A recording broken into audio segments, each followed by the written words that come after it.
Hi guys. I hope you enjoy listening to these stories. Don't forget to leave a comment, hit that like button and subscribe if you haven't already. Chapter 151, TL, Hangak, Poohoo Hut. Only 7 more nights to sleep until my birthday, meow, coo hey hey hey. Crueng. Big brother, me too, pip pip. Me as well. It was natural since they all shared the same birthday. The animals, who had received their birthdays from Sejun, regained their former vitality. No, in fact, they seemed even more energetic than before. It seemed like everything was resolved, but something was strange. No one was preparing for the birthday. Did you guys prepare any gifts? What gift are you talking about, meow? Theo looked at Sejun, puzzled by his question. Crueng. I'm ready to receive gifts. Quenji patted his cute belly. Pip pip? Why do we need to prepare gifts? The golden bat was also equally baffled.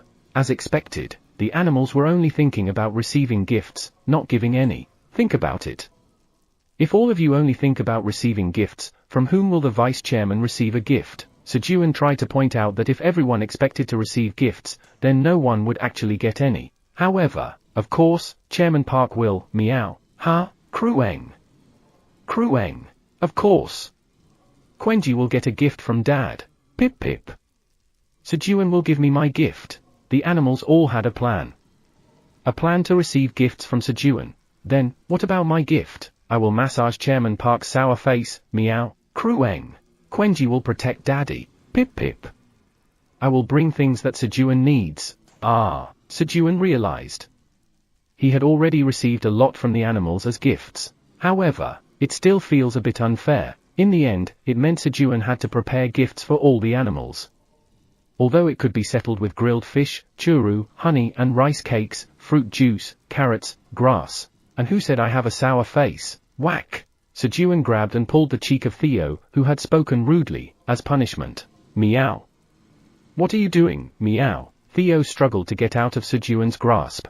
However, this is healing. Sejun was addicted to the softness of Theo's cheeks and couldn't let go. While Sejun was holding Theo's cheeks, the tower's administrator says to expect a gift from her as she is preparing one for you. Really? Thank you. But when is Eileen's birthday? Sejun, who thought he would not receive a single birthday gift, was delighted by Eileen's words and asked about Eileen's birthday. The tower's administrator says her birthday is on May 5th. Children's Day? The tower's administrator is angry, saying she is not a child. The tower's administrator shouts that she can also get married. Eileen, I didn't mean you're a child, but in Korea, where I live, May 5th is a day celebrated for children. The tower's administrator asks with anticipation whether she will receive a present if she's a child. Didn't you just get mad saying you're not a child? Either way, it won't work for you. If you're over 13 years old, you're not a child and can't receive a gift. Sejun flatly denied. The tower's administrator is disappointed, asking why are you being so stingy about age? Is that stingy? And if people up to your age are treated as children, then everyone living on Earth is a child. While Sejun was talking with Eileen, it's a waste, meow. I'm not a child, meow. Crueng. Quenji is not 13 yet, so he is a child. Quenji can receive gifts on Children's Day. Pip pip. I can get one too. The animals were eavesdropping on Sejun's conversation and calculating if they could receive gifts on Children's Day. Anyway, thank you. It seems that the only one preparing a birthday gift for me is Eileen. Eileen fell silent again at Sejun's words. Once the birthday talk was settled, are you growing well? Sejun went to the walnut field. Just yesterday, Sejun had successfully planted 3 walnuts. The first walnut planted had already spread its leaves wide open. And the sapling of the last walnut, planted yesterday, was just breaking through the soil, shyly showing its head. The rapid growth of the walnut was thanks to the failed experience of planting the elixir-grade cherry tomatoes. When he first planted the walnut, thunk, Sejun infused the ground with magic power while digging with Mila's hoe. He had realized that infusing the ground with magic power helped the crops when he planted the elixir-grade cherry tomatoes. So, he infused the ground with magic power when planting walnuts. You have planted the walnut of training in the ground infused with magic power. You have achieved the achievement of successfully planting crops in the ground infused with magic power. Your job experience greatly increases. Sowing LV6 evolves into Magic Sowing LV6. Due to the effect of magic sowing LV6, the chance of the walnut of training taking root increases. Due to the effect of magic sowing LV6, the growth speed of the walnut of training increases for 24 hours. As a result, the sowing skill evolved into magic sowing, creating a miracle where sprouts emerged just a day after planting the walnuts. Of course, magic sowing was applicable to other crops as well, so the overall cultivation period of crops grown on Sejun's farm significantly decreased, and that meant an increase in crop yield during the same period. So, we must sell crops even more diligently. Isn't that right, Vice Chairman Theo? Meow.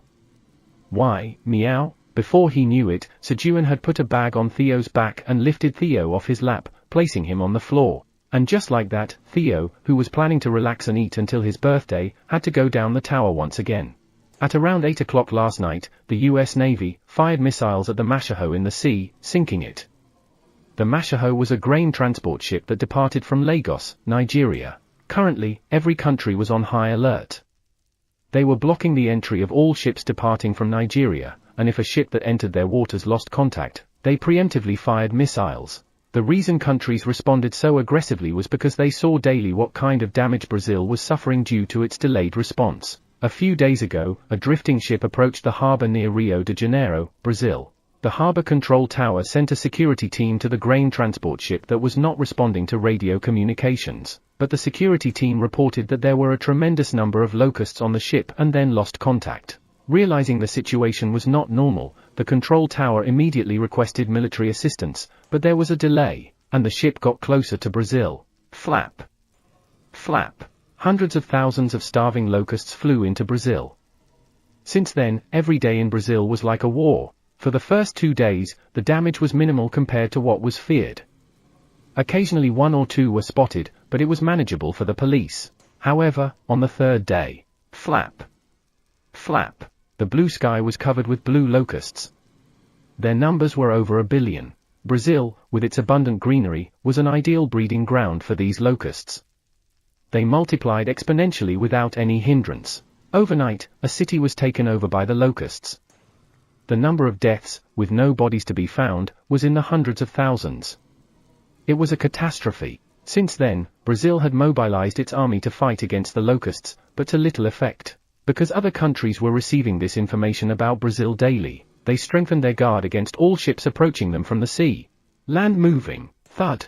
After sending Theo down, Sejun spent the entire afternoon planting corn with Mila's hoe. Although the land moving and magic sowing skills consumed a lot of magic power, Sejun's talent, enhanced magic circuit, allowed him to recover magic power quickly, making it manageable.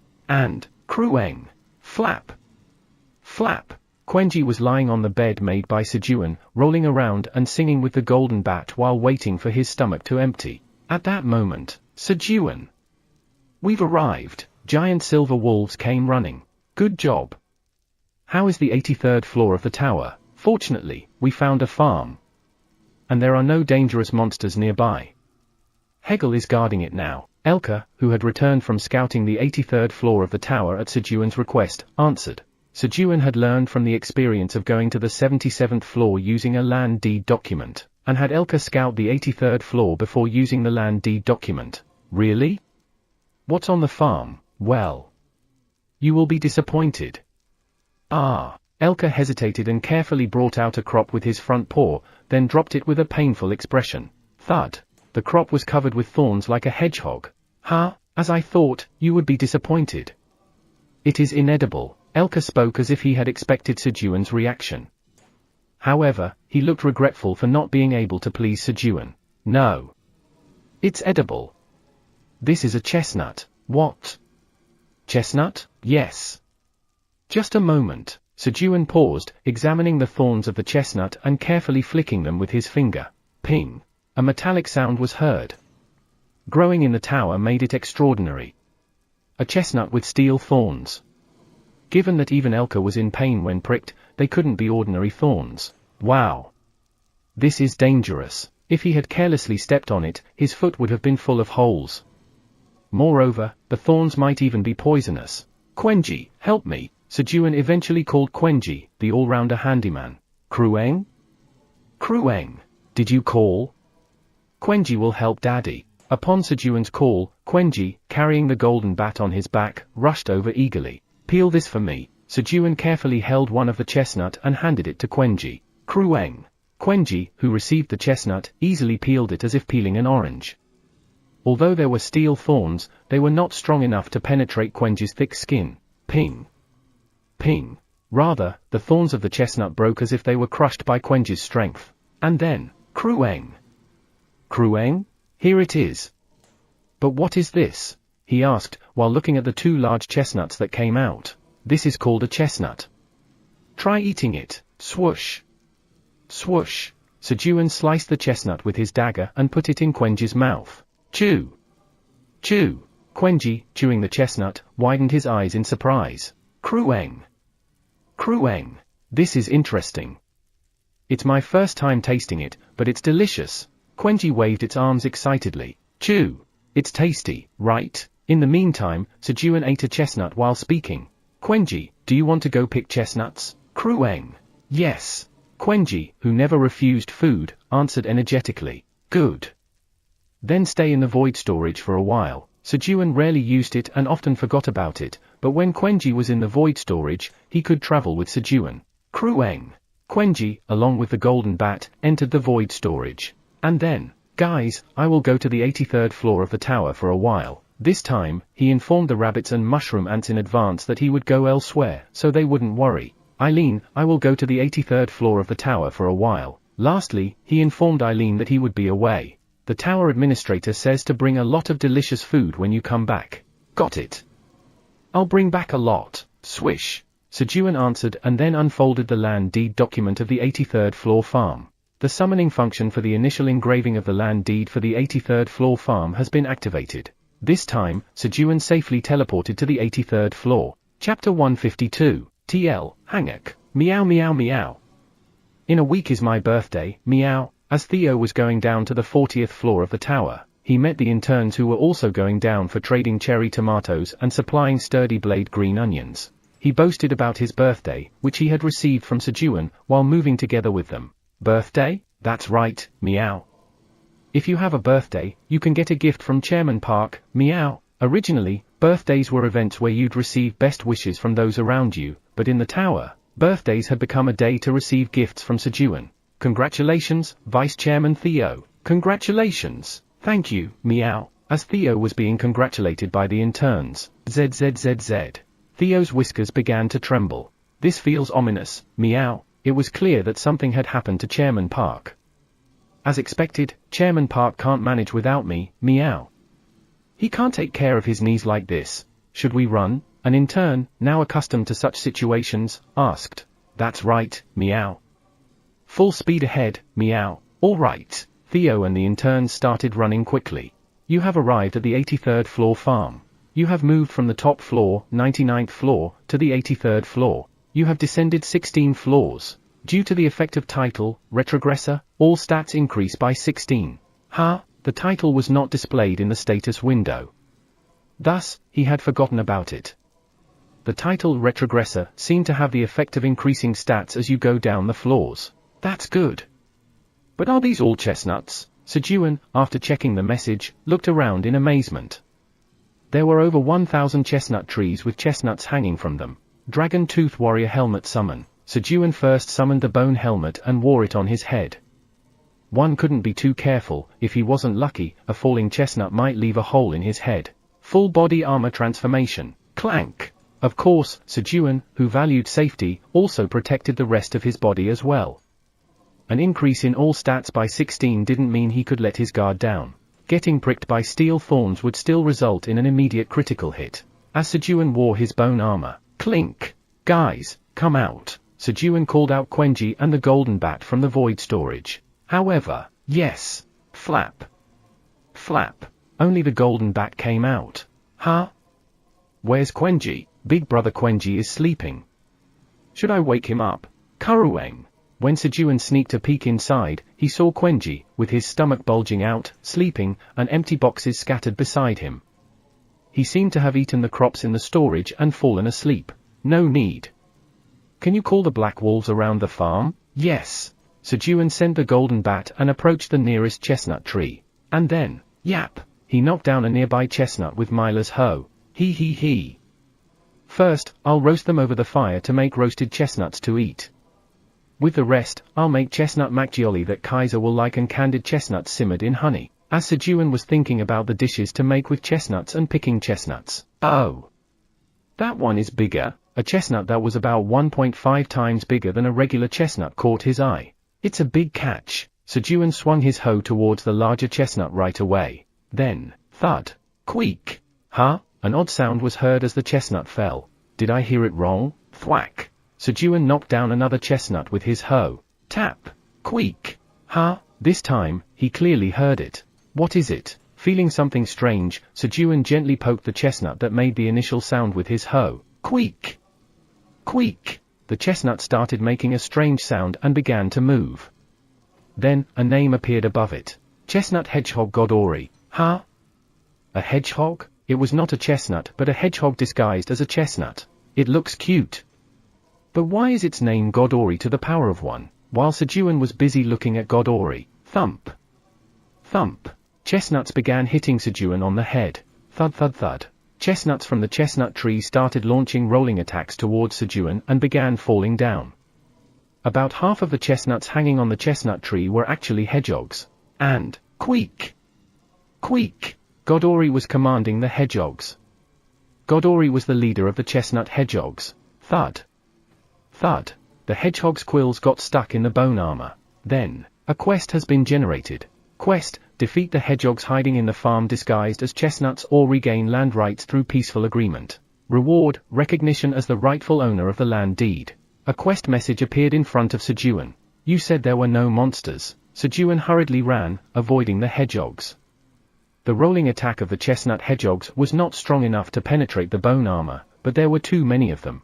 So, Sejun ran frantically with dozens of hedgehogs stuck with their quills in his bone armor. However, this place was in the middle of the farm. Sejun was quickly surrounded by over 10,000 hedgehogs. Hey, guys, let's resolve this with a peaceful conversation. Sejun, who was surrounded, requested a peaceful conversation with the hedgehogs. However, queak! Queak! The hedgehogs were very aggressive. Showing their teeth, they curled into balls, readying for another attack. They seemed to have no intention of talking.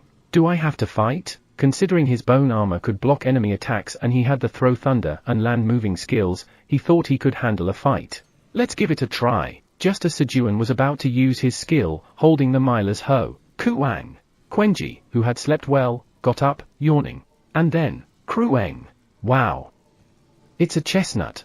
Quenji came out of the void storage and picked up a hedgehog disguised as a chestnut. Then, Queasy. Queasy. The hedgehog suddenly relaxed its body and started acting cute towards Quenji. It was a completely different cry and posture from when they were dealing with Sejun. The aggressive attitude from earlier was gone, and they showed a posture of surrender by exposing their belly. Krueng? It's not a chestnut. Queasy. Queasy. When Quenji was disappointed that it was not a chestnut, the hedgehogs hurriedly climbed up the chestnut tree and dropped the chestnuts. Thump. Thump. Krueng. Quenji eagerly picked up the chestnuts dropped by the hedgehogs, and took out the chestnuts from inside. Watching this, Sejun was very displeased. They were ignoring him because he was weak. Even if this is a tower dominated by the law of the jungle, this is too much. You're all acting so different now. Are you discriminating against me? Queak. Queak! The hedgehogs stiffened their bodies at Sejun's words. It was a reaction as if asking how a weakling could act so boldly. Oh ho! You're looking down on me now, aren't you? Quenji! Sejun, infuriated by the hedgehog's attitude, called Quenji. Krueng? Krueng! Did you call me? Here are the chestnuts. Quenji, who approached at Sejun's call, handed him the chestnuts. Queak? Queasy? The hedgehogs were confused. They couldn't understand why the strong being was offering food to the weak one. Then, who said you could eat from the storage? This is punishment. Boop. Boo boo boo bup. Ku hey hey he. Sejun's raspberry blowing made Quenji to laugh uncontrollably, and the hedgehogs were speechless with shock. And then, flop. Eventually, the leader of the hedgehogs, Godori, came forward and lay down, showing his belly. It was a sign of surrender. Now they understood the hierarchy. Queasy. Queasy. Following their leader, the hedgehogs lay down showing their bellies. Their attitude towards Sejun changed in an instant. The chestnut hedgehogs completely surrendered and will follow your decisions. You have completed the quest. As a reward for completing the quest, you are recognized as the rightful owner of the land deed. Land deed skill, farm information LV max is activated. At the same time, the quest was completed. Let's see. Sejun checked the land deed. 83rd floor farm land deed. This land deed proves ownership of the farm on the 83rd floor of the tower. Owner, Tower Farmer Park Sejun. Grade, B. Skill, farm information LV max. Farm information LV max. Size, 33,000 square meters. Crops, 1,043 chestnut trees. Worker, 1 person, landowner. Special note, thanks to the chestnut hedgehogs disguised as chestnuts and protecting the chestnut trees are in good condition. There are 10,265 chestnut hedgehogs available as workers. Oh. They were protecting the chestnut trees. Thinking about it, if someone unknowingly entered this place like him and faced the rolling attack of the hedgehogs, they'd be too frightened to ever return. Then, Queasy, please don't drive us out. We have nowhere to go. Godori clung to Sejun's foot and pleaded. Why would I drive you out? But what do you eat? Before negotiating wages, Sejun tried to gather information about the hedgehogs. Queasy, are you hungry? Guys, bring some food. Queasy. At Godori's command, the hedgehogs hurriedly moved somewhere. Crueng. If I gather a lot, Dad said he'll make something delicious later. In the meantime, Quenji diligently peeled the chestnuts and put them in his snack pocket. Theo arrived at the 40th floor camp. Meow. Chairman Park is safe now, meow. Theo sighed in relief as the danger signal of Sejun's knee tracker decreased. And then, I'm back, meow. He shouted towards the hunters, announcing his arrival. Oh. It's Theo. Hunters who were waiting for cherry tomatoes hurriedly picked up their hunter phones, and called the hunters who had gone out for hunting as soon as Theo arrived. Meanwhile, the interns sold the magical cherry tomatoes. I'll take 100, that will be 150 tower coins. In the case of cherry tomatoes, the demand and supply had reached a balance, and they were being traded at a stable price of 1.5 tower coins. Sold out. So, when the interns had sold all 10,000 cherry tomatoes, we will start the auction now, meow. Theo started the auction. Please start by selling the exploding stamina corn first. Yes. We've got the money ready. Thanks to the hunters who wanted to buy the exploding stamina corn as soon as possible, the area around the auction brightened up. After Theo's last auction, it was a hot topic among the hunters that Ethan, the guild master of the Royal Knight Guild, was bald, but he quickly cured his baldness with the exploding stamina corn he acquired from the tower. And upon hearing that news, bald hunters risked their lives to climb up to the 40th floor of the tower. The hair loss treatment had elevated the standards of the earth hunters by a significant margin. However, meow, Theo found the enthusiasm of the hunters too dazzling. Theo, wear these. A hunter handed over a pair of sunglasses to Theo, who was struggling with all the glare. Kayak. My wish came true. A female hunter, who had been waiting for an opportunity to put sunglasses on Theo, cheered at his adorable look with the glasses on. Oh. Now my eyes aren't dazzled anymore, meow. Then, I will start selling the exploding stamina corn first, meow. Theo, wearing the sunglasses, happily resumed the auction. I will sell a total of 10 pieces, one at a time, meow. Last time, he brought a larger quantity to see the response. Most of the remaining explosive stamina corn had been planted by Sejun in the fields, so the available quantity was limited. So, Theo chose a strategy of selling them slowly, in small amounts, to maintain a high price. 5,500 tower coins. Sold out, meow. Thanks to that, he was able to sell the exploding stamina corn at a higher price than last time. Pooh hut. I am indeed smart, meow. Thus, Theo, intoxicated with his own cleverness, sold all the remaining crops, earned a lot of tower coins, and went up to the higher floors. Of course, he was headed towards Sejun's knee location. However, why are you here again? Obviously, I came to draw again, meow. Since Sejun's knee was safe, he decided to stop by the lost and found storage on the 75th floor and do just one round of the draw before leaving. Chapter 153, You must be really hungry, right? TL, Hangak. Queasy, here it is. I brought the most delicious head especially for you. Around the time when Quenji was about to fill his snack bag with chestnuts, Godori proudly presented a snake's head, the size of a fist, to Sejun. It seemed freshly killed as blood dripped from it. Ah. Sorry. I forgot I had eaten a little while ago. Queasy. Queasy. Oh. Then please take it and eat it when you are hungry. Godori pushed the snake's head towards Sejun. No. That's never going to happen, Sejun exclaimed, stepping back. Queasy, could it be you're not pleased with our hospitality? Godori asked, looking anxious. Ah. No, it's not that. Just as Sejun struggled to articulate himself. Sir Sejun, I am sorry. Hegel and the Black Wolf tribe's wolves rushed over and apologized, bowing down. They had hurried back after hearing from the Golden Bat that Sejun was looking for them after finishing their conversation with the boss at the 83rd floor waypoint.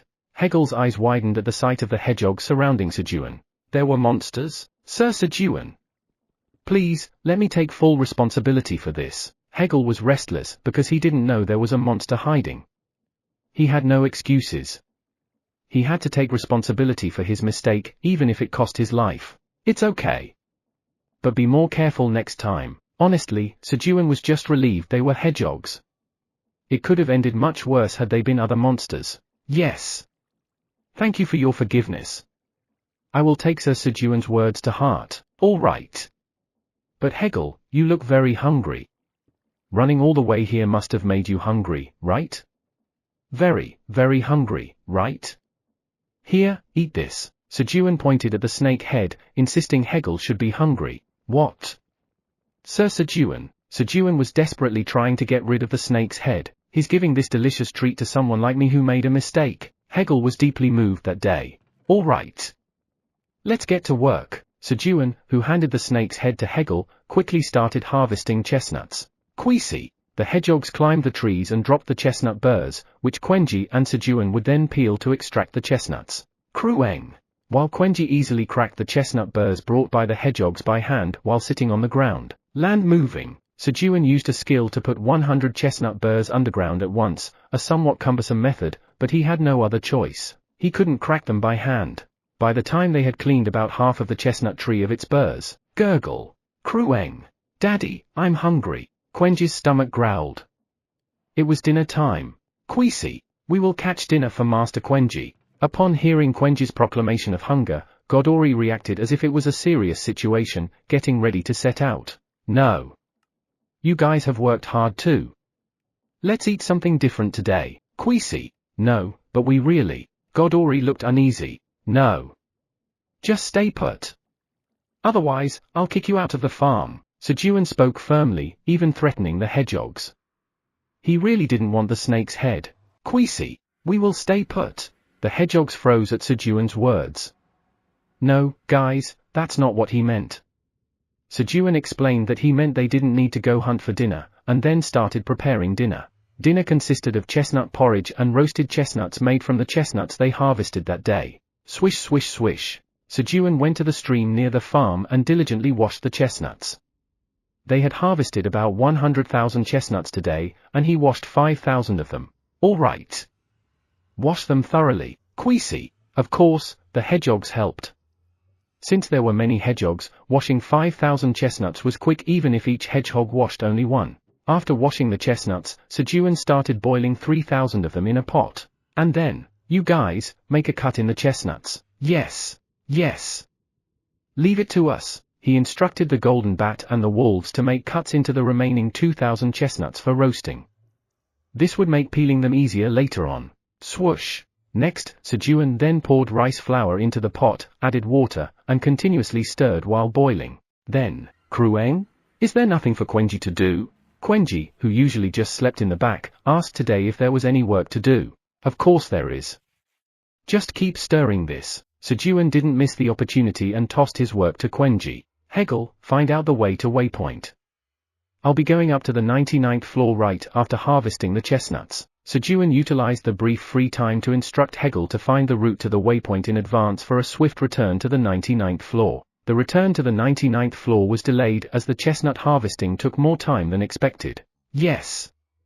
I have already finished talking to the boss guarding the waypoint. The black mongoose, the boss guarding the waypoint, was preparing for a grand party with its subordinates upon hearing from Hegel that the great black dragon would be visiting the waypoint. I hope it's not a giant snake head. Sejun checked a chestnut to see if it was well cooked, pushing aside his ominous feeling. Swoosh! He sliced a chestnut in half with his dagger and tasted its soft inside. It's well cooked. Guys, now, peel these. Sejun instructed the resting golden bats and wolves to peel the boiled chestnuts. Queasy, we will do it. Feeling left out, Godori stepped forward. How will you peel it? Ping! In response to Sejun's question, Godori plucked one of its steel spikes. And then, Quishu's hush. Adopting a fencing en garde posture, it stabbed towards the boiled chestnut. Queasy? How is it? Godori asked with a confident expression. I heard all the sounds you made with your mouth, you know. I told you to peel the chestnut, not to make a hole in it. Queasy, I'm sorry. No, you don't have to be sorry. While Sejun did reprimand Godori for not doing the job properly, he couldn't be too harsh. What if it gets annoyed and stabs me? Godori's stabbing attack was extraordinarily powerful. It might even pierce Sejun's bone armor. Just stay quiet, pick the chestnuts. Queasy, yes. So, the hedgehogs picked chestnuts again until dinner was ready. And then, let's eat dinner. Sejun and the animals feasted on roasted chestnuts and chestnut porridge until they were full and fell asleep. I doubt the box he took last time had anything valuable. Teru was confused seeing Theo confidently handing over 1,000 tower coins. Is he not the type to give up after failing once? Theo came to draw again after succeeding, but Teru thought of Theo as a persistent cat merchant. What are you waiting for? Take the money, meow. Theo urged Teru to take the money. Theo wanted to draw quickly and go to Sejun. Or more precisely, Sejun's lap. Fine. Remember, you can only take one item out. Thud. Teru opened the door to the lost and found storage. I know, meow. I'm going in, meow. Meow meow meow. Theo entered the lost and found storage humming to himself. The storage had a central corridor with 4 rooms on each side, totaling 8 rooms. This way, meow. Theo stretched out his front paw and followed the attraction pull. He ended up in the 3rd room on the left. Inside the room was a massive pile of miscellaneous items that had accumulated over time. Dust had accumulated on the pile of miscellaneous items, indicating how long they had been neglected. To find an item, he would have to sift through the dust. Originally, the attraction pull on his front paws was strongest here. However, Theo, who disliked getting dirty, had always avoided it. Looks like it's finally time to search here, meow. Theo started digging through the pile of miscellaneous items. There was one more attraction, hinting at another item in a different room, but it was weaker than the one here. After an hour of digging through the pile, I found it, meow. Theo, covered in dust, picked up a black stone piece that fit perfectly into his front paw. But what is this, meow? Theo examined the stone piece carefully. No matter how he looked at it, it was just an ordinary stone. But determining its significance wasn't his job. Eileen will appraise this, meow, and once it was appraised, poo-hoo hut. An extension to my vice-chairman's term, meow. Theo exited the lost and found storage triumphantly. You really intend to take that? Teru asked Theo, who came out of the lost and found storage holding just a piece of black stone, as it took him over an hour and he thought Theo might bring something significant. Yes, meow. Theo, however, replied too innocently while holding just a piece of stone. It was hard not to feel sympathetic. Teru felt more and more guilty. Last time it was a shabby box, this time it was a piece of stone that could be found everywhere on the roadside. If you wanted such a stone, you should have just searched the ground. Don't make me feel guilty for no reason. Then, I'll be off, meow. All right. As Theo turned to leave, Teru barely resisted the urge to call him back and return his money. He took that piece of stone, so he probably won't come back, right? Teru felt a pang of sadness at the thought that Theo might not return. Bang! With a mix of emotions, Teru closed the storage room door. The next morning, Sejun woke up, feeling refreshed. It was natural since he slept atop the soft belly of Quenji, who had enlarged to a size of 3 meters. Sejun carefully got off Quenji's belly and prepared breakfast. He decided on honey serutiak, TL, a type of rice cakes, for the menu. He added a little water to the rice flour, sieved it through a fine strainer, steamed half of it, sprinkled honey in the middle, and then added the remaining rice flour and steamed it. It didn't take much effort. About 20 minutes later, as the rice cakes were nearly done, sniff, sniff. Krueng? Is that the scent of honey serutiak about to be done? Quenji swiftly caught the aroma and woke up. After eating the honey cerutiark for breakfast, they resumed their chestnut harvesting again. Then, Sir Sejun, leave it to us now. We will handle everything. Hegel, showing off his skills at peeling chestnuts, spoke to Sejun, who was using his land-moving skill to extract chestnuts. The wolves had been practicing something in the corner since yesterday, and it seemed they were practicing peeling chestnuts. You worked hard. But I also need to practice, so let's just do it together. Yes. Sejun was practicing his land-moving skill while harvesting chestnuts. Thanks to that, he made some progress. Yesterday, he could extract chestnuts from about 100 chestnut burrs at once, but today he could do it from about 120. With the wolves joining in peeling the chestnuts, the harvest was completed faster than expected.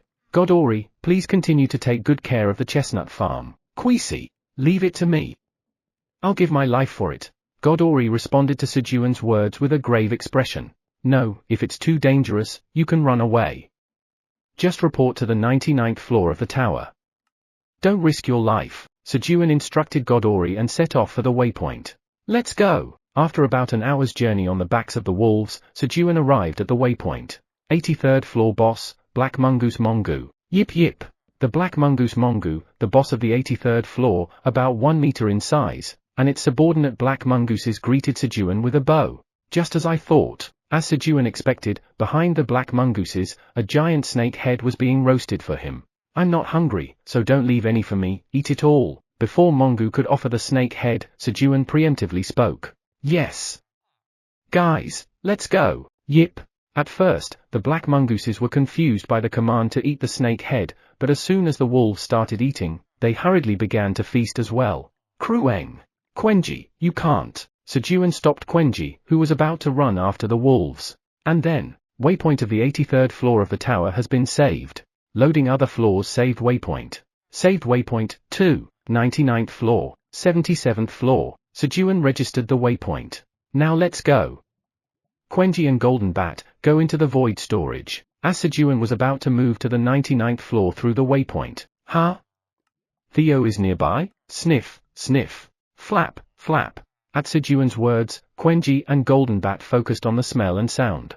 A moment later, Krueng. I smell Big Bro. I hear Big Bro's footsteps. Both sensed that Theo was nearby and looked at Sejun in amazement. Sejun felt the same. But how did I sense him? It seemed as if Sejun had developed an ability to detect Theo, just like Theo had a Sejun's lap detector. After waiting for about 30 minutes, Chairman Park, I'm here, meow. Theo, the crafty mogul, appeared and clung to Sejun's knee. Thanks to that, they could return to the 99th floor together. And then, Chairman Park, this isn't right, meow. As a vice chairman, I refuse to take a bath, meow. I refuse to. Splash! As soon as they arrived, Sejun headed straight for the fountain to take a bath. Chapter 154, TL, Hangak, Russell. Ah. Refreshing. Sejun, who had bathed Theo while taking a bath together, was shaking the water off his hair with a refreshing expression when, how dare you put me in water? I'm so mad, meow. Theo was furiously pouting about having been bathed. However, slurp. Even though he was pouting, Theo didn't move an inch from Sejun's lap, and was busily grooming his body with his tongue. Come on, Vice Chairman Theo, why are you like that? Pat pat. Sejun stroked Theo's belly and body, trying to soothe his anger. Meow tilde per. You think I'll be swayed by that, meow? I'm still really mad, meow. Rub my belly some more, meow. Theo, startled by the pleasant purring sound he inadvertently made, hurriedly feigned anger again, trying to get more petting from Sejun. Here? Yes, meow. Rub it harder, meow. I'm still angry, meow. Alright, Vice Chairman Theo, calm down. I'll decide whether to calm down based on how you do, meow. Sejun pretended to be deceived, even though he could tell Theo had already calmed down. After petting Theo for over an hour, seeing Chairman Park's sincerity, I'll forgive you, especially, meow. And this is the item I got from a drawer, meow. Theo, with a satisfied expression, proudly put his front paw into his bag as if doing a favor. Oh. Really? As expected of Vice Chairman Theo, you're the best, poo-hoo hut. Chairman Park, keep the praises coming, meow. Theo, with an attitude that he wouldn't remove his paw from the bag unless he received more praise, waited for Sejun's compliments. Go on, praise me more, meow. Drawing. Ge, Nyos. Theo Park. Drawing. Ge, Nyos. Theo Park. Sejun clapped and made up a chant praising Theo, Poohoo Hut. That's right, meow. I am the drawing genius, Theo Park, meow. Theo, satisfied with Sejun's praise, took out his paw from his bag with a smug expression. Here. This is it, meow. Theo took out a small black stone piece. What's this? Sejun inadvertently showed a disappointed expression. Then, are you doubting me, the drawing genius, meow? Theo, enraged, tried to put the stone fragment back into his bag. No, no. How could I doubt Vice Chairman Theo? So, what kind of stone is this? I don't know, meow. But surely something amazing will come out when Eileen appraises it, meow. Theo, although he didn't know himself, was very confident. Really? It seemed like just an ordinary stone, but it was something Theo had picked up. Sejun took the black stone piece and examined it. Black stone fragment. Grade, C. The grade was C, even though it was just a stone fragment. This was the highest grade among the items Theo had brought for appraisal. Expectations naturally rose. Eileen, can you appraise this, please? The tower's administrator asks you to wait for a moment. With Eileen's response, the black stone piece in Sejun's hand disappeared. A moment later, the tower's administrator says that she must use this herself and is asking for it. Huh? Eileen will use it? What does that mean? The tower's administrator says the black stone Theo brought is a fragment of a great black dragon's dragon heart. What? Dragon heart? Surprised by Eileen's words, Sejun looked at Theo. Theo was sitting on Sejun's lap with a I don't know anything, meow, expression. In other words, he was just spacing out. Theo, you amazing cat. Where on earth do you find these things? Sejun didn't know why there was a black dragon's dragon heart in the tower, but Theo was bringing more and more amazing items as time went on. Poohoo Hut. Am I amazing or not, meow? Reading Sejun's expression, Theo, who had seized the opportunity, spoke in a haughty tone and laid down on Sejun's lap. His eyes were filled with anticipation, as if saying, pet me more, meow. Pat pat. If Eileen eats this, will it help heal your dragon heart? As Sejun petted Theo's body, he asked Eileen. The tower's administrator says that just having the dragon heart fragment near her resonates and stimulates her dragon heart, so there is no need to eat it. Really? Sejun was glad that she didn't have to eat the dragon heart fragment, even though he didn't mind giving it to her. The tower's administrator says that even if she doesn't eat it, you having the dragon heart fragment right now is dangerous. The tower's administrator says that its magic power might go berserk. I understand.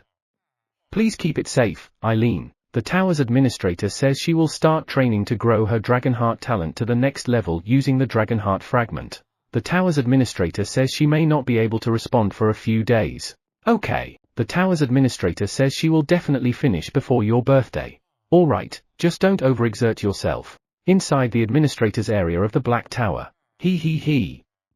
With this, I can grow my dragon heart. Eileen was excited as she looked at the dragon heart fragment in her hand that emitted a dark blue glow. Eileen had been strengthening her talent, slightly soft dragon heart, with the honey jelly given by Sejun, but recently hit a limit. She hadn't told Sejun anything because she was worried Sejun might get concerned, but currently, she was only maintaining the condition of the dragon heart with honey jelly. Then, fortunately, Theo brought a fragment of the dragon heart.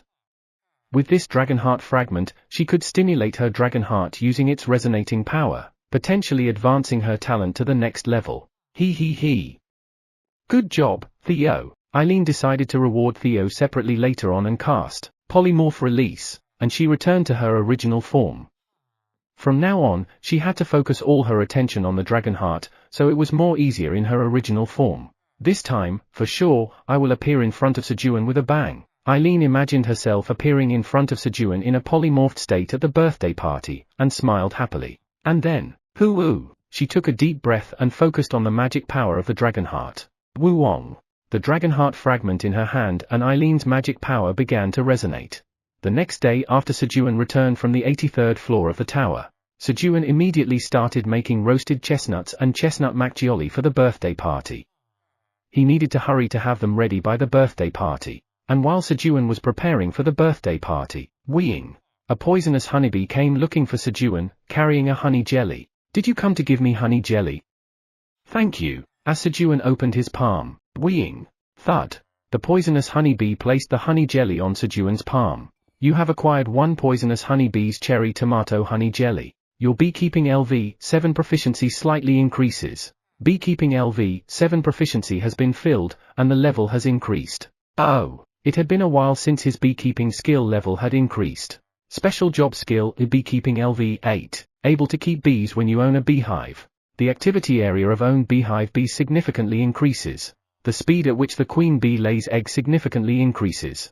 The honey collecting speed of the bees significantly increases. The honey collecting amount of the bees significantly increases. The probability of pollination significantly increases. You can produce honey jelly with special effects. The affinity with bees greatly increases. Bees that you do not raise also feel friendly towards you.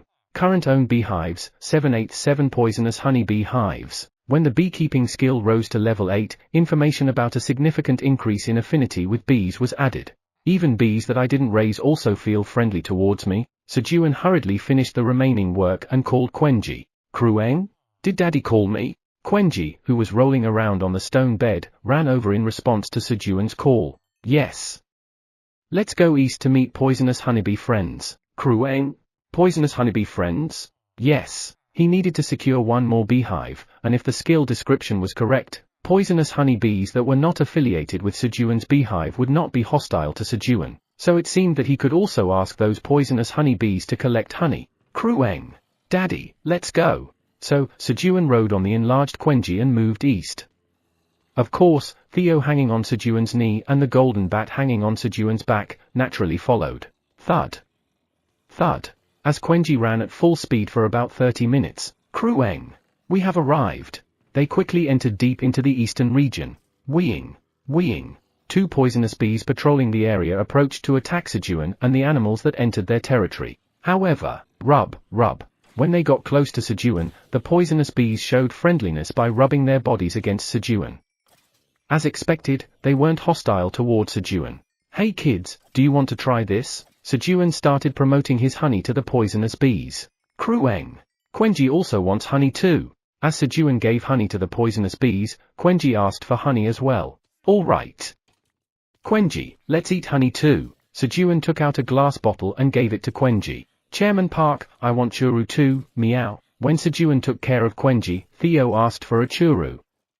Everyone seemed to be hungry. Let's just eat here and go. Sejun decided to have a meal here and move on since it was already like this.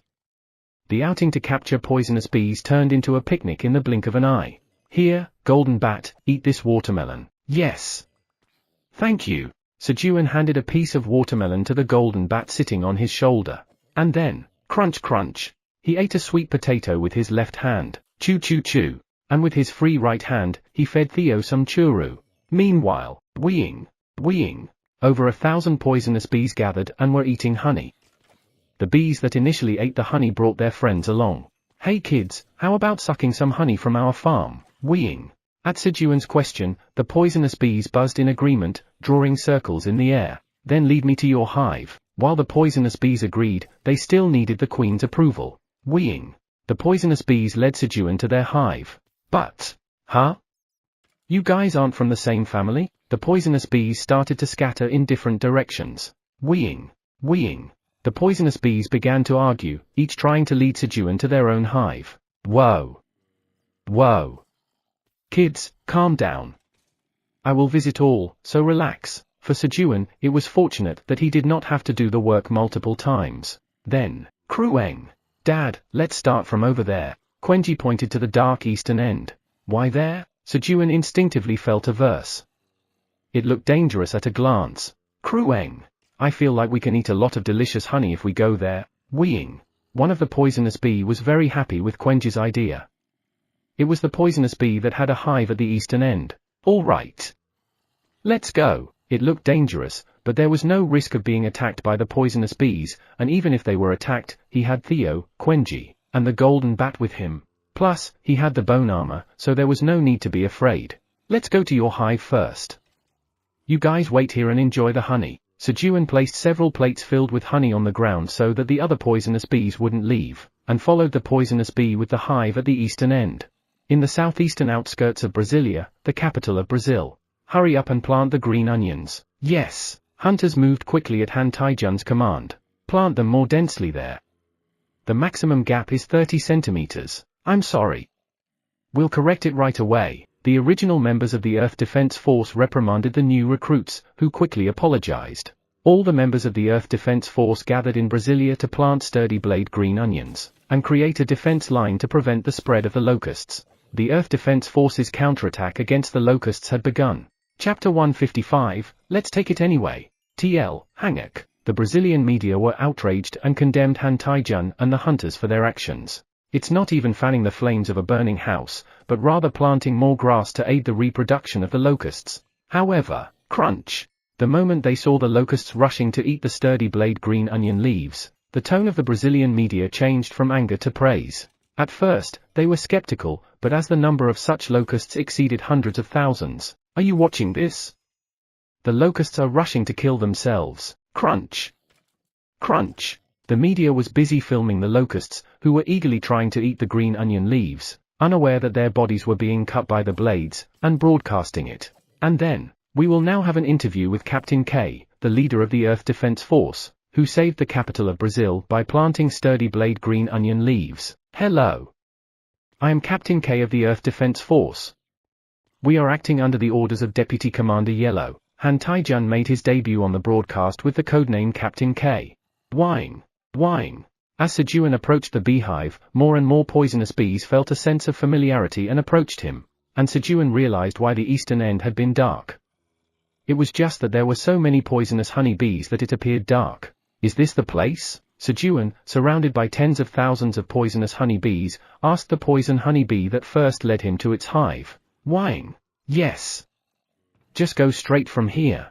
The poisonous honey bee, sitting on Sejun's palm due to the overwhelming number of other bees around, responded. After about an hour of travel with the bee's guidance, whine. This is our beehive. A huge mountain appeared. And then, whine. Enter the cave. We will take you to our queen. The poisonous honey bee guided Sejun to a cave at the base of the mountain. Inside the cave was a massive labyrinth. Or should it be called a massive apartment complex? There were rooms everywhere, and inside each room, 5 to 10 poisonous honey bees were working or resting. Whine. Go to the left. The poisonous honey bee effortlessly found its way in such a complex place. After about an hour of traveling inside the cave with the guidance of the poisonous honey bee, the queen of the poisonous honey bees appeared. Great queen of the wild poisonous honey bees, being. Whine. While the poisonous honey bee that brought Sejun and the poisonous honey bee queen were having a conversation. Great queen? Sejun observed the great queen of the poisonous honey bees. She was 3 times larger than regular queens, and her wings were more colorful. Sejun didn't know, but the great queen of the poisonous honey bees was the queen of all poisonous honey bee queens, meaning she was the supreme leader of the poisonous honey bees. Then, being. Being? I'd like to taste this honey. I hear it's very delicious, right? The great queen of the poisonous honey bees approached Sejun and spoke. It seemed that the poisonous honey bee had done a good job of promoting to its queen. I should give a bonus later. Yes, try it. While thinking of rewarding the poisonous honey bee that guided him later, Sejun served the honey on a small plate to the great queen of the poisonous honey bees. Slurp. Of course, the remaining honey was given to Quenji. After eating the honey, the great queen of the poisonous honey bees, being, felt some instinct engraved in her long genetic memory awakened. It was the instinct from the days when the poisonous honey bees lived alongside flowers. In her mind, she began to think of ways to obtain and produce honey, royal jelly, and other products. Being. This is from flowers, right? Yes, do you know about flowers? Since there were no flowers in the eastern region, Sejun asked the great queen of the poisonous honey bees. Being. Being. Yes. I have never seen them myself, but the memories of my ancestors told me about them. Really? Then it will be easy to talk. Do you want to suck some honey from our farm? Sejun tried to entrap the great queen of the poisonous honey bees and her beehive as the conversation was going smoothly. However, being. I would like to, but with your ability, you cannot handle all of my children and me. The great queen of the poisonous honey bees expressed her concern. The great queen of the wild poisonous honey bees decides to follow you. You cannot tame the great queen of the wild poisonous honey bees with the ability of beekeeping LV8. Work harder. That's right. Sejun had also confirmed it with the message. Being. I will send one of my daughters first. Whine. A queen honeybee came flying with 10,000 honeybees after the words of the great queen of the poisonous honeybees. The great queen of the wild poisonous honeybees had several queen bees in the hive as well. Wild queen honeybee decides to follow you. 10,000 poisonous honeybees led by the wild queen honeybee decide to follow you. The number of poisonous honeybees has exceeded 60,000. Beekeeping LV8 proficiency greatly increases. There were no separate hives, probably because they lived with the great queen of the wild poisonous honeybees. Being. And I'd like you to plant flowers in our area too. Flowers? Asking for flowers meant it was okay to plant crops in the honeybees' territory. Moreover, Sejun could also get honey or honey jelly obtained by the honeybees, which was a win for him. I'll plant them right away. Since it was mentioned, he decided to plant crops immediately. Being? Really? Thank you. So, Sejun stepped out of the beehive with the poisonous honeybee queen. Land moving. He started planting crops using the miller's hoe. You planted 10 chestnuts, 10 cherry tomatoes, and 10 corns in the magic power-infused soil. Your job experience slightly increases. Due to the effect of magic seed sowing LV6, the probability of seeds taking roots increases. Due to the effect of magic seed sowing LV6, the growth of crops speeds up for 24 hours. Your proficiency of magic seed sowing skill LV6 increases slightly. Sejun planted a variety of crops like chestnuts and cherry tomatoes so that the honeybees could taste the honey of various flowers. Then, he headed to the entrance of the 99th floor of the tower with the poisonous honeybee queen and 10,000 poisonous honeybees. Golden Bat, go with the poisonous honeybees and deliver my message to God Ori. Yes. You all be careful too. Being. The poisonous honeybee queen and the poisonous honeybees, whose stomachs were full of honey, were sent by Sejun to the 83rd floor of the tower. Bees were needed on other floors of the farm to pollinate the flowers too. However, moving the beehive to another floor was a lot of work. So, he hadn't been able to send the honeybees until now. But the newly tamed honeybees did not have a hive yet, so he planned to send them to the chestnut farm on the 83rd floor, build a hive there, and harvest chestnut honey. That's how Sejun expanded his beekeeping business to other floors. Swoosh! The black dragon statue on Eileen's 100th birthday commemorative fountain started to move. And then, flap! Flap! Sejun! Where are you? Kaiser roamed the farm looking for Sejun. Kaiser had been drinking macchioli, rice wine, with Artemis, the golden dragon, Brachio, the green dragon, and Kellyan, in the guise of discussing strategies for Kellyan, almost for 10 days. Then, all the alcohol is gone. I'm sorry. I should have prepared more, Artemis said with a regretful expression. It was time to break up the drinking party. Already? Kaiser spoke with a disappointed expression. The alcohol ran out just when he was getting excited. This was unacceptable. Wait a minute.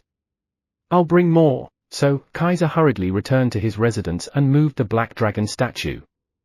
He aimed for the macchioli made by Sejun.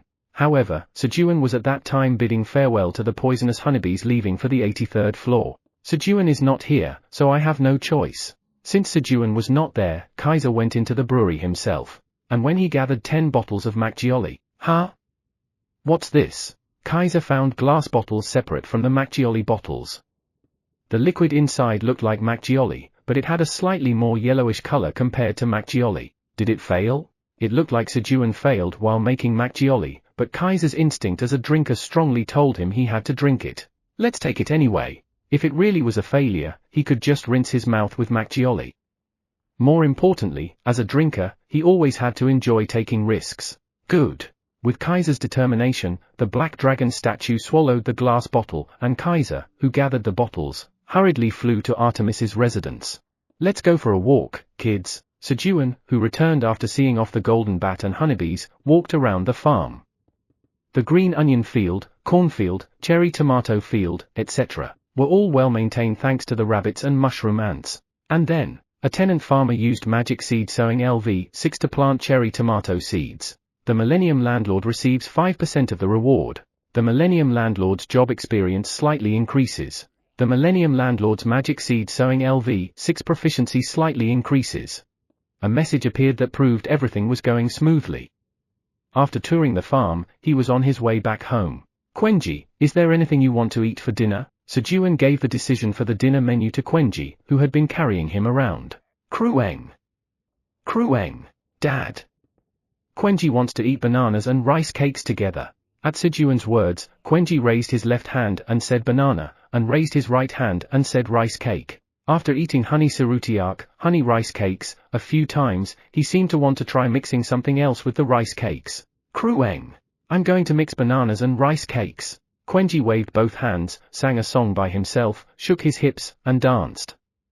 It seemed like he was expressing the taste of mixing bananas and rice cakes with his body. He would do well as a YouTuber, wouldn't he? Quenji would show off his talent, and he would earn money. He. Sejun went into the kitchen with his pleasant imagination and started making rice cakes. A little later, Quenji, let's eat. Krueng. It's mealtime. Quenji, who had been playing outside by himself digging the ground so as not to disturb Sejun, hurriedly ran in response to Sejun's call. And then, nom. Quenji, who held a piece of rice cake in each hand and alternately stuffed them into his mouth. Chairman Park, I want one more churu, meow. Slurp slurp. Perhaps stimulated by Quenji eating, Theo increased the speed at which he ate churu. However, it is impossible for a sparrow to follow a phoenix. Kek. Theo, who tried to eat churu quickly, choked. It was the end of the one who tried to show off. Why are you trying to compete with Quenji? Just enjoy eating. I just wanted to win, meow. But I think Chairman Park is right, meow. It's enough to enjoy the food, meow, chew. Theo listened to Sejun's words and gave up on beating Quenji and started eating churu at the original speed again. Ah. I'm full. It was delicious churu, meow. Krueng. That was delicious. Everyone enjoyed their dinner. Krueng. Quenji is going to sleep. Quenji went to sleep with his mother. And then, today, I have to drink a glass before going to bed. What kind of alcohol should I drink? Sejun headed for the brewery. By now, the alcohol he had prepared should be ready. Feeling adventurous, Sejun started experimenting by adding ingredients like potatoes, sweet potatoes, and corn when he began getting tired of regular macchioli. Today's chestnut macchioli was made possible due to his previous trials and errors. With such anticipation, he arrived at the brewery. However, all the various flavored macchioli that Sejun made was gone. Chapter 156, TL, Hanguk. It was obvious who had stolen the macchioli from Sejun's farm. There was no need for deduction. It could only be Eileen's grandfather and alcohol lover, Kaiser. I was careless. It was a mistake to not hide the macchioli, thinking he wouldn't show up because he had been busy lately. It was his fault for leaving the grilled fish in front of Theo, honey in front of Quenji, and macchioli in front of Kaiser. No, but still, he shouldn't have taken it all. I haven't even tasted it yet. There were 10 bottles of regular macchioli, and about 50 bottles of macchioli mixed with crops. Then, I need to get scales equivalent to 160 bottles of macchioli. He decided to charge a threefold premium for the macchioli mixed with crops since it took more effort to make. As Sejun was doing the calculations in his head, our Sejun was here. Flap. Flap. Kaiser flew quickly, calling out to Sejun. Yes, our Sejun? Sejun was startled by Kaiser's way of addressing him. When did he change from calling him Rascal Sejun to our Sejun? As Sejun was puzzled by Kaiser's tone. You wonderful fellow.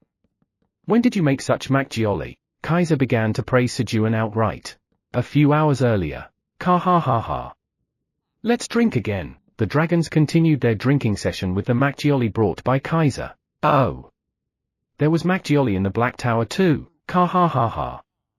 Our tower farmer made it for me. Kaiser, who believed strongly that it was made for him, even though he had stolen it without permission, served the regular macchioli to the dragons. Slurp. Should we try it? Gulp. Gulp. Each dragon took a bottle of macchioli and drank it as they chatted. HMPH. Still, it's not as good as our tower farmers, right? Artemis, whose pride was a bit hurt by the unexpectedly delicious macchioli, spoke with a sentiment that he couldn't lose. What? Are you belittling the macchioli made by our Sejun? Come out. It's a duel, Kaiser shouted, infuriated by Artemis's comment. Inside the tower, he might disregard him, but outside, disrespecting Sejun's macchioli was equivalent to belittling him. You think I won't come out if you ask me to? Thud. Bang. As Kaiser and Artemis started to fight outside. Come on. Drink up. Cheer up, Kellyan. Arjux will surely succeed in farming someday. Thanks, even if it's just words. Regardless of the two fighting, Brachio and Kellyan continued to drink macchioli. Heh. Good. What? It's already gone? There's more here. Kellyan and Brachio, who quickly emptied a bottle of Macchioli each, used magic to move a bottle each from what Kaiser had brought, to in front of them. And then, click, opened the cap, poured into the glass, cheers, wishing for Arjux's good harvest, clink. They clinked their glasses and drank. Then, ha, oh my, both exclaimed at the same time because an unexpected taste came from the Macchioli. Sweet potato? Corn, sweet potato? Let's switch and try. They switched bottles and drank again. Let's try the others too. Yeah. They opened the bottles brought by Kaiser and started tasting them one sip at a time. How many flavors are there? Exactly. Sweet potato, corn, carrot, cherry tomato, peanut, watermelon, mango, banana, and even chestnut Macchioli that hadn't fully matured yet. A total of 10 different flavors of Macchioli. Furthermore, the Macchioli made with crops grown by Sejun tasted much better, and there was even a subtle sensation that it had an effect on their body. Park Sejun, this incredible guy.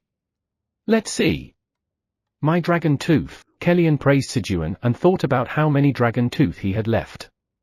With one dragon tooth, he thought he could get 10 bottles of each of the 10 flavored Macchiolis.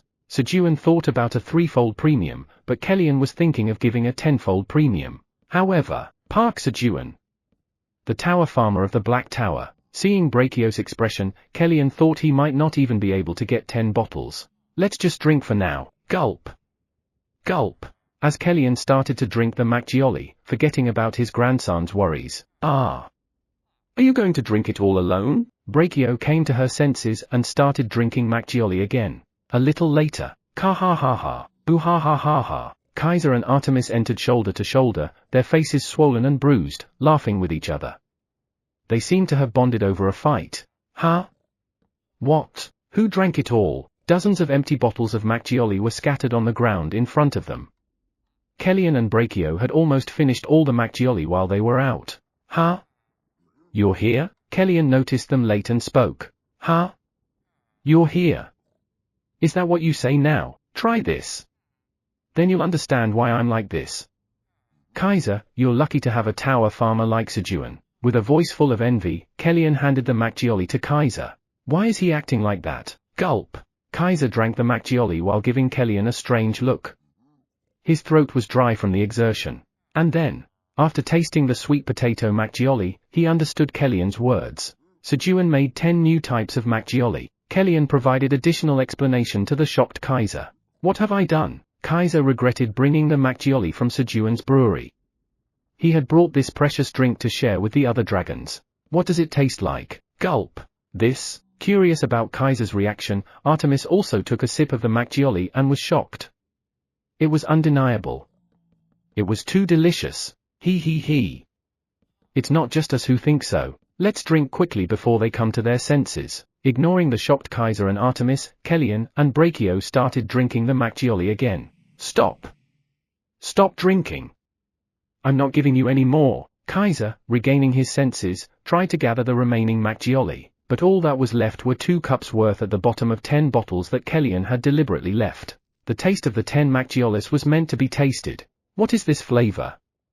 It has a unique flavor. He. This is watermelon. Kaiser, smugly, explained the watermelon flavor to Artemis, who was unfamiliar with it.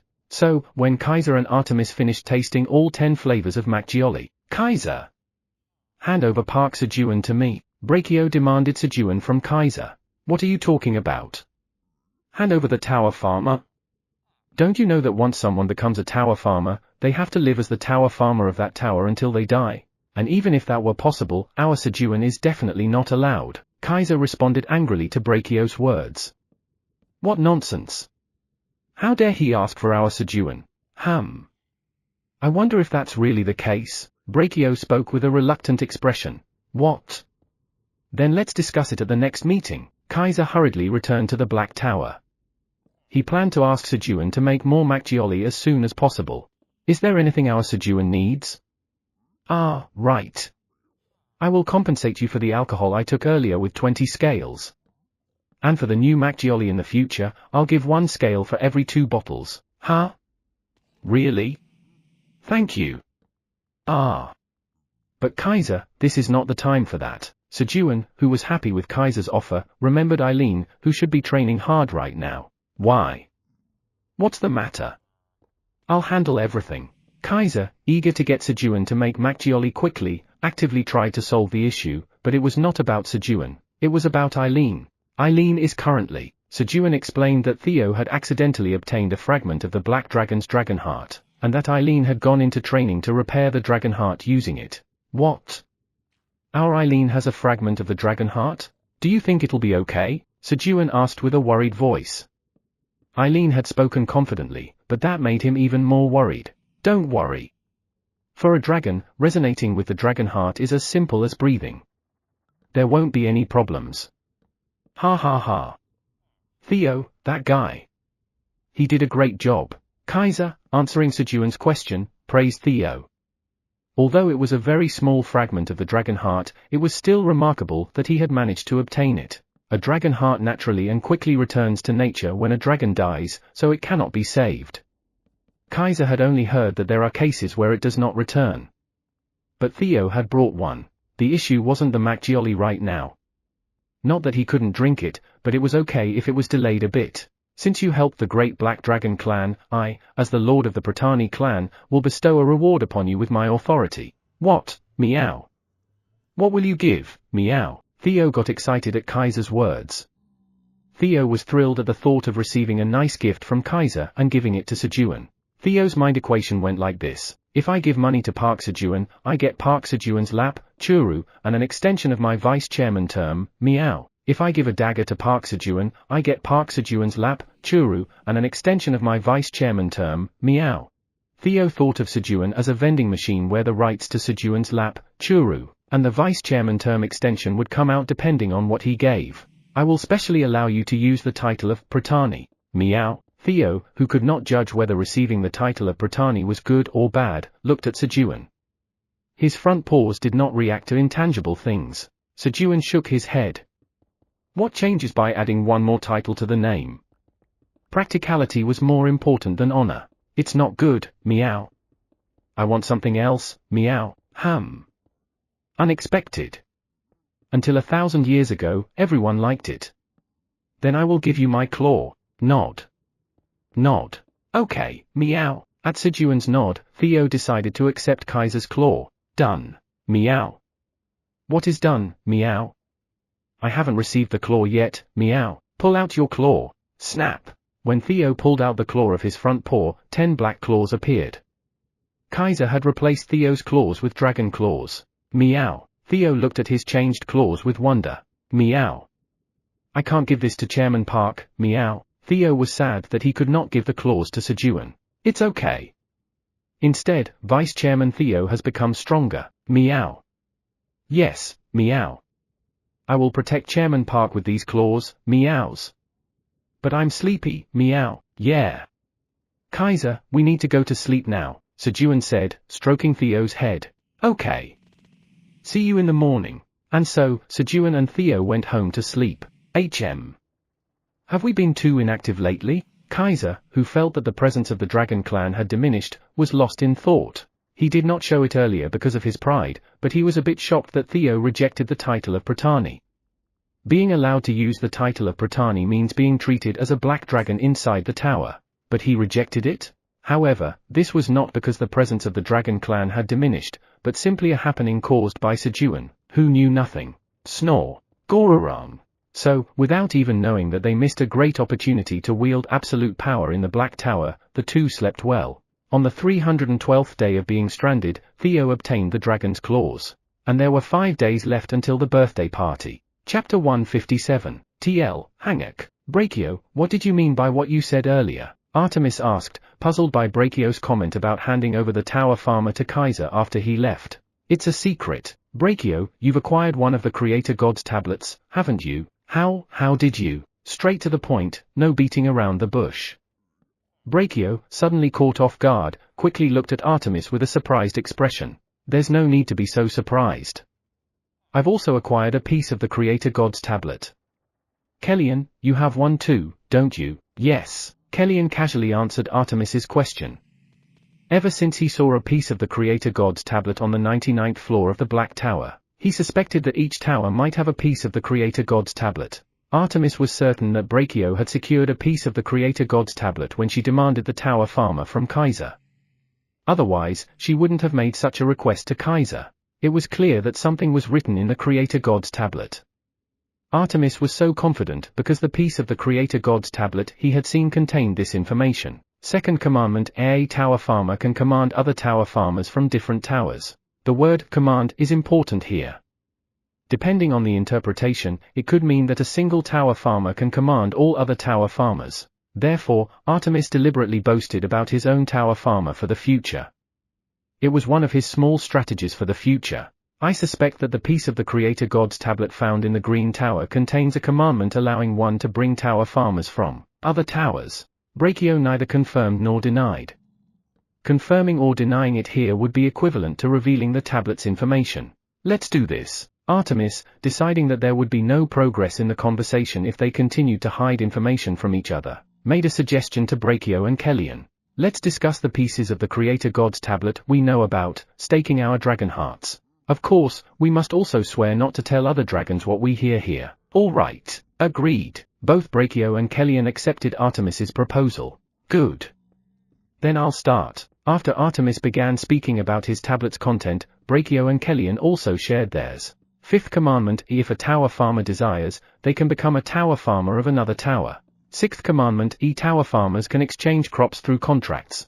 They both knew about the fifth and sixth commandments. Out of the 9 pieces, 3 pieces were entirely about tower farmers. And they were the second, fifth, and sixth commandments. So, it was reasonable to think that at least the second to sixth commandments were all about tower farmers. And assuming that there is one piece of the Creator God's tablet in each of the 8 towers, there could be a total of 8 commandments. Then, out of 8, at least 5 are about tower farmers. It's clear now. The Creator God definitely wants to accomplish something through the tower farmers, Artemis said with a voice full of conviction. Let's discuss this again at the next meeting. The dragons, their heads filled with thoughts about the content of the Creator God's tablet, returned to their dwellings. Morning of the 313th day of being stranded. As Sejun woke up, Gororong, Kairorong. The sounds of Theo and Iona snoring could be heard. Iona, who came at dawn, wrapped herself around Theo's tail and slept soundly. A little later, Poohoo-hut. Look at this, Iona, meow. Kaiser gave it to me, meow. I am now the mighty subordinate of the great black dragon and the deadly dragon-clawed yellow cat, Theo Park, meow, ching. Theo excitedly bragged about the new claws he received from Kaiser. However, Coyote. Vice Chairman Theo. Please give me just one of those claws, meow. Theo soon realized that showing his dragon claws to Iona was a big mistake. Showing dragon claws to a wizard. No, meow. It hurts, meow. Theo quickly put the claws away and ran off. Coyote. I will pull it out without hurting you. Iona chased after him. I don't want to, meow. Theo ran fast, but, Coyote. He couldn't shake off Iona, who was chasing him using flight magic. And Theo, who was fleeing, returned to Sejun's knee, who was preparing breakfast in the kitchen. Come to think of it, he was invincible when he was on Sejun's knee. Chairman Park, resolve it, meow. Theo, feeling invincible, confidently exclaimed. What do you want to resolve? Both of you, come and sit here. All right, meow. Coyote. Yes. Sejun made the 2, who were running around frantically since the morning, sit down and hurriedly prepared breakfast. Soon, it was time for Quenji to barge in. Krueng. I'm hungry. Bang. Bang. Quenji entered, patting its stomach to show that it was empty. Quenji is here, meow. Sit down quickly, meow. Theo pointed to the seat next to him. Krueng. Good morning, big bro. Good morning, Sister Iona. Quenji greeted the 2 sitting on either side of him. Coyote. Good morning, Quenji, as they exchanged greetings. Okay, here is your breakfast. Sejun started placing food in front of each of them. I will eat well, meow. Theo deliciously ate the grilled fish that was cooked to a golden brown. Krueng. Dad, Quenji will also eat well. Quenji started drinking the honey water, made with a 5-to-5 ratio of honey and water, and the glazed chestnuts after gulping down a bowl of thick honey water in one shot. The glazed chestnuts required a lot of effort. First, the outer shell had to be peeled, leaving the inner shell. Then, they were boiled several times to remove the astringent taste. Afterward, they were rinsed one by one to remove impurities. Finally, they were boiled again in water with honey and sugar. With the help of the hedgehogs on the 83rd floor, Sejun, who had many tasks at hand, managed everything. Crueng. It's delicious. Quenji ate a quantity that could be eaten in hundreds of bites. And then, coyote coyote coyote, crunch crunch. Iona took out roasted peanuts from her pocket and diligently chewed on them for breakfast. Squeak! Squeal! Finally, rabbits came in for breakfast. After feeding them, delicious, Sejun started his breakfast with the glazed chestnuts. I have to go work now. After eating breakfast, Sejun headed to the brewery. He had a lot of work to do as he had to brew macchioli for the birthday party and the order from Kaiser. Can I finish everything today? Huh? A bean pod is open. As Sejun, who was worried about the work he had to do today, walked towards the brewery, he noticed a bean pod, full of beans, in the 5-colored bean field. Originally, he had planted just 2 5-colored beans, but after continuous harvesting and planting, the number of colorful bean trees increased to 50. However, since the first harvest, there were no beans like the sturdy stamina red bean that increased stats by 100%. The first harvest was extremely lucky. The chances of harvesting beans that increased stats by 100% were very low. Let's harvest some different colored beans today. Pop! Talking to himself, Sejun picked and opened the bean pod. You have obtained 4 5-colored beans. You have obtained an agility green bean. Your proficiency in harvesting LV6 has slightly increased. You have gained 700 experience points. Oh, agility green bean. Just by the name, it was a bean that increased agility stats by 100%. Sejun happily took the green bean and hurriedly planted the 4 5-colored beans. He then headed to the brewery and began making macchioli. After about 2 hours of preparing the rice flour dough and taking a short break, Sir Sejun. We are here. Okay. Hegel and the wolves appeared with 5 banana monkeys from the 77th floor. As the amount of macchioli to be brewed increased, Sejun gave special instructions to Hegel to bring the monkeys from the 77th floor who had experience brewing alcohol. So, Hegel and the black wolves brought the monkeys. Okay. As soon as the banana monkeys saw Sejun, they bowed respectfully. Thank you for coming all the way here. Come in. I'll explain. Sejun took the monkeys into the brewery and started explaining as they came to help with his work. Okay? That is, okay. Yes, it's similar. The monkeys, who had been brewing alcohol for several years, asked Sejun a few questions and quickly understood the process of making macchioli. And then, okay. Oh, is that so? From then on, Sejun was actually learning from the banana monkeys how to brew alcohol. Thanks to that, the macchioli to be made this time was expected to taste better, as Sejun was diligently brewing macchioli. Poohoo hut. Quenji, look at this. Snap. Theo proudly showed off his dragon claw to Quenji while looking around to see if Iona was there. Normally, Theo wouldn't leave Sejun's lap, but to brag to Quenji, he had to get off Sejun's lap. The reason was because Sejun didn't allow the young Quenji to enter the brewery. So, Theo was proudly bragging about his claws to Quenji in front of the brewery. Crueng. Big brother, that's cool. Quenji also wants to have dragon claws. Quenji, who always wants what his big brother has, was once again envious of Theo's dragon claws. Poohoo hut. This is not something anyone can have, meow. You need to have a dragon heart, meow. Crueng? What is a dragon heart? Meow. You don't know what a dragon heart is, meow. Listen carefully, meow. Theo explained that the dragon heart is the heart of a dragon and then hurriedly went inside the brewery. He had bragged enough, so it was time to reclaim his spot on the lap. Huh? Sejun was puzzled by the sound coming from his stomach. Because usually, Quenji would come looking for food, saying he was hungry, before Sejun's stomach growled. So, Sejun hadn't heard the gurgling sound from his stomach in a while. Guys, let's eat lunch first. Sejun spoke to the monkeys mixing rice batter with yeast.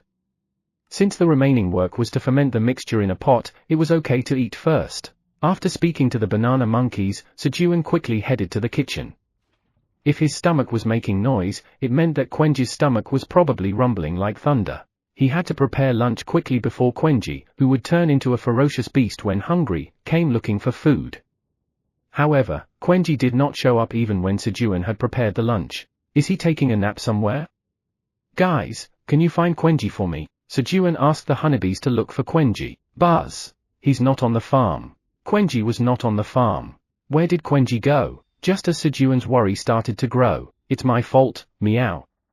I told Quenji that he needed to get a dragon heart, so he must have gone to catch a dragon, meow. What? Sejun was shocked at Theo's words. Even though Quenji was strong, he was not strong enough to fight a dragon. Just as everyone was worried about Quenji. Coyote, coyote, coyote. Sejun, are you looking for Quenji? Kororong. Iona, who had returned from the wizard tower, brought Quenji, who was sleeping, floating with her anti-gravity magic. Iona, where did you find Quenji? I heard a loud snore and went to check. He was sleeping near the fire ant nest in the north, you know. What? The northern region? Why, then, sniff sniff. Quenji rubbed his nose and opened his eyes. He seemed to have fallen asleep due to exhaustion from hunger. And then, Krueng. I smell something delicious. As expected, the first thing Quenji did after waking up was to look for food. Quenji hurriedly tried to run to where the delicious smell was coming from. However, Quenji, why did you go north? Sejun asked Quenji with a stern expression. Krueng. I went to train my claws. Quenji answered timidly, intimidated by Sejun's stern expression. Claw training, Krueng. Krueng. Yes. I will train my claws and have even cooler claws than Big Brother's dragon claws. Since there was no way to get a dragon heart, Quenji had thought of another way. You don't need to do that, Quenji. Daddy will make your claws cool for you. Even Iona had a hard time with the fire ant queen. The north was dangerous, even if Quenji was strong. Krueng? Really? Yes. Just trust Daddy. Let's go eat first. Sejun quickly convinced Quenji and went to eat. How can I make his claws cool? While eating, Sejun thought hard. He was the kind of person who would say something first and then think of a plan later. Vice Chairman Theo, you are demoted to Representative Theo for 1 day. Meow. Of course, he punished Theo for creating this situation. Chapter 158, Draw on Mine 2, Meow. TL, Hangak. It's done. After hearing about Artemis, Brachio, and the Creator God's tablet pieces, Kellyan had returned home and connected his soul to the white dragon statue again. Flap. Flap. Are you back? You're late, aren't you? Kaiser spoke in a gruff voice, looking at the white dragon statue flying towards him. Kaiser, are you still sulking? What? Sulking? Do I look sulky to you? You Macchioli thief. Kaiser got angry at Kellyan's words. What? Macchioli thief? You brought it to drink. When did I say to drink it all? Drink it all? I left some. Is leaving only a sip considered as leaving some? Normally, they would have been physically fighting, but they only argued with words. Because if the statue were destroyed during the fight, it would become difficult to obtain the crops and dishes made by Sejun from then on. And if, by any chance, Sejun gets hurt or dies due to the aftermath of their fight, that would be equivalent to killing the goose that lays the golden eggs. They were being very careful in their own way. While the two dragons were fighting, Kaiser, Kellyan, please help me. Sejun, who had made wonderful claws for Quenji, ran straight to the two dragons as soon as he saw them and asked for help. He had mobilized Pinkfur and even the Minotaur King to sprout the seedlings of the elixir, cherry tomato, but ultimately failed. As a last resort, Sejun asked the two dragons for help. Flap. Flap. Sejun, you don't need to take help from Kellyan. What do you need? Kaiser quickly flew to Sejun's side and shouted. And then, by the way, when will the Macchioli be ready? He quietly asked when the Macchioli would be ready, casting a barrier so Kellyan couldn't hear. It will take about 4 to 5 days to mature. He. Really? Let's go. I will solve everything. Kaiser tried to solve everything by himself. However, planting the seed of the elixir, cherry tomato imbued with powerful magic power failed. The environment is not strong enough in magic power for the elixir, cherry tomato imbued with powerful magic power to take root. Planting the seed of the elixir, cherry tomato imbued with powerful magic power failed. Swoosh! The seed turned into powder and disappeared along with the message. Kaiser, it seems difficult to do it alone. Ahem. The output of the magic stone is insufficient. Kaiser spoke in a resentful voice. If he could use the magic power of his main body, he could use 100 times more magic power, but the capacity of the magic stone attached to the black dragon statue was insufficient. Ahem. I have to step in. Kellyan, who had been watching from behind, coughed and spoke. Normally, he would have enjoyed watching Kaiser struggle, but he couldn't afford to do that today. Because of the elixir, cherry tomato imbued with powerful magic power seed that Sejun had taken out. A tomato that only grows in places with strong magic power. It felt like a crop that existed for his grandson, Arjux. This is an opportunity. With this crop, even Arjux can farm. That's why Kellyan didn't enjoy watching Kaiser struggle and quickly helped Sejun. He wanted to quickly confirm whether the elixir, cherry tomato, could really withstand Arjux's magic power. Wung. Kellyan poured all his magic power into the ground filled with Kaiser's magic power. It was slightly more than the magic power that Arjux usually emits. If it can withstand this much magic power, it can grow well even in the White Tower. Now try planting it. Yes, Sejun planted the elixir, cherry tomato seed once again in the ground filled with magic power of Kaiser and Kellyan. And then, elixir, cherry tomato imbued with powerful magic power has been planted. Elixir, cherry tomato imbued with powerful magic power successfully planted. Due to the effect of magic seed sowing LV6, the growth speed of crops will be faster for 24 hours. He successfully planted the elixir-grade tomato. It's done. Sejun finally succeeded in planting the elixir-grade tomato and cheered. Then, the magic power of the land where the elixir, cherry tomato imbued with powerful magic power is planted is dispersing. The effect of magic seed sowing LV6 growth speed increase is reduced to 20 hours. If the magic power of the land drops below a certain level, the elixir, cherry tomato imbued with powerful magic power will wither. The magic power infused into the ground dispersed, and a message appeared, indicating that they needed to infuse more magic. The two dragon statues needed to maintain a certain amount of magic power infused into the ground. Since the two dragons had exhausted all their magic power, Sejun initially infused some of his magic power, but the magical energy of the ground has fallen below a certain level. Elixir, cherry tomato imbued with powerful magic power has withered. Sejun's magic was not enough. The elixir, cherry tomato imbued with powerful magic power tragically died. It's difficult. Sejun was disappointed. And, on the contrary, Kellyan smiled. A crop that needs a continuous supply of strong magic power. This is a crop for Arjux. It was a perfect condition. Great. Kellyan unintentionally revealed his true feelings. What? What did you just say? Sejun, who became irritable after the elixir-grade cherry tomato died, unintentionally raised his voice and asked Kellyan. It was already upsetting that the crop died, and now he was saying, great. No, I mean, it's not good. Kellyan quickly made an excuse and began thinking about how to steal the seeds. If he had the seeds of the elixir, cherry tomato imbued with powerful magic power, even Arjux could farm. Grandson, just wait a little longer. Thinking about his grandson, who would be working hard with dirt on his hands, Kellyan gained determination. And, suspicious. Kaiser looked at Kellyan with suspicion. 99th floor of the White Tower. Bang! You all! It's been 3 seconds since break time ended, and you're still sitting? Hurry up and work. It's very comfortable these days, huh? Want to see hell? Sorry. At the shout of the white-haired boy, the monsters trembled in fear and hurriedly started scattering seeds from the sacks. The seeds scattered by the monsters were collected from each floor of the White Tower. If they can't handle my magic, I'll win with quantity. Arjux, realizing the seeds couldn't endure his magic power and were dying, decided to plant more to distribute his energy. You're not doing it right over there. Contrary to Kellyan's worries, Arjux, who was leaning back and only giving orders to the monsters, had hands that were completely clean without a speck of dust. Krueng? Big bro, look at my claws. Aren't they cool? Quenji showed off his claws, which Sejun had made look cool, to Theo. Each of Quenji's claws had pictures of magnificent and great beings drawn on them. And, I'm envious, meow. Theo looked at Quenji's claws with envy. Having been demoted from vice chairman to representative, and now seeing Quenji's cool claws. Theo's ears drooped from the 2 consecutive depressing events. Krueng! Cheer up, big bro. Someday, big bro will also have cool claws like mine. Quenji consoled Theo like that. The situation had turned around 3 hours earlier. It's tough. Very tough. While eating, Sejun was contemplating how to make Quenji's claws look cool, but he couldn't think of anything no matter how hard he tried. While lost in thought, will this work? A good idea came to mind. Quenji, enlarge yourself. After finishing his meal, Sejun ordered Quenji, who was dozing off with his back pressed against Sejun's back, to become giant. Krueng. Okay. Quenji, who was still half asleep, transformed into a giant.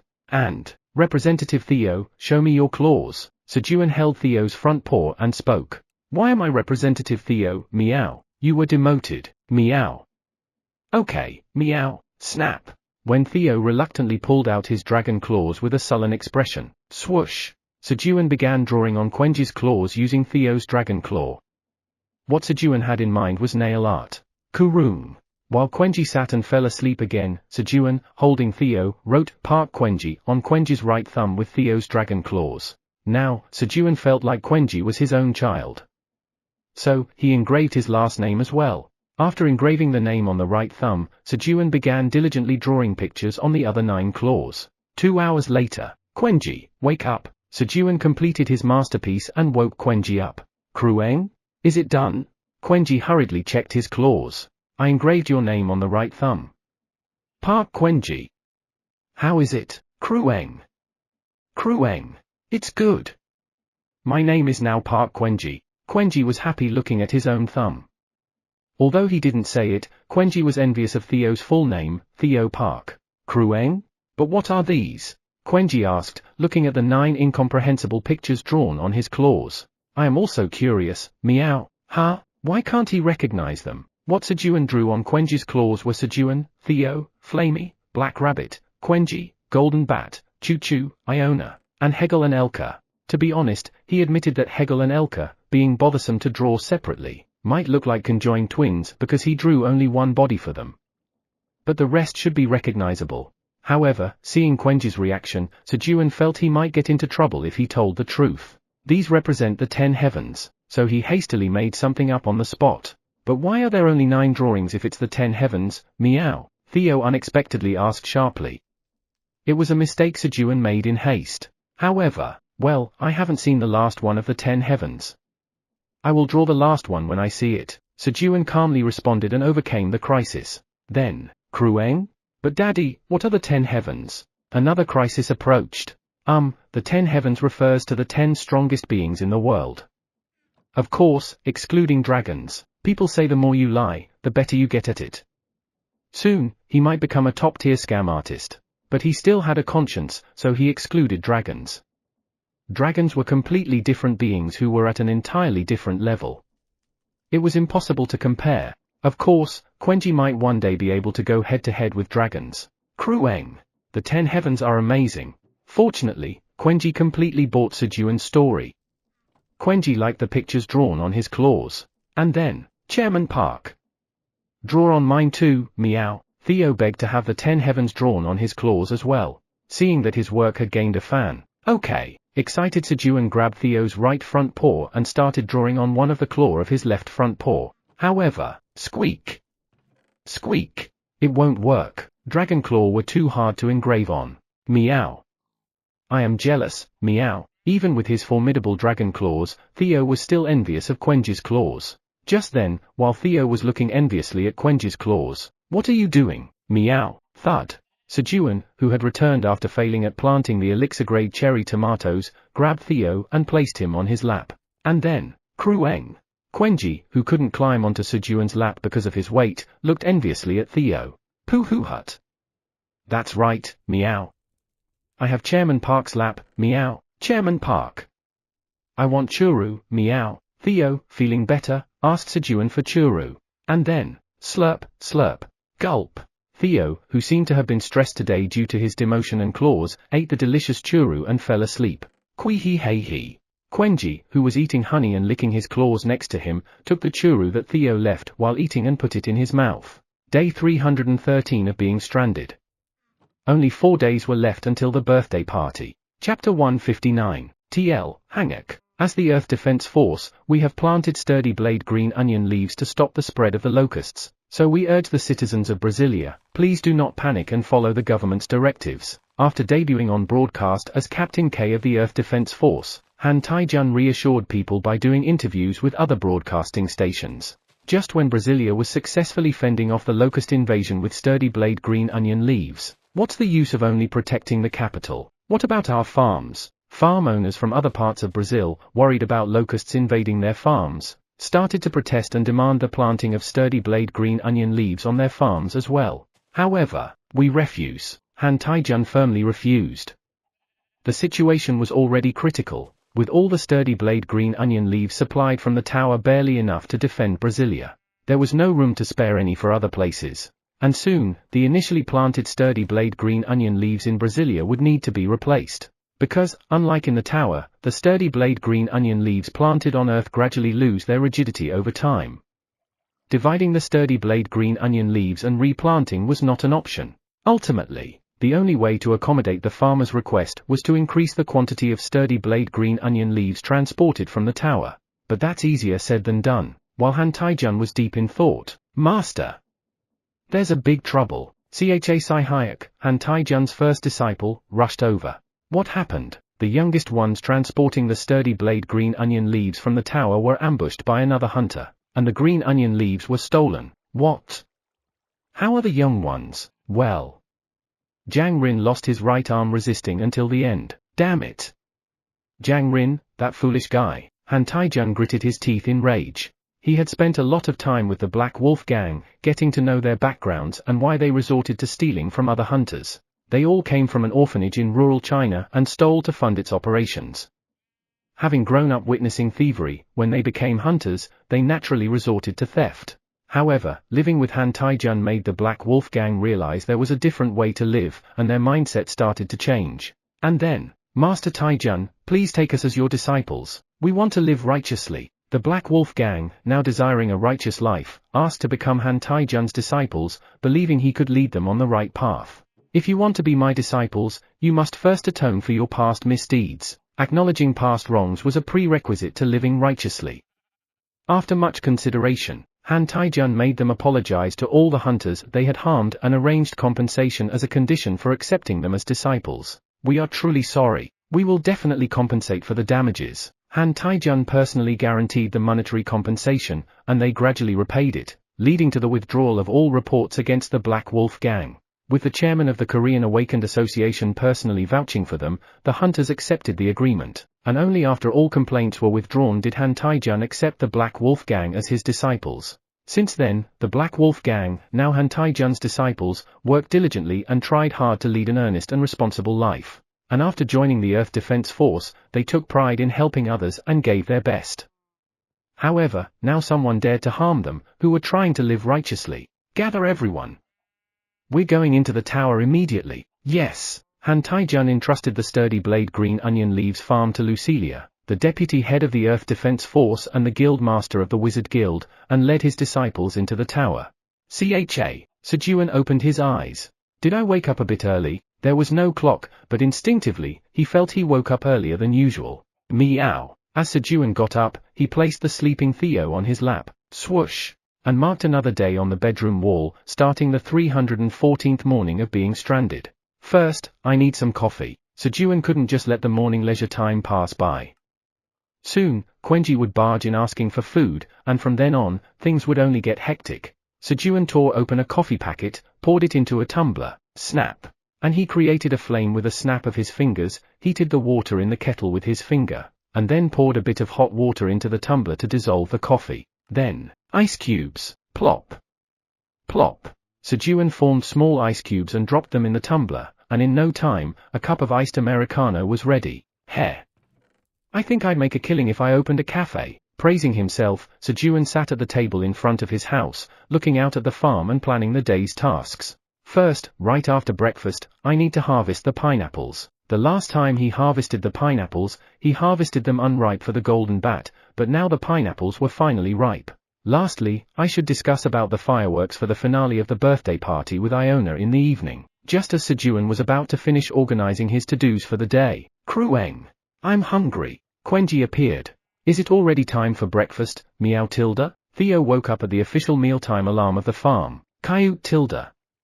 "I'll sleep a bit more." Iona, who had been working late and only returned at dawn, wrapped herself tightly with Theo's tail and went back to sleep. "Sit down and wait for a moment." Sejun hurriedly prepared breakfast. Squeak. "Okay." The rabbits and monkeys also entered the kitchen and sat down, waiting for their meal. At first, the monkeys didn't know what to do when Sejun, who they thought was a god, prepared food for them, but they quickly adapted. Eat up. Sejun put the breakfast he had prepared on the table.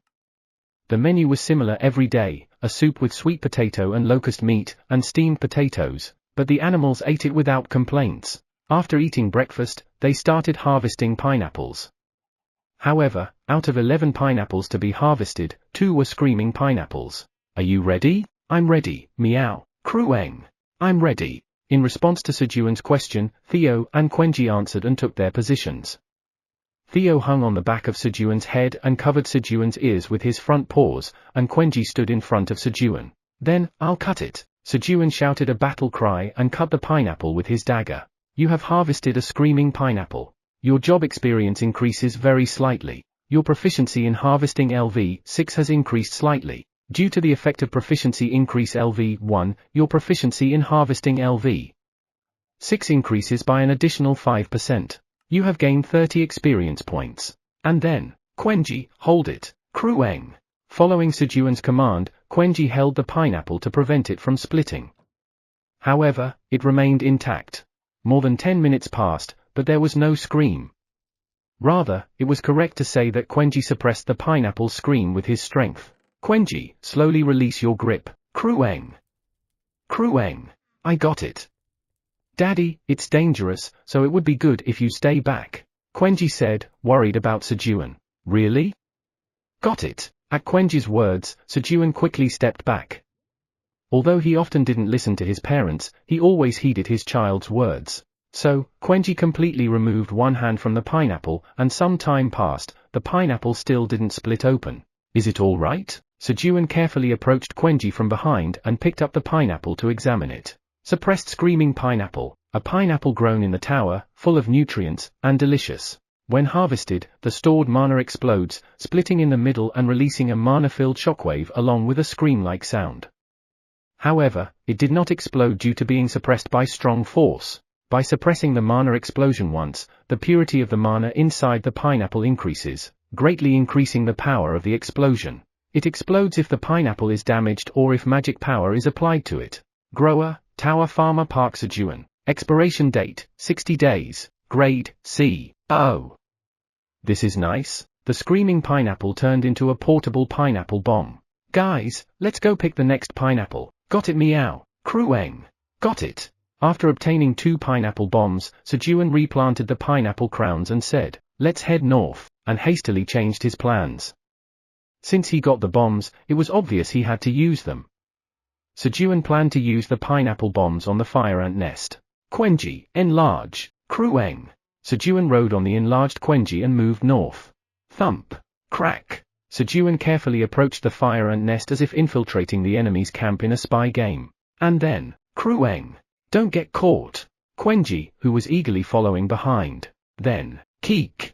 He spotted a fire ant worker, doing reconnaissance about 100 m away. Hide. Sejun quickly ducked his head. Just Chairman Park hides, it's enough, meow. Crueng. We are small so they won't see us. Since there were many rocks, the small Theo and Quenji were not visible. Right. Feeling a bit awkward, Sejun quietly moved again. And then, roll, roll. Sejun, who arrived at the entrance of the fire ant nest without any guards, sent a rolling pineapple. The fire ants would first attack the suspicious pineapple and in the process, the pineapple would explode. Having deployed 1 pineapple bomb, Sejun then moved to find another entrance, but he came across a hole much larger than the other ant entrances. This must be a huge colony of fire ants, Sejun said excitedly as he tossed the pineapple bomb into the hole, and then climbed to the top floor of the wizard tower with permission from Iona. And then, create thundercloud, rainfall. While it rained, he waited for the explosion. If it didn't explode, he planned to detonate it with thunder. A moment later, Kwang! The first dropped pineapple bomb exploded, causing a huge explosion, and a 200 m diameter of land caved in. You have killed a fire ant warrior with the explosion of the suppressed screaming pineapple. You have gained 50,000 experience points. You have killed a fire ant worker with the explosion of the suppressed screaming pineapple. You have gained 1,000 experience points. Messages appearing at the same time. There were fewer messages than expected. Rumble. Due to the rain that Sejun had summoned, a second collapse occurred, and the ground collapsed once again. Kiek. As the fire ants escaping from the collapsed nest began to run around outside, throw thunder, Sejun did not miss the opportunity and began his next attack. The ground was wet enough to increase the damage. You have leveled up. You have gained 1 bonus stat. Thus, after using throw thunder 3 times, he leveled up to level 56.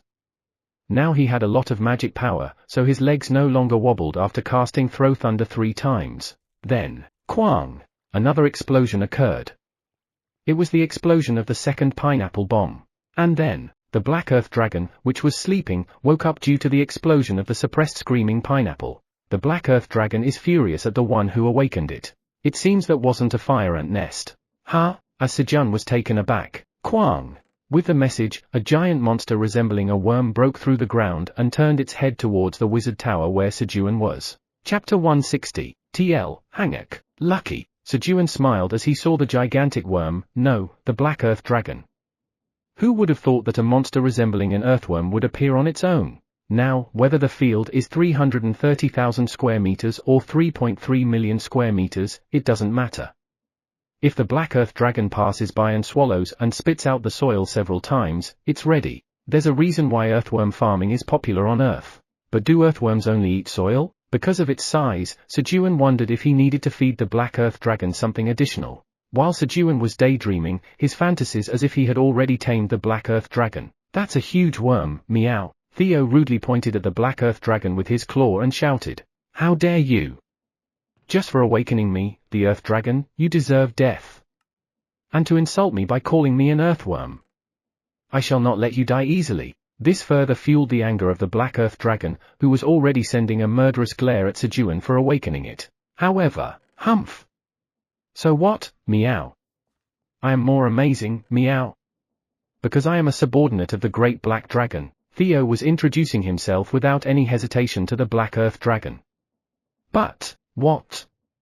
The Great Black Dragon took someone like you as a subordinate? I can't believe it. If you are really a subordinate of the Great Black Dragon, show me the proof. The Black Earth Dragon interrupted Theo and demanded proof of the Black Dragon. Pooh hut. Here it is, meow. Quenji, show yours too, meow. Theo, as if he was waiting for it, confidently showed the sole of his hind paw. Krueng. Here it is. Quenji also gave a thumbs up in response to Theo's words. Swoosh. Sejun slowly rolled up his sleeve, flexing his left arm to show his dragon tattoo. And then, this. How can this be? The Black Earth Dragon was greatly shocked after seeing the Black Dragon's tattoo on Sejun's arm. It wasn't just because the tattoo was large and clearly visible. He had time to give such a lowly being his mark. The anger was due to the neglect of not visiting him for centuries despite serving the Black Tower for over 1,000 years, yet giving a weak being like Sejun a mark. Bang! Eventually, the Black Earth Dragon lost its rationality and lost its temper. Showing the proof had a counterproductive effect. And then, die. The Black Earth Dragon, having lost its rationality, swung its massive tail towards Sejun. However, QQQ, how dare you damage my tower? Iona, who had been sleeping on Theo's tail, opened her eyes as she felt the enormous force approaching her tower. She opened her eyes in annoyance. The tower had just been repaired from Quenji's damage. Stones. At my command, strike the enemy. Flame stone missile. When Iona cast her spell towards the approaching tail of the Black Earth Dragon, thousands of stones on the ground levitated and, with rapid acceleration, flew towards it. Quaguaguang. With a loud explosion, a giant shockwave and fragments of stone rushed towards the tower. However, Wung. As if to prove it was no ordinary wizard tower, the barrier installed on the tower blocked the shockwave and the stones. Meanwhile, gravity, follow my command and strengthen the force. Gravity control. Iona cast another spell, applying tenfold gravity on the Black Earth Dragon. Kujiyugung. With Iona's spell, the Black Earth Dragon was buried into the ground. The power of magic. Just as Iona was about to deliver the final blow. Iona, don't kill it. Let's go down, guys. Sejun hurriedly stopped Iona, who was about to kill the worker needed for earthworm farming. He hurriedly took the animals and descended the wizard tower. He was planning to coax the Black Earth Dragon, who was angry because of the proof, into working on the farm by giving it the proof. As soon as they arrived at the place where the Black Earth Dragon was buried, Kuo! The Black Earth Dragon, overcoming 10 times the gravity, raised its head from the ground. Wait, listen to me. I have the proof. When Sejun tried to persuade the Black Earth Dragon to work together on the farm by touching its body, you have made contact with the Black Earth Dragon, the ally of the Black Tower farmer. A quest has been generated. Job quest, tame the angry Black Earth Dragon, the one who swallows the land that has been neglected for hundreds of years, and give it a name. Success is guaranteed as long as you tame it by any means necessary. Reward, Black Earth Dragon, the one who swallows the land, will help with farming. A quest was triggered. Huh? An ally? What? A weakling like you is a tower farmer? While making contact with Sejun, the Black Earth Dragon seemed extremely surprised, perhaps realizing Sejun's identity. It was because Sejun was too weak. There had never been such a weak tower farmer in the history of the Black Tower. It was a bad sign. A sign of the tower's downfall. Yeah.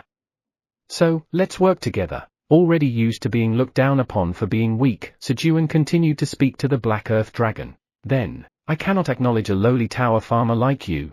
Kugugum. The Black Earth Dragon attacked Sejun using its tail, which was hidden underground. Krueng. Daddy's in danger. Quenji enlarged to block the attack. Kwang. Kru. The dragon tattoo on Quenji's thumb roared, protecting Quenji before disappearing. Krueng? Although the item description said it would activate when life was in danger, it actually activated automatically when it was attacked with a certain level of force. The dragon skin was activated. Krueng. Krueng. Quenji's tattoo is gone. Quenji is angry. Kwang. Quagwagwang. As the tattoo disappeared, the angry Quenji started to beat the Black Earth Dragon with its front paws. Krueng. The worm is bad. Yuke. The Black Earth Dragon groaned in pain from Quenji's attack. Due to the 10 times gravity, it was hard to move its body properly, making it impossible to counterattack. Quenji, stop hitting it. I'll engrave the tattoo again. When Quenji sufficiently battered the Black Earth Dragon's body, Sejun stopped Quenji. And then, here, using Kaiser's scales, Sejun engraved the dragon tattoo on Quenji's thumb again. Krueng. Krueng. Thank you, Daddy. Quenji's tattoo has returned. While Quenji was happily celebrating the return of its tattoo, how could you? How about it? Want one?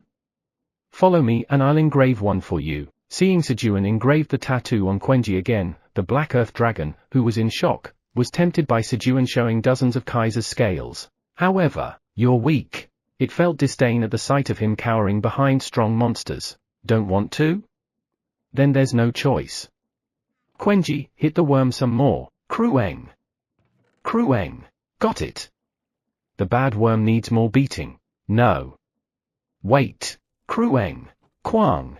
Before the Black Earth Dragon could finish speaking, Quenji's uppercut struck. After being hit for a while, will you follow or not? Sejun asked again.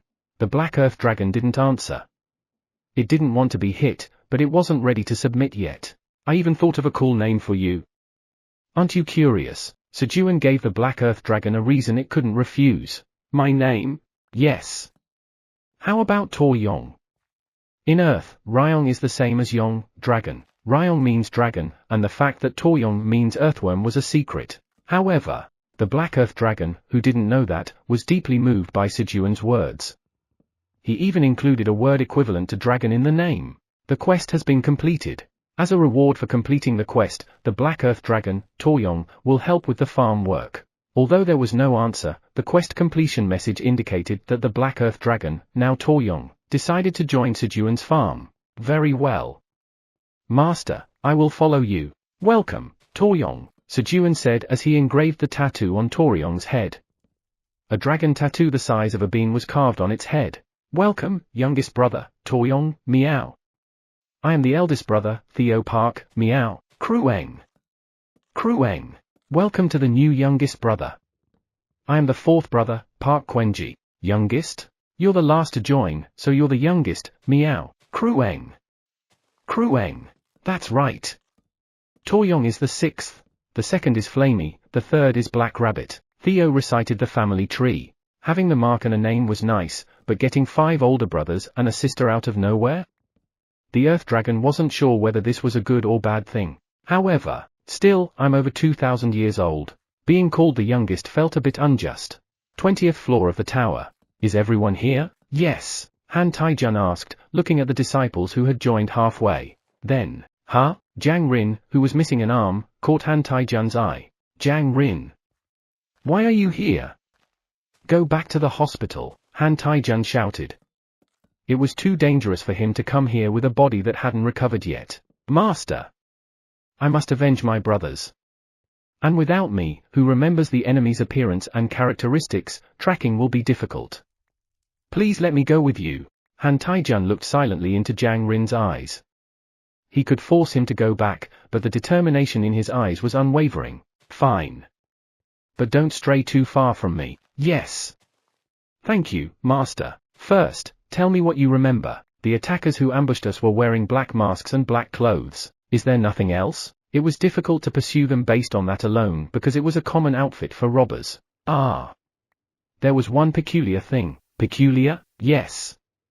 I briefly saw a tattoo of a snake with 3 heads in a circle on one of their necks. A snake with 3 heads? Yes. Did I see it wrong? Han Taijun let out a sigh instead of answering. A snake tattoo with 3 heads. He did not know the exact name of the organization. It was just informally called the 3-Head Society, because they had a circular tattoo of a snake with 3 heads. The origin of the organization was known to be made up of hunters from the Mafia, Yakuza, and Triads. If Jiang Rin saw correctly, this was very dangerous. It was not something that could be resolved with just his and his disciples' strength.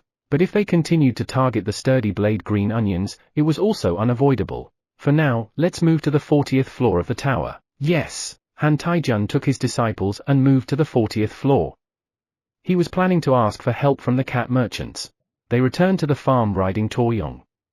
When they arrived at the farm, it was already bedtime. Then I will start working right away. As soon as they arrived at the farm, Toyong shrank to the size of a finger and jumped right into the field. All right, take care, Krueng. Quenji is going to sleep. Yes. Good night, Quenji. Sejun said goodbye to Quenji and headed home.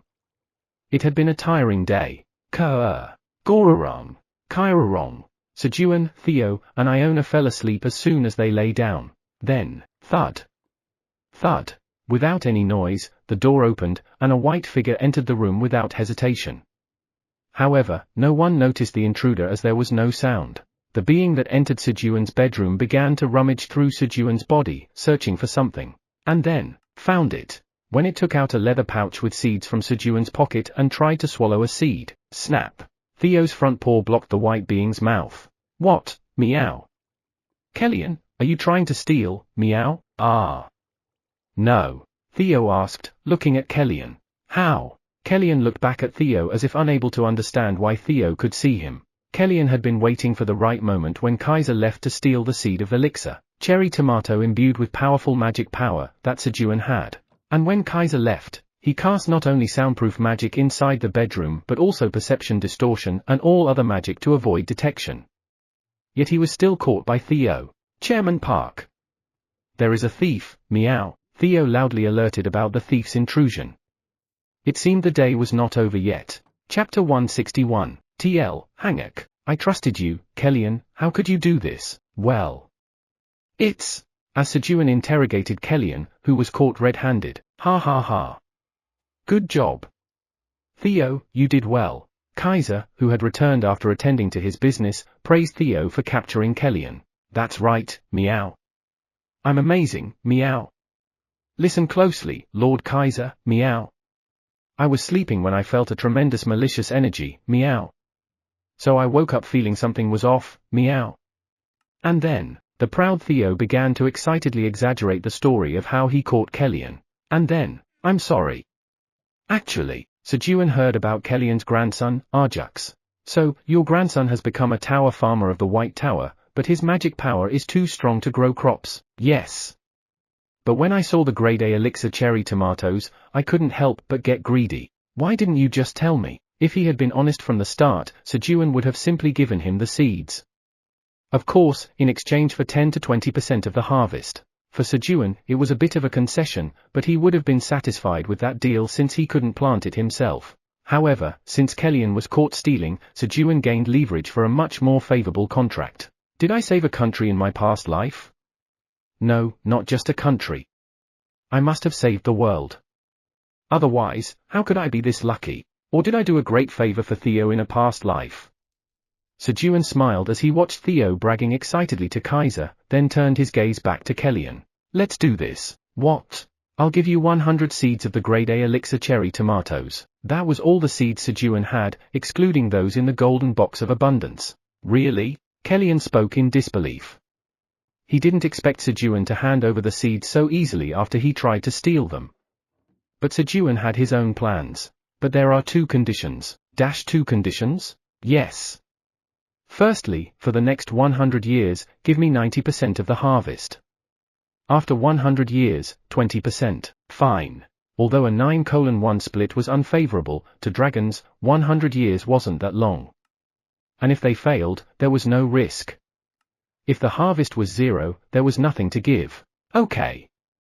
What's the second condition? Give me 100 dragon tooth warriors. What? 100 dragon tooth warriors? Can't I just pay you in cash? 100 dragon tooth warriors could be exchanged for 100,000 bottles of regular Macchioli. It would have been easier to just pay cash. But, no. I want the dragon tooth warriors. Sejun firmly declined. To him, dragon tooth warriors were more valuable than money. He planned to arm the wolf tribe and the rabbit kingdom on the 55th floor, the banana farm on the 77th floor, and the chestnut farm on the 83rd floor, so they could guard the farms better.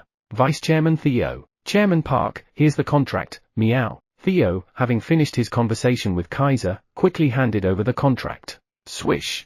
Receiving the contract, Sejun quickly wrote down the agreement and stamped it. Lord Kellyan, please stamp here, meow. Theo handed the contract to Kellyan. With the contract completed, Sejun and Kellyan exchanged 100 grade A elixir cherry tomato seeds and 100 dragon tooth warriors. Just to let you know, these grade A elixir cherry tomatoes are exclusively cultivated by me in the tower. In other words, you can't plant them without my permission. It was a warning not to steal the crops. Exclusive cultivation rights. There's such a thing? Yes. It's a privilege given only to tower farmers who harvest new varieties. So don't deceive me about the yield and think about planting behind my back. I see. Understood. With Kellyan's reply, the white dragon statue stopped. He quickly left to give the seeds to his grandson. Kellyan too had been through a lot for his grandson. Vice Chairman Theo, let's go to sleep. Chairman Park, aren't you going to praise me, meow? He had caught a thief, but when Sejun tried to sleep without any celebration, Theo spoke with disappointment. It was typical of Theo to pay attention to such details. All right. 1 month extension for Vice Chairman term. It feels a bit lacking. I wish there was a slogan like last time. Is that what it was about? Sejun shook his body, hyping up the mood. Then, who's the cat with the ability to catch thieves at night? He said rhythmically, like rapping, then he handed the imaginary microphone to Theo. It's me, Theo Park, meow. Then, who's the brave cat that shouts, thief, in front of a dragon? It's me, Theo Park, meow. And, who's the cool cat that confidently hands the contract to the dragon? It's me, Theo Park, meow. You say Theo, I say Park. Theo, meow. Park. Shall we sleep now? Not yet, meow. Theo, meow. Park. The elated Theo went wild. After about an hour of celebrations, me. Chairman Park, I'm sleepy now, meow. Let's sleep, meow. Finally, Theo was satisfied. Okay. Sejun, having barely satisfied Theo, fell asleep. A very long day had finally come to an end. Why did you call me again, Grandpa? Don't you know I'm busy farming? Arjux, with dirt all over him, appeared grumbling at the call of Kellyan. Stop complaining and plant these. Kellyan handed Arjux 100 seeds of elixir cherry tomato. What are these? They're from the Black Tower's farmer. What? The Black Tower? Arjux was surprised by Kellyan's words. He knew how much his grandfather despised the Black Tower. He thought the seeds weren't acquired in a good way. All right, I'll plant them for now, Arjux said gloomily and then teleported back to the 99th floor of the tower. And, whoosh, he threw the 100 elixir cherry tomato seeds into a field where other seeds were already planted. It was more bothersome to summon monsters and instruct them to plant. They'll grow on their own. Yawn. I should sleep. As Arjux was about to return to his dwelling after scattering the seeds, whoosh, he felt the surrounding magic power being rapidly absorbed towards where he had just scattered the seeds. Thud. The seeds grew at an alarming rate. Using the abundant magic power, the elixir cherry tomatoes grew rapidly and bore fruit almost immediately. Mwahahaha! I did it, Arjux cheered. Finally, the crops had grown from the spot where he had sown the seeds. Pop! Arjux plucked one of the newly formed cherry tomatoes and ate it. Oh! Delicious! The tangy flavor made his eyes widen in surprise. He. It's tasty. And so, Arjux ate cherry tomatoes until he was full and said, I should plant some more. He started to plant more seeds from the cherry tomatoes. Then, you have planted the crops of Park Sejun, the tower farmer of the Black Tower, who has exclusive cultivation rights, without permission. According to the tower's law, a message appeared in front of Arjux. What? Without permission? It was Kellyan's mistake. Kellyan didn't expect the tomatoes to grow so fast and intended to inform Arjux about the exclusive cultivation rights and contract details later on. How dare you? You dare impose the tower's law on me, the great white dragon? Of course, even if Kellyan had informed him about the contract, Arjux would likely have planted them anyway given his nature. The next morning, Sejun woke up, and, I caught a thief trying to steal Chairman Park's belongings last night, meow, Krueng. Big brother, you're amazing. The animal's conversation could be heard. Theo was bragging about his exploits to Quenji from the night before. Krueng. Dad's awake. Dad, Quenji is hungry. As soon as Sejun woke up, Quenji started to whine about being hungry. Just wait a moment. Sejun headed to the cooking area with the animals. While Sejun was preparing breakfast, Krueng. Our big bro caught a thief last night. Quenji bragged to the rabbits and monkeys about Theo's achievement. And, he. Our fourth sibling is doing well, meow. Theo, looking proudly at Quenji. Then, Krueng. So Big Brother said. Huh? What came after that? Quenji, who had been eagerly recounting the story, suddenly stopped. That's when I said to the evil dragon, meow. Stop stealing right now, Krueng. That's right. Big Bro said that. And then Big Bro, kids, let's eat. Theo continued the story where Quenji left off, and in the meantime, breakfast was ready. After breakfast, let's have colorful flowers bloom behind the dragon. And at the end, make fireworks where everyone appears. Coyote. Okay, Sejun discussed the fireworks display for the birthday party finale with Iona. They should have discussed this matter yesterday, but their schedule was delayed due to waking up an earth dragon in the north. Now, only 2 days were left until the birthday party. They needed to finalize the fireworks display today so that Iona and her subordinate wizards could complete the preparations on time. Coyote. I'll head to the wizard tower now to work on the fireworks display. Okay. Thanks for your help. Sejun finished discussing with Iona. Chairman Park, if there's nothing left to do, let's sleep, meow. Theo, who had been recounting his stories to the animals, clung to Sejun's knee and suggested. No, we're going to make rice cakes now. Sejun planned to stack honey sarutiak, rice cake, like bricks to make a giant cake for the birthday party. Krueng. Rice cakes. They're delicious when dipped in honey. Quenji, who followed Theo, got excited when he heard Sejun mention making the rice cakes. No, you can't eat the rice cakes we're making today, Krueng. So are you going to eat them all by yourself? Quenji said, sounding disappointed. No, if I were to eat them, I would share with Quenji. The rice cakes we're making today are for our birthday party. So you can resist eating them, right? Sejun said, patting Quenji's head. Krueng? So, I can eat them during the birthday party. Yes, after we sing, you can eat. For now, eat this crop gigantification. Sejun consoled Quenji by using his skill to enlarge a sweet potato into a giant 3-meter sweet potato and gave it to him. Krueng. I understand.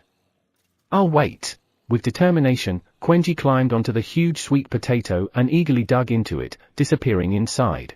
Chairman Park, what about me, meow? Seeing Quenji receiving something, Theo immediately demanded something for himself. Do you want a churu? That's boring, meow. Huh? Sejun was shocked to see Theo refusing the churu. But then, how about 2 churros? That's better, meow. Fortunately, Theo wasn't actually rejecting the churros. Just wait a moment. Sejun quickly put down the rice cakes and handed Theo 2 churros, 1 tuna-flavored and 1 chicken-flavored. Slurp. Delicious, meow. Theo happily licked the churros one by one. As Sejun watched Theo enjoying his treat, The tower farmer of the White Tower, Arjux Mamib, has been confirmed to have planted the elixir, cherry tomato imbued with powerful magic power without permission. A message appeared in front of Sejun. There always seems to be those who do what they're told not to. Just as Sejun was wondering what to make of this, according to the tower's laws, any tower farmer who plants crops without permission that someone else has exclusive rights to must work for that person for 100 years. According to the tower's laws, Park Sejun, the tower farmer of the Black Tower, will have Arjux Mamib, the tower farmer of the White Tower, work for him for the next 100 years. Another message appeared. Huh? Sejun had just acquired a slave for 100 years. Chapter 162, TL, Hanguk. Where should I use this guy? If I meet Arjux directly and order him around, I could be sent straight to the afterlife. Well, I don't have a way to meet him directly anyway. I guess I'll have to give orders through Kellyan. While Sejun was pondering how to effectively use Arjux. Do you want to summon Arjux Mamib, the farmer of the White Tower? A message appeared again. What? No. Absolutely not, Sejun exclaimed in surprise. Summon a dragon? Who's trying to get killed? He couldn't summon a dragon in a situation where his own safety wasn't assured, especially a dragon that surely had resentment towards him. Meow. Chairman Park, was it wrong for me to eat 2 treats? Meow. Theo, reacting to Sejun's words, stood up straight and spoke in a dejected tone, misunderstanding the message as if it was directed at him. No. No. I wasn't talking about you, Vice Chairman Theo. Go ahead and eat your churu. Sejun fed the churu to Theo's mouth. Then, Pooh-hoo-hut, I knew it, meow. Chairman Park would never do that to me, meow. Theo, easily cheered up by Sejun's response, lay back down. Such a simple-minded creature. All right. Now eat up. Sejun stroked Theo's belly as he ate, comforting him. Pooh-hoo-hut. Feels good, meow. As Theo continued eating another churu, Sejun checked the new message. You have declined to summon Arjux Mamib, the farmer of the White Tower. You can remotely give simple instructions to Arjux Mamib of the White Tower once a day. I can give remote orders too. Current tasks you can assign to the White Tower's farmer. Harvest and offer the elixir, cherry tomato imbued with powerful magic power, 0-2115. What? What's this? He wasn't sure what had happened, but there were over 2,000 elixir cherry tomatoes ready for harvest. Probably because planting in land with strong magic power makes them grow incredibly fast. He.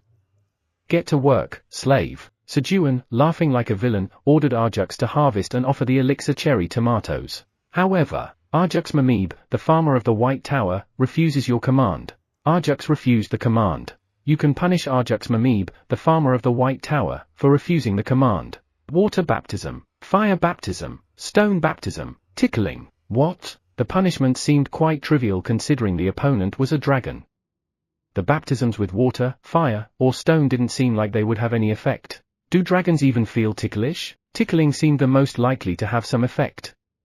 After pondering a bit more, Sejun chose tickling as the punishment. A moment later, oh! Dragons are ticklish too. Arjux Mamib, the farmer of the White Tower, harvested 1 elixir, cherry tomato imbued with powerful magic power. Arjux began harvesting, letting Sejun know dragons were indeed ticklish. 1 elixir, cherry tomato imbued with powerful magic power is offered to Park Sejun, the farmer of the Black Tower. To transport crops weighing 100 kilograms or less from the White Tower to the Black Tower, a transportation fee of 1 million tower coins is required. What? 1 million? Would you like to transport it now? Why are you even asking? Of course not. 1 million tower coins for just 1 elixir cherry tomato was way too expensive. Sejun decided to wait and bulk ship.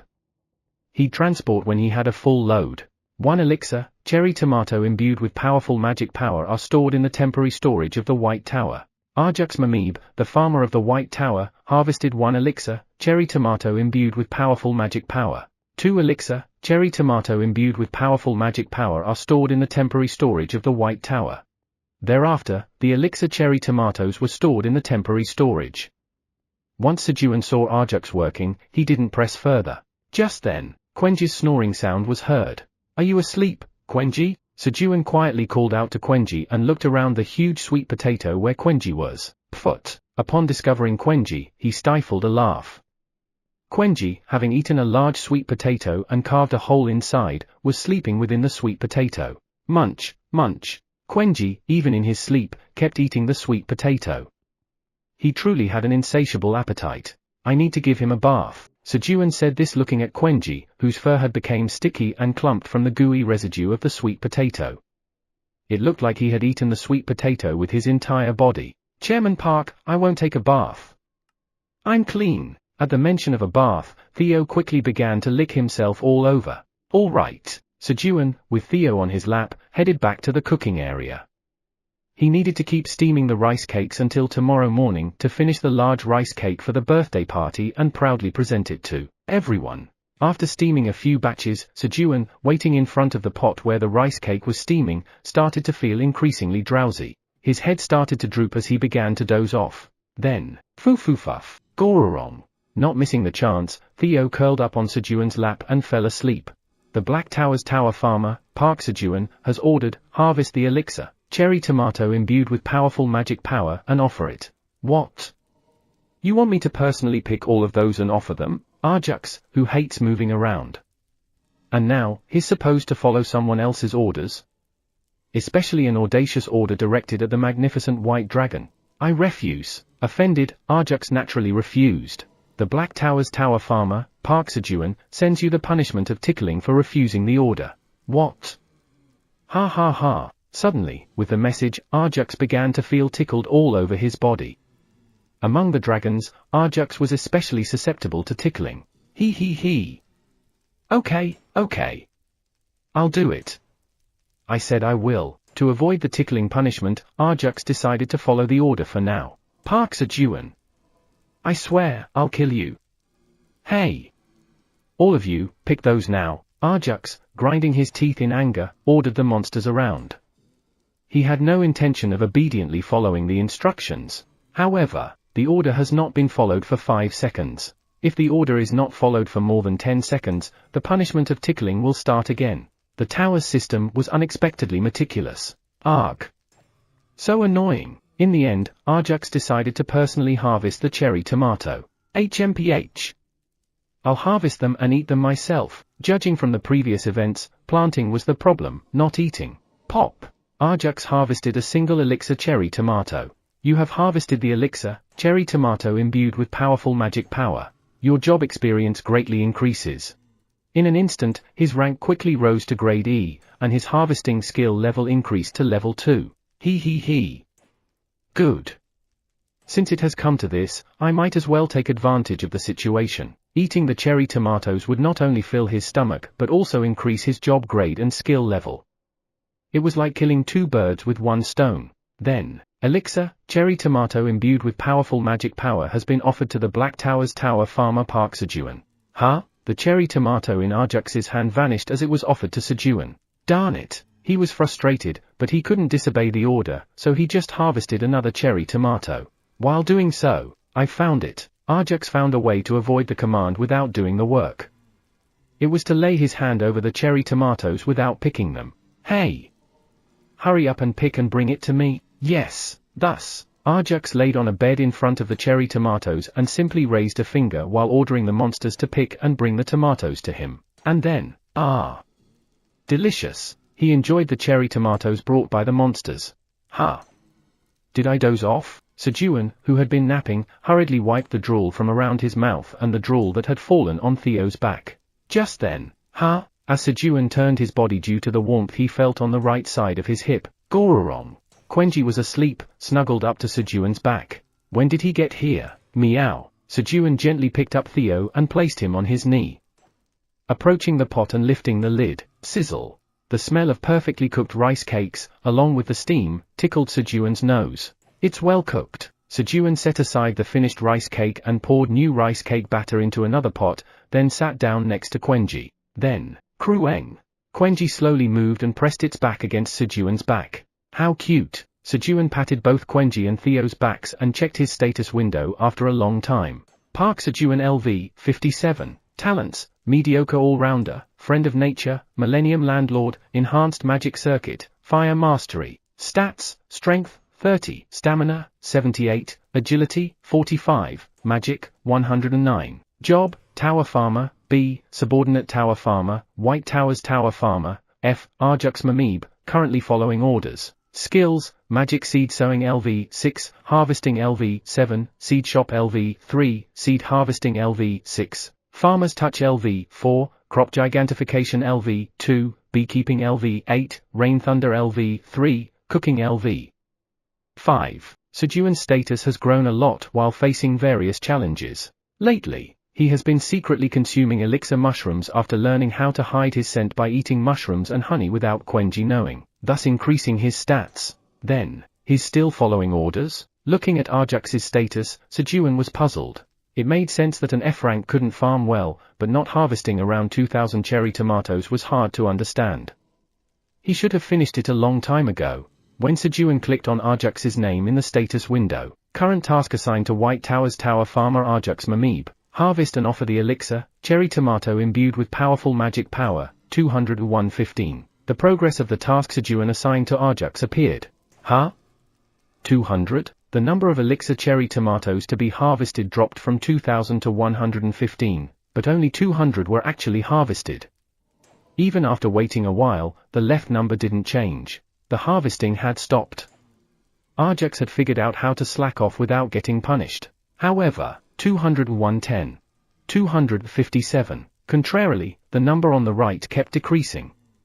Sejun, who hated idle workers even in games, was furious to see that this guy was actually stealing resources. He's taking them away. Enraged, Sejun went to confront Kellyan.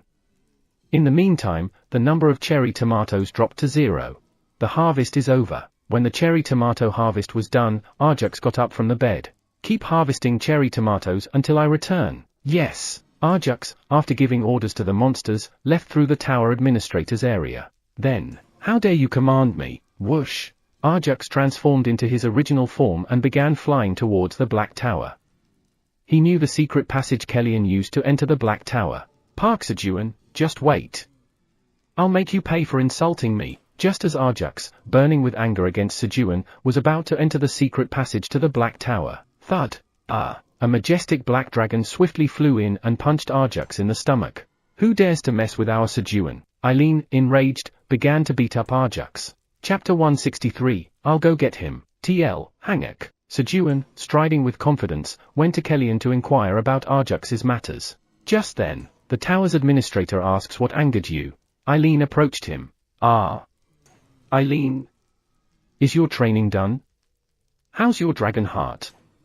Is it better? Sejun asked hurriedly, expressing his concerns. The tower's administrator says that thanks to you, the dragon heart has finally healed.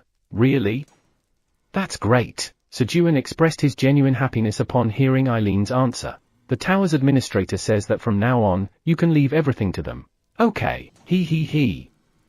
If I just follow Eileen now, life will be smooth sailing, right? Upon hearing the words of Eileen, the real power holder of the tower, Sejun felt elated, seeing a brighter future. However, whether this was true remained to be seen. The tower's administrator asks you to explain why you are angry. Actually, Sejun began to explain in detail to Eileen everything from when Kellyan was caught stealing seeds to just moments ago. He. Sejun, just trust me and leave everything to me. I'll take care of everything. Eileen, having finished her training, spoke with immense confidence. And it was well deserved. While using the fragment of the dragon heart to heal her own dragon heart, an unexpected event occurred. How much pain did you endure? The consciousness of the original owner of the dragon heart fragment, a black dragon, awoke and began assisting Eileen with the healing. Surprisingly, the owner of the dragon heart fragment was the first black dragon, Kyra, the most powerful dragon of that era. Child, never forget the pride of the great black dragon. Yes, Grandmother Kyra. Thanks to this, with the assistance of Kyra's lingering consciousness, Eileen raised her talent by 5 levels and acquired the talent, Resilient Dragon Heart. Not only was her dragon heart healed, but she also became much more powerful than her peers. What? You made Arjux from the White Tower your slave, and he's not listening? Just call him. I'll handle it. Eileen confidently urged Sejun to summon Arjux when a white dragon, Arjux Mamib, is trying to infiltrate the Black Tower. Do you wish to allow the intrusion? A message appeared in Eileen's crystal orb. In the past, her magic power wasn't sufficient, and the Black Tower's defense system didn't function properly. But now, things were drastically different. With Eileen's ample magic power, the primary functions of the defense system began to operate. detecting Ajax's attempt to infiltrate through a secret passage. Oh. No need to call him. Don't. I'll go get him. Eileen exited the administrator area and flew swiftly towards Ajax. How dare he disobey our Sejun? Eileen was angrier at Ajax for disobeying Sejun than for secretly infiltrating the Black Tower. Thus, Eileen flew towards where Ajax was. Then, "Park Sejun, you just wait. I'll make you pay for insulting me." What? Upon hearing Ajax's words, an angry Eileen began to relentlessly beat him. Thud. Thud. Cough. Choke. What's going on? Ajax couldn't comprehend the current situation. Eileen was supposed to be confined to the administrator's area due to her Dragonheart hardening illness. And yet, not only was she perfectly fine outside the administrator's area, but she was also strong enough to beat someone 300 years her senior. Eileen. Let's talk. It's me, Ajax. Brother Ajax. Don't you recognize me? In his hurry to avoid more beating, Ajax called out to Eileen. However, of course, I know you. Our Sejun slave. What? Why aren't you listening to our Sejun? This only enraged Eileen even more. Thud. Thud. Eileen continued to beat Ajax until her anger subsided. He. This is so relieving. Having dealt with Ajax, Eileen grabbed him by the collar and dragged him to Sejun. 40th floor of the tower. I'm embarrassed to say, but recently our sturdy blade green onion leaves were stolen by other hunters. I'm afraid they will continue to target the green onion leaves. We might not be able to protect them on our own. We need help. Han Taijun asked the cat interns who brought the sturdy blade green onion leaves for assistance. How dare they steal from our chairman Park? I'll report this to Vice Chairman Theo right away. I'll call the wolf team immediately. The cat interns busily sprang into action. How dare they touch the belongings of Chairman Park and Vice Chairman Theo? This was unforgivable. They were extremely attached. Initially, these cats became interns not out of attachment but due to coercion. However, lately, they took pride in their job. Due to their contracts, they could only earn a grilled fish per day as salary, but they also received 1% of the sales as an incentive. This incentive turned out to be significant. If they worked hard, they could earn 50 to 100 tower coins a month. Because of this, they went from being the troublemakers at home to being the pride of their homes and became the envy of many cats in the Granier village. Now, their goal was not to finish their contract period and become free, but to become official employees after their internship. The cat interns scattered to various places to report the situation. It's an emergency. There are being stealing Vice Chairman Theo's belongings. We need reinforcements. How dare they try to steal the belongings of Theo Park, the subordinate of the Great Black Dragon? Cat intern Bill went to King Ulrich of the Black Orcs, located on the 41st floor, and requested support.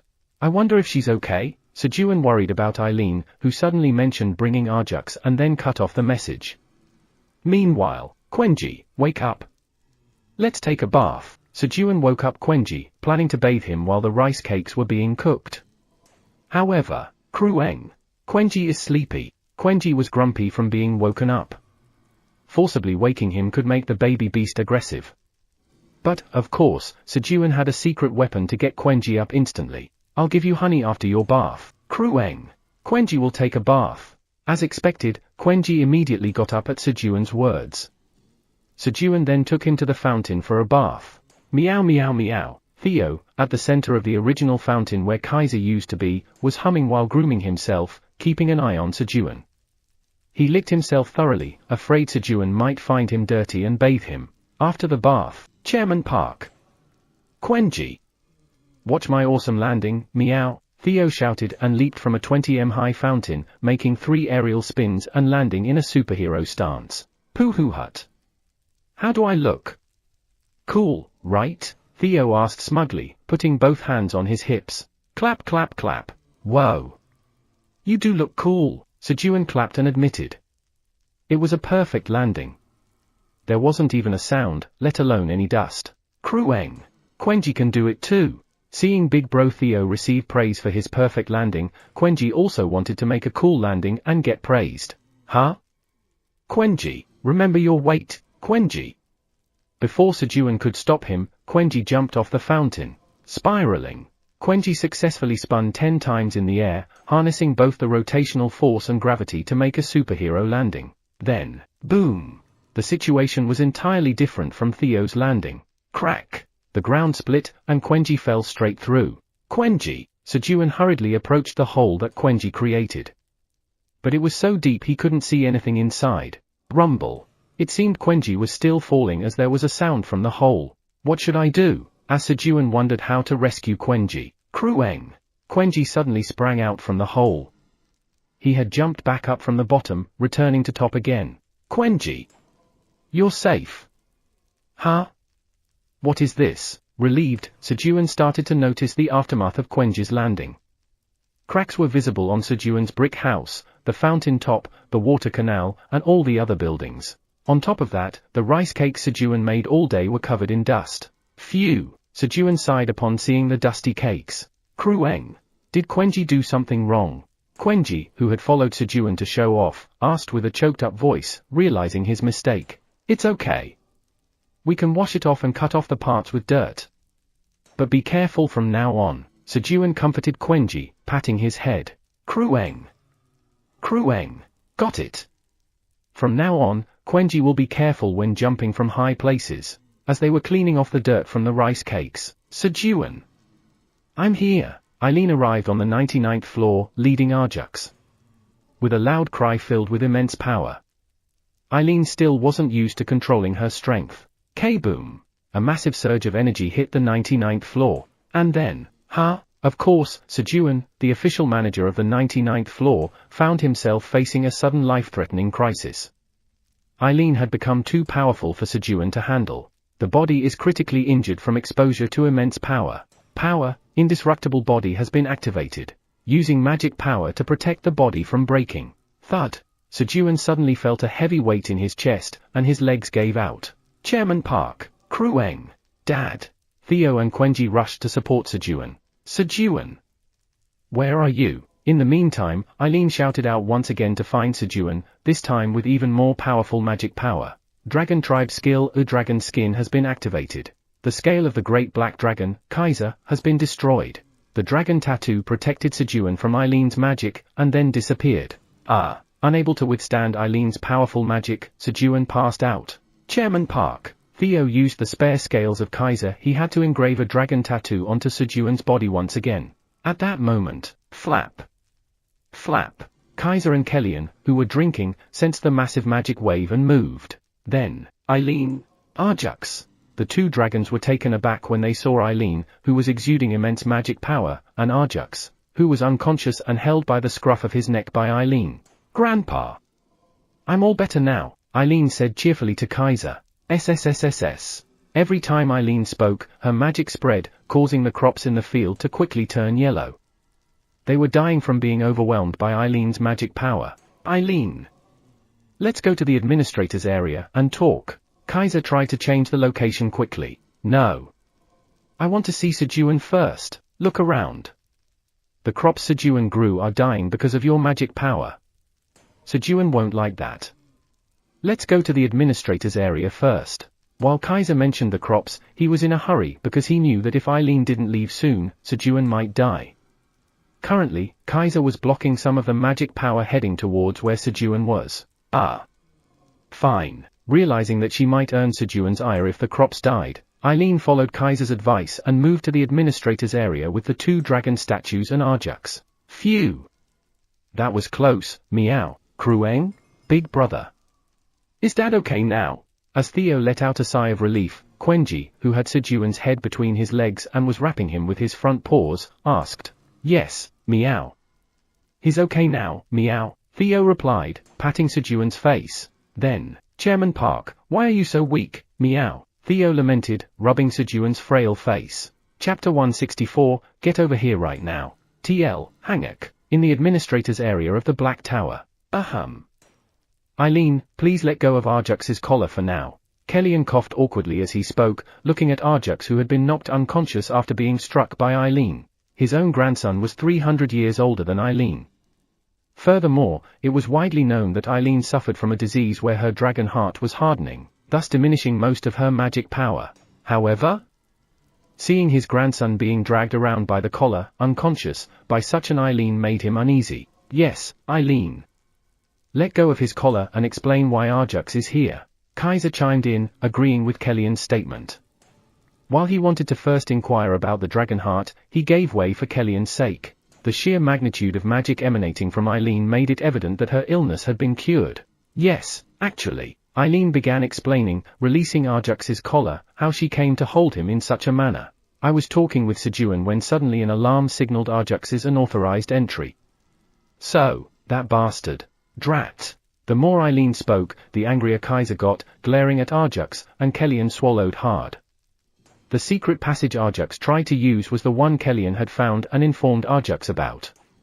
Kellyan was speechless. Furthermore, because Kellyan hadn't told Arjux about the contract with Sejun and exclusive cultivation rights, Arjux unknowingly planted the seed and ended up serving under Sejun for 100 years. Of course, even if informed, there was a high chance Arjux would have breached the contract.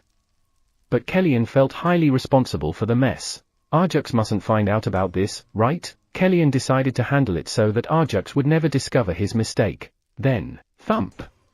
To ensure Arjux wouldn't get up, Kellyan kicked the back of his head, knocking him out cold. Any unnecessary outburst from Arjux could jeopardize his plans. So, this is what that means. Second commandment: a tower farmer can command other tower farmers from different towers. Kellyan finally understood the true meaning of the second commandment, and also how to recruit a tower farmer. This could come in handy later. Kellyan felt satisfied with the information he'd gleaned. Then, given this is clearly Arjux's fault, how about forgiving him with a contract stating he cannot disobey Sejun's orders for 100 years? He intended to resolve this with a new contract, essentially covering up the old facts with new ones, thereby burying his own fault. A contract seems fine. What do you think, Eileen? Kaiser asked Eileen for her opinion. However, please make it 200 years instead of 100. The original was for 100 years, after all. Eileen wasn't content with just 100 years. From Sejun's perspective, he would have happily signed a contract that allowed controlling Arjux without any threat to his own life. But for Eileen, Arjux was already akin to a 100-year slave. The contract offering restricting him from disobeying orders for just 100 years was not appealing to her. Fine. Kellyan drafted the contract and affixed Arjux's stamp to it. Then, please hand it over. I'll send it to Sejun. As Eileen began to send the contract to Sejun, just stamp it here, right, meow? Theo, an expert in obtaining stamps without a hitch from unconscious beings, pressed Sejun's thumb on the contract. Thus, unbeknownst to the contracting parties, the contract was concluded while Sejun and Arjux were unconscious. With Arjux's matter settled, Eileen, by the way, what happened to the dragon heart? Kaiser asked what he had been curious about. Eileen, who had been equated with a newborn dragon in terms of magic power due to her illness, now had almost the power of a mature dragon. He. A very old grandmother helped. A very old grandmother? Yes. Grandma Kyra. What? Kyra helped you? Hearing Eileen's words, Kaiser exclaimed in surprise. 10 dragons were first created by the creator god over 1,000,000 years ago. Among them, Kyra Pratani was called the strongest dragon. She was the pride of all black dragons and a subject of admiration. When he was young, Kaiser always pestered adults to tell him stories about Kyra. Grandma Kyra's thoughts were left in the fragments of the dragon heart. Really? Where's that dragon heart fragment? Kaiser asked urgently. Now the memory of my grandmother is gone now. That's unfortunate. Still, it's fortunate that Kyra helped. Yes. Can I go see Sejun now? That might be difficult. Why? I'll call Sejun to a place without crops. Well, Kaiser began to explain to Eileen in a way that would not disappoint her. Because my power has become too strong, it's dangerous for Sejun if I get close. At Kaiser's words, Eileen was greatly shocked. Then there's no point in fixing the dragon heart. I promise to appear at Sejun's birthday party. For now, let's try to increase Sejun's ability in the remaining time. Knowing that there was no way to reduce Eileen's increased power, Kaiser suggested they strengthen Sejun. But he knew it was a vain hope. If it was possible to become strong enough to withstand Eileen's power in less than 2 days, Sejun wouldn't have remained the weakest on the 99th floor of the tower. It was a temporary solution to console Eileen. Really? Then I'll make a tonic to make Sejun stronger. Grandpa, you help too. Although Sejun told her not to, Eileen believed that this time, her cooking full of love was needed. What? You're even cooking for that guy Sejun? But Kaiser, who knew nothing, was busy being jealous of Sejun. He didn't even consider the feelings of the one who had to eat the food. The Black Orcs began to move south again. The news quickly spread through hunters hunting on the 40th floor, and the hunters in the camp hurriedly moved. But, thud. Thud. Black Orc troops surrounded the camp. Then, I am Ulrich, king of the Black Orcs, a subordinate of Theo Park. Ulrich stepped forward and spoke to the hunters. We are looking for the one who stole Lord Theo Park's belongings. Cooperate. The hunters reluctantly cooperated with the Black Orcs, fearing death. But they also held hope since he mentioned being Theo's subordinate. Women, go that way, men, line up here. The Black Orcs took the female hunters to a tent and the male hunters to a large open area and lined them up. Cat in turn Bill, who had been learning about human culture by trading with the hunters beside Ulrich, gave appropriate advice to avoid the hunters' resentment. Strip down to your underwear. What? The female hunters were startled by the Black Orc statement. Take off their clothes and do what? There's nothing to be ashamed of. We are also women. What? Pointing to the clothes draped over their muscular chests, the Black Orc explained. The Black Orcs have a culture where only females wear tops. With only the upper body visible, it was impossible to differentiate between genders. The Black Orcs then meticulously checked each hunter, now in their underwear, for a three-headed snake tattoo. About half of the hunters in the camp had been inspected when, let go of this. A commotion broke out among the male hunters as one was subdued by a Black Orc. Torn from the hunter's shirt was a tattoo of a three-headed snake forming a circle that was visible. Tell us everything you know, Lucan, the Black Orc tribe's shaman, said as he shook his skeletal staff. What are you saying? I don't know. But eventually, you'll talk. Thwack! When Lucan struck the man's head with the skull staff, the souls bound to the staff seeped into the man's head. A moment later, cough. Please. I'll tell you everything I know about the circle. Just take these monsters away, the man pleaded to Lucan. Speak, and I'll take them away. Yes. What I know is, as soon as the man finished speaking, thwack, Lucan hit the man's head again with the skull staff, retrieving the souls, and went to Ulrich. I found out. Really? As expected, Lucan's magic is always reliable. He.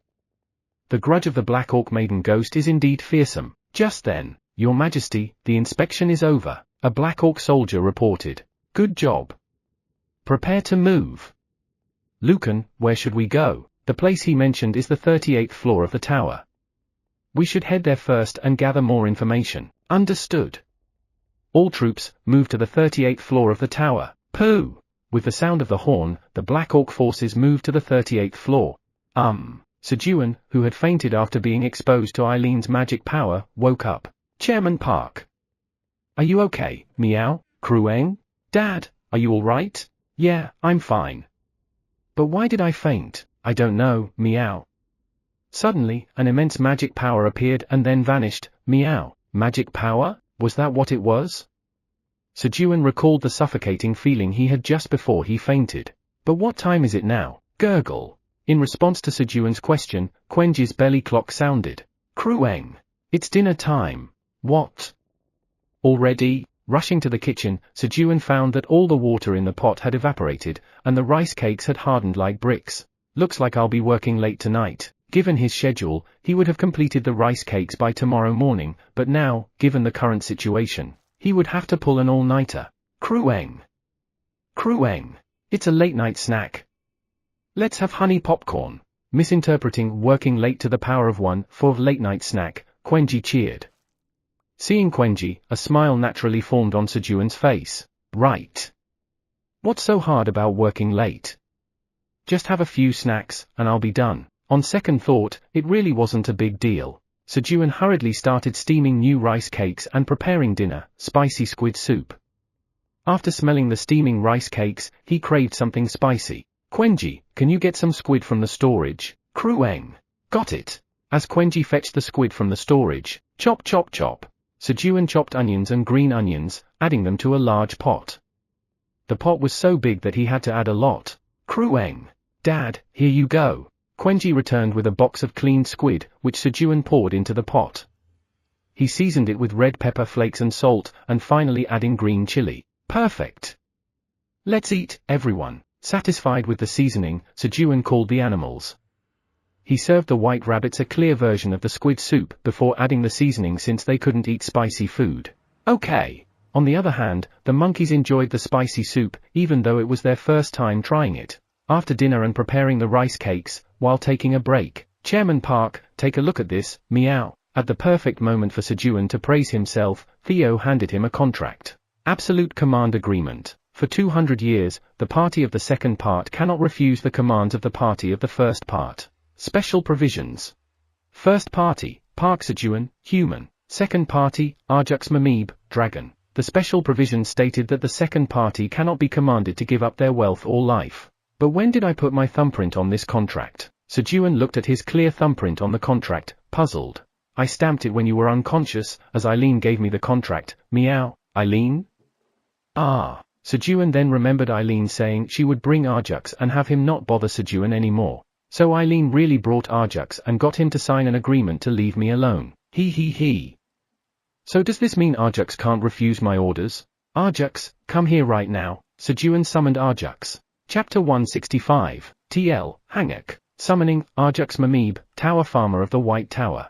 After about 10 seconds since the message appeared, boom. In front of Sejun, a gigantic white dragon, Arjux, about 20 meters in size, appeared. Arg. What's this? Where am I? Arjux, who had now come to his senses, looked around and spoke. Arjux. Go back. Sejun, feeling dizzy, hurriedly shouted.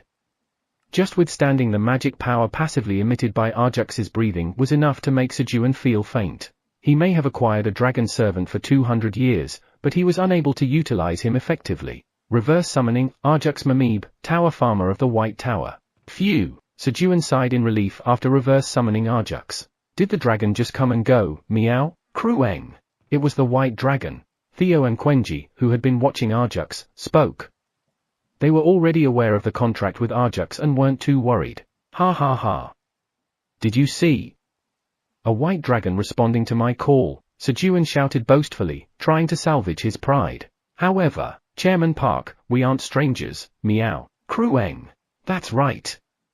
It's okay even if Quenji's dad is weak. Rather than appearing strong, Sejun ended up being comforted by the animals. Thanks. Upon reflection, Sejun realized it wasn't the first or second time he had shown such vulnerability in front of the kids. There was no shame in it. I didn't faint in front of the dragon. Technically, he withstood Arjux's magic power for a few seconds, which was quite impressive. He had grown significantly stronger than before, it just wasn't apparent because of those around him. Get to work, slave. For now, Sejun instructed Arjux to harvest tomatoes and started making rice cakes again. The cycle of making and waiting continued. Just when things started to get a tad boring, rumble. While lying between Sejun's legs and enjoying a stretch from Sejun, Quenji's stomach grumbled. Quenji, want some honey popcorn? Krueng. Yes. Unsurprisingly, Quenji couldn't resist any food with honey. Then, Chairman Park, I request the development of a churu-flavored popcorn, meow. Theo, wanting to join Sejun in eating popcorn, requested a new popcorn flavor. Churu flavor? Popcorn with churu? Just the thought made Sejun grimace. Wouldn't it taste very fishy? I'll try making it. Sejun used exploding stamina corn to make popcorn. He divided the popcorn into 3 portions and started making the sauce. He took out 2 pots, in one, he mixed water and honey, in the other, churu and water. A sweet and fishy aroma rose. It smells delicious, meow. Krueng. It smells delicious. Quenji and Theo sniffed the aroma from the pot with the simmering churu. Isn't it fishy? To Sejun, it was overly fishy, but to Theo and Quenji, it seemed appetizing. And so, he made 3 flavored popcorn, salt, honey, and churu. Sejun, Theo, and Quenji began eating. Then, Chairman Park, try this one, meow. I'm good. You eat, Vice Chairman Theo. Chairman Park. Are you disregarding my sincerity, meow? No, it's just. I feel bad eating what you like. I'll make a special exception for Chairman Park, meow. Theo kept insisting on the churu-flavored popcorn.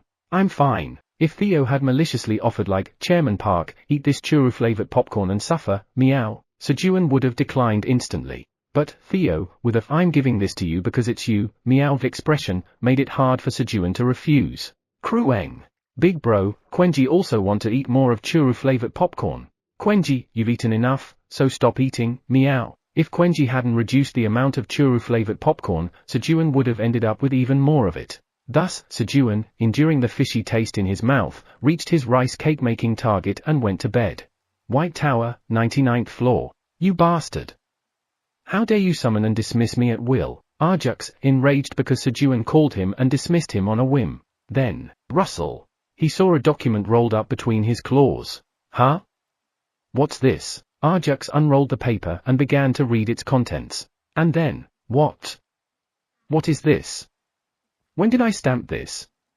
Could it have been Eileen? Arjux was shocked to see his own seal on a contract stating that he couldn't refuse Sejun's orders for 200 years. He suspected Eileen. He couldn't imagine that his own grandfather, Kellyan, had done it. Then, Black Tower's farmer, Park Sejun, commands, harvest the elixir, cherry tomato imbued with powerful magic power and offer it. Sejun's order appeared. Damn it! Arjux wanted to refuse, but the dragon's contract is different from contracts with other beings. Failing to uphold the contract damages their very existence. Such damage is lethal for dragons. Therefore, Arjux had no choice but to adhere to the contract. Thanks to that, Arjux finally began to work properly, getting his hands dirty. Of course, his face showed clear reluctance. Arg. Park. Sejun. Arjux grinded his teeth, calling out Sejun's name. All right. Sejun got up immediately after opening his eyes. He had fallen asleep at dawn and wanted to sleep more, but he had to finish making the rice cakes today, so he couldn't oversleep. Stretching. Meow. Sejun grabbed Theo, put him on his knee, and, swoosh, added a mark on his bedroom wall, marking the start of 316th day of being stranded. Hooah, my breath still stinks. Sejun smelled his own breath and frowned. He had rinsed his mouth multiple times before sleeping, but the bad breath still lingered. Then, quack. A mushroom ant, with its antennae held high, confidently approached Sejun and showed its back. And on its back was a delicious-looking mushroom. It was an elixir mushroom. Pop! Sejun plucked the mushroom, which looked like a black truffle but was white in color. You've harvested an enhanced elixir, white truffle. Your job experience has slightly increased. Your proficiency in harvesting LV7 has slightly increased. You've gained 250 experience points. Then, after quickly looking around, Sejun swallowed the mushroom. You've consumed the enhanced elixir, white truffle. All stats increase by 3. The strong aroma of the truffle dominated his mouth and drove away the bad breath. Now the bad smell is gone. Thanks. You did a good job growing it. Quack. The mushroom ant coolly responded to Sejun's praise and walked away. After successfully consuming the mushroom, and just as Sejun was hastily eating honey and honey jelly to get rid of the elixir mushroom's smell, Krueng. Daddy. Quenji's hungry. A very sensitive baby beast, Quenji, came looking for Sejun because he was hungry. Gulp. Oh, you're here? Sejun, though nervous, attempted to act nonchalant, yet his voice and gaze betrayed his unease. Krueng. Daddy, you're acting strange. Obviously, his poor acting wasn't enough to deceive the sensitive baby beast. Sniff sniff. Noticing Sejun's strange behavior, Quenji began sniffing around Sejun's mouth. At least the smell from the honey shouldn't give me away. Sorry, I was hungry and had some honey. Do you want some, Quenji? Krueng. Quenji want to eat it. Quenji's attention was shifted to the honey due to Sejun's words. Just when Sejun thought he had perfectly deceived Quenji, click. Krueng. Daddy, your hands smell delicious. Sejun had erased the scent from his mouth but forgot about the scent on his hands. The aroma of the truffle from his hands while opening the glass bottle reached Quenji's nose. Krueng? Daddy ate something delicious alone? Quenji started to question Sejun. Today, Sejun failed to secretly eat the elixir without Quenji noticing. Thus, Sejun was being interrogated by Quenji about what he ate that morning alone when, Sejun, come up here for a moment. Kaiser called Sejun to the fountain with a serious tone. Yes. I'm coming. Quenji, eat this while I'm gone, okay? Thanks to Kaiser, Sejun, who had the chance to escape, gave a bowl of chestnuts he had previously peeled to ensure Quenji wouldn't be hungry while waiting for him, and went to Kaiser. Krueng. Krueng. All right. Quenji will wait while eating the chestnuts. Quenji sat down on the ground and waved one front paw at Sejun while picking up and eating chestnuts with the other. Kaiser, what's the matter? Take this. With a gruff voice, Kaiser handed Sejun a mysterious black stone. It felt quite heavy, indicating its high density. Kaiser, what is this? What do you mean, what? It's food. Eat it quickly. The fact that this stone was food was surprising. You want me to eat this? Thinking he had misheard, Sejun asked again. Yes. Eat it. Consider yourself fortunate. Eileen made this food specially for you. Thinking of Eileen, who had fallen asleep exhausted after cooking, Kaiser seemed to get furious again. However, what?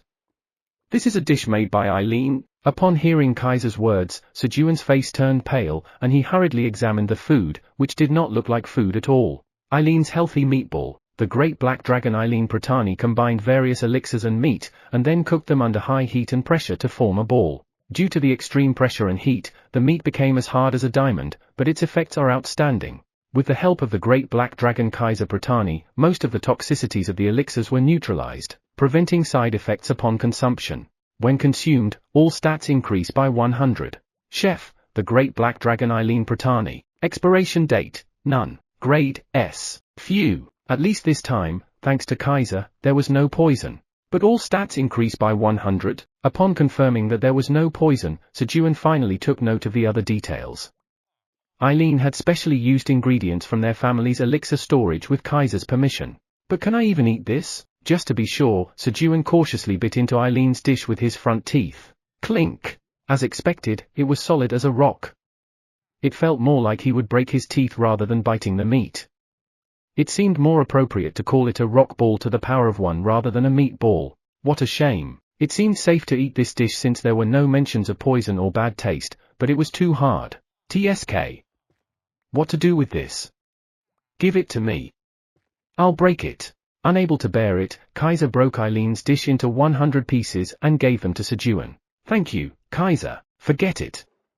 Just thank Eileen when she wakes up. Yes. Kaiser, with those final words, went off to drink again. Then, should I try eating it? Sejun cautiously put one of the pill-sized meat pieces that Kaiser had given him into his mouth. Thankfully, he only tasted a slight saltiness. Gulp.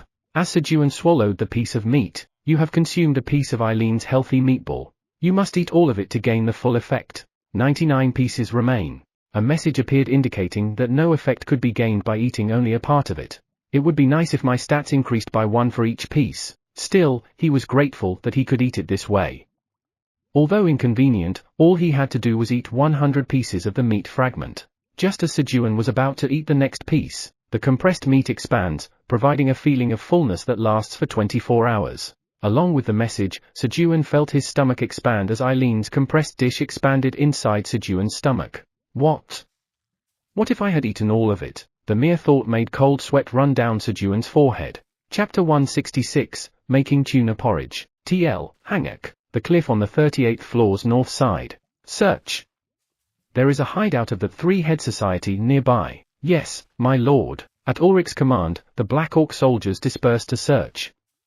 Originally, they had intended to have the captured hunter from the Three-Head Society lead them directly to the hideout, but the hunter committed suicide while being transported. Or to be precise, he was forced into suicide. The hunter had strangled himself to death. I sense the aura of curse magic. Shaman Lucan discovered traces of curse magic on the deceased hunter's body. When the Three-Head Society lost contact with the captured hunter, a preset curse by the Three-Head Society had been activated. Due to that, the Black Orcs had to personally search for the Three-Head Society hideout. Then, my lord! There's a cave here, one of the Black Orc soldiers who was searching down the cliff shouted. Moments later, there's nothing inside? Yes, my lord. We saw the same symbol on the cave walls as the tattoo on the man who killed himself, so it must be the Three-Head Society's hideout. But it seems they've already left. The Black Orc soldiers who searched the cave returned and reported their findings.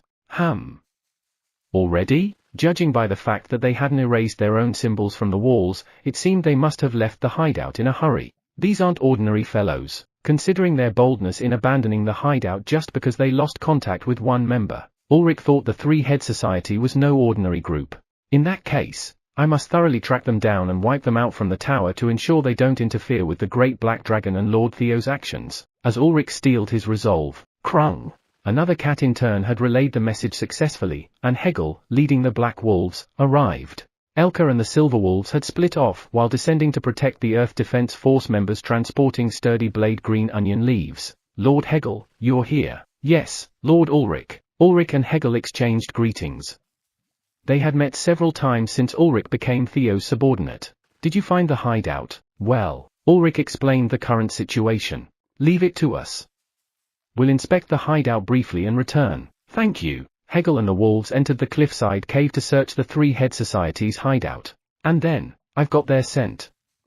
Let's go. Sniff sniff. The wolves began to track the scent of the fleeing Three-Head Society.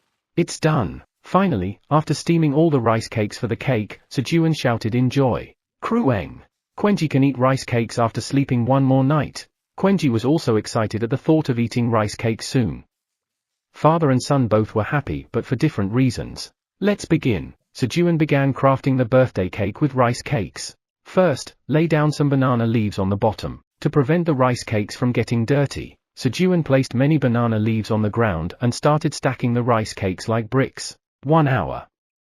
2 hours. Sejun concentrated on stacking the rice cakes. And then, done. Ta-da! What do you think, Quenji? Sejun pointed at the towering 99-layer rice cake tower with a 2-meter diameter, asking Quenji's opinion. Krueng. It looks delicious. No, I meant the shape. Not getting the answer he wanted, Sejun asked again. However, Krueng. Quenji doesn't know. It just looks delicious. Quenji had no interest in the shape of the rice cake. Sejun was a bit disappointed, but he understood. After all, they haven't seen the tower from the outside. The cake Sejun made resembled the Black Tower. He planned to have Iona dye it black with her magic later. Is it not recognizable enough? While looking at the Black Tower rice cake, Sejun began to make more rice cake dough. As time passed, Quenji's stomach grumbled, indicating it was dinner time. Krueng. Dad, Quenji's hungry. Okay, just wait a little longer. Sejun quickly prepared dinner. He made a sweet potato soup and added round balls made from the leftover rice cake dough to it, serving it to the animals. Krueng. This is chewy and delicious.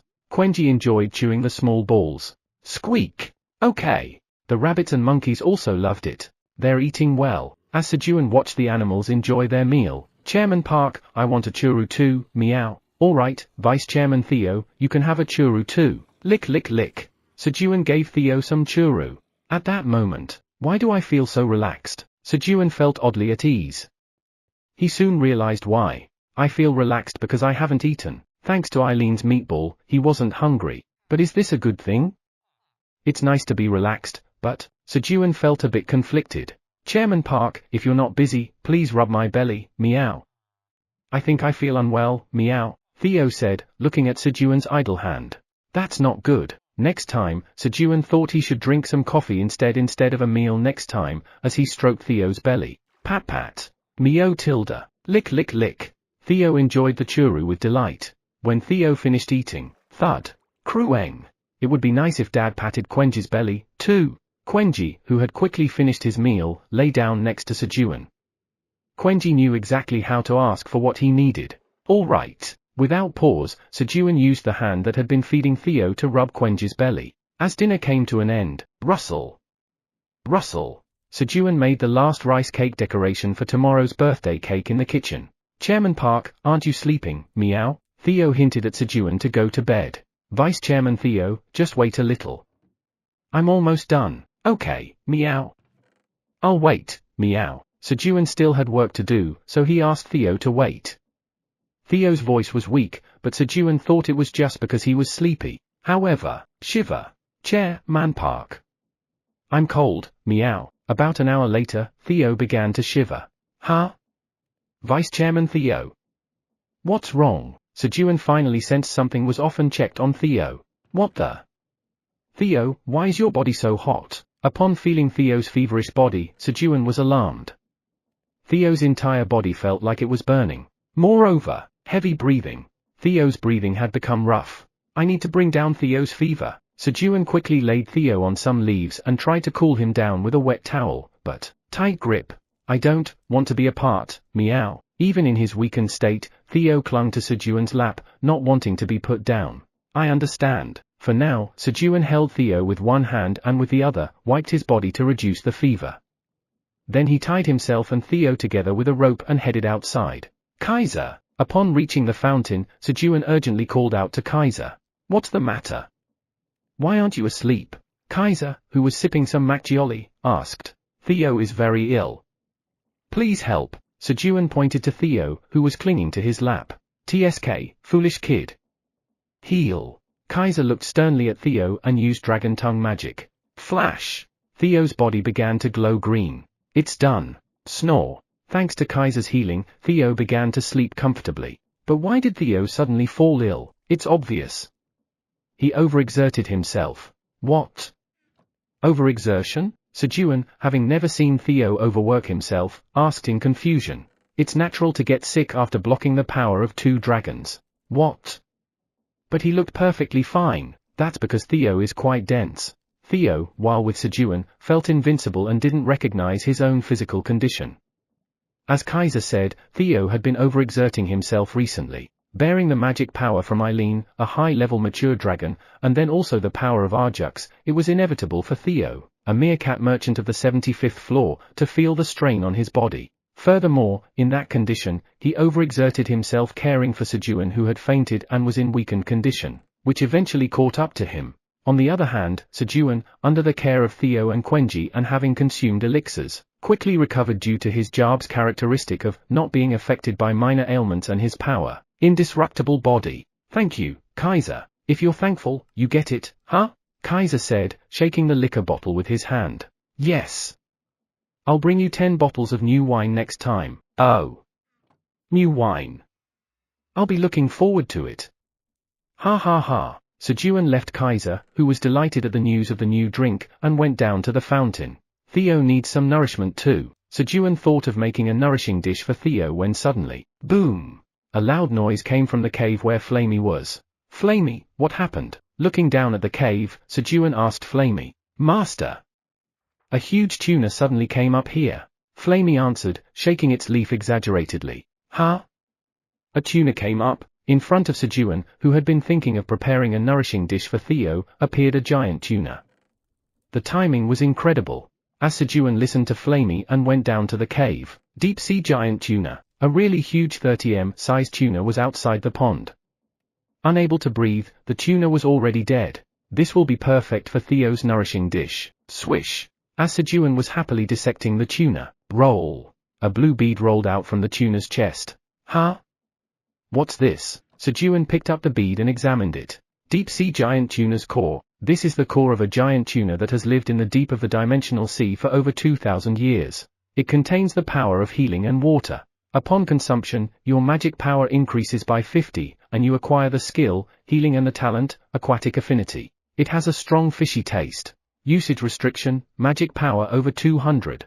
Grade A, a strong fishy taste? This was perfect for Theo.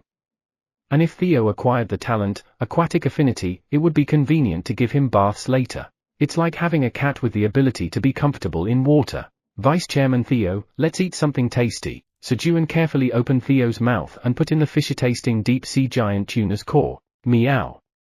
Mew tilde. At first, Theo resisted as Sejun forced his mouth open. But as the strongly fishy core entered his mouth, he made a pleasant sound. The core melted quickly in Theo's mouth and was absorbed into his body. Glow. For a brief moment, Theo's body glowed a faint blue and then the light disappeared. And then, swish. Sejun continued to dissect the tuna with his dagger, putting the tuna into a pot to boil. He planned to make tuna porridge. Bubbling. While boiling the tuna, Sejun continued making the rice cakes he had started earlier. And by the time he finished the rice cakes, Kayut.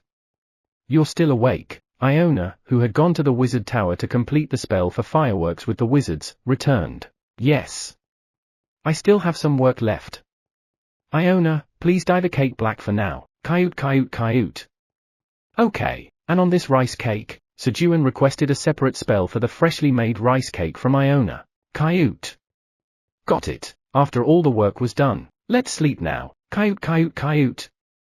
Okay. Iona quickly wrapped herself with Theo's tail and naturally moved to Sejun's bedroom. And then, snore. Gororong. Kaiwarorong. Morning began to dawn after the night. Finally, the day everyone had been eagerly waiting for, the birthday party, had arrived. Chapter 167, TL, Hangak, Krueng. Krueng. It's Quenji's birthday party today.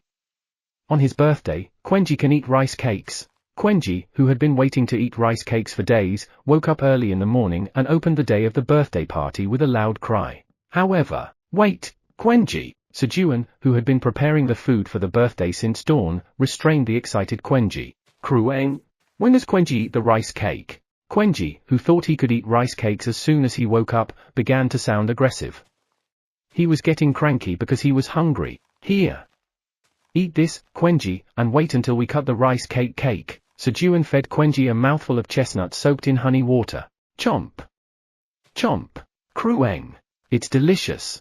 Cheered up by the sweet taste, Quenji started dancing, wagging his tail. Ah. If you dance like that, you'll get hungry again quickly. Guys, let's hurry up. Squeak. While Quenji was dancing, Sejun, who intended to finish the work, shouted to the rabbits who were helping him. They had to finish the task as quickly as possible before Quenji's hunger turned him aggressive again. A moment later, phew. It's done. Good job, everyone. Squeak. Sejun and the rabbits, after barely finishing the birthday party preparations, sat down with exhausted expressions and took a short break. Just then, thump. The Black Minotaurs led by the Minotaur King and Kayut, a group of wizards from the Wizard Tower led by Iona arrived at Sejun's farm to attend the birthday party. The wolves had sent a message that they couldn't attend the party as they were tracking down enemies who stole sturdy blade green onion leaves. Threw the cat in turn, Jeff, who arrived yesterday. Alright, let's start the birthday party. As all the attendees gathered, Sejun declared the start of the birthday party. Kriong. At Sejun's proclamation, a giant rice cake shaped like a tower was carefully brought out by Pinkfur. Ka-ha-ha. It's the Black Tower. Kaiser immediately recognized the tower-shaped cake instantly and smiled with satisfaction. Keek.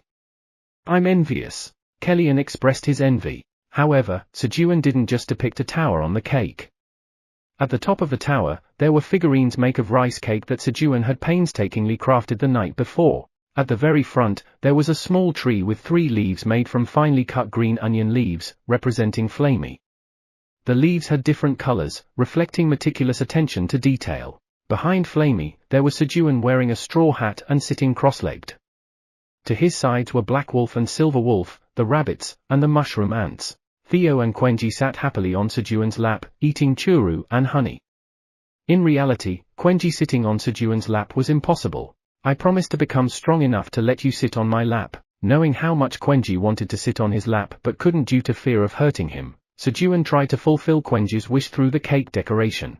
Behind Sejun and the animals were the Black Minotaurs, Pinkfur, and the Minotaur King. In the empty spaces of the cake, bees attached to thin rods buzzed around. Krueng. Krueng. Quenji is sitting on Dad's lap. So exciting. Most were moved by the intricate details that Sejun put into the cake. It was a cake decoration that pleased everyone. Chairman Park, my dragon claw is missing, meow. Of course, there were minor complaints, but most were satisfied. Then, the tower's administrator is upset that she's not included in the decorations. Eileen felt left out as she wasn't depicted in the cake's decorations. Just wait. That's not everything. Open the storage, Iona. Sejun spoke to Eileen, opened the void storage, and signaled Iona. Kayut. Yes. Threads of magic, move as I command. Marionette. Iona cast a spell. Roar. From the void storage, 3 roaring dragons made of rice cake, flapping their wings according to Iona's spell, and flew out of the void storage. A massive black dragon was flanked by a smaller black and white dragon. The giant black dragon represented Eileen, and the dragons flying to its sides represented the black dragon Kaiser and the white dragon Kellyan. The tower's administrator is very pleased with her size. Huh? Is that supposed to be me? What? Why am I depicted so small? Eileen was satisfied with how Sejun expressed her the most, while Kaiser and Kellyan expressed dissatisfaction with their smaller representation. Now, sing the song I taught you earlier. Happy birthday Tilda. Ignoring the dragon's complaints, Sejun began to sing the birthday song. Happy birthday, meow Tilda, Krueng Tilda, happy birthday Tilda, Kuoeng Tilda, Emu Tilda, Squeak Tilda, Quack Tilda, Everyone began to sing in their own unique style. It was a discordance unlike any other. Dear Tilda, as the song headed towards its climax, Kaiut Kaiut Kaiut. O power of fire! Answer my call and bring the eternal hellfire. Hellfire! Iona conjured a massive flame in the sky, serving as candles. Candles weren't used because everyone's age varied, which was problematic. And then, happy birthday dash. Finally, the song ended. Now, blow out that fire, Sejun shouted at the animals and then blew air towards the hellfire. Knowing the fire wouldn't be put out by mere breath, Iona would cancel the magic at the right moment. Who dash, ho, meow, who dash, kaiut, kueng, kueng, mu. Starting with Sejun, the animals blew air towards the hellfire. Then, shoosh, the hellfire went out earlier than expected. Iona, it's not time yet, Kiarg. It wasn't me, Iona responded in a flustered voice, looking at Minotaur King and Pinkfur. She had underestimated the power of Minotaur King and Pinkfur. Their breath from opposite sides met in the middle, creating a whirlwind. If the hellfire hadn't gone out and they hadn't stopped blowing, the whirlwind would have swept away the rice cake and everyone. Kiu kiu my hellfire! Iona's pride was unexpectedly scratched. Once the candle blowing ended, Pinkfur, lift me up. Sejun called Pinkfur to take him to the top of the cake for the final cake cutting ceremony. Thank you, Pinkfur. Vice Chairman Theo, bring out your claws. Got it, meow, snap. Theo unsheathed his claws and infused them with magic power. Pooh-hoot. Chairman Park, behold the power of my dragon claw, meow. Happy birthday everyone.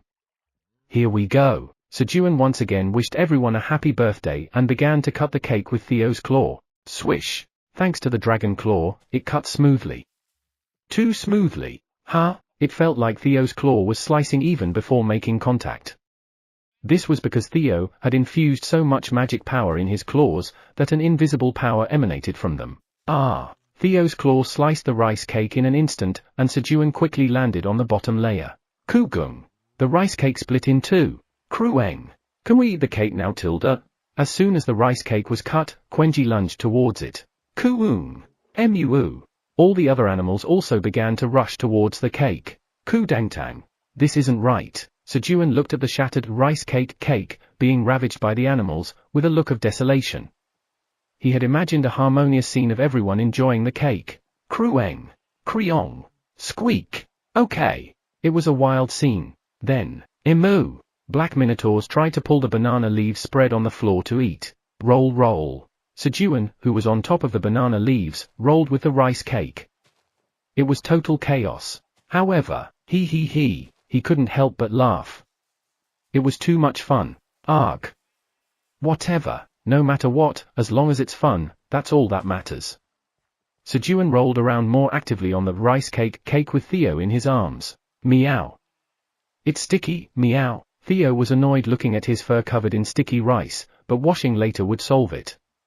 After all, Theo now had the talent, aquatic affinity. That's how the rice cake cutting ceremony ended and the real birthday party began. Here, have some macchioli. Sejun brought out 11 different flavored macchiolis from the brewery. Come here and get a drink each. You have to have a drink on your birthday. One for me, one for you. Ha ha ha. Ahem.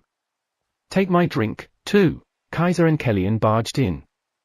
Sejun tried to stop the two dragons from using tricks to drink more alcohol, but he gave up when he saw the animals lining up in front of them with eyes full of reverence. Come to think of it, the dragon's authority in the tower wasn't taken lightly. To the animals, receiving a drink from the dragons that represented the two towers could be a tremendous honor to boast about for generations. While the adults were getting drinks from the dragons, hey kids, have some of this. Sejun handed out sweet snacks like chestnuts and sweet potato candies to the young animals who couldn't drink alcohol. Then, I should eat some too. Sejun sat down, sipped on his macchioli, and began to eat the other dishes. Then, the tower's administrator congratulates you on your birthday. The tower's administrator says this is her gift.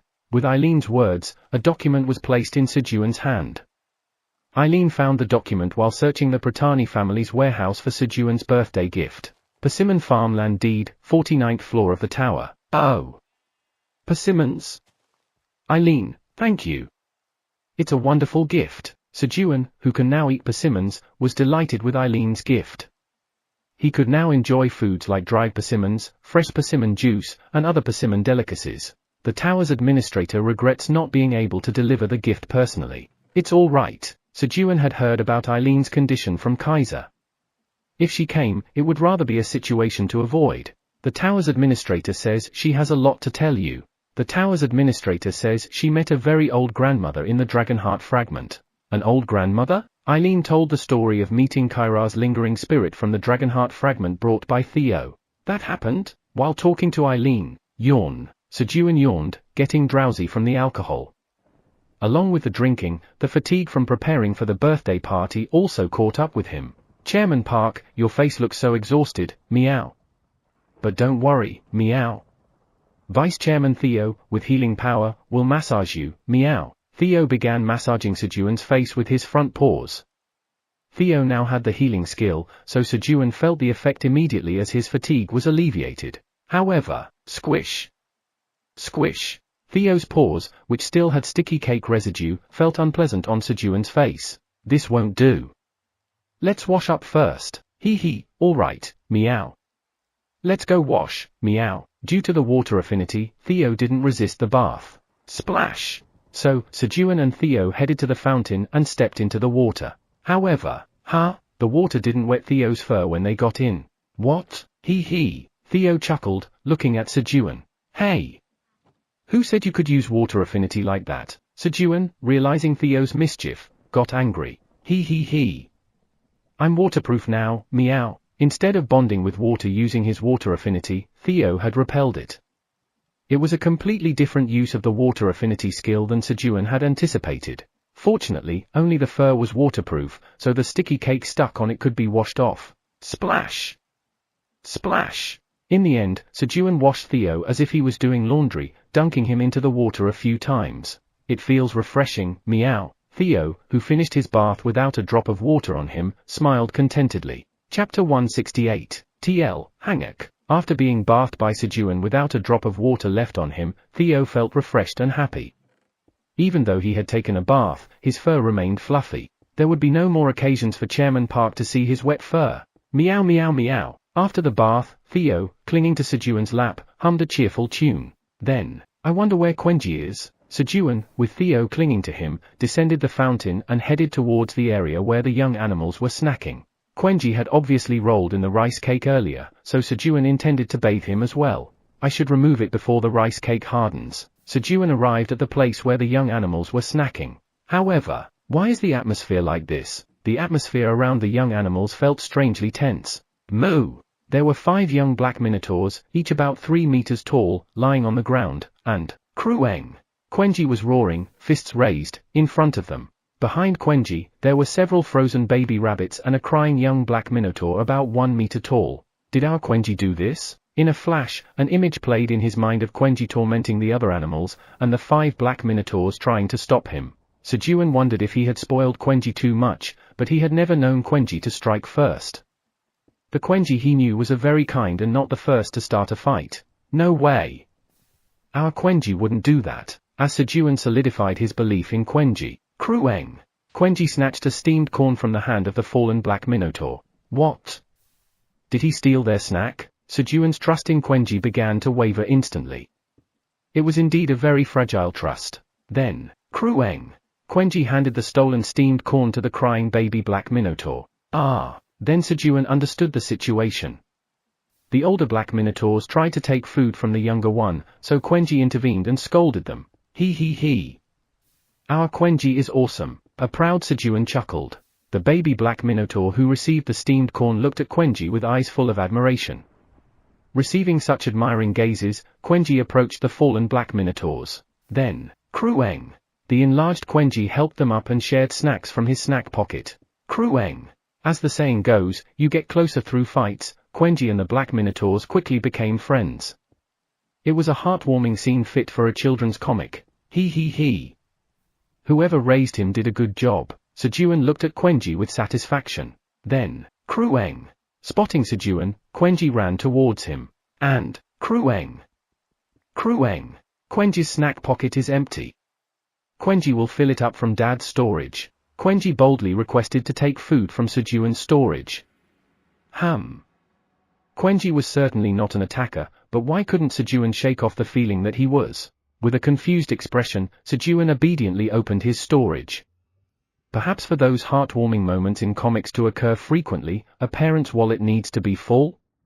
Sejun thought. As Quenji was filling up his snack pocket from the storage, Vice Chairman Theo, please heal the kids, today was everyone's birthday. Hoping for everyone's happiness, Sejun asked Theo to heal the young black minotaurs.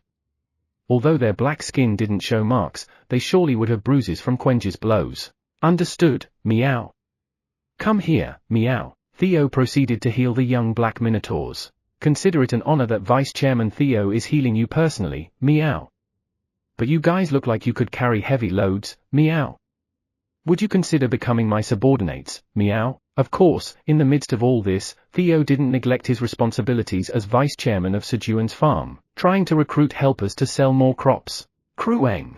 All filled up. In the meantime, Quenji filled up his snack pocket. For reference, thanks to Iona's spatial expansion feature, Quenji's snack pocket now had the capacity to hold as much as a small room. Let's go for a bath, Quenji. Krueng. Understood.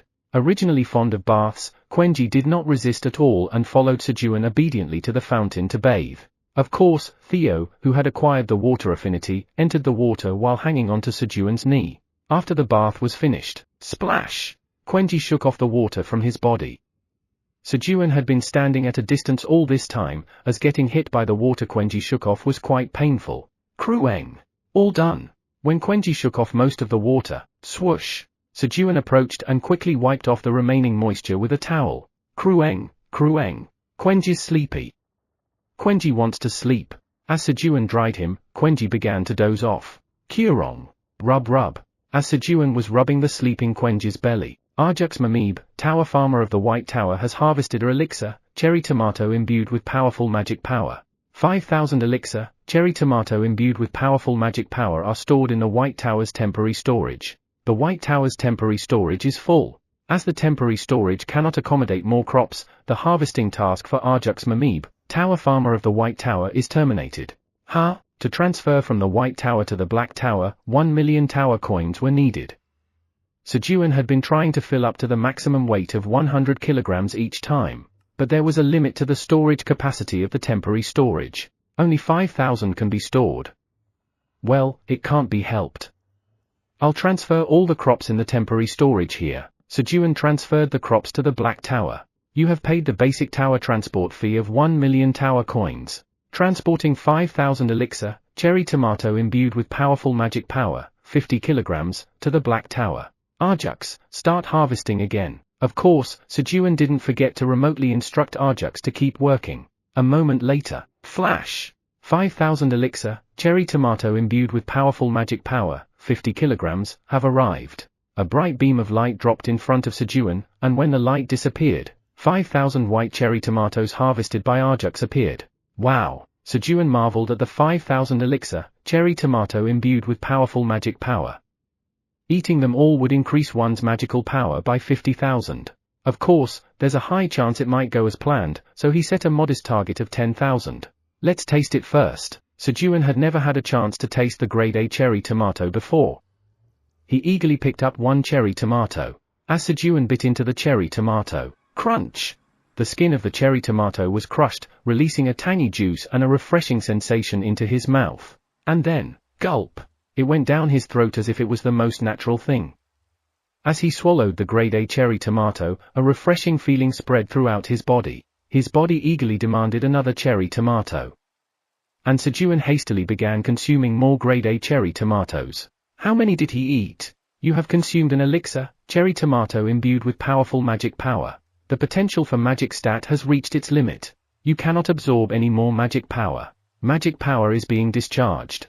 What? With the message, Sejun recalled the power, strong magic, which increases magic by 50 regardless of the body's potential. He knew he had a low stat potential, but he didn't expect to reach its limit so soon. Is my potential that low? So, Sejun had a low potential as well.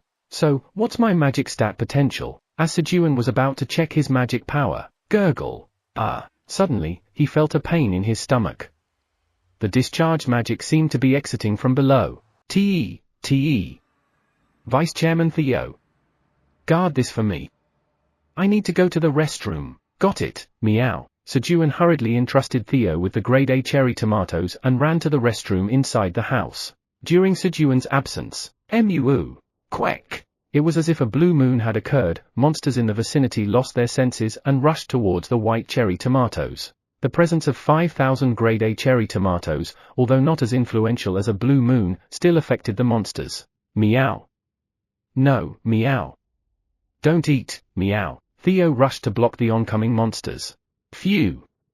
That was close. Sejun, who fortunately made it safely to the restroom, relaxed and leisurely checked his magic stats. The restroom was enchanted with a soundproofing spell, making it an excellent space to think as no sound from inside would leak out, and no external noise could be heard.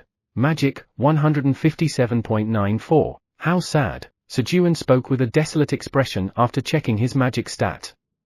Before eating the grade A cherry tomatoes, Sejun's magic power stat was 112, meaning he was full after consuming only 5 out of 5,000 grade A cherry tomatoes. He couldn't even digest 50, let alone the modest expectation of 10,000. What was even sadder was that no matter how many of the remaining over 4,000 grade A cherry tomatoes he ate, they wouldn't be absorbed and would just be excreted as waste. But my magic stat potential was 99. From the magic stat displayed, Sejun calculated the remaining stat after deducting the effect of talent, enhanced magic circuit, 6%, and power, strong magic, which increased his magic by 50. He would have to check later, but he had a feeling that the potential for his other stats was also 99. Perhaps 99 was the potential of humans. Yes, that must be it. It's a human characteristic. With that, Sejun concluded that his characteristic was a universal human one. Then, on Earth, I must have the highest magic stat. Even with the help of talents or items, there's a limit to increasing a stat beyond a potential of 99. He. Shifting his view from the 99th floor of the tower to Earth, Sejun felt a profound sense of grandeur. With that lofty heart, Sejun stepped outside. Huh? Where did everything go? Not a single one of the previously abundant white cherry tomatoes was in sight. Then, Chairman Park, over here, meow. The voice of Theo came from below. Huh? Looking down, Sejun saw Theo hiding under the stairs of the house. Vice Chairman Theo, what are you doing there? Sejun naturally knelt down and asked. I was guarding your cherry tomatoes, meow. Theo emerged from under the stairs, looking around cautiously, and clung to Sejun's knee. Guarding the cherry tomatoes? Yes, meow. After Chairman Park went to the restroom, Theo began explaining what had happened after Sejun went to the restroom. So, you're saying the animals suddenly got excited and rushed over? Yes, meow. So I hid the remaining cherry tomatoes in my bag, but I couldn't save them all, meow, Theo said with a gloomy voice. The animals had unexpectedly rushed over, and around 3,000 of them were eaten. It's okay. Bring out the contract. Vice Chairman Theo, let's get to work. He. Understood, meow. Theo, revitalized by Sejun's words, sinisterly smiled and pulled out a bundle of blank contracts from his bag. They're all going to be under my control now, meow. And then, Quenji, wake up. Sejun woke Quenji, who was soundly sleeping amidst all the commotion, for catching the culprits. Krueng? Why did you wake me? Sejun popped a grade A cherry tomato into the yawning Quenji's mouth. Krueng. It's delicious. Quenji feels energized. After eating the grade A cherry tomato, Quenji quickly stood up. Quenji, find the animals that smell like what you just ate. Krueng. Got it. Sniff. Krueng. Found them. Oh. Already? Krueng. The scent from Dad's mouth is even stronger than mine. How many did Dad eat? Huh? Not me, but Sejun, who was trying to catch the animals that ate the grade A cherry tomatoes, got caught himself instead. Chapter 169, TL, Hanguk, southeast of Brasilia. Boom!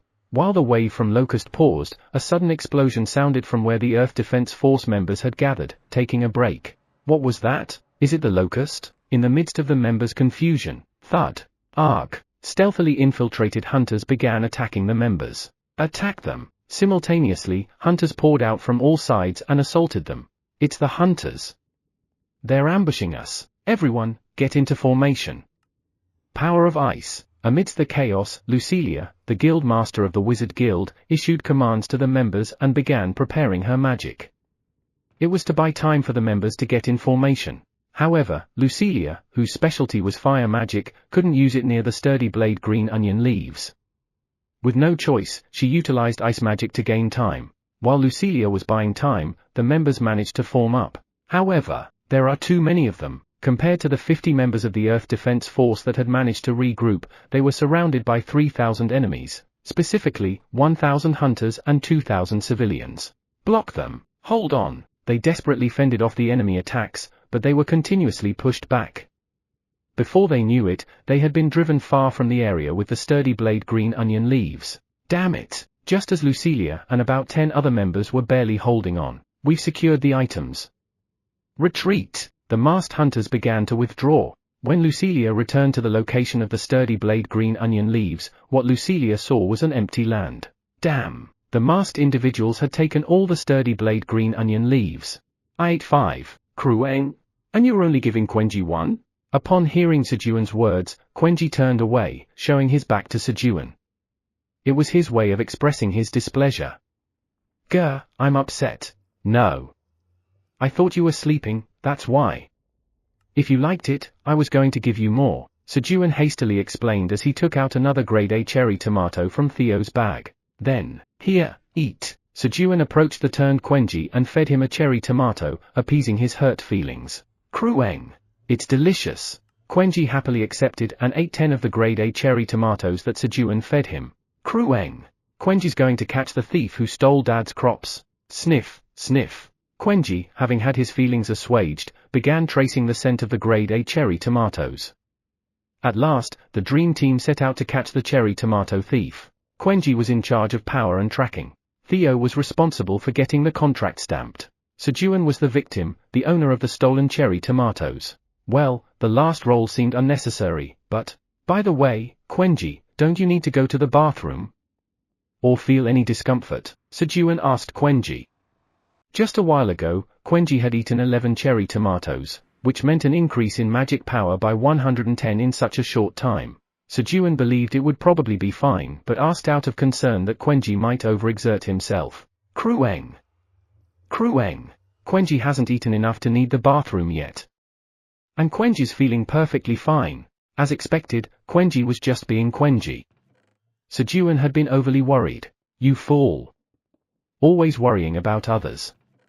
Especially about Quenji, just as Sejun was scolding himself for his unnecessary concerns. Crueng. Dad, follow me quickly.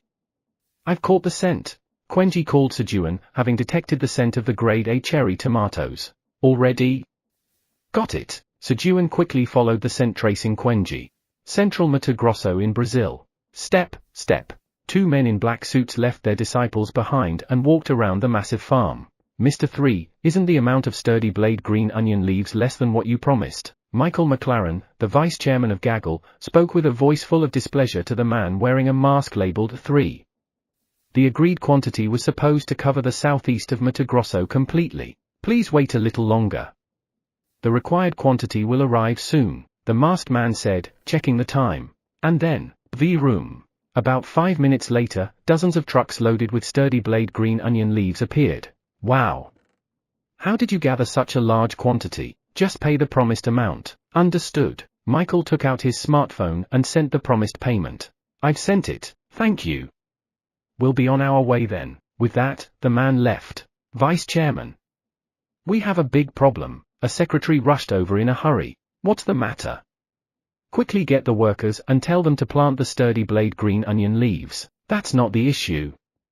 Please take a look at this. The secretary showed her smartphone. The screen displayed Brasilia being overtaken by locusts. What's this? Michael commented nonchalantly. This was something he had anticipated.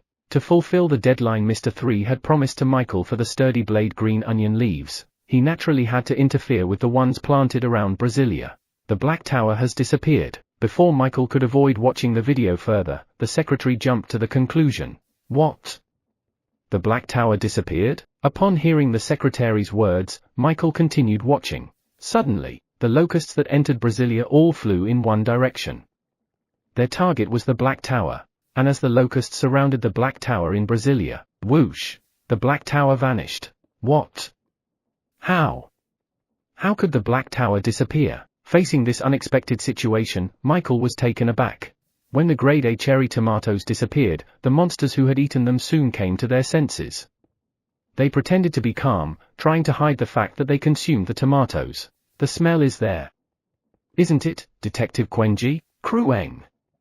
Crueng. Yes. The smell of two being eaten is here, Quenji responded, sniffing around Minotaur 7's mouth. Detective Quenji's sense of smell could even detect the exact number eaten. He. Vice Chairman Theo, it's 2. Got it, meow, swoosh. Theo edited the contract. The clause that had stated working for free for 10 years was changed to 20 years. Then, poo-hoo hut. Stamp it here, meow. Theo, laughing villainously like Sejun, handed Minotaur 7 the contract. It felt as though they were debt collectors rather than someone catching a thief. Good job, Quenji. Here's a sweet potato for you. While Theo was getting Minotaur 7's stamp, Sejun motivated Quenji with praise and sweet snacks to find the next culprit. Crueng. Quenji found another smell. Wait a moment.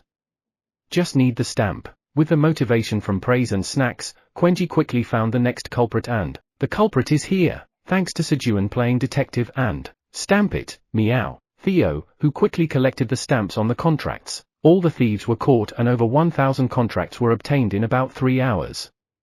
They truly were a dream team. Of course, excluding one person would have increased the time to about 2 hours. Poo-hoo hut. Looking at the numerous contracts in his hand, Theo grinned with satisfaction.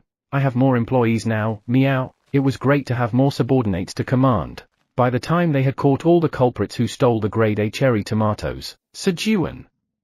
I'm back. The golden bat, who had gone to guide the honeybees to the 83rd floor farm, luckily returned before the birthday party ended. Golden bat, good job. And happy birthday. Have this. Sejun handed over a grade A cherry tomato to the golden bat, who was late to his own birthday party because he was helping Sejun. Thank you. Happy birthday to you too, Sejun. Sip sip. The golden bat quickly started to suck on the white cherry tomato. Oh. It's delicious. The golden bat eagerly sucked on the cherry tomato. Then, gurgle. Crueng. Quenji's hungry. Quenji's stomach clock indicated that it was dinner time. Just a moment. Sejun hurriedly prepared dinner. Since he only had to bring out the food he had already prepared, he was able to set the dinner quickly. And while the animals were eating, you have consumed a piece of Eileen's healthy meatball. You must eat all of it to gain the full effect. 98 pieces remain. Sejun filled his stomach from the fist-sized meat pieces made by breaking Eileen's healthy meatball, and prepared for the grand finale of the birthday party. With the meatballs made by Eileen, Sejun prepared the finale of his birthday party. Create thundercloud. Sejun spread the dark thunderclouds in the sky, blocking the light. The sky darkened, turning black. Then, Iona, coyote. Understood. Power of fire, power of light. At Sejun's signal, Iona, along with the wizards she had brought, chanted magic and started a fireworks show. Boom! Boom! With each burst of firework, starting with Sejun, one by one the animals appeared and then vanished. Crueng! There's a Quenji in the sky.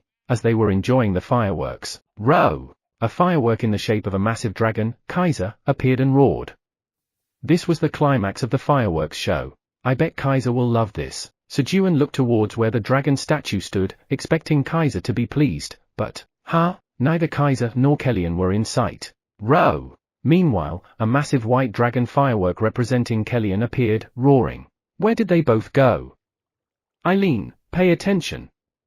Your firework is next. As Sejun was telling Eileen not to miss her next firework, the tower's administrator says there's an anomaly on Earth. What? What kind of anomaly? The tower's administrator says one of the 100 black towers on Earth has vanished. What?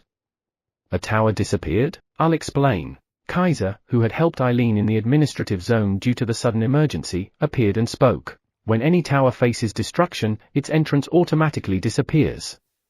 It's to protect the beings inside the tower. What about the hunters who went in through the vanished tower? They can't get out since the tower has disappeared. But now is not the time to worry about those hunters.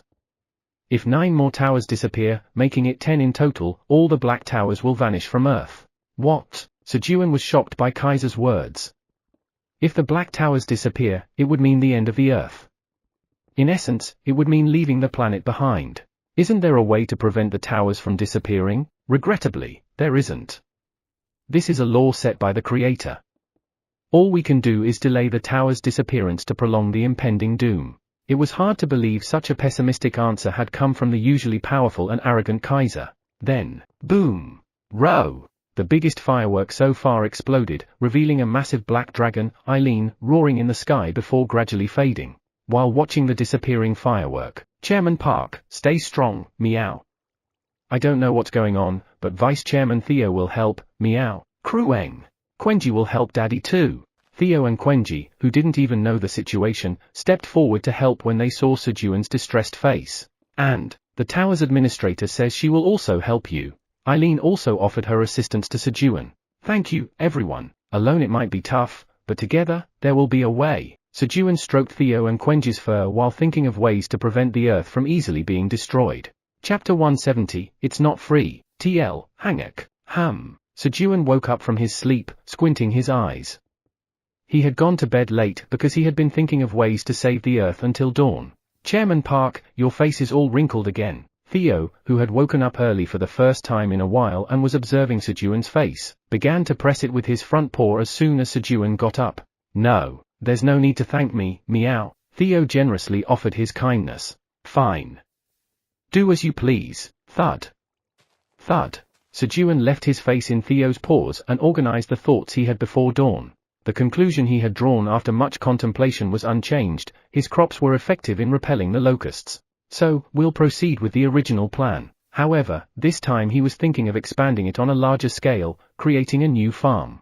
49th floor Persimmon Farm Land Deed. Sejun planned to use the land deed document to establish a massive sturdy blade green onion farm on the 49th floor of the tower. This was to increase the supply of sturdy blade green onions to Earth and reduce the transportation distance. The labor for farming would be determined after checking on the 49th floor, but if he couldn't find enough laborers, he considered seeking help from the rabbits of the Rabbit Kingdom on the 55th floor. Then, Krueng. Daddy, Quenji's hungry for breakfast. Quenji, having awakened from hunger, came looking for Sejun. Got it. Sejun quickly prepared breakfast. And, I'm going down the tower. While eating breakfast, he informed the animals of his plans. Naturally, he informed the dragons as well. All right. Return safely. Take care. The dragons seemed disappointed, knowing they wouldn't get to enjoy their Macchiolian meals without Sejun, but they said nothing more. While Sejun was talking to the dragons, Chairman Park, I'm ready, meow. Krueng. Quenji is ready too. Theo, with his bag packed, and Quenji, with a giant lunch box on his back, finished their preparations to descend the tower. I'm ready too.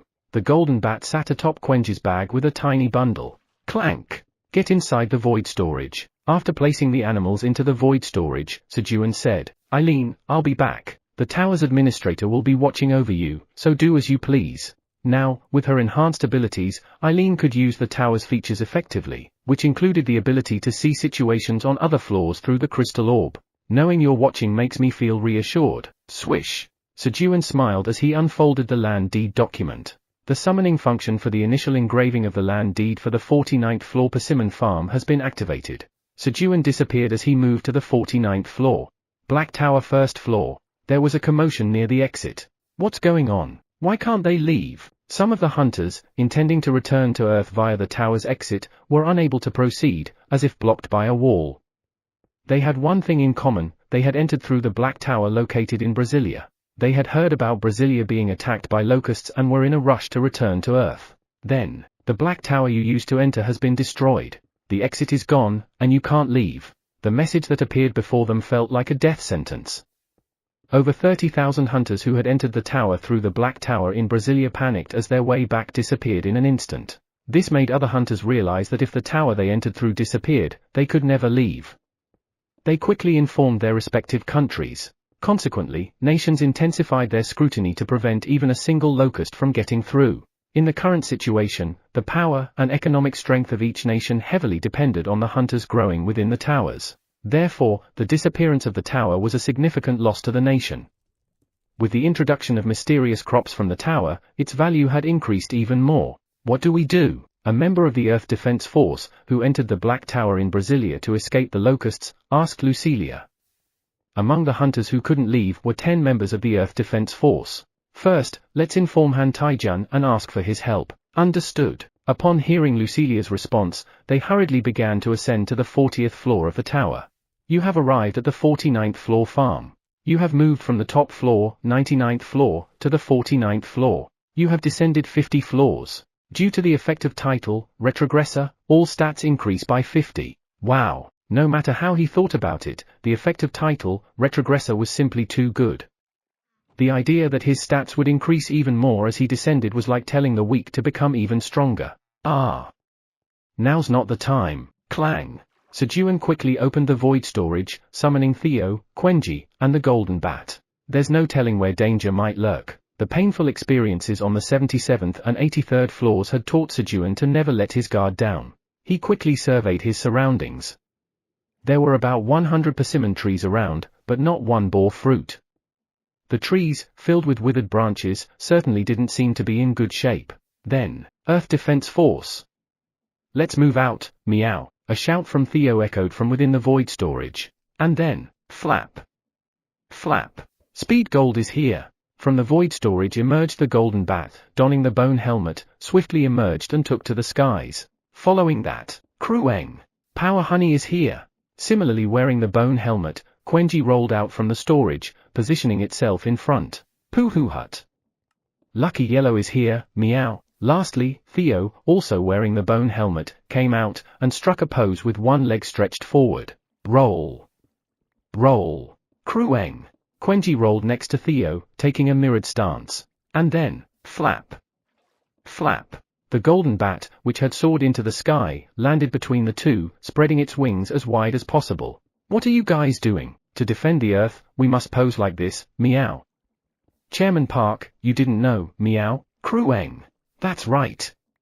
Dad should quickly come and stand in the middle. Was the middle spot for me? What are you talking about? Who said that? I saw it on Earth. The Earth Defense Force has to create a great formation. Did I do well? The golden bat proudly stated. After descending to the 83rd floor, it had moved to Earth. Although Han Taijun had promised to help Sejun to buy the building under Sejun's name, there were still numerous offices with contracts pending. While he was wandering around the offices, the golden bat noticed an employee watching something. Earth Defense Force power pose. The man watched intently, learning about the children's favorite show so he could play with his child later. Thanks to him, the golden bat could also study about the Earth Defense Force. The name and pose of the Earth Defense Force are essential. Thus, the trio had practiced the Earth Defense Force pose in the void storage to help Sejun, who was worried about saving Earth. Pfft. Sejun chuckled upon realizing what they were up to. All right. Dragon Warrior Helmet is summon. Sejun summoned his helmet and placed himself between Theo and Quenji, taking a stance with one knee bent. Chairman Park is here, Poohoo Hut. Now we can defend Earth, meow. Although Sejun didn't understand their logic, Theo's confident statement somehow reassured him. No. Big brother, we're still one member short. The Earth Defense Force always consists of 5 members. What meow? Where are we going to find another member all of a sudden? Krueng. This is a problem. As the creatures worried about finding another member. By the way, aren't there any monsters here? Sejun asked, looking around. Despite all the ruckus, nothing had shown itself. But there was another reason for that. Brothers, have you forgotten about me? Earth Defense Force's Black Earth Dragon is here. The Earth Dragon appeared, poking its head out of the ground, becoming the 5th member. Since the Earth Dragon was a pair with the Tower Farmer, it could follow Sejun wherever he went. And then, the reason for the surrounding silence became clear. Thud. Thud. The moles, frightened by the Earth Dragon, couldn't approach. They peeked their heads out, each the size of a soccer ball. Hey kids, come here, Sejun called out to the moles. He had been in need of workers anyway, so finding them so easily was a good start. However, thud. Thud. Moles feigned ignorance at Sejun's words. They couldn't believe the weakest one in the group was speaking. Come here when I'm asking nicely. Sejun got angry, but, thud. The moles remained unmoved. Then, how dare you defy the master's command? As the Earth Dragon stepped forward in anger, thud thud thud. The moles scattered and ran away in a hurry. At the same time, you have been recognized as the rightful owner of the land deed for the persimmon farm on the 49th floor of the tower. Land deed skill, farm information LV, max is activated. He was recognized as the owner of the land. It seemed like chasing away the moles validated it. 49th floor Persimmon Farm land deed. This land deed proves the ownership of the Persimmon Farm located on the 49th floor of the tower. Owner, Tower Farmer Park Sejun. Grade, C. Skill, Farm Information LV Max. Farm Information LV Max. Size, 10,000 square meters. Crops, 104 persimmon trees. Worker, 1, landowner. Special note, moles have been gnawing on the roots of the persimmon trees, leaving them in poor condition. There are 2012 moles available to be used as workers. So, the moles were gnawing on the roots. That's why the persimmon trees looked withered. Earth Dragon, turn over the ground first. Once the Earth Dragon turned the ground, Sejun can quickly create fields using Myla's hoe later on. Yes. Leave it to me, master. Sejun gave instructions to Toyong and touched the withered branches of a persimmon tree. Farmer's Warm Touch LV4 is activated. The roots of the persimmon tree heal slightly while touched. It was as he had seen earlier. When Sejun inspected the soil closely around the persimmon trees, he could see mounds of raised soil. It was obvious without looking. The work of the moles. Sejun continued to heal each persimmon tree. Power Force. Go fight. The golden bat sang, healing the trees. For some unknown reason, plants seemed to thrive and grow faster when listening to the golden bat song, even though it had no related skill. When Sejun had completely healed the roots of 5 persimmon trees, Chairman Park, Lucky Yellow wants some treacherous, meow. Krueng. Power Honey is also hungry. Theo and Quenji held their bellies and spoke. All right, just a moment. Snap. Sejun quickly made a fire with a snap of his fingers, lighting up some fallen dry persimmon branches, and hurriedly prepared food. Sizzle. Sizzle. First, he roasted sweet potatoes and cherry tomatoes for lunch. And then, Vice Chairman Theo, your claws. Got it, meow. Theo took out his claws and thinly sliced the frozen locust meat. He also planned to prepare soup for dinner. Crunch. Crunch. As Theo diligently sliced the locust meat with his claws, thud. The moles, drooling, circled around Sejun. Roughly 2,000 of them. Their focus was on the locust meat Sejun was cutting. Do you want to eat this? Thud. Thud. The moles nodded vigorously at Sejun's question. He. Then come and eat. With a mischievous grin, Sejun handed the sliced locust meat to the moles. Thud. As the moles were enjoying the meat. But do you guys have money? This isn't free. Thud. The moles looked puzzled at Sejun's words. Vice Chairman Theo. Pooh hut. Moles, stamp here, meow. Theo collected stamps from the moles who were eating the meat, and thanks to that, Sejun could easily hire workers for the farm on the 49th floor. Chapter 171, Isn't This a Death Flag? TL, Hanguk. Farm Employment Contract. Party A shall pay Party B 500 g of locust meat and 1 sweet potato for the work done on the farm from the start to the finish of the working hours. This contract will be renewed every year, and either Party A or Party B can terminate the contract during the renewal period if they wish. Party A, Tower Farmer Park Sejun. Party B, Dually, 212. The moles did not have specific names, so Theo named them arbitrarily. Chairman Park, all the stamps are collected, meow. Theo completed the mole's contract and ran to Sejun, jumping onto his lap. Well done, Vice Chairman Theo. The food you had today is a welcoming gift for joining our farm. Let's start fresh from tomorrow. Sejun patted Theo's head and spoke to the moles. Do. The moles were overjoyed when they heard that the meat they ate that day would be gifted to them instead of being paid in cash. One by one, after eating the meat, they left for home, ready to start work the next day. He, Vice Chairman Theo, did you see my negotiating skills? As expected, Chairman Park is amazing, meow. Theo looked at Sejun with admiration, but then, Krueng.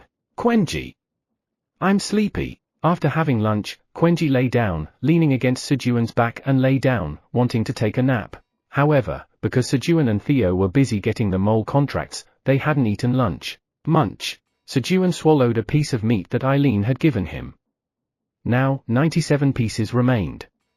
He was gradually getting full. After a quick meal, Sejun asked, Vice Chairman Theo, you want some churu, right? Of course, meow. Give me churu quickly, meow. All right. Sejun opened a churu for Theo. After a while, yawn. Sejun, feeling full and warmed by Theo and Quenji, started to doze off. Chirp, chirp. Pooh hut. Even in this situation, I, Vice Chairman Theo, am awesome, always staying alert, meow. Theo, while eating his churu, kept a vigilant watch. However, snore, cur, gororong. After finishing his churu, Theo quickly fell asleep, joining the snoring duo of Sejun and Quenji. And then, pip pip. In the end, the one who stays vigilant is me. The golden bat, hanging from the persimmon tree, chuckled while keeping an eye on the surroundings. From here, the enemy split into two groups. We should also divide our forces. Hegel, who had been tracking the scent from the Three-Head Society's hideout, told Ulrich. Understood. Divide the forces in two. Having split, they continued their pursuit and discovered, there's a passageway here, two secret passageways used by the Three-Head Society.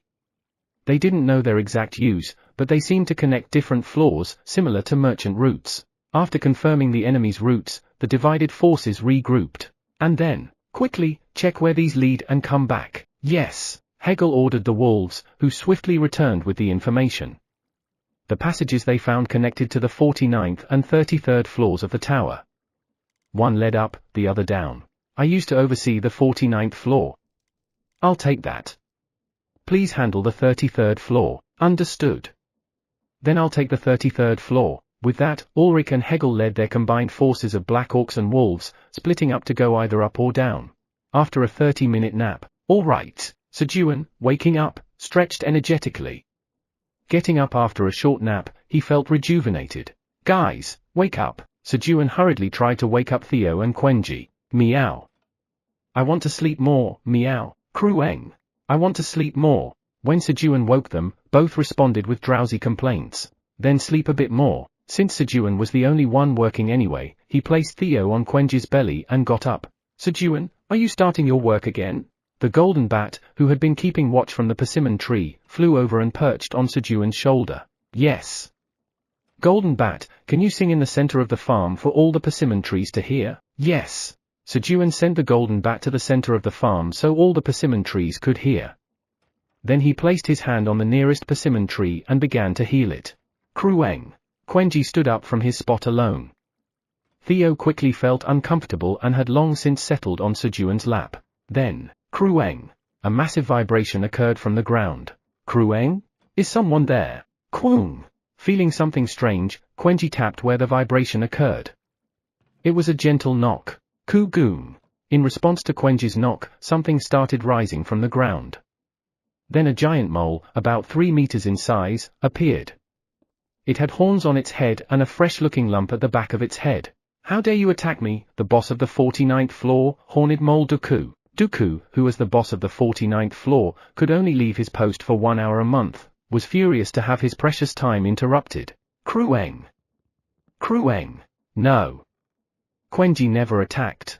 Quenji replied, lowering his head. He hadn't attacked, he had simply knocked lightly. Don't lie. You think I wouldn't feel the shockwave from your position, Krueng? You think Quenji is lying now?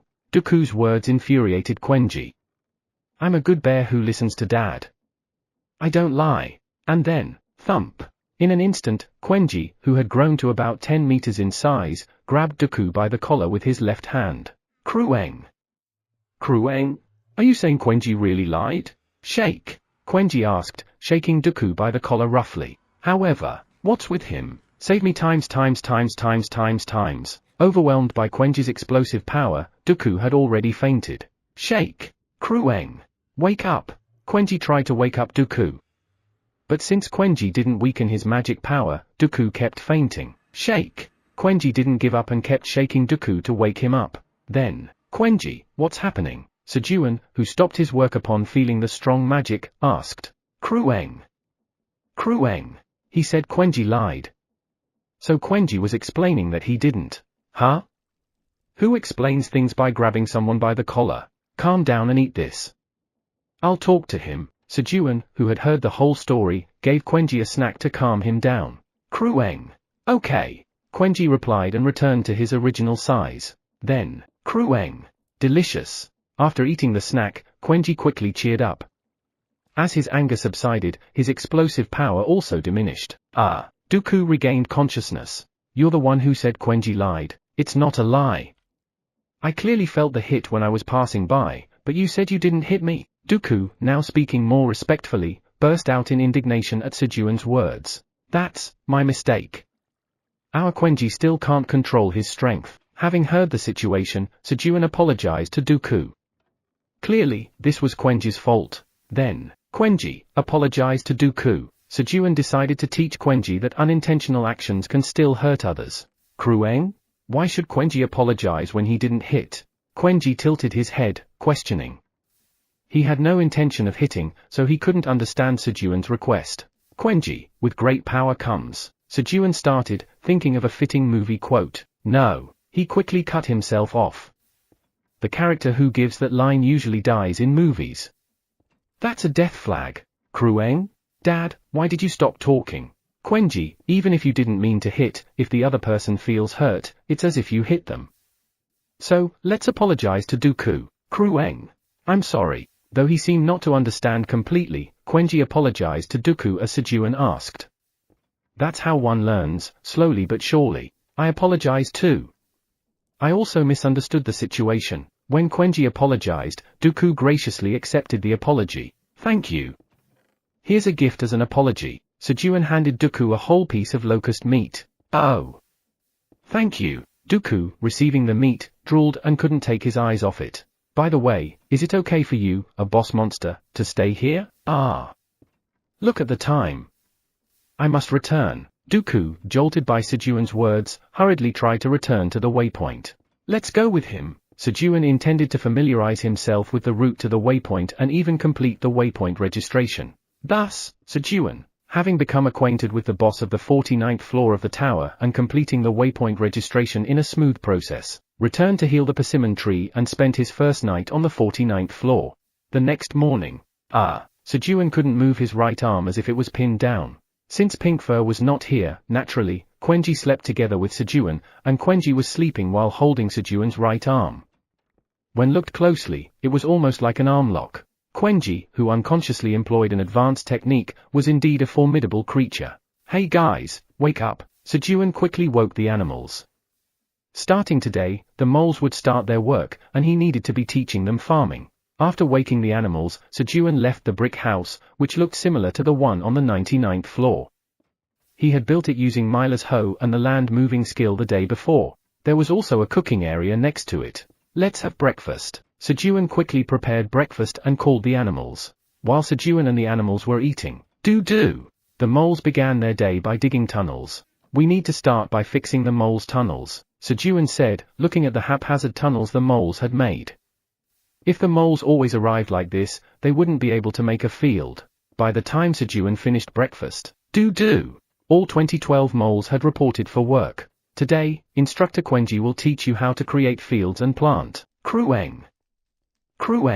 Follow Quenji. Quenji will teach you how to plant. At Sejun's words, Quenji led the moles to the soil that Toryong had well mixed. Our Quenji has grown so much. Sejun gazed affectionately at Quenji, who had once planted fish heads in the ground. But now, he had grown enough to teach other novice farmers. Watching Quenji, Sejun said, now, let's get to work. Yes. He headed to the persimmon trees with the golden bat. Of course, Theo was attached to Sejun's knee as a default option. Farmer's Warm Touch LV4 is activated. The roots of the persimmon tree heal a little while touched. Thanks to the preliminary work already done by the golden bat song, Sejun could heal the persimmon trees a bit faster than the previous day. After treating about 20 trees, look, there's a suspicious guy. The Black Orcs, who had arrived on the 49th floor to track down the Three-Head Society, surrounded Sejun. Meow. It's the Black Orcs, meow. What? Do you know them, Vice Chairman Theo? Sejun, putting on his bone helmet and preparing for battle, asked Theo. Of course, meow. They're the subordinates of my subordinate, Ulrich, meow. Where is Ulrich, meow? Theo spoke proudly, calling for the king of the Black Orcs, Ulrich. Chapter 172, TL, Hanguk. How insolent! How dare you casually address our king Ulrich by his name? As Theo mentioned Ulrich's name casually, the Black Orc soldiers, filled with rage, closed in on Sejun and Theo, preparing to attack. What's going on? Vice Chairman Theo, weren't they supposed to be the subordinates of your subordinate? That's right, meow. But it seems like they don't recognize me, meow. Did you lie about it? No, meow. I never lie to Chairman Park, meow. they are the fools, meow. Despite being surrounded by hundreds of menacing-looking black orcs, Sejun remained utterly calm, exchanging words and jests with Theo. He seemed completely at ease, but Sejun had reasons to be confident. His armor, a dragon warrior helmet, Kaiser's scales, and the power, indestructible body meant he had formidable defenses. Moreover, the fierce beast Quenji was nearby. Damn! How dare they call us fools? Attack those two! Just as the Black Orcs prepared to attack Sejun and Theo. Soldiers, halt your attack.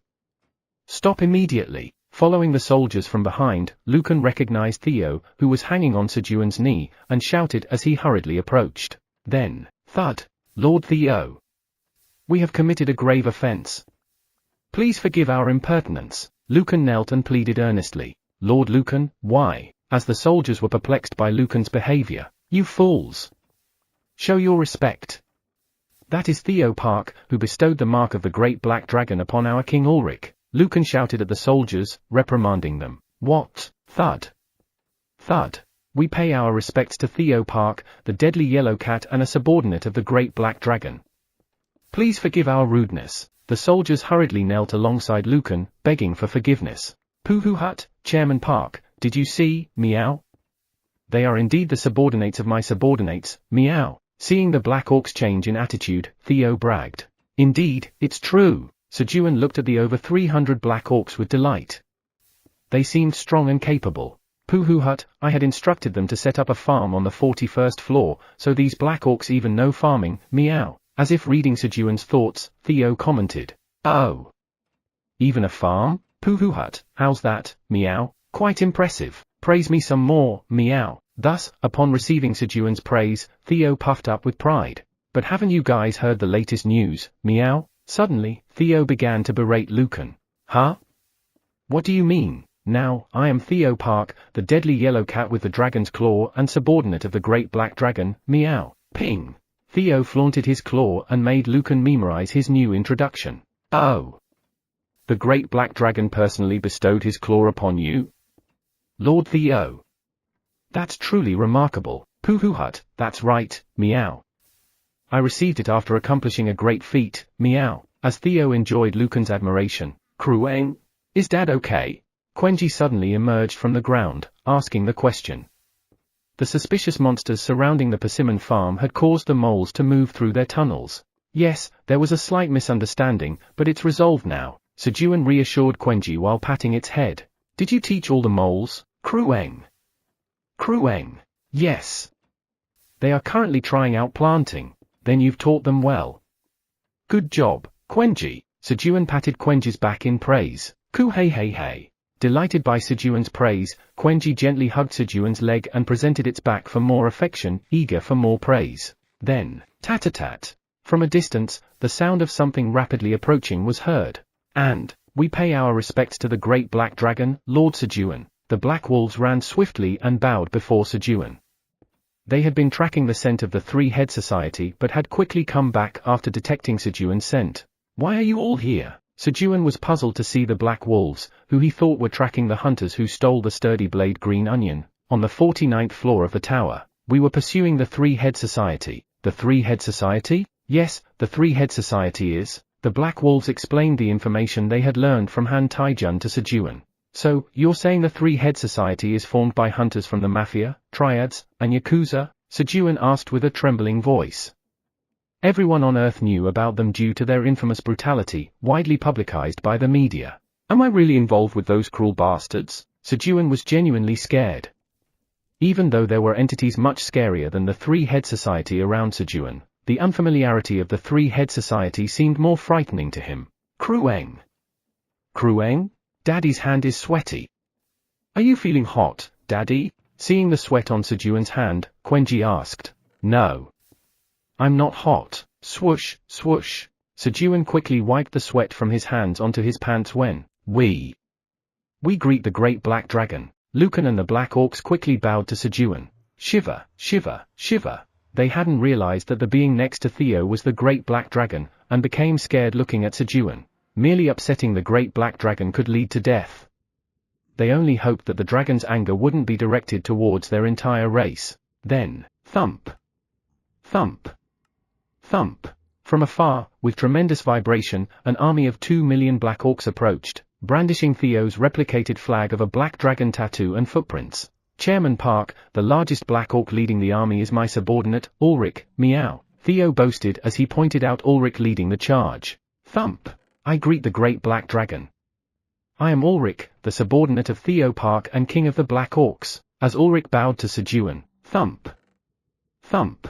We greet the great black dragon. The following 2 million black orcs shouted in unison as they also bowed. Wow! Chills ran down Sejun's spine from the soldiers' shouts. It seemed silly now that he had been fearing the Three-Head Society. And then, right. People on Earth might not know, but in this tower, Sejun realized his position in the tower. In the tower, the Three-Head Society was far too insignificant to be feared. Black orcs, listen, Sejun confidently shouted. Yes, the black orcs responded powerfully. We start farming now. Why no response? Yes, farming is about speed. The sooner you plant, the sooner you can harvest. Sejun had planned to sow the seeds of sturdy green onions tonight, now that a portion of the farm was ready, and before him now stood 2 million workers skilled in farming. With this many, they could easily establish hundreds of thousands of fields in a day. While the wolves tracked the Three-Head Society, Sejun would farm with the black orcs. When they found the Three-Head Society's location, they could mobilize their forces. He couldn't let such good workers sit idle. We'll continue to track the scent of the Three-Head Society. Okay. Eat this in the meantime. Thank you. Sejun provided some snacks to the wolves and turned to Ulrich. You guys know how to farm, right? Sejun asked Ulrich. Yes. Boys, show Lord Sejun our farming skills. Yes. The black orcs began to move quickly. What are you planting? Sejun looked at the black orcs with eager eyes, hoping they had some new seed. But then, seeing the black orcs burying a young black orc into the ground, he felt that something was wrong. Ulrich, what are you doing? We're planting young black orcs. When grown in the ground, they can harness the power of the earth. What? The stone he stumbled upon turned out to be a diamond. The young black orcs, when buried, absorbed the earth's energy, gaining the ability to harden their bodies with its power. As a result, Ulrich actively recommended planting young black orcs. Sigh. Everyone, stop what you're doing. Sejun sighed and spoke. Great black dragon, why? Did we do something wrong? Ulrich looked worriedly at Sejun as he ordered them to stop. That's not what I meant by planting. Quenji, teach the black orcs how to plant as well. Krueng. Krueng. Understood. Black orcs, follow Quenji. Quenji began teaching the black orc soldiers how to sow seeds. At that moment, Chairman Park, give Ulrich a mark too, meow. Theo asked Sejun to give Ulrich a mark. Theo felt sorry seeing a black dragon tattoo imprinted on Ulrich's forehead, right along with his own footprint, and wanted to use this chance to erase it. A mark? Sejun, who was already thankful to Ulrich for happily mobilizing for million troops while discussing with the wolves and tracking the Three-Head Society, asked. All right.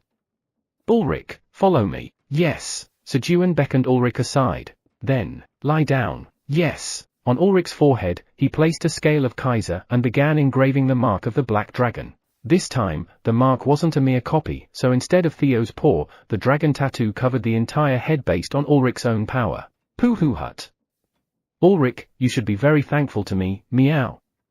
Understand, meow. Theo, apart from his feelings of guilt, seemed extremely pleased. Thud. Thank you, Lord Sejun, Lord Theo. I, Ulrich, pledge my loyalty to you until my last breath. Ulrich, who had received the genuine mark of the black dragon, made a heartfelt vow of loyalty with his eyes full of gratitude to Sejun and Theo, bowing deeply. All right. We'll be counting on you. After engraving the mark on Ulrich and discussing various matters with him for a few hours, Sejun, who had risen to treat the persimmon tree, asked, by the way, how did you know the Three-Head Society was on the 49th floor and pursued them? He remembered the question he meant to ask the wolves earlier and posed it to Ulrich. The Three-Head Society must have been hunters, so to move between floors, they would have to use waypoints. Sejun couldn't understand how the wolves had managed to track the scent of the Three-Head Society. We came up through a secret passage. A secret passage? Yes. Ulrich explained about the secret passage he discovered while tracking the Three-Head Society. So you're saying there are 2 secret passages connecting the 49th floor with the 39th floor and the 39th floor with the 33rd floor, that even hunters can use? Yes. To think that such a secret passage existed. Sejun's heart raced. If the Three-Head Society used the passage to ascend, it meant he could use it to descend. This implies he could meet other hunters. Ulrich, guide me to the secret passage right away. Understood. Ulrich began preparations to leave with a few of his subordinates. Quenji, Sejun also called Quenji, his bodyguard. The Black Orcs had already learned planting techniques from Quenji and were diligently planting green onion seeds. And just as they were about to head to the secret passage, Lord Sejun. We found it. The Black Wolves had located the Three-Head Society's hideout sooner than expected. Chapter 173, TL, Hanguk, secret hideout of the Three-Head Society on the 49th floor of the tower. Master Akiro. It's urgent. What is it? A long-haired man in light clothing, wearing just his bottoms and a sword on each side of his waist, looked at his subordinate with an exhausted voice. On the left side of the man's chest, a distinct black tattoo of 3 snakes forming a circle was visible. Uniquely, only one of the snakes had golden eyes. The secret hideout on the 33rd floor is under attack. The 33rd floor. Why would that be urgent? The 33rd floor's hideout is a heavenly fortress. No one can enter. The situation is not as simple. The hideout has been surrounded by 2 million Black Orcs. What? 2 million? Ha ha ha. Then, that Pablo guy must be having a hard time. As Akiro said, the hideout on the 33rd floor, located on a narrow cliff top, was an impregnable fortress, even capable of facing millions with just 100 members. Especially near the top, the cliff's slope exceeded 90 degrees, reaching around 150 degrees, making it impossible to climb without a magic elevator from the hideout.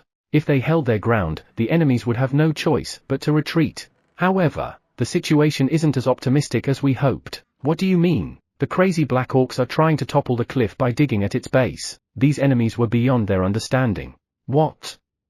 They're doing such a crazy thing? Yes. They can still use parachutes to escape, right? That's also difficult. Why? The 200 Black Wolves accompanying the Black Orcs are pursuing and capturing the hunters trying to escape by parachute. They might even have learned the locations of other hideouts from the captured hunters. Damn it. Quickly prepare all our forces. We need to reinforce the hideout on the 33rd floor. The 33rd floor was a crucial facility for the Three-Head Society. If it fell, all their plans would be set back. Still, moving all our forces is, it's okay. Did you forget what kind of place this is? Ah. At Akiro's words, the subordinate seemed convinced. This hideout was almost plastered with deadly traps. According to the trap setter, some traps were lethal even to the monsters of the 70th floor. If the enemies came here, it would become hell for them. I'll relay your orders, Master Akiro. But as the subordinate turned around to convey Akiro's orders, boom! A massive explosion from above caused the ceiling to collapse, burying the secret hideout of the Three-Head Society. This is the entrance. Sejun, guided by the Black Wolves, asked upon reaching the dark entrance of a cave. Yes, it is. I don't feel like going in. Places like this often had many traps, and who knows if it might collapse. Chairman Park, don't go in, meow. I have a bad feeling. And with Theo also advising against it. Quenji, it's time for the giant superhero landing attack. Sejun decided to just bring down the enemy's hideout and then search. Although it was an inefficient approach, it was the safest for Sejun.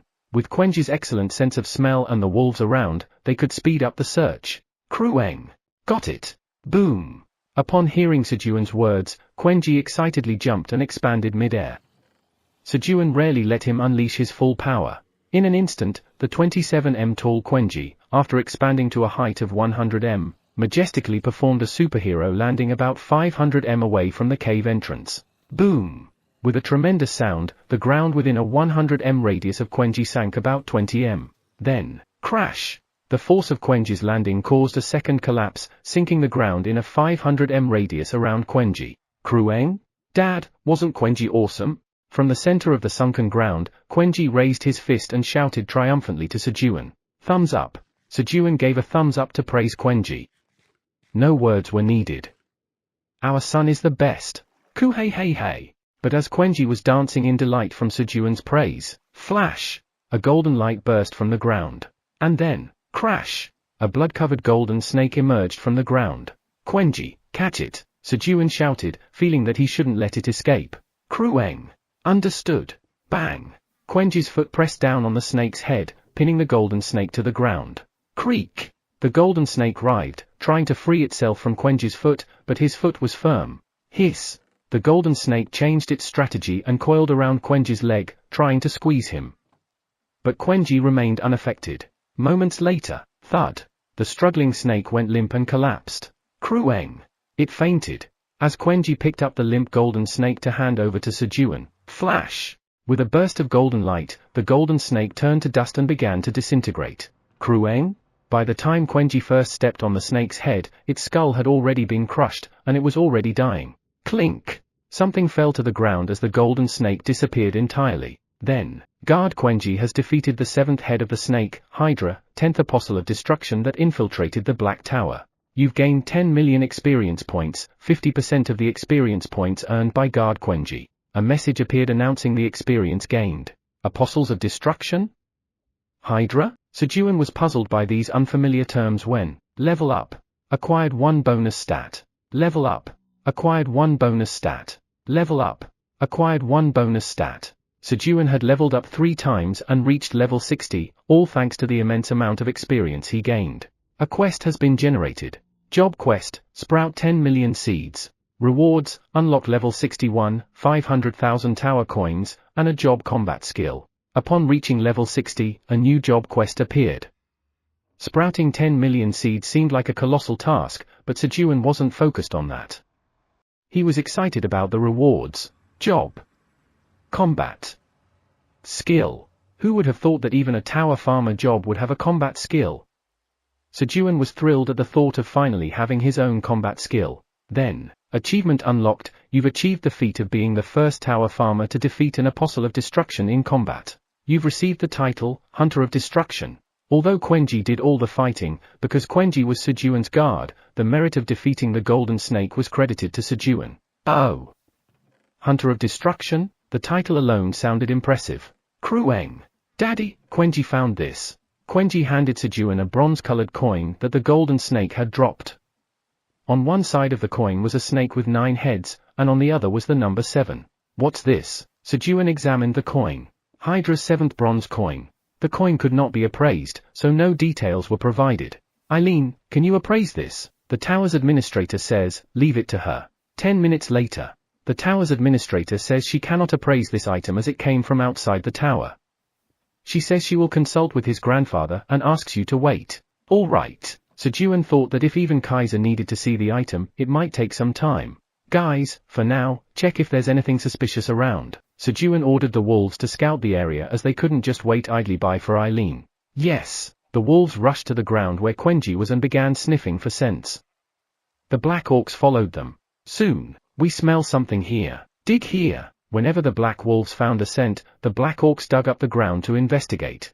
While the black wolves and black orcs were searching the collapsed 3-head society, I should plant green onions here. Having nothing else to do, Sejun decided to plant green onions in the area. Crueng! Daddy, it's done. At Sejun's request, Quenji diligently prepared the soil for farming.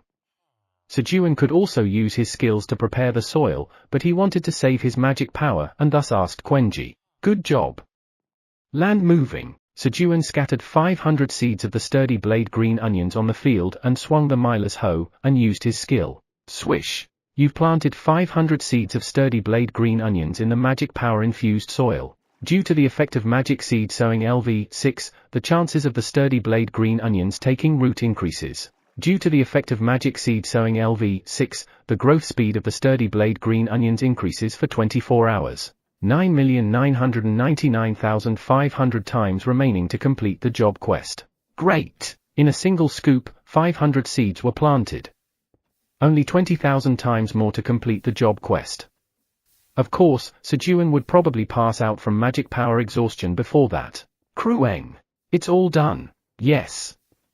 Land moving. Thus, as Quenji made the fields and Sejun continued to plant seeds, when about 20,000 seeds were planted, the tower's administrator says the appraisal is complete. The tower's administrator, along with Grandpa Kaiser and Grandpa Kellyan, appraised it, but it's not perfect. Along with Eileen's message, a coin appeared in Sejun's hand. Hydra's 7th bronze coin. The aura of the world swallowed by the 7th head of Hydra, the 9-headed snake, holding the 10th seat among the 12 apostles of destruction, can be faintly felt. There isn't enough information, and some details are still undisclosed. Usage limit? Creator, Apostle of Destruction, 10th seat, 9-headed snake, Hydra. Grade? But Eileen, what's this Apostle of Destruction? The tower's administrator says that the Apostles of Destruction are beings who have directly received power from destruction, and even the grandpas don't know much about them. Really? Being unknown even to the dragons. Sejun felt chills all over his body. He wondered what would have happened if Quenji hadn't taken the first strike earlier. What would we have done without our Quenji? Suddenly, Quenji looked very adorable to him. Have a snack, Quenji, as Sejun took out honey and sweet potatoes from the storage. Krueng. Krueng. It's snack time. Exciting. Quenji, who had been shoveling the soil with his front paws, hurriedly ran over on all fours. And then, Krueng. Quenji has taken his seat. Quenji sat politely in front of Sejun, waiting for his snack. Cute. So adorable. He. Here, eat a lot. Sejun brought out a jar of honey and even the saved banana. Krueng. Thank you for the snack. Quenji started to eat the honey and other foods hastily. As Sejun was watching Quenji eat with contentment, Chairman Park, did you forget something, meow? Theo called Sejun in a displeased tone. It wasn't mealtime yet, but Quenji was fed first, which seemed to upset him. Huh? What? What did I forget? Sejun replied as if he didn't know anything. Meanwhile, with his right hand, he secretly opened the lid of a jar. It was tuna porridge made as a tonic for Theo, a homemade treat. I'm disappointed, meow. How could you forget, meow? Meow. Theo, with a sad expression, spoke to Sejun, then sniffed. Sniff. Sniff. He smelled something delicious. Pooh hut. Chairman Park, what is it, meow? What have you hidden, meow? Bring it out quickly, meow. Theo, unable to hide his laughter, laid down on Sejun's lap and acted cute. All right, Theo. Let's eat something delicious too. Sejun scooped out the tuna porridge he had hidden and put it in a small plate for Theo. Meow. I always believed in Chairman Park, meow. Chomp chomp chomp. Theo began to eat the tuna porridge enthusiastically. There was a hint of moistness in his eyes. This guy. Lying. Sejun pretended to pat Theo's head but actually wiped away the moisture from his eyes. On day 319 of being stranded, despite meeting the Apostle of Destruction, it was an uneventful day. Chapter 174, TL, Hanguk, 99th floor of the Black Tower. How can the Apostle of Destruction enter the tower? I thought the Apostle of Destruction only appears when the Black Moon has fully arrived. Kaiser and Kellyan were having a serious conversation over drinks. More than that, Kellyan, did you feel something from the bronze coin? Yes. I felt the energy of a place called Elysian. Elysian was the name of a world that the White Tower failed to protect about 1,000 years ago. Kellyan, you felt the energy of Elysian? Kaiser, did you feel the energy of somewhere else? Yes. I felt the energy of Autumn. Autumn was a world that the Black Tower failed to protect 1,500 years ago. They hadn't expected the Apostles of Destruction to be directly absorbing the energy of the destroyed worlds. If we defeat the Apostle of Destruction, perhaps we can liberate the energy of the world he consumed and recreate the destroyed world. Kellyan, what do you think? It's a possibility. But did the Apostle of Destruction invade other towers as well? Kellyan started to worry about the White Tower. I'm not sure. Maybe the seventh head of Hydra got lucky, or there's a way to enter without being detected by the tower. We should inspect the tower, just in case. Just a moment. Before Kaiser could hold him back, the white dragon statue stopped. Darn. I wanted to boast about Sejun's accomplishments. HMPH, fine. Kaiser drank alone, regretting not being able to boast about the feat Sejun achieved. Thud. The Black Orcs brought up objects they dug from the ground. Fragments of swords, shields, armors, etc. Most were broken, indicating the strength of Quenji's attack. Only a small amount of tower coins, worth a few thousand, could be salvaged. Sejun handed the small amount of money to the Black Wolves and the Black Orcs. Around the time when the search of the secret hideout of the Three-Head Society was about to end, Chairman Park. Hurry over here, meow. Theo, who had been wandering around out of boredom, suddenly called Sejun with an urgent voice. Vice Chairman Theo, could it be? Sensing something unusual about Theo's urgency, Sejun hurriedly asked. That's right, meow. My paw is being strongly drawn to something, meow. Theo extended his paw forward and exclaimed. Really? As expected, Vice Chairman Theo. Where? Theo's emphasis on strongly made Sejun believe this was an opportunity to find a rare item. Poohoo hut. Over there, meow, Theo replied and clung to Sejun's knee. Now's the perfect time for him to show off. Poohoo hut. Chairman Park, hurry and move over there, meow. Following Theo's pointed paw, Sejun arrived at a cliff that had collapsed. Dig there, meow. Theo pointed to one side of the cliff. There. Are you doubting my paw, Chairman Park, meow? No, of course not. Land moving. Sejun used Myla's hoe to start digging at the cliff upon seeing Theo's instant annoyance. Land moving. Land moving. After about 10 digs, thud. Huh? The wall collapsed, revealing a small room behind it. And in the center of the room was a small wooden box. Sejun cautiously opened the box to find, beans. Inside were 3 beans, each the size of a 501 coin. Sky-reaching bean. Plant it, and in 7 days, it will grow tall enough to touch the sky. It has a short lifespan due to its rapid growth. When consumed, height increases by 3 centimeters. Grade C. Why is this? This item was below grade B, not something that should be detected by Theo's paw. That's it. Munch munch. Gulp. Sejun was convinced that Theo's paw had made a mistake after he received Kaiser's claw. Nevertheless, he swallowed one of the sky-reaching beans. You have consumed the sky-reaching bean. Your height has increased by 3 centimeters. Sejun, who had always wanted to reach 180 centimeters in height, said, "Let's go." Having achieved his lifelong wish of reaching 180 centimeters, he consoled himself that it was a satisfactory outcome and took Theo outside. Although his clothes became a bit short, it was a small price to pay for seeing the world from 3 centimeters higher. Meow. Seeing Sejun's lackluster reaction, Theo looked at his own paw with a gloomy face. When they came out, whoosh. Theo suddenly felt a strong force tugging at his front paw. Meow. Chairman Park.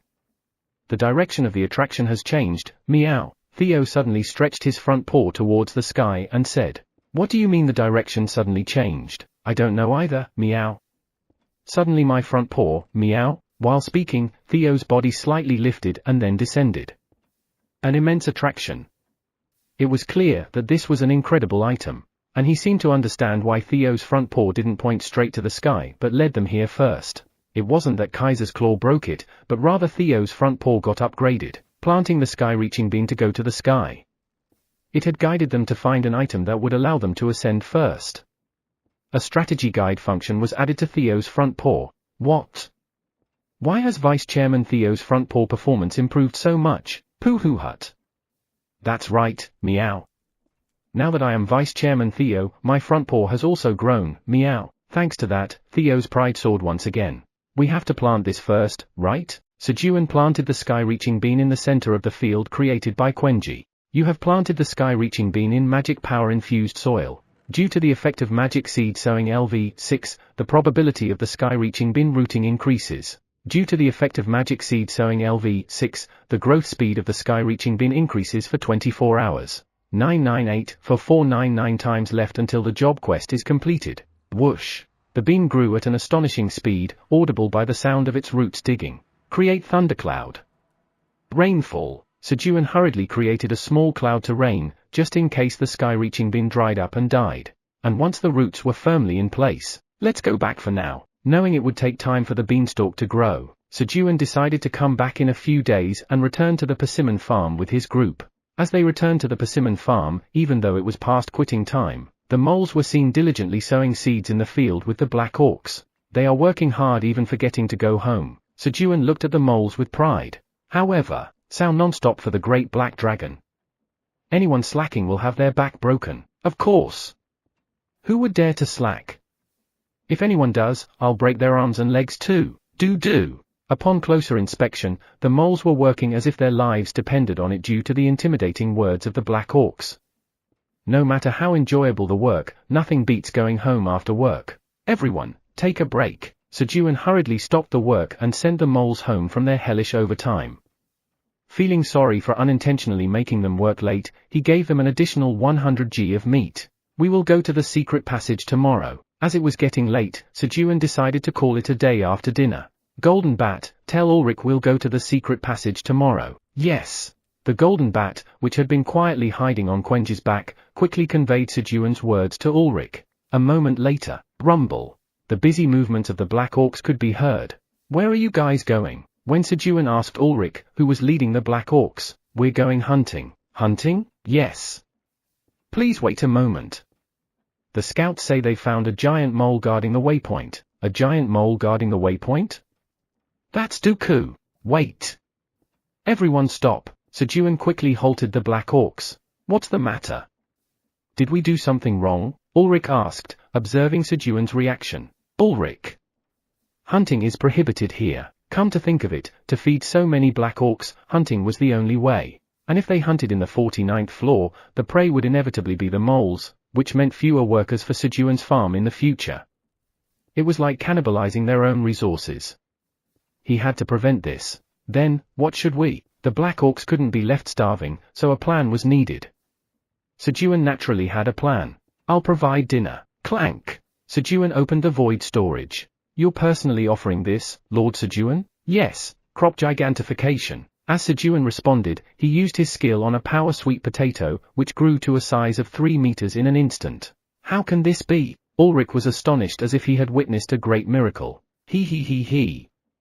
With just this. Externally, Sejun pretended to be nonchalant, but internally, he was quite pleased. "Here." As Sejun handed the giant sweet potato to Ulrich and was about to enlarge another sweet potato. "Krueng. Quenji is hungry." Quenji stretched out his front paw to Ulrich, asking for the giant sweet potato. "Well, of course. Lord Quenji, please eat." Ulrich courteously handed over the giant sweet potato to Quenji. Ulrich was convinced that Quenji was a hatchling. After all, the only being that could call the great black dragon, Sejun, father, was his offspring, a hatchling.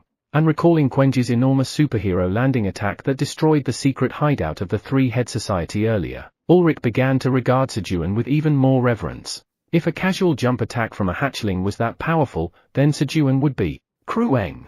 Thank you." While Quenji energetically ate the sweet potato, Sejun enlarged other crops like potatoes and corn and distributed them to the black orcs. By the time he enlarged roughly 15,000 crops, using crop gigantification on stamina corn, the corn's inherent magic is forcibly channeled into its growth. Your proficiency in crop gigantification LV3 has slightly increased. Your proficiency in crop gigantification LV3 is filled, and the level increases. The crop gigantification skill level increased to level 4, and a new effect was added to the skill. There's a 10% chance that the crop's enlarged size will be tripled. Thanks to this, the work was completed faster. Once the black orcs were provided with food. "Chairman Park, I'm hungry, meow.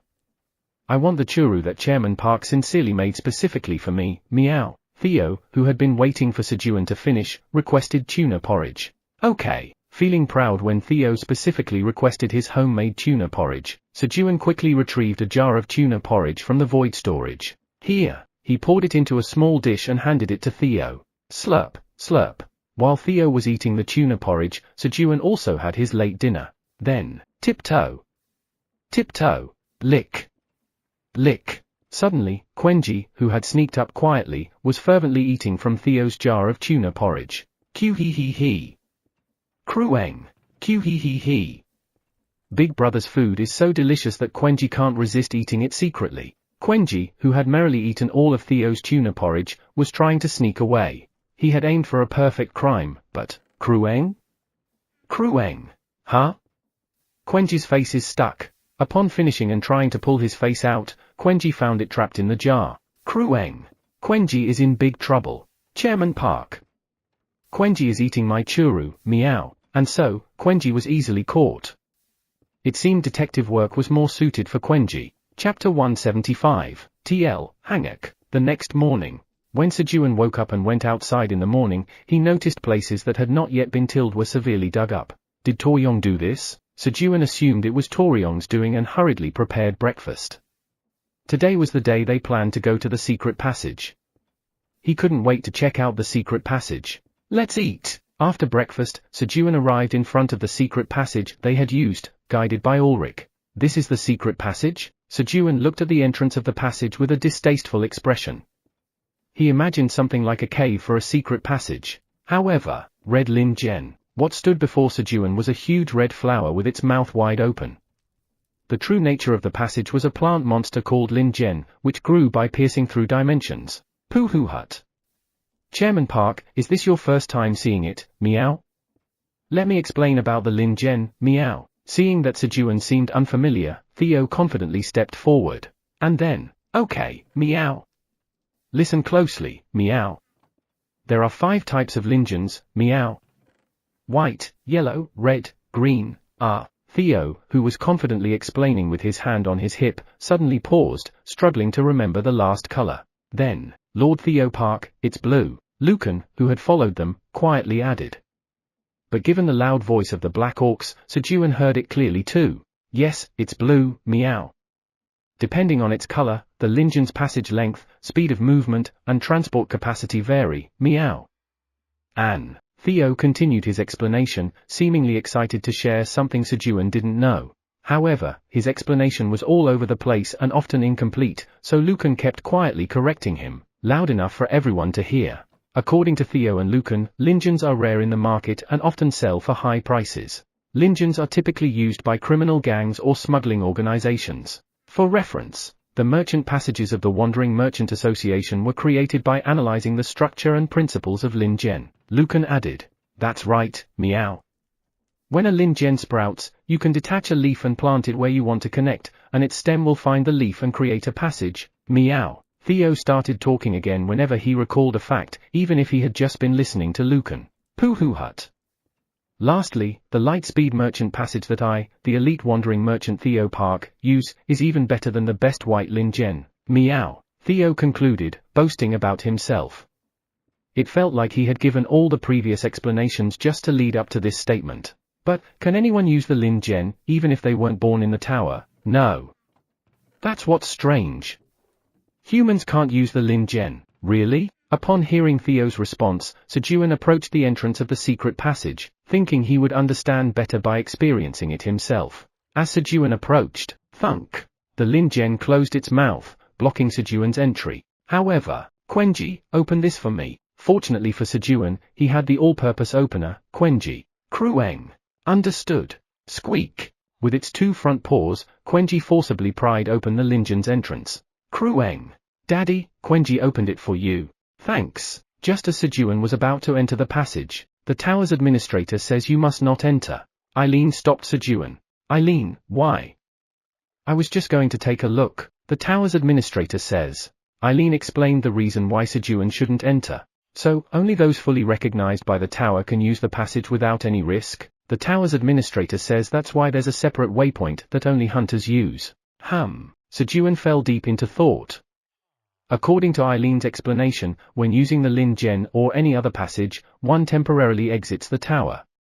Those recognized by the tower can use the passage without issue. However, beings that can return to Earth, like humans, would actually end up outside the moment they use the passage to exit the tower. Thereafter, it's either certain death or, if they're lucky, they end up outside the actual body of the tower, on the front lines fighting against destruction, a place where Sejun wouldn't survive. So how did the criminal organization 3-Head Society manage to use it? The tower's administrator says she couldn't be sure of the reason, but it might have something to do with the Apostles of Destruction.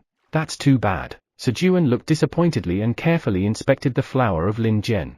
Are there no seeds? He had intended to plant a seed from the Lin Jen flower.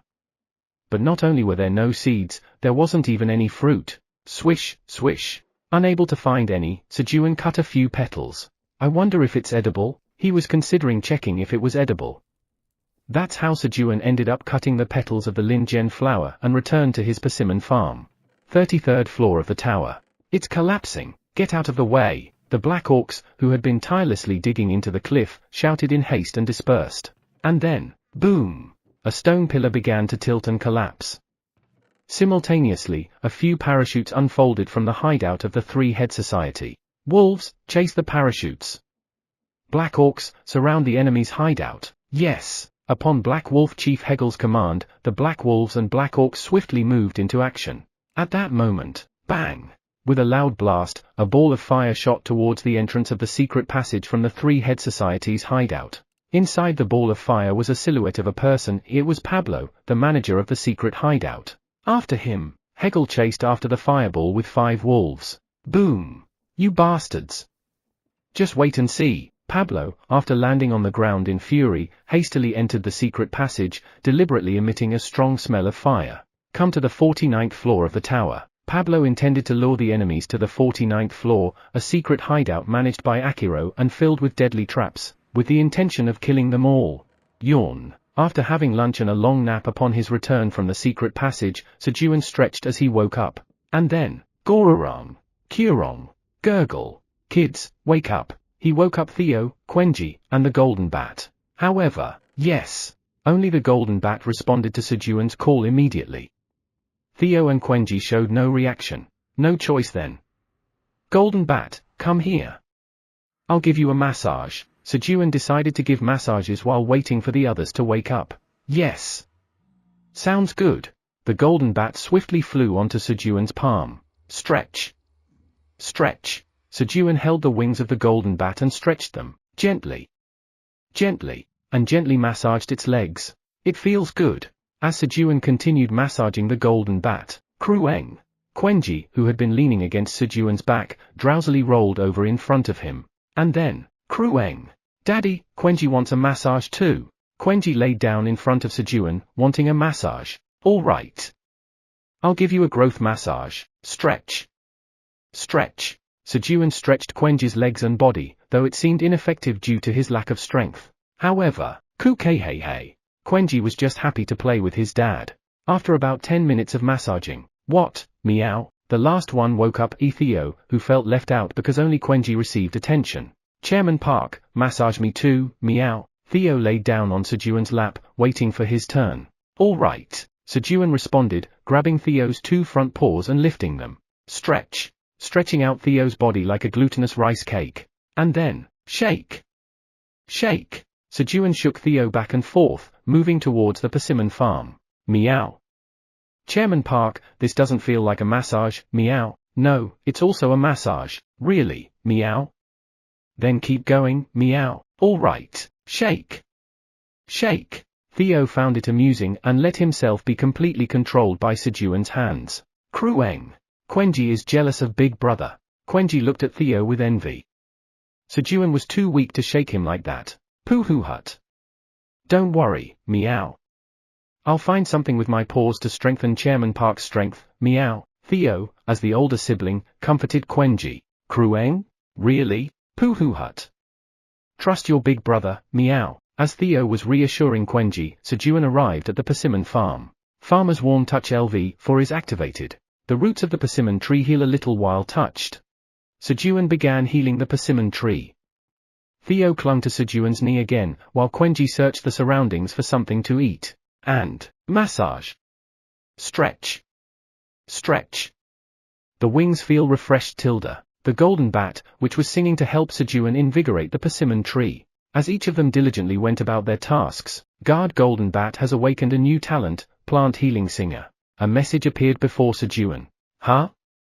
Plant Healing Singer? Upon seeing the message, Sejun looked at the Golden Bat. I'm the 5th, Golden Bat, and our youngest is a 22-year-old Toyong Tilda. The Golden Bat was passionately singing a song it had written and composed. Then, huh? Sejun noticed a yellow glow shimmering on the branches of the persimmon trees near the Golden Bat. And, swoosh! From the branches with the yellow glow emerged green leaves. Although there were only 1 or 2 leaves, it was an incredible sight to see leaves sprouting from the previously withered trees. The Golden Bat's song had a better healing effect than Sejun's skill. Thanks to it, Sejun finished healing the persimmon tree much faster and could now focus on establishing a sturdy blade green onion farm. However, after 3 days, they ran out of seeds to plant more sturdy blade green onions.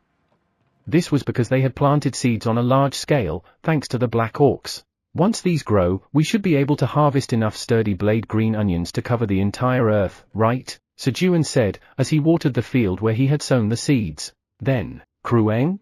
When is Dad going home? Quenji approached and asked, seemingly missing his mother. We'll be going back soon. Do you miss Mom, Krueng? Krueng? No. Quenji can wait. Quenji nodded vigorously, though it was evident he was putting on a cheerful face for Sejun's sake. Seeing his reaction, Sejun felt they should head back soon. Pack up, guys. Let's head home. Using a waypoint would make the journey quick. Ulrich, I'll be going back to the 99th floor of the tower for a bit. Please look after this place. Understood? Leave it to me. All right. Make sure to let the moles leave on time. Got it. Sejun repeatedly emphasized that the moles should leave work punctually, fearing they might not make it home again. As they headed toward the waypoint to the 99th floor, meow meow meow, crueng, pip pip. The animals were happily humming, looking forward to returning home. Then, huh? A person? From the opposite side, a man with brown hair and a mustache approached. Hell, just as Sejun was about to greet the fellow human he hadn't seen in a long time. Die. Without any warning, the man attacked Sejun. Crueng. Crueng. Quenji wants to go home quickly. Don't get in the way or Quenji will get mad. Bam. Quenji, agitated by the interference, punched the man. And then, whoosh. How dare you? Do you know who I am? The man struck by Quenji transformed into a huge red snake engulfed in flames.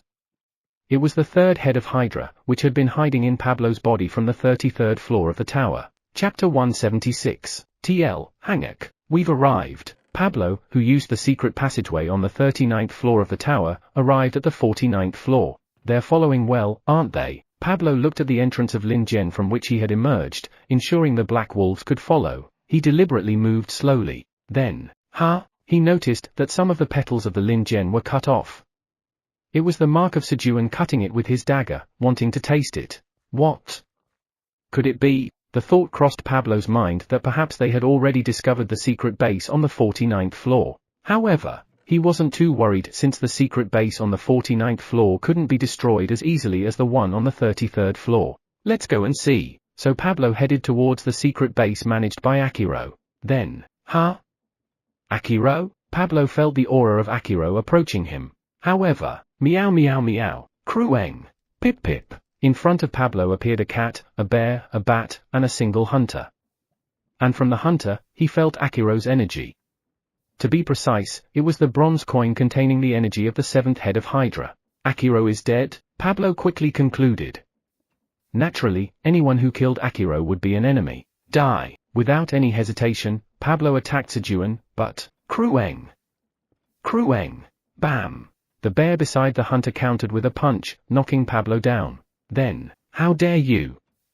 Do you know who I am? Left with no choice, the third head of Hydra, hiding inside Pablo, revealed itself. You have encountered the Apostle of Destruction. Title, Hunter of Destruction is activated. Weakens the abilities of the Apostle of Destruction within 100 m by 20%. With the message, the flame and heat wrapped around by the red snake noticeably reduced. Another Apostle of Destruction? Sejun, looking at the red snake, spoke in an annoyed manner. He showed no fear. He had already seen how the golden snake was killed by Quenji. The red snake would be no different. Create thundercloud. Rainfall. Just in case, to prevent burns from the fire, he summoned rain to reduce the fire's intensity. Throw thunder. Boom. Boom. Boom. Boom. He launched a surprise attack using triple consecutive thunder throws, but, whiz. The thunder was absorbed by the flames as if being devoured. As expected, Sejun's attack was ineffective. You bastard, how dare you insult me with such a pathetic attack? The red snake was furious at Sejun's attack. Insulted by a weak attack? Sejun was annoyed by the red snake's words. If it wanted a stronger attack, so be it. Quenji. Use Rising Dragon Fist. In the time it took for the red snake to divert its attention, Quenji had moved right below the red snake and Sejun shouted at it. Crueng. Understood. Bam. At Sejun's command, Quenji bent his knees and then jumped with great force, creating a massive hole in the ground. And then, crueng. Quenji won't let you bully daddy. Bam. Quenji landed a powerful blow on the jaw of the red snake that had ignored Sejun. And that was the end. Thud. The red snake turned to dust and disappeared. Bam. Quenji landed in a superhero stance, concluding the battle. Guard Quenji has defeated the third head of Hydra, the snake with 9 heads, 10th Apostle of Destruction, that infiltrated the Black Tower. You've gained 10 million experience points, 50% of the experience points earned by Guard Quenji. Regrettably, due to the job quest, he couldn't gain experience points. Good job, Quenji. Sejun praised Quenji and patted his head. Crueng. If anyone bullies daddy, Quenji will punish them. Quenji rubbed his head against Sejun's hand as it spoke. That's right. Yes. Truly a filial child. Sejun proudly stroked Quenji's head as the remains of the red snake turned completely to dust. Then, clink! Another bronze coin dropped, just like before. Clack! Sejun picked up the fallen coin. On the front, like the coin he obtained before, was a hydra with 9 heads, and on the back, the number 3 was engraved instead of 7. Hydra's third bronze coin. Let's go! After checking the bronze coin, Sejun moved with the animals towards the waypoint. Stay inside for a moment. After letting the animals into the void storage, Sejun stood in front of the red crystal. Snap! As he touched the red crystal, loading other floors saved waypoint. A message appeared, and the accessible waypoints were displayed. Saved waypoints, 99th floor of the tower, 83rd floor of the tower, 77th floor of the tower. Sejun chose to move to the 99th floor. 33rd floor of the tower. Hegel noticed that Pablo, who had escaped through a secret passage, was moving as if blatantly inviting pursuit. Stop the chase here. Suspecting a trap, Hegel stopped the pursuit and thoroughly searched the enemy's hideout. Although most of it was destroyed when the cliff crumbled, some parts remained intact. During the search, Lord Hegel. It seems like we've found something. The wolves called out to Hegel. Where? Follow us, please. Led by the wolves, Hegel arrived at a spot where the black orcs were busily clearing away rocks. On these rocks, remnants of snakes that had been crushed and killed when the cliff collapsed were smeared everywhere. As they cleared a few more stones, what's this? Bodies of crushed snakes were revealed, and there were an enormous number of them. Easily around 1 million. What were they doing with these snakes? Hegel was lost in thought. Then, Lord Hegel, may we eat these snakes? SSS slurp. A black orc, wiping his drool, cautiously asked Hegel. Behind the orc, black wolves and other black orcs were watching Hegel with eager eyes. Phew! Check if they have poison and then you may eat. Yay! At Hegel's permission, the black wolves and black orcs cheered. Thanks to the Three-Head Society, they were able to continue the search happily while having a snake meat party. However, since Pablo had already destroyed all the important facilities of the 33rd floor before the cliff collapsed, the only things they obtained from days of searching were snake meat and a few items with a strange smell. Let's go back. Yes. The black wolves and black orcs, who had eaten their fill of snake meat, energetically responded to Hegel's words. Hegel then moved up the tower with his subordinates to join Ulrich. Thanks, Imu. Sejun gave green onion leaves as a token of gratitude to the black minotaurs that had carried him from the waypoint to the farm. Upon arriving at the farm, Krueng, Mommy Quenji is here. Quenji ran towards Pinkfur and threw himself at her. Kuong. Pinkfur also spread her arms and welcomed Quenji. It was a touching reunion between mother and child. Bang! Although a quite loud explosive sound was heard, Pinkfur easily absorbed Quenji's charge and embraced him. Indeed, mothers are strong. Then, ha ha ha. Our Sejun is back. Kaiser, who heartily welcomed Sejun, was grateful because Sejun had defeated the 7th head of Hydra, the Apostle of Destruction. Of course, the fact that the Macchioli was almost out also played a part. Yes, Kaiser, can you also appraise this too? Thinking that even if he left it to Eileen, it would eventually go to Kaiser, Sejun immediately showed Kaiser the new bronze coin he had acquired to avoid troubling Eileen. What? Another Apostle of Destruction appeared? When Sejun took out the new bronze coin that had not been appraised, Kaiser's expression stiffened. It was now clear that the Apostle of Destruction knew how to enter the tower. Yes, I encountered another one on my way here. Got it. Rest for now. I'll appraise it shortly. Kaiser swallowed the bronze coin to begin the appraisal. Then, Flamey, have you been well? Sejun went down to the cave to greet Flamey. Master. Flamey fluttered its leaves and enthusiastically welcomed Sejun. Huh? You have an additional leaf. Sejun commented on the 4th leaf that had sprouted on Flamey's stem. Yes. Look at this. Ta-da. Flamey proudly shook its 4th leaf to show off. I want to grab it, meow. Vice Chairman Theo, no. When Theo tried to grab Flamey's leaf, Sejun hurriedly grabbed Theo. But what's the ability of the 4th leaf? It's quicker to show than to explain. Yap. With Flamey's shout, the 4th leaf turned red and the red flame seeped into Sejun's body. The flame of growth seeps in for 3 hours. The flame of growth boosts the potential that's reached its limit while it is active. Huh? Boosting potential? Hee hee. What do you think? Flamey seemed to lean towards Sejun, possibly seeking praise. It's awesome. While the effects remained to be seen, it was precisely the ability Sejun, who had hit a wall, needed. Pat.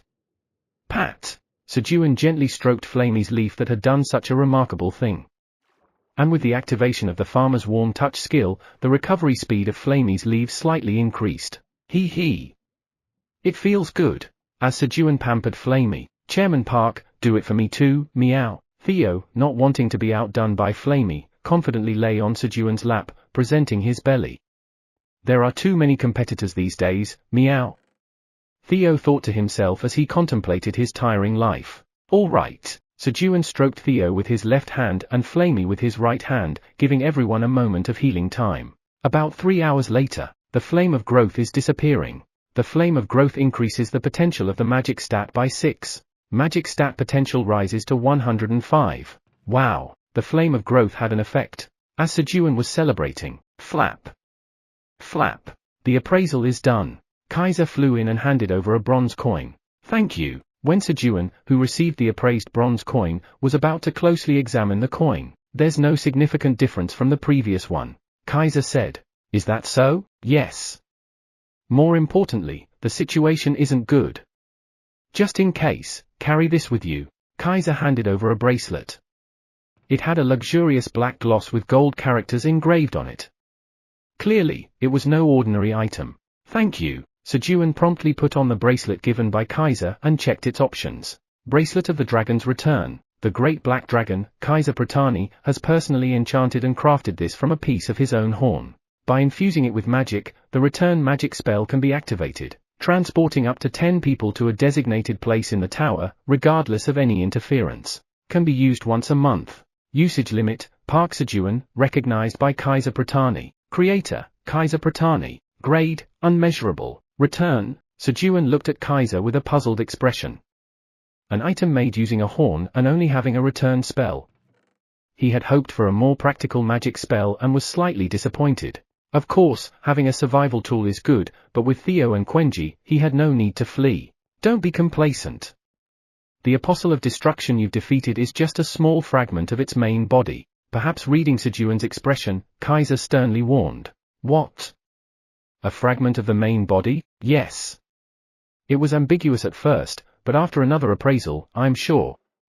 The Apostles of Destruction are infiltrating the tower by separating their energy. While they can't deceive the tower with just that, if mixed with other energies, some camouflage would be possible. That means you might encounter a more powerful Apostle of Destruction. Gulp. A stronger enemy?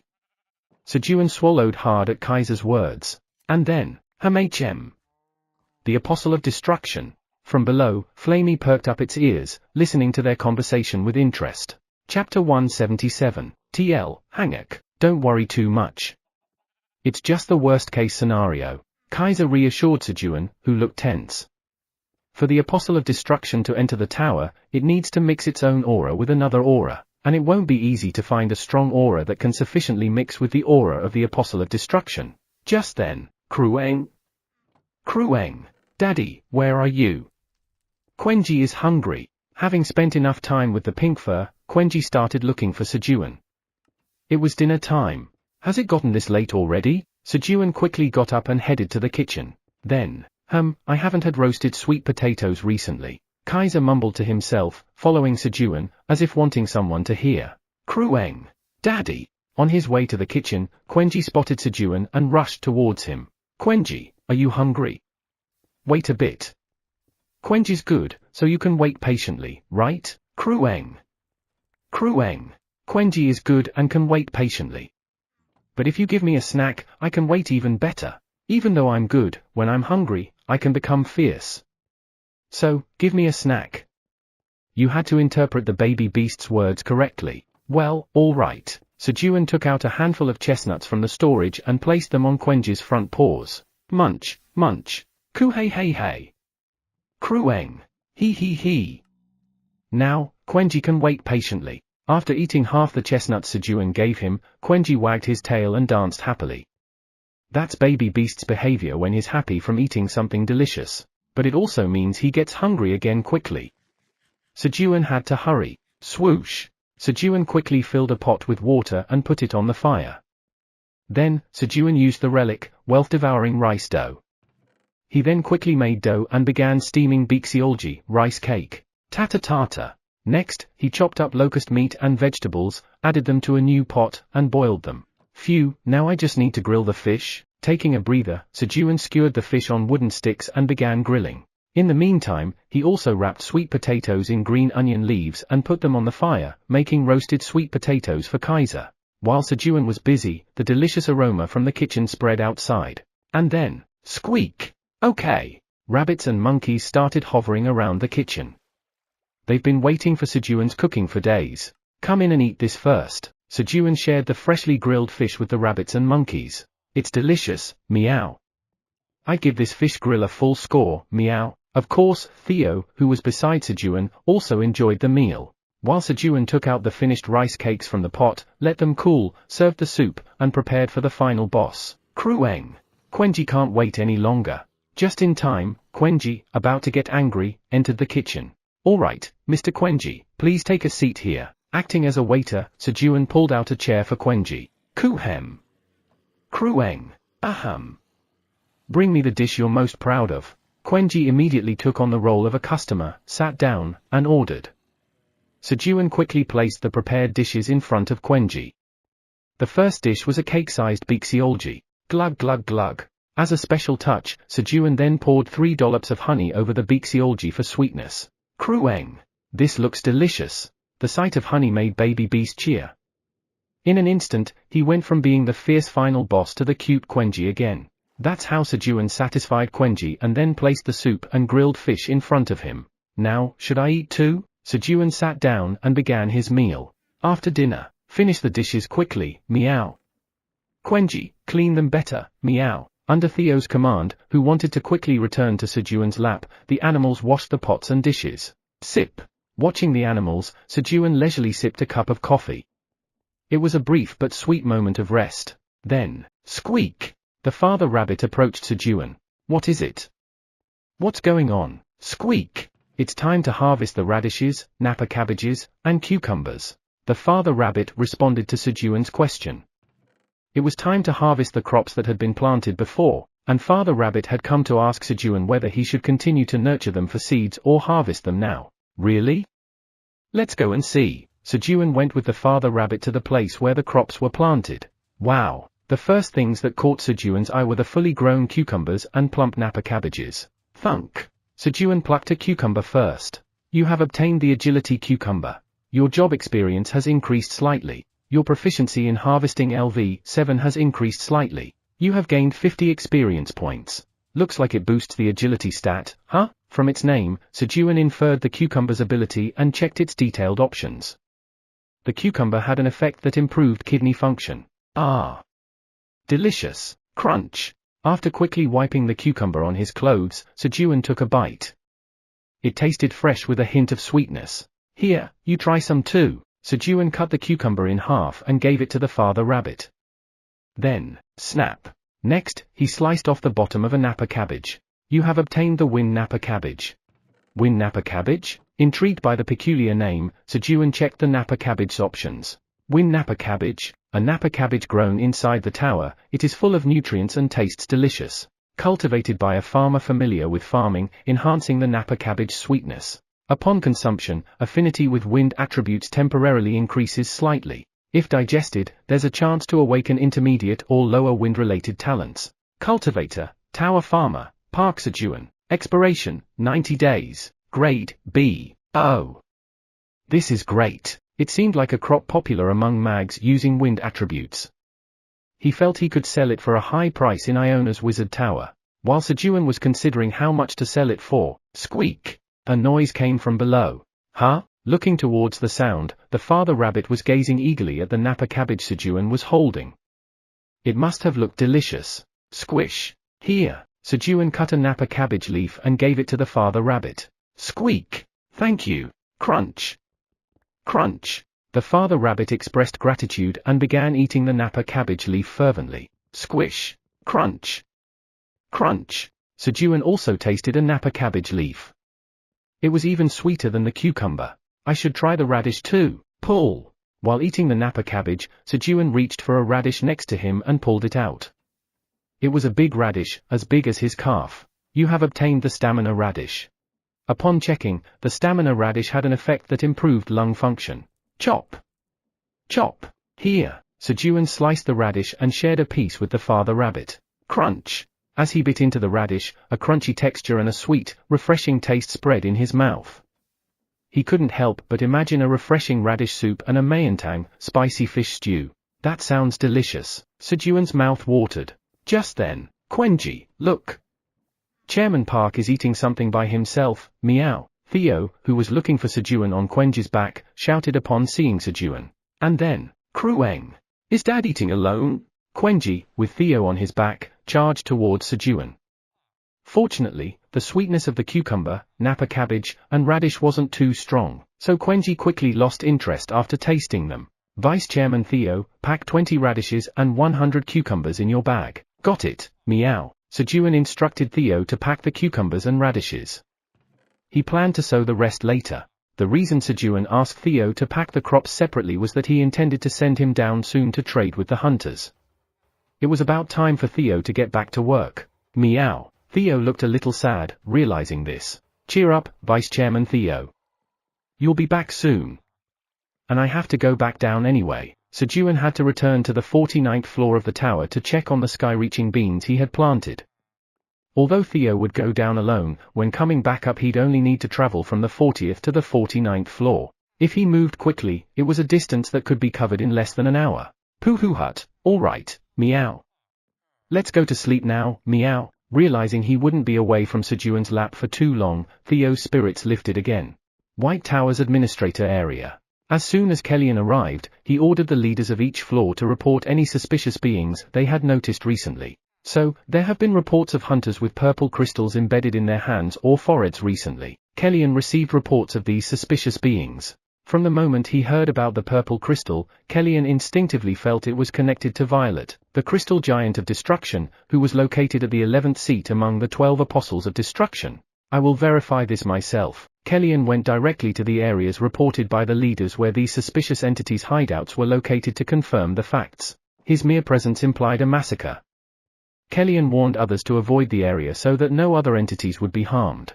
Upon Kellyan's arrival, merely releasing his aura killed every nearby being. It's been a while, Kellyan. A fragment of the crystal giant of destruction, Violet, revealed itself. Of course, since the fragment contained the aura of an apostle of destruction, Kellyan disposed of it easily. Clang! When the fragment of the apostle of destruction, Violet, was destroyed, a purple coin dropped. To think that there were as many as 5 apostles of destruction in our tower. Kellyan visited the suspicious areas and looked at the 5 purple coins he had acquired during the process, wearing a grave expression. The apostles of destruction had infiltrated the tower. And, Keek. Wondering why we came into the tower. Obviously, it's for the tower's destruction. Their goal was the tower's destruction. The apostles of destruction intended to destroy the tower first, before the battle that would ensue when the black moon fully appeared. The next morning. Blink. Sejun's eyes opened early at dawn. And then, Gororong. Kaiwarorong. Huh? When Sejun sat up due to the unexpected snoring, he saw Iona wrapped around Theo's tail and sleeping. She seemed to have come in late at night. Swoosh. Although he woke up earlier than usual, Sejun got up from his bed without going back to sleep. Meow. Starting his day early, Sejun marked the date on his bedroom wall with Theo on his lap. Quack. When Sejun arrived in the kitchen, he discreetly called for the ant mushrooms by imitating their sound. Quack. Quack. Quack. 3 mushroom ants proudly approached, antennas held high. Naturally, each of them had a special mushroom on their back. Having reached the 99th floor of the tower the previous day, Sejun briefly visited the mushroom ant colony to check on the elixir mushrooms and secretly arranged to meet them early this dawn. He. Thanks for coming out this early. Quack. In response to Sejun's words, the mushroom ants offered their backs, and Sejun harvested all 3 mushrooms. There were 2 regular elixir mushrooms, a shiitake mushroom and an oyster mushroom, and 1 enhanced elixir mushroom, a white truffle. Gulp. Sejun quickly consumed the 2 regular elixir's mushrooms, leaving the enhanced white truffle mushroom untouched on the table and began preparing breakfast. Krueng. It smells delicious. As morning approached, Quenji, awakened by hunger, was lured by the aroma, came to the kitchen. Then, look at this, Quenji. I really wanted to eat it, but I waited so we could share. Showing the white truffle mushroom, Sejun spoke. Its aroma completely masked the scent of the elixir mushroom Sejun consumed. This was Sejun's evolved trick. Krueng!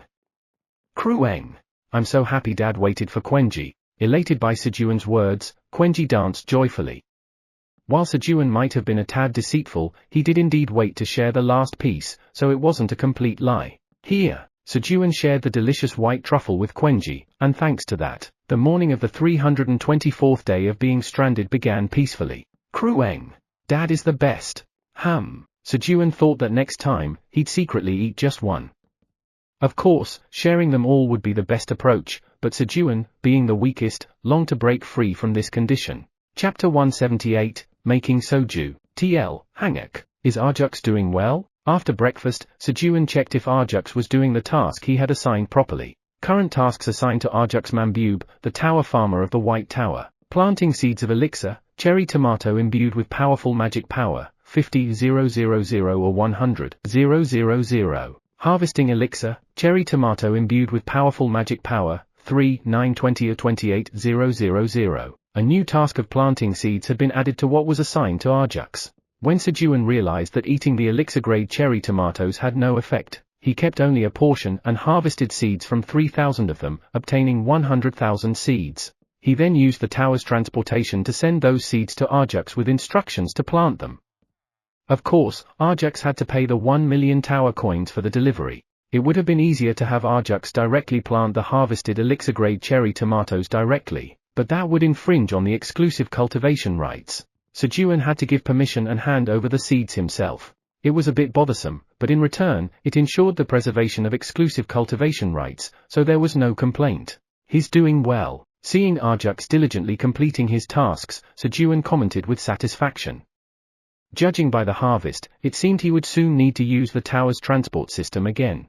There were some grievances, though. Arjux's slow work pace wasn't to Sejun's liking. However, since he was following instructions, no penalty could be given, nor was it a breach of contract. Rather than confronting him, Sejun planned to ask Eileen to have a chat with Arjux when the opportunity arose. After checking on Arjux, Sejun headed to the brewery. It was to make the new alcohol he had promised Kaiser and deliver 10 bottles. Upon arriving at the brewery, Okay. The monkeys, about to start their work, greeted Sejun.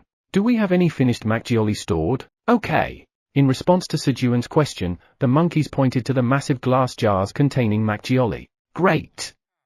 Pour it in here. Okay. With the help of the monkeys, Sejun took out a massive pot, filled it with Macchioli, and sealed it. Chomp. You have consumed a sturdy strength yellow bean that boosts strength. Strength stat is increased by 100% for 1 minute. Strength stat increased by 33. Grip. After eating the yellow bean, Sejun used his enhanced strength to seal the pot and its lid so that no steam could escape. Then, poke. He made a hole in the center of the lid and attached a U-shaped tube, which was made by stretching out a fire and carapace by Quenji, ensuring it wouldn't tear, and then rolling it thin following Sejun's detailed instructions. While making this, Sejun had requested a lot of details, so during the process to appease the annoyed Quenji, 10 bottles of honey went into his snack pouch. After attaching the tube to the pot lid and sealing any gaps with rice dough, Sejun placed the pot over the fire and began boiling it. Initially, he kept the fire strong, but when it started boiling, he reduced the heat. After some time, drip. Drops of liquid began to fall from the end of the tube, and the strong scent of alcohol permeated the surroundings. Sejun was in the process of distilling the alcohol to make soju. Sniff. Krueng.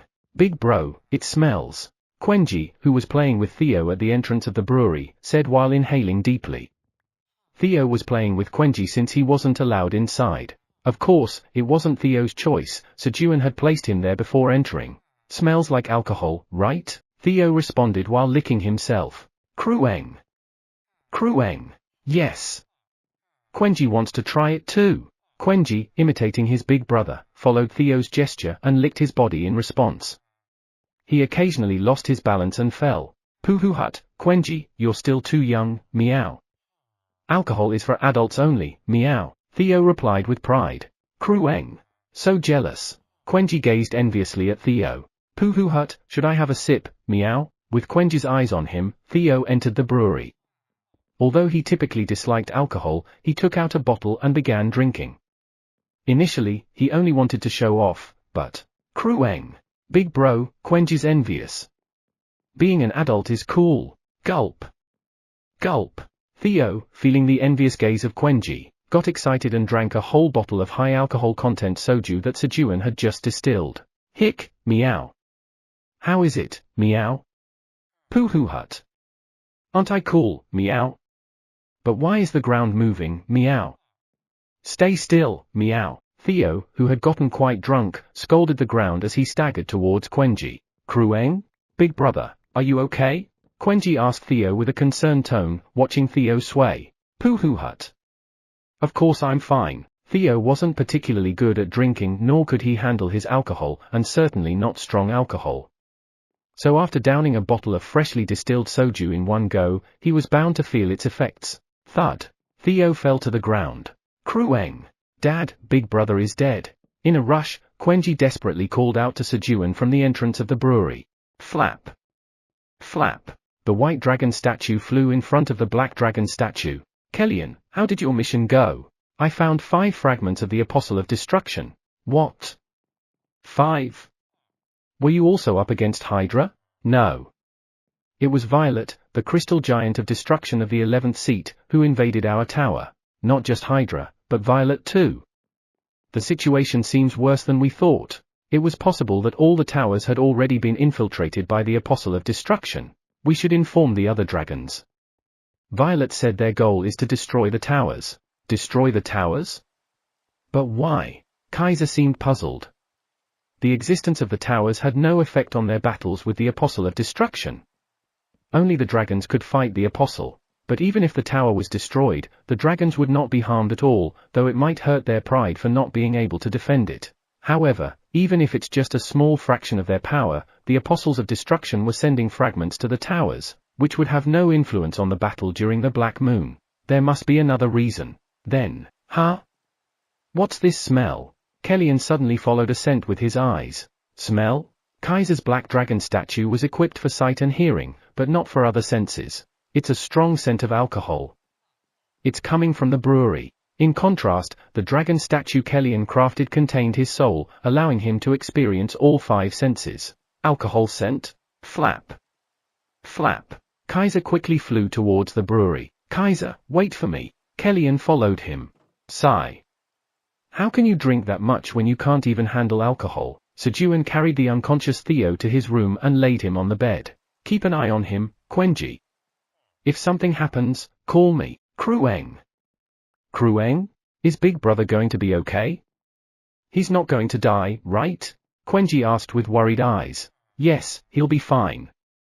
He just needs some time to recover, Sejun answered and headed back to the brewery. Oh. Sejun. What kind of alcohol is this? Upon reaching the brewery, he found Kaiser and Kellyan drinking the soju from a bottle. That was supposed to be for you, Lord Kaiser. What? Hearing Sejun's words, Kaiser quickly snatched the bottle of soju that Kellyan was holding. Hey! How stingy! Who's being stingy? Didn't you hear Sejun? It's my soju. Kaiser clutched the bottle of soju defensively, clearly showing he had no intentions of sharing. Sejun, make some soju for me too. In the end, Kellyan requested Sejun to produce more soju. After having a few glasses, Kellyan became completely enchanted by its flavor. This soju tasted entirely different from Macchioli. It had a clean yet rich and deep flavor. If its alcohol content was slightly higher, it could even compete with the quality of the legendary dragon's liquor. Making soju isn't that hard, but the cost. -1 Dragon Tooth Warrior for 10 bottles of soju. A Dragon Tooth Warrior can be traded for 1,000 bottles of Macchioli. However, with 1,000 bottles of Macchioli, one can produce 300 bottles of distilled soju. It was a good deal. Actually, it was an incredibly profitable deal. But, I'll consider it for 2 Dragon Tooth Warriors for 10 bottles of soju. And I'll give you 10 bottles of soju today. Sejun wasn't satisfied and decided to haggle. Deal. Kellyan, eager to drink the soju, immediately handed over the 2 Dragon Tooth Warriors. Wait a bit. Sejun began filling a new pot with Macchioli. Lord Kellyan, could you please seal this for me? This time, instead of consuming the sturdy strength yellow bean, Sejun requested Kellyan's assistance. Seal. Kellyan quickly sealed the pot. Sejun then plugged a U-shaped tube, which he had made as a backup, into the sealed pot made by Kellyan and then repeated the same distillation process to make the soju. Just watch this for a moment. Okay. After confirming that the alcohol was properly distilled, Sejun left the brewery to the monkeys and moved to the kitchen. And open the storage. Creak. Sejun took out a large pot from the secret storage that he kept hidden from Quenji, and began warming up tuna porridge he scooped into a smaller pot. Dad-ada. Sejun finally chopped detoxifying green onions and elixir grade A cherry tomatoes into the tuna porridge, ensuring that Theo, who only eats grilled fish and churu, wouldn't notice. The detoxifying green onion was for detoxifying alcohol, and the elixir grade A cherry tomatoes were for nourishment. It's ready. Sejun, holding the finished tuna porridge, approached the bedroom. Ah, meow. My head hurts so much, meow. Am I dying, meow? Where Theo, holding his head, weakly spoke with a pale face. Crueng. Big brother, you can't die. Quenji cried, holding onto Theo's front paw. I'm sorry, Quenji, meow. I think this is the end for me, meow. If I die, please take care of Chairman Park's knees, meow. The two were being melodramatic. That's just a hangover, Sejun said, sitting next to Theo. I knew it would be a deadly disease, meow. You idiot, it's just a hangover. Theo seemed convinced he was dying. Here, eat this quickly. It'll make you feel better. To prevent Theo from having any more negative thoughts, Sejun hurriedly scooped the tuna porridge and brought it to him. My appetite is. Meow, slurp, slurp, slurp. Drawn by the appetizing smell, Theo eagerly licked up the tuna porridge. Thankfully, the finely chopped green onions and cherry tomatoes were undetectable. Theo enjoyed the meal. A short while later, phew. I'm cured, meow. Chairman Park is amazing, meow. Thanks to the detoxifying green onions, Theo, having detoxified the alcohol, sprung up energetically and clung to Sejun's lap. Crueng. It's a relief, big brother. Quenji was delighted to see Theo in good health again. And Quenji vowed never to drink alcohol even when he grew up. Believing drinking alcohol leads to a deadly disease called hangover, Theo had set a good example for Quenji. Sejun, having cured Theo's hangover, proceeded to make more soju. The next morning. Chairman Park, I'll be right back, meow. Sejun quickly sent Theo off, hoping he wouldn't get into any trouble. And, Taru, long time no see, meow. Theo confidently headed straight for the 75th floor lost and found storage. Why are you here again? Taru tried to sound indifferent, but couldn't completely hide the joy. Theo's visits made things less boring. Silly to the power of 1, meow. Of course, I came to draw, meow. Here's 1,000 tower coins, meow. Theo proudly handed over the money. Pooh hut. I'm going to bring something impressive to Chairman Park and will surely receive praise, meow tilde. Laughing, Theo entered the lost and found storage. Chapter 179, I thought I was going to get caught. TL, Hangak. Meow meow meow. Theo boldly entered the room on the far right, the fourth from the end of the hallway in the lost and found storage. Inside, there was a massive pile of junk, about the size of pink fur. Splash! Theo boldly jumped into the pile of junk. Now that he could use his water affinity ability, he could clean himself comfortably, so he had no reason to shy away from the dust. Where is it, meow? Theo moved around inside the pile of junk as if swimming, following the pull of his front paw. And then, this is it, meow. Theo picked up a palm-sized bronze plaque, and with this, he felt that Chairman Park's satisfaction level would reach close to a perfect 10. Chairman Park's satisfaction level was a new metric Theo had derived from observing Sejun all this while. Pooh hut, Chairman Park will be grateful to me, meow. Theo happily left the lost and found storage holding the bronze plaque. You're really going with that? Taru looked at Theo, who had come out covered in dust for the sake of a single tarnished bronze plaque, and asked. Although he knew that asking wouldn't change Theo's mind, he couldn't help but feel pity. Yes, meow. As expected, Theo firmly answered. Maybe he didn't realize he was wasting money here. Alright, see you again, meow. I won't come back, meow. To Taru's words, Theo gave an unexpected reply. Huh? Why? Taru was taken aback. When told not to come, he would repeatedly come, but when told to come, he wouldn't. There's nothing left for me to take from here, meow. Always taking junk? He seemed to have his own standards. Then, next time, I'll let you into a different lost and found storage. Noticing that Theo had a peculiar taste for items in bad condition, Teru enticed him with another storage full of discarded items, and items deemed unnecessary for the lost and found were kept. There were also many junk items there, so Teru thought Theo would definitely be interested. Meow. There's another lost and found storage, meow. As expected, Theo reacted. Yes.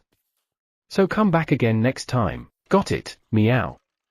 See you next time, meow. Theo left the lost and found storage and quickly moved to the 40th floor.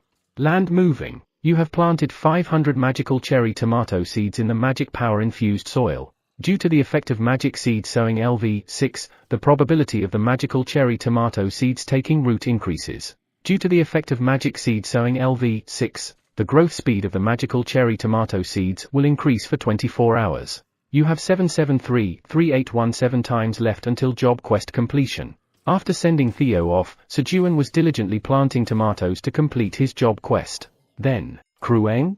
Dad? Where's Quenji's grandma? Suddenly, Quenji started looking for grandma. Grandma? My mom. Krueng. Yes. Quenji's grandma is Dad's mom. Why are you suddenly looking for grandma? Krueng. The monkey uncles told me that if there's a grandma, she'd give lots of tasty snacks and tell fun stories. It seemed like Quenji had heard something from the monkeys, but Quenji, were you lacking snacks? Sejun felt a little sad that Quenji was still looking for more snacks even though he had given him so much. And apart from that, grandma, Sejun was reminded of his family by Quenji's words. Lately, he's been secretly sending money and checking on their well-being. This is because there were forces trying to approach his family to get the crops he sells. While most just observed from afar, some had malicious intentions. So, Sejun asked Han Taejun to protect his family, and using one of Theo's favors, Theo had Han Taejun ensure the safety of Sejun's family. Thanks to that, security personnel, disguised as neighbors, were living in the apartments next to, above, and below Sejun's apartment. Additionally, guards disguised as apartment security and cleaners were on duty. Of course, guards in disguise were also stationed at the workplace of Sejun's father, Park Chun-ho, and at the school of Sejun's younger brother, Park Sedol. While hiring all these people would usually cost a fortune, selling a few of Sejun's crops would easily sustain a security force 100 times the current size. I miss the kimchi stew my mom used to make, Sejun said in a longing voice. He often got irritated at his mother for serving kimchi stew every day, but now, that very kimchi stew was what he craved the most. Krueng? Does Quenji not have a grandmother? It seemed Quenji misunderstood Sejun's expression. Why wouldn't you have one? It's just that you can't see her right now. You have a grandmother, a grandfather, and a younger dad. Krueng? Krueng? Really? That's exciting. Hearing Sejun's words, Quenji joyfully danced, shaking both his tail and shoulders. There were now more people to give Quenji snacks. Shall we practice how to greet your grandmother when we meet her? Krueng? Yes. Quenji nodded vigorously at Sejun's suggestion. First impressions are crucial. Quenji started special training to get more snacks from grandma. Now, bow at a 90-degree angle like this and say, "Hello, grandma." I'm Quenji, Dad will demonstrate. Sejun placed his hand on his belly and bowed 90 degrees. Krueng. Krueng. Hello, grandma. I am Quenji. Quenji, mimicking Sejun, placed his front paws on his belly and bowed 90 degrees. However, as he lowered his head, his center of gravity shifted too far forward. Quenji thought he couldn't fall. If he failed, he might not get snacks. Krueng. With a determined look, Quenji dug his toes into the ground, solving a small problem through his sheer physical prowess. Good job, Krueng? Is that it? Quenji looked puzzled at Sejun's praise. Yes. If you do just that, your grandmother might just faint from cuteness. Sejun's mother, Kim Miran, had a weak spot for cute animals. And now the cutest creature, Quenji, greeted her like that? It was a surefire way to capture her heart. Then, Krueng. Krueng. Quenji won't do that. Even if Dad dislikes grandma, Quenji won't hurt her.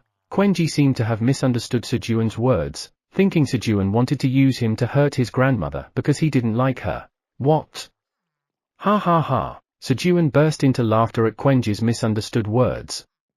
The way Quenji thought was just too cute. Krueng. Quenji is serious. If you hate grandma, then you're a bad person. Angry, Quenji took out his branch stick. Whoa. No, that's not what I meant. Sejun quickly tried to calm Quenji down and explain. Krueng? Will Grandma really be that happy to see Quenji? Yes, for sure. She might keep giving you snacks until Quenji asks her to stop. Krueng? Krueng? Really? Quenji wants to see Grandma soon. Hearing Sejun's words, Quenji wished he could meet his grandmother sooner. Later, Ku-hey-hey-hey. Was Quenji imagining meeting his grandmother? Quenji chuckled to himself. Quenji, play around here. Krueng. Okay. Sejun let Quenji play and went back to planting cherry tomatoes. As lunchtime approached, that's enough for now. Sejun decided to make a move before Quenji's belly clock rang its hunger alarm. While Sejun was on his way to the kitchen, thud, a vibration shook the ground. It came from the cave where Flamey was. What's going on, Flamey? Descending into the cave, Sejun asked. Master. Another tuna suddenly appeared in the pond today. Flamey pointed at the tuna that had appeared in the pond using a leaf. Oh. Really? We can have it for lunch, but what's going on here? Why does the tuna keep coming up on its own? Sejun marveled as he examined the tuna. Although smaller than the last one, it was still about 10 meters in length. I need to cut it up and store it in the freezer in void storage. While Sejun was diligently processing the tuna, clang clang, something fell from the tuna's mouth, making a series of cheerful sounds. Huh? When Sejun looked toward the source of the noise, there were 1 grey coin and 2 green coins, a total of 3 coins lying on the ground. Kraken's grey coin. Leviathan's green coin. At first glance, these were the coins dropped when an apostle of destruction died. Why are these here? Sejun felt something was amiss. Did the tuna eat the apostle of destruction? It didn't make sense. Even for a tuna, this one was weak without any inner core. Of course, even with an inner core, it would have still been impossible. So did the tuna just swallow these coins? And all 3 of them? It seemed very odd.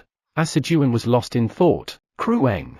Daddy, Quenji's hungry. Feeling hungry, Quenji started looking for Sejun. All right. Just wait a bit. Sejun quickly put the coins in his pocket and stored the remaining tuna in the void storage, and said, Flamey, I'm going up. Yes. Enjoy your lunch. Millimeter. As Sejun hurriedly went up to prepare lunch. Phew. I thought I was going to get caught. Flame heaved a sigh of relief. Meow meow meow. Theo, having found an item of a 10-point on Chairman Park's satisfaction level, cheerfully hummed as he arrived on the 40th floor of the tower. Pooh-hoo hut. Today, I'll plunder the humans' pockets again, meow. Theo confidently walked towards the hunter's camp. Then, surround him. Suddenly, about 100 hunters wearing black masks appeared out of nowhere and surrounded Theo. What, meow? Theo asked, looking at the masked figures that surrounded him. Why are they blocking his path? Are you Theo? Among the masked men, one with the number 2 on his mask asked, staring at Theo. The man was shirtless beneath his mask, revealing a tattoo of 3 snakes from the 3-Head Society clearly on his muscular left chest. Among the 3 snake tattoos, one was colored blue. No, I'm not, meow. Theo responded confidently. What? Don't lie. We know you're the wandering cat merchant named Theo. The masked man, unperturbed by Theo's calm response, yelled in exasperation. You're wrong, meow. I am the mighty subordinate of the great black dragon, the deadly dragon-clawed yellow cat, Theo Park, meow. Snap. Theo corrected the masked man's mistake and drew out his dragon claw. It's the same thing. It's him. Grab him. Yes. The masked men rushed towards Theo. However, they were dealing with Theo, armed with a dragon claw and a being from the 75th floor of the tower, who had become incredibly stronger after eating Sejun's nourishing meal. Swish swish. With just a few swings of his front paws, none of the assailants remained. The masked men, along with the surrounding ground, were sliced apart by the powerful magic blade emanating from the dragon claw. This is what happens when you interfere with Chairman Park's work, meow. Theo, pleased with himself for taking down the forces that had been hindering Sejun, shouted triumphantly. Oddly, his body felt over-energized and a bit uncomfortable, but using his strength made him feel slightly better. Just then, you're quite something. From the corpse of the masked man with the number 2, a giant blue snake emerged. Crackle! The surrounding ground began to freeze centered around the blue snake. Come to think of it, did Theo go to the bathroom after eating the nourishing meal? Sejun, while grilling tuna, recalled the events of yesterday. For Theo's hangover, Sejun made a tuna porridge, adding about 50 elixir-grade tomatoes that held immense magic power. Its color was white, so even if a lot was added, it wasn't noticeable. So, Teo had consumed a nourishing meal that could increase one's magic power by 500, provided the potential was there. He must have done it when I wasn't there, right? Sejun thought it was unlikely. If Theo had fully digested it, his stomach would have probably hurt a bit. Chapter 180, I won't let this go. TL, Hangak, shiver, shiver. Theo shuddered, not from cold but from the strong aura of the blue snake. For Theo, who had withstood the dragon's aura, the aura spewed out by the fragment of the Apostle of Destruction had been negligible. But, I'm not on Chairman Park's lap anymore, meow. Back then, he had Sejun's lap, but now he didn't. Theo's confidence plummeted. It's time to bring that out, meow. Theo, with a serious expression, pulled out a secret weapon he had hidden in his bag. And then, swish! He draped the secret weapon like a cape and tied its ends in front of his neck. The mysterious weapon Theo revealed was a blanket Sejun used while living in the cave. To be exact, it was just the part of the blanket that covered Sejun's knees, which Theo had cut and stored when Sejun discarded the blanket upon returning to the surface. Pooh hut. I've now recharged with Chairman Park's lap energy, Theo exclaimed with a confident look, completely different from a moment ago. How dare you try to steal Chairman Park's crops? I'll teach you a lesson, meow. Theo shouted defiantly at the blue snake blocking his path. Insolent creature! Feel my wrath. Winds of freezing terror, freeze the enemy. Whoosh! With the blue snake's words, a massive ice storm emanating from the snake grew larger, approaching Theo. But then, stop fooling around, meow. Empowered by the blanket that had covered Sejun's knees for so long, Theo felt fearless. Theo infused all his magic power into his dragon claws. Somehow, I feel an overflow of magic power, meow. As expected, when I'm with Chairman Park's knee, I'm invincible, meow. Theo once again realized the greatness of Sejun's knee as he felt the endless surge of power into the dragon claw. Although it was thanks to the nourishing meal Sejun had prepared, all credit went to Sejun's knee. As Theo continued to pour magic power, the black dragon claw started to become transparent. And then, meow. Meow. Theo swung his now fully transparent front paw wildly. Without any sound, everything in the vicinity was sliced apart, including the ice storm and the blue snake. Arg! To be defeated by such a lowly creature. Thud! The blue snake's body split into several pieces and collapsed. Meow! I think I just did something amazing, meow. Theo, recalling his recent sensation, became lost in thought. Pooh hut. I've decided, meow. The name of this technique is Vice Chairman Theo's ultimate secret technique, meow meow storm fist, meow, just as Theo had named his technique. Clang! A bronze coin dropped. Pooh hut. Now, I can give this coin to Chairman Park, meow. Theo, with a satisfied look, put the bronze coin and his secret weapon, the blanket, into his bag and took out his sunglasses. And then, humans, I've arrived, meow. With a majestic stride, he announced his arrival at the hunter's camp. And then, he's here. Theo is here. The bald, shining-headed hunters in the camp rushed over.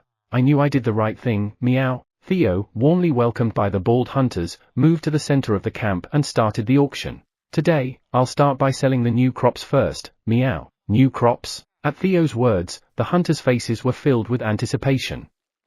Every time Theo brought new crops, the medical world on Earth was turned upside down. Problems that had been considered impossible for a long time were solved. Crops like tomatoes that made you lose weight healthily, corn that grew hair, green onions that cured liver cancer, and potatoes that cured stomach cancer. And they were all delicious without side effects. Now, even hospitals would outright recommend buying Theo's crops to patients who have reached a dead end with conventional treatments. Of course, the issue was the exorbitant price, but the effectiveness was undeniable. Today's crops for sale are agility cucumbers and stamina radishes, meow. Theo took out a cucumber and radish, allowing the hunters to see their options. Cucumbers help invigorate kidney functions. Radishes are for lung functions. As the hunters verified the crop options. Now, let's begin the auction, meow. First, I will auction 20 pieces of the stamina radish, 1 piece at a time, meow. Theo started the auction. Only 20 pieces? The quantity was too small. 150 tower coins, 155 tower coins, 160 tower coins. Thanks to the limited quantity, the stamina radish received high bids from the beginning. With crops from the tower that could treat liver and stomach cancers, other wealthy individuals with different illnesses also requested to purchase crops in the hope that a remedy for their ailment would be found. Thus, the competition was fierce. 200 tower coins. Sold. Meow. With that, the first auction for the stamina radish came to an end. The stamina radish is now sold out. Meow. All the remaining stamina radishes were sold, with the average price settling at 220 tower coins. Next up are the agility cucumbers. Meow.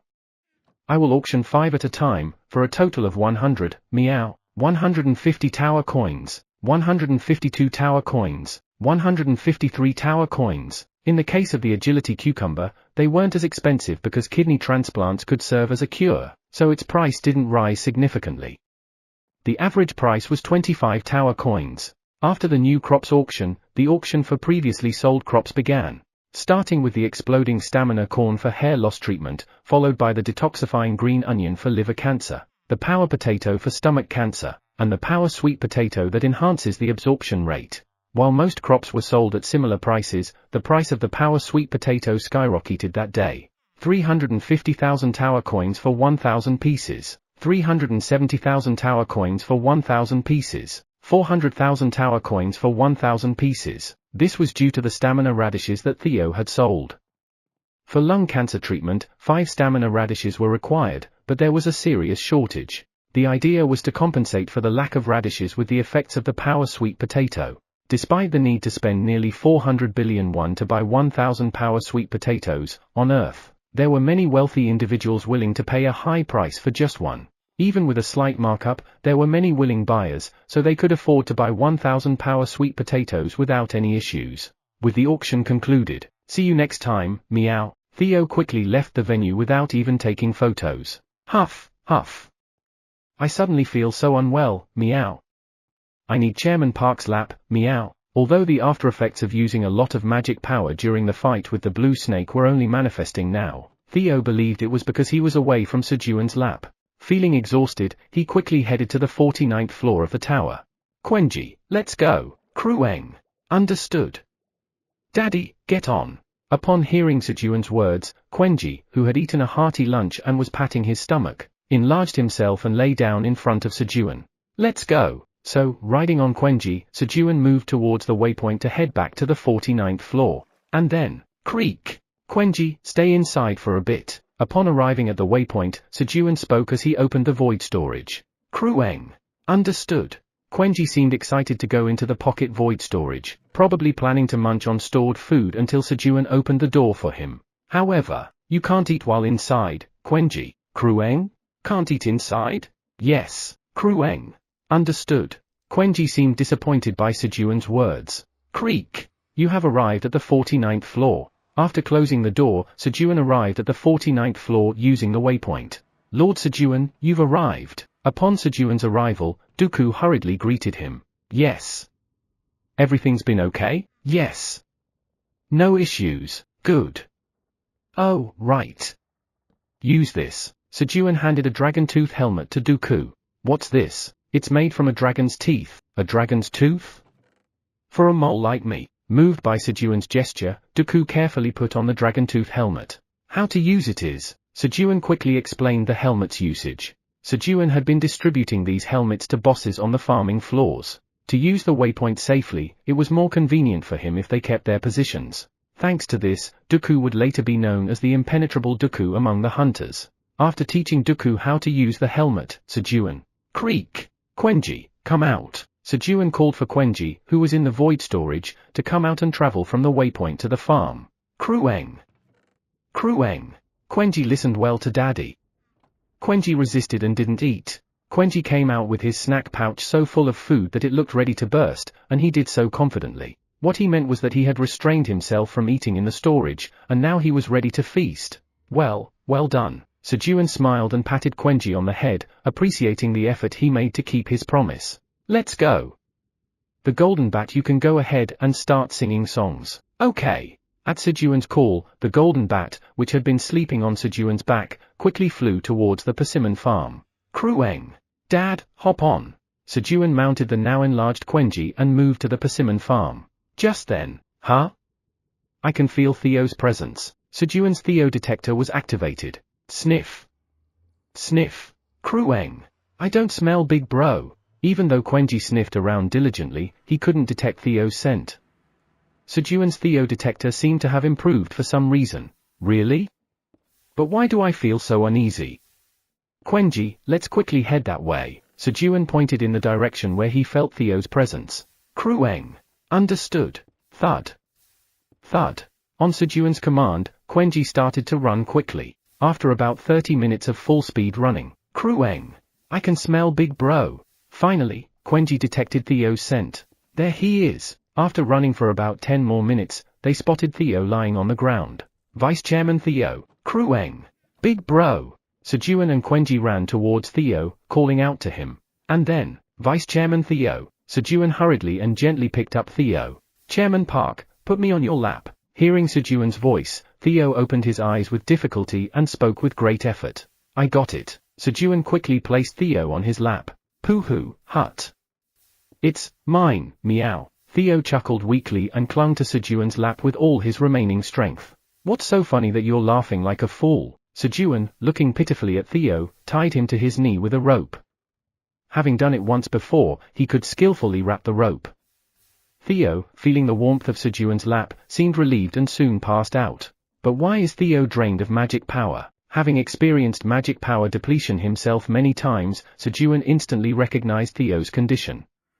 Clearly, something had happened. Sejun felt guilty, thinking it might be his fault for sending Theo away. I won't let this go. Sejun swore not to forgive whoever or whatever had done this to Theo. Quenji, let's go to the farm. Krueng. Understood. Quenji, carrying Sejun and Theo, hurriedly ran towards the persimmon farm. Chew. Chew. On the way, Sejun chewed on an elixir-grade cherry tomato and fed it to Theo's mouth.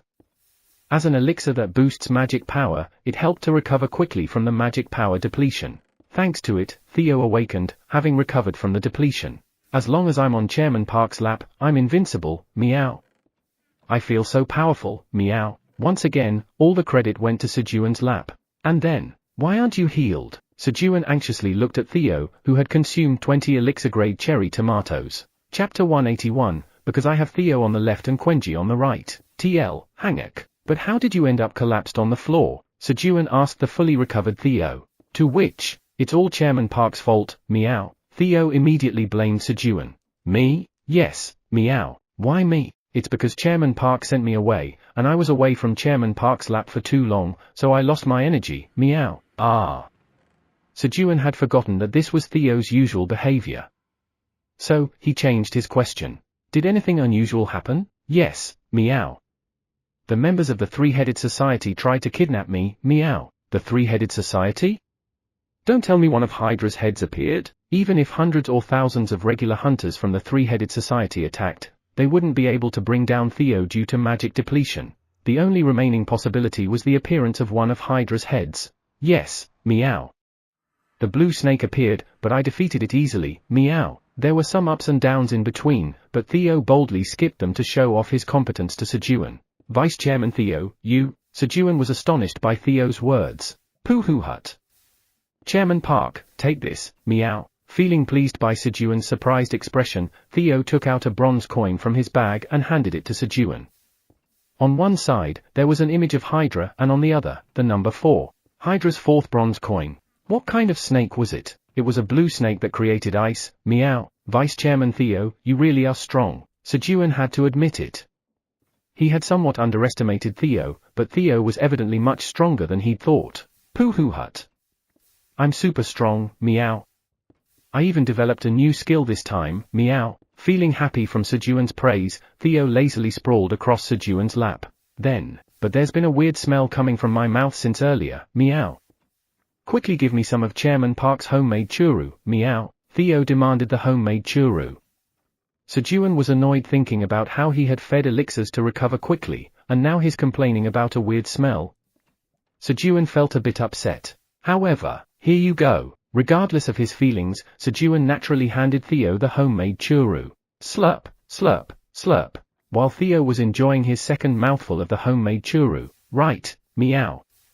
I have one more thing to give to Chairman Park, meow. Theo remembered the bronze plaque he got from the lost and found storage drawer and took it out from his bag. Chairman Park will be very pleased with this, meow. Really? Curious from Theo's confident demeanor, Sejun looked at the bronze plaque. Bronze mirror. Usage restrictions, none. Grade, D. It's a mirror? The flat object he thought was a paddle turned out to be a mirror. Swish, swish. Sejun tried cleaning the bronze with his clothes, but it didn't become clear enough to reflect his face. Eileen, can you appraise this? The tower's administrator says leave it to her. All right, thanks.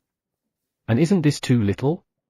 Take more. Sejun sent Eileen the bronze mirror along with 1,000 elixir-grade cherry tomatoes.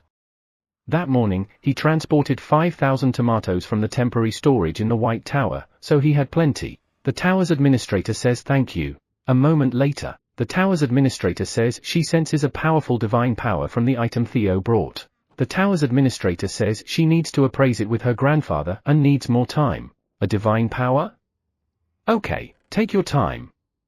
There's no rush. After entrusting Eileen with the appraisal, you really did great, Vice Chairman Theo. Of course, meow. I am amazing, meow. When Sejun praised him, Theo beamed and presented his belly even more, as if to say, now, rub this splendid belly of mine, meow. Pat, pat. Sejun affectionately stroked Theo's belly, appreciating his accomplishments. Poohoo hut, feels good, meow, purr. After enjoying a tasty churu and Sejun's undivided attention, Theo contentedly fell asleep. He really isn't leaving. When even his last attempt did not succeed, only then was Sejun able to shake off his last remaining regret. Just then, Gororong, Kurong. Theo's snoring made Quenji think it was nap time, and he immediately snuggled against Sejun's back and fell asleep. That's right. Because I have Theo on the left and Quenji on the right. Once he gave in, everything felt easier. Snore. Gororong, Kurong. Holding Theo and Quenji, Sejun fell asleep. 2 hours later, Sejun stretched as he woke up. Hey guys, wake up, rub. Rub. Sejun began massaging Theo to wake him up. Pooh-hoo. Chairman Park, did you sleep well, meow? Theo opened his eyes with a pleasant smile from Sejun's massage. Yes. Did Vice Chairman Theo sleep well? Yes, meow. Chairman Park's lap is always so cozy, meow. As Theo replied, he was drifting back to sleep. But did the auction go well? Sejun initiated a conversation to wake Theo up again. Yes, meow. It was another complete sellout, meow. The mention of the auction made Theo's eyes gleam. No matter how sleepy he was, boasting about his achievements to Sejun was more important. That's good. You did well, of course, meow. I worked extremely hard, meow. Look at this, meow. This is the money I earned, meow. Theo boasted, taking out 6.75 million tower coins he earned from this auction. Poohoo hut. Chairman Park, praise me and hand over my incentive, meow. Vice Chairman Theo, good job. Here's your incentive. Sejun handed over 750,000 tower coins as an incentive to Theo. The Vice Chairman's incentive rate was 10%. But lately, Sejun had been rounding up and just giving the last 6 figures as the incentive. Poohoo hut. Thank you, meow. Feeling satisfied, Theo put the coins Sejun gave him in his bag. At that moment, roll. Roll. Quenji rolled over in front of Sejun and, plop, lay down flat in front of him. Krueng. Quenji wants a massage too. All right, stretch. Stretch. Sejun earnestly stretched Quenji's legs for him. Then he woke up the animals and went outside. Lord Sejun, are you awake? Ulrich greeted Sejun. Yes. How's the sky-reaching bean? Is it growing well? The sky-reaching bean, described as reaching the sky in 7 days after planting, was planted 6 days ago. But since Sejun initially accelerated its growth for 24 hours using magic seed sowing, it would probably reach the sky even faster. It looks like it's almost fully grown. We had the soldiers climb the beanstalk and received reports that there's a massive land floating in the sky. A massive land? What on earth did Theo's front paw find? Looking at Theo. Meow meow meow. Feeling refreshed from his sleep, Theo was humming a tune and grooming his front paws. We aren't sure since the beanstalk hasn't reached it yet, but it seems there are no living entities. I'll need to go and check. We'll follow you. No, you guys wait for me down here. In case of any unforeseen situation, Sejun and the animals could escape using the precious bracelet of the dragon's return given by Kaiser. So Sejun planned to inspect it first with the animals. With that, Sejun moved to where he planted the sky-reaching bean. 99th floor of the tower, administrator area. Theo, how does he always find stuff like this? Right? How does he always pick things like this? Kaiser and Kellyan were amazed and disgusted, appraising the bronze mirror at Eileen's request. Even more astonishing was that no matter how closely the two dragons looked, there was nothing particularly unique about Theo. Don't just talk among yourselves, tell me too. Eileen got upset with Kaiser and Kellyan because she often needed their help to assist Sejun when she should have been the one helping Sejun. Ha ha ha, my granddaughter is upset because we were chatting amongst ourselves? Let this old man explain quickly. This is a relic containing the power of the space god, Demeanor. A relic? Yes, a relic. As Eileen showed interest, Kaiser excitedly explained about the relic. Grandpa, tell me about the other gods' relics too. Oh, my granddaughter is so interested in my stories. Thanks to that, Kaiser became so elated that he enthusiastically started talking about all the gods he knew who had divine powers. However, I'll learn from Grandpa, so later I can appraise Sejun's items with my own ability. Eileen only had one thought in mind, to appraise Sejun's items on her own. Idiot. Kellyan looked disdainfully at Kaiser, who was doting on his granddaughter. Yet he was no different, being just as doting on his grandson. Wow, Sejun exclaimed as he saw the enormous beanstalk. It was about 30 meters in circumference, and its top couldn't be seen. It truly seemed to reach the sky. Pooh hut.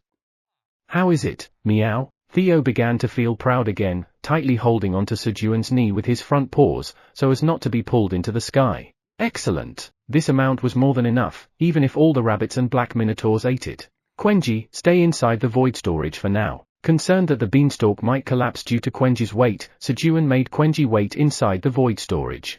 Krueng. I'll wait without eating this time. Which meant, waiting without eating but filling up his snack pouch. That's right. Our Quenji is so well behaved. Clank. Sejun praised Quenji as he put him in the void storage and closed the door. Let's climb. Got it, meow. Sejun began climbing the beanstalk with Theo. Farmer's Touch LV4 is activated. While your hand is in contact, the growth of the sky-reaching beanstalk accelerates slightly. The lifespan of the sky-reaching beanstalk extends a bit while being touched. Naturally, as Sejun held onto the beanstalk, his skills activated on it. Golden bat, let's sing while we climb. Yes. Sejun called out the golden bat hanging on his back. If his skills were effective, surely the bat's song could prolong the life of the beanstalk. There's a beanstalk, tall and high tilde. After listening to the golden bat's original song for about an hour, they arrived at a vast land in the sky. It was surprising that such a massive land in the sky wasn't visible before. The land seemed barren, with only one dazzlingly white building visible in the distance. Let's head over there. Understood, meow. Theo, who was just clinging onto Sejun's knee, responded quickly. He wasn't planning to move on his own anyway. I'll scout ahead. The golden bat quickly flew around the building and returned. The building seems clean, but there's no one inside. Really? Sejun approached the building. Huh? As he got closer, he noticed crops surrounding the building. Are those magical cherry tomatoes? Wait. What's that? Sejun recognized some crops, but there were others he had never seen before. I should gather some. As Sejun approached to harvest the crops, you have entered Emila's garden. It's remarkable that you managed to find this place. However, I cannot allow thievery. Black Tower's Tower Farmer, Park Sejun. And it's not time for us to meet yet. A voice echoed in Sejun's head. And then, huh? Where am I? Suddenly, Sejun found himself transported to another location. A familiar location. He was at the base of the sky-reaching beam, back on the ground. It was nice meeting you. With that, the voice vanished. What just happened? Vice Chairman Theo? Golden Bat? Feeling bewildered, Sejun first checked if the animals were okay. Gororong. Bearorong. Thankfully, both were fine. Ah. What about Quenji? Clank. Sejun quickly opened the void storage to ensure Quenji was safe. Krueng? Are we going out already? Quenji, who was busy filling his snack pouch, asked with a disappointed expression. No, fill your pouch first and then come out. Krueng. Okay. Upon hearing Sejun's words, Quenji eagerly resumed filling his snack pouch. Phew. What just happened? As Sejun was contemplating the recent events. Huh? When did I put these on? Sejun realized his shoes had changed. Instead of his worn-out sneakers that were about to tear, he was now wearing golden leather shoes. What's this? Sejun examined the shoes. Chapter 182. TL, Hanguk. Farmer's footstep shoes. These are shoes made for farmers, meticulously crafted stitch by stitch with golden sheep wool by Emila Ibeans, the apostle of creation to the power of one. It's a semi-divine level equipment not registered in the Black Tower. Crops grow to the sound of the farmer's footsteps. When wearing these shoes and walking around the field, the growth rate of crops accelerates. Usage restriction, Tower Farmer, Creator, Apostle of Creation, Emila Ibeans. Grade, semi-divine. Skill, Blessing of the Crops, Master. Blessing of the Crops, Master. Crops that hear the footsteps of the farmer react by empowering the farmer, enhancing his potential. Apostle of Creation? Sejun realized just now who the being that had addressed him a while ago was, the Creator God who had created the towers and then vanished. To think that God had an apostle. It was an astonishing fact. But it's a pity, he remembered the crops he couldn't pick from Emila's garden. The crop Sejun wanted to pick was a peach. He wished he could have taken just one bite. It was regretful. Still, our vice chairman Theo really is something. Squish. Squish. Sejun fiddled with the squishy pink jelly of the sleeping Theo.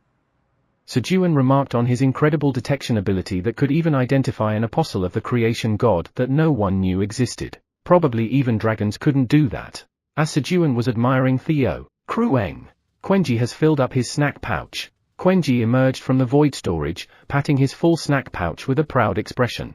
Krueng? Is it nap time now?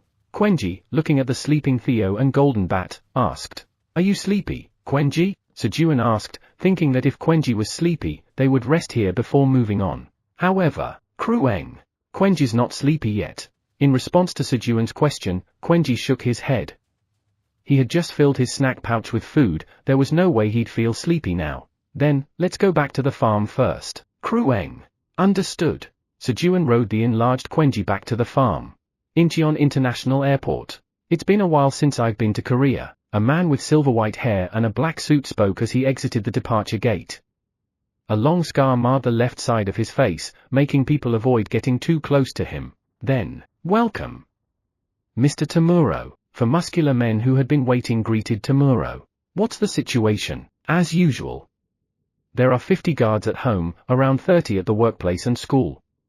Some of the guards are confirmed to have firearms. Our side? We have 30 hunters and 100 organization members, all armed and waiting. It's going to get noisy. It would have been easier to deal with inside the tower, Tamuro remarked with a hint of reluctance. If they had managed to prevent the shipment of the sturdy blade green onions from coming to Earth from the tower as planned, there would have been no need for him to act. But the Silver Wolves joined the transport of the sturdy blade green onions, disrupting the organization's plans. Due to the sturdy blade green onions supplied from the tower, it had prevented the rapid increase of the locusts. On top of that, Akiro and Pablo suddenly lost contact. As things kept getting complicated, Mr. 2, the second in command of the organization, took direct action. The plan was to kidnap the wandering cat merchant Theo, locate Park Sejun, take possession of the crops, all while eradicating the sturdy blade green onions. But who would have thought we'd lose contact with Mr. 2 as well? In this way, they found themselves forced into action in Korea, even though they knew it would become chaotic. Let's move then. First, let's head to the site. Yes. Tamuro got into a car, heading towards Busan. Krueng. We're here. Good job, Quenji. You can eat your snacks now. Sejun spoke to Quenji, who had run all the way to the persimmon tree farm. Krueng. Got it. At Sejun's words, Quenji settled near him and began emptying his snack pouch. And then, will this really enhance my potential? Tap. Tap. Sejun was testing the blessing of the crop's skill in the sturdy blade green onions field, letting the crops hear his footstep with his farmer's footstep shoes. He needed the sturdy blade green onions from the 49th floor of the tower to grow quickly so it could be sent to Earth faster. Even though his work was done, instead of ascending to the 99th floor, he continued to test here to accelerate the growth of the sturdy blade green onions. Tap. Tap. Despite Sejun's continuous footsteps, no special messages or feedback appeared. Tap. Tap. Gororong. Bearorong. Sejun's footsteps and the snoring of Theo's Golden Bat harmonized together. Whether Emila had put them into a deep sleep or not, Theo and the Golden Bat were still asleep. Then, the tower's administrator says the appraisal is complete. The tower's administrator says you'll really like it. Really? With Eileen's words, a bronze mirror appeared before Sejun. The frame and handle of the bronze mirror were engraved with wavy patterns on a silver background, and the mirror's surface, which reflected objects, had mysterious characters carved into it. Although the appraisal was complete, the mirror's function wasn't obvious just by looking at it. Sejun decided to check its options first. Mirror of Longing, a divine relic of the god of space, Demeanor, who was in charge of spatial divinity in ancient times. By infusing it with magic and thinking of someone you miss, you can see them through the mirror. You must have seen the person's face at least once to view them through the mirror. Over time, the relic's power has weakened. It's a divine-grade equipment not registered in the Black Tower. Some information hasn't been disclosed yet due to insufficient data. Usage restriction, magic power 100 and above. Creator, god of space, Demeanor. Grade, divine, more than the mirror's divine rank. I can see the person I miss. This phrase caught Sejun's attention more. Show me my mother. Sejun infused the mirror with magic and pictured his mother in his mind. Then, ripple. Ripple. The characters carved into the bronze mirror rippled like water, and revealed the image of Sejun's mother, Kim Miran, preparing dinner. As expected, tonight's menu was Kim Kai stew, TL, or kimchi jjigae. Subsequently, Sejun checked on other family members. His father was on his way home from work, and his younger brother, Sedol. My eyes. Sejun quickly averted his eyes from the mirror. He hadn't expected to see Sedol taking a shower. Thankfully, they all seemed well. Sejun was relieved to see his family in good health. And, I wish I could have seen Eileen too. Sejun lamented not being able to see Eileen. Even though he had met her before, Sejun couldn't remember the fact that he had encountered Eileen after getting hit from behind. As Sejun was lost in his thoughts, the tower's administrator says you're wearing unfamiliar shoes. Noticing the change in Sejun's footwear during the time she had gone to listen to her grandfather's stories, Eileen inquired. Something felt off. Oh, these? Sejun explained how he climbed the sky-reaching beanstalk to reach the massive floating land in the sky and acquired the shoes. Have you ever heard that the creator god has an apostle? The tower's administrator says she'll ask her grandpa about that. The tower's administrator asks if the voice you heard in your head was a female's voice. The voice?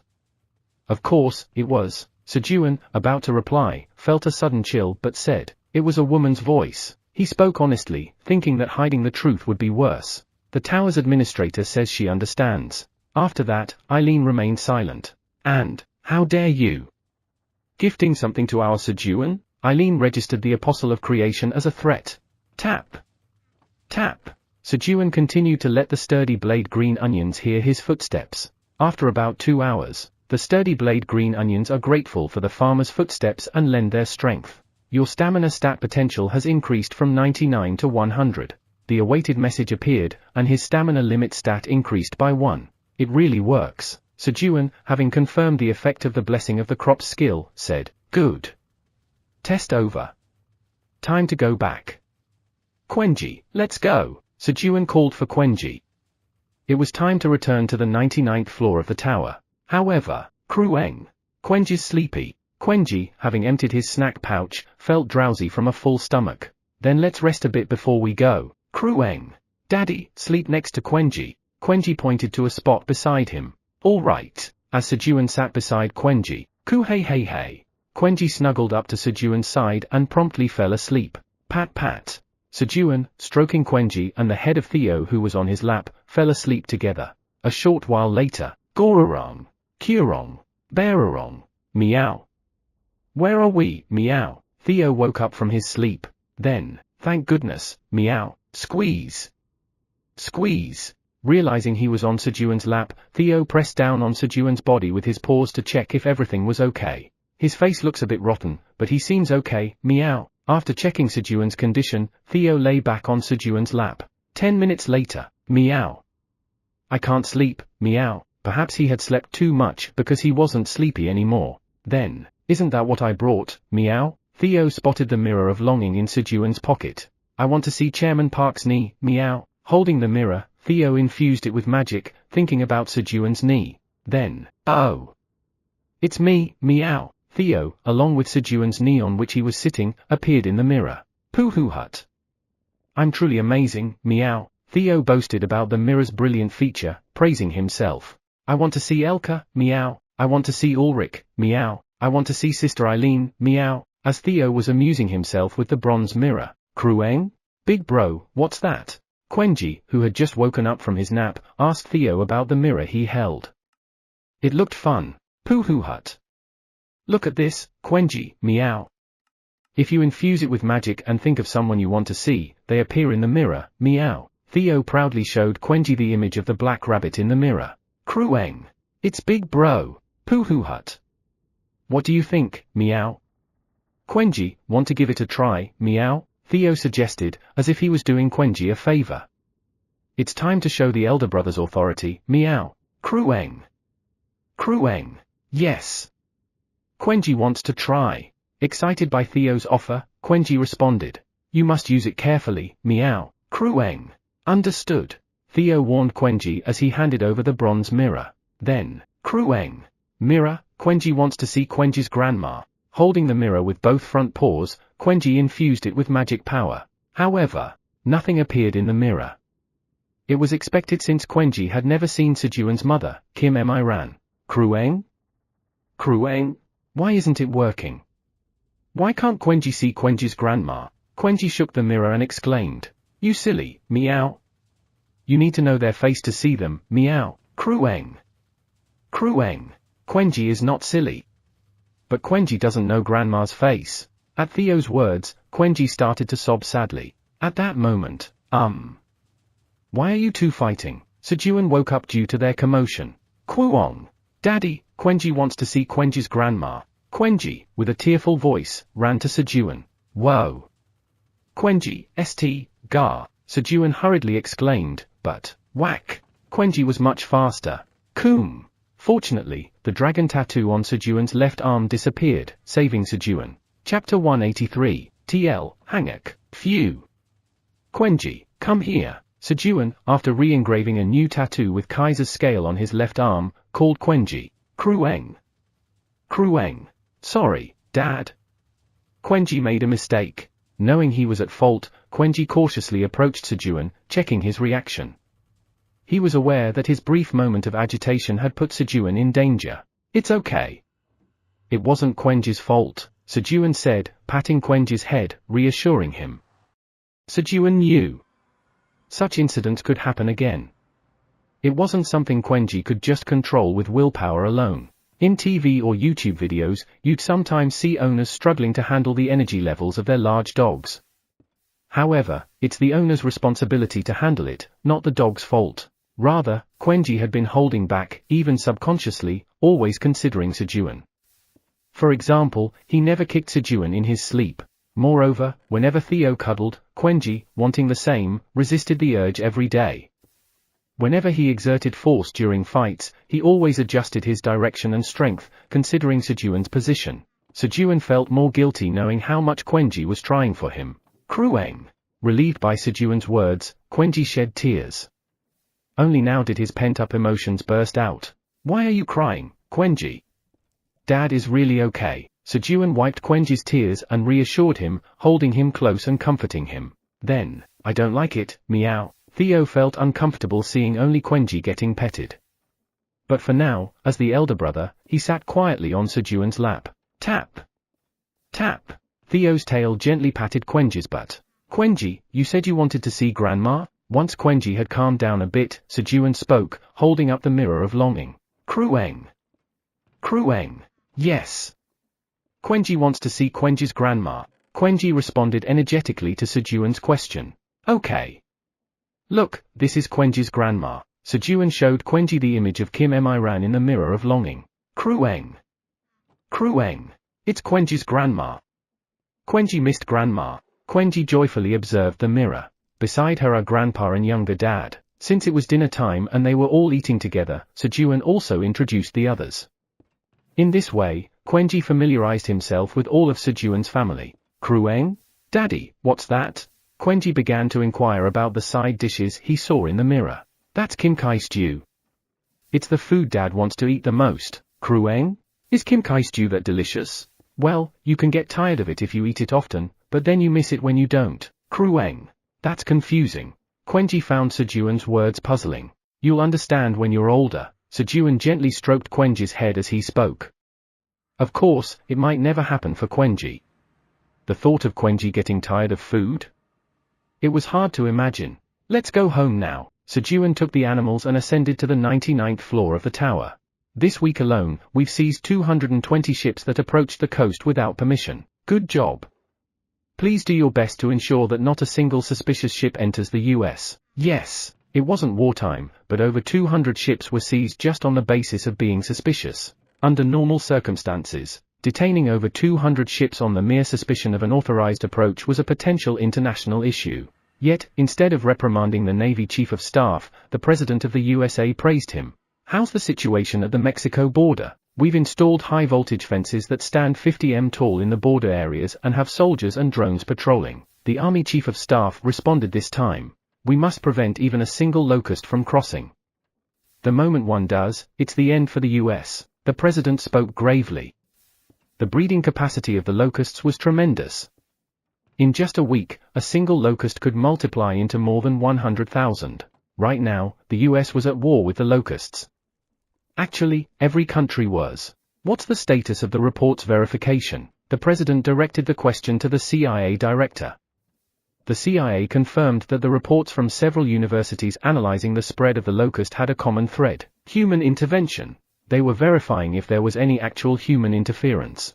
Mr. President, our investigations have confirmed the involvement of an organization called the Three-Head Society. What? Everyone in the conference room was outraged at the CIA director's words.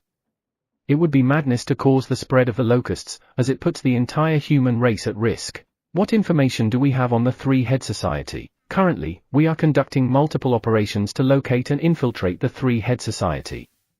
According to recent intelligence, a significant number of their members have entered South Korea. South Korea? Why, yes. There's a high possibility they're targeting Park Sejun's family. There was a time when not just the US, but every government had monitored Park Sejun's family at some point to gather information about Park Sejun. However, after Han Tae-jun, who was the only link to Park Sejun, announced that any organization or nation monitoring Park Sejun's family would be denied crops, all intelligence agents had withdrawn. Let's inform Han Tae-jun for now. Han Tae-jun was currently in charge of the Earth Defense Force and wielded significant power in the distribution of sturdy blade green onions. By providing information to Han Tae-jun, they hoped to receive an extra distribution of detoxifying green onion and sturdy blade green onions in return. Understood. Let's conclude the meeting here. Yes. As the meeting concluded and everyone was leaving, the US government has decided to provide Han Tae-jun with information on the organization members who entered South Korea. The Army Chief of Staff, who had attended the meeting, sent a message somewhere. Krueng. We're home. Thud. Thud. Having arrived at Sejun's farm on the 99th floor of the tower, Quenji cheerfully shouted and excitedly ran around the farm. Although they had returned in less than a day, it still felt good to be home. Well, there's no place like home. Tap. Tap. Sejun seemed to understand Quenji's feelings as he walked around the farm, making his footsteps heard by the crops. The crops grew faster, which was good, and his potential increased, which was beneficial. It was a win-win for everyone, isn't it? If the crops grew faster, the harvest would be quicker, which was also beneficial for Sejun. You have harvested a well-ripened magical cherry tomato. Your job experience has slightly increased. Your proficiency in harvesting LV7 has increased slightly. You've gained 50 experience points. While Sejun was occasionally harvesting the well-ripened crops while walking around the field, he pondered. I wonder how Arjux is doing. Suddenly curious about how Arjux was working, Sejun took out the bronze mirror, and, infusing it with magic power, and thought of Arjux. But, why isn't it working? Due to tremendous interference, Arjux's image was not visible, likely because of the magic power emanating from Arjux. Is my magic power insufficient? When Sejun infused the mirror with all of his magic power, the interference lessened slightly, but he still couldn't see anything clearly. Then, gurgle. Krueng. Daddy, Quenji is hungry. Thud. Thud. After a joyful run, Quenji, with a growling stomach, came looking for Sejun. Just wait a moment. Sejun went to the kitchen and prepared dinner. Tonight's menu was Napa cabbage soup. He craved a refreshing broth. He craved a refreshing broth-based dish. He started by sautéing small pieces of purple locust meat in a heated pot. Sizzle. Once the meat was nicely browned, splash! He filled the pot with water and added deep-sea giant tuna bones he had prepared earlier. He boiled them on high heat to make a rich broth. While the broth was simmering, clank! From the void storage, he took out shiitake mushrooms and detoxifying green onions and then went to the Napa cabbage field. harvested 10 cabbages, trimmed the ends, and chopped them into bite-sized pieces, adding them to the pot.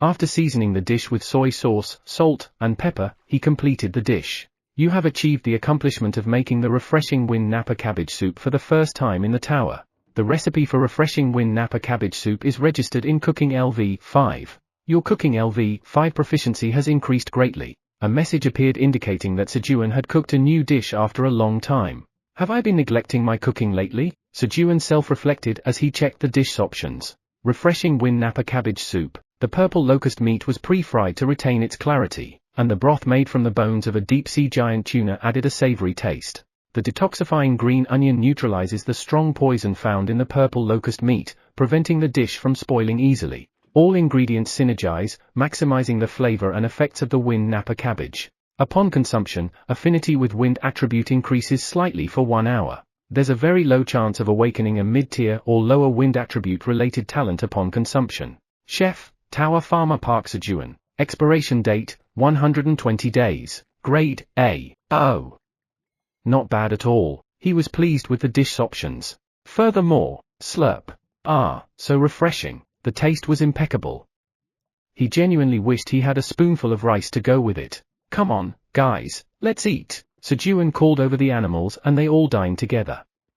Instead of rice, steamed potatoes replaced the carbohydrates. While eating, if any of you want to see someone, use this. Sejun handed over the bronze mirror of longing to the monkeys and rabbits.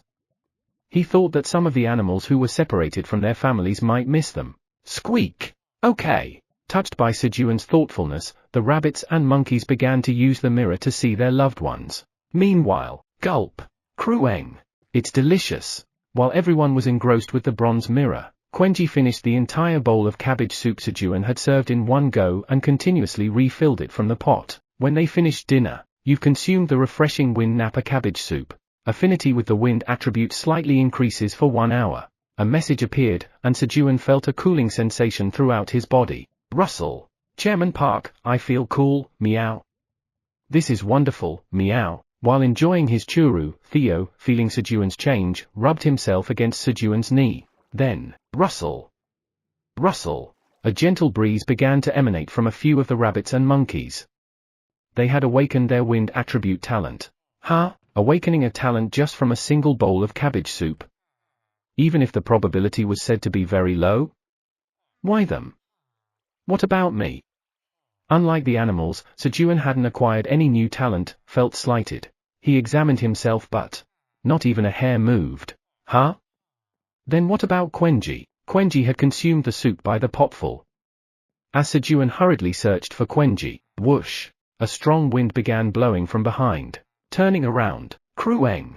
Daddy, Quenji has gained a talent. Quenji, enveloped in a gust of wind, appeared.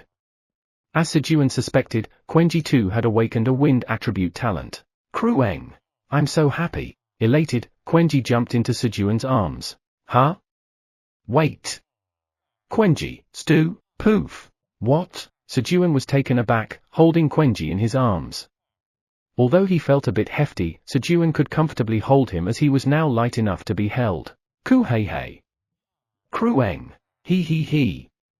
Quenji is now light. The talent Quenji had awakened was light body movement, allowing him to reduce his body weight to 1/1000th.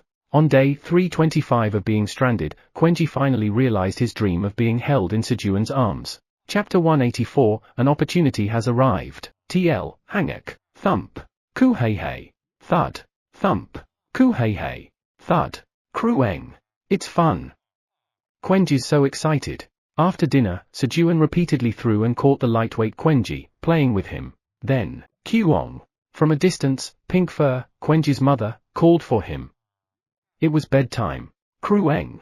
I want to play more. Quenji looked disappointed at his mother's call. We can play again tomorrow after you sleep with your mom. Sejun tried to console the dejected Quenji. Crueng. All right. Quenji will sleep well, so daddy should too. After saying his piece, Quenji rushed towards Pink Fur. Tap tap. Quenji's steps were noticeably lighter. We should sleep too. Okay, meow. Sejun and Theo headed off to bed. Early the next morning. Tap tap. Crueng. Daddy, Quenji wants to play. Quenji came over early in the morning, eager to play. Then, leap. While Sejun was still asleep, Quenji leapt onto Sejun's chest. Thump. Sejun groaned a bit from the impact, but he didn't wake up. Ku hey hey. Krueng. He. Daddy's all right. Delighted to see that even after jumping onto him, Sejun wasn't harmed. Gororong. Kurong. Kaiwarorong. Bearorong. He snuggled up next to him and fell asleep. A while later, Sejun woke up, sitting up. Then, roll. Quenji naturally rolled down the inclined surface. Thud. Sejun quickly caught Quenji. It's really amazing. Our Quenji is this light. Sejun marveled at Quenji, who was soundly sleeping in his arms.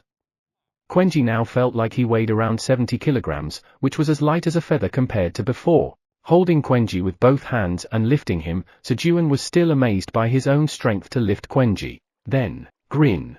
He noticed Quenji's mouth corners lifting. It seemed like Quenji was pretending to sleep. He. But I won't be fooled. Boop. Sejun made a fart sound by blowing raspberry on Quenji's belly as a playful retaliation. Krueng. He. It's fun. He soon gave up pretending and began to play with Sejun. Here I go again. Boop. Ku hey. While they were playing, growl. Quenji's stomach grumbled. Krueng. Daddy, Quenji is hungry. There was a new determination in Quenji's voice.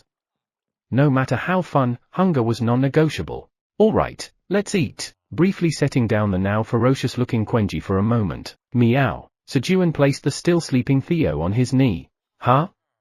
When did Iona get here? Sejun belatedly noticed Iona hanging on Theo's tail. Let's go. Krueng. Okay. Sejun and Quenji moved to the kitchen. The breakfast menu was, of course, cabbage soup. Though he failed to awaken any talent yesterday, there was still hope for today. After breakfast, sway. Some animals, who hadn't awakened their wind attribute talent yesterday, managed to do it today. However, despite intentionally consuming 3 bowls of cabbage soup, Sejun only ended up with a full stomach. TSK, Chairman Park, cheer up, meow, coyote. If you're feeling hot, I can cool you down with magic. Krueng, kuei-woo. Quenji can blow wind too. Woo. The animals tried to comfort Sejun, but, it's okay, no need to comfort me. Sejun refused their attempts at consolation.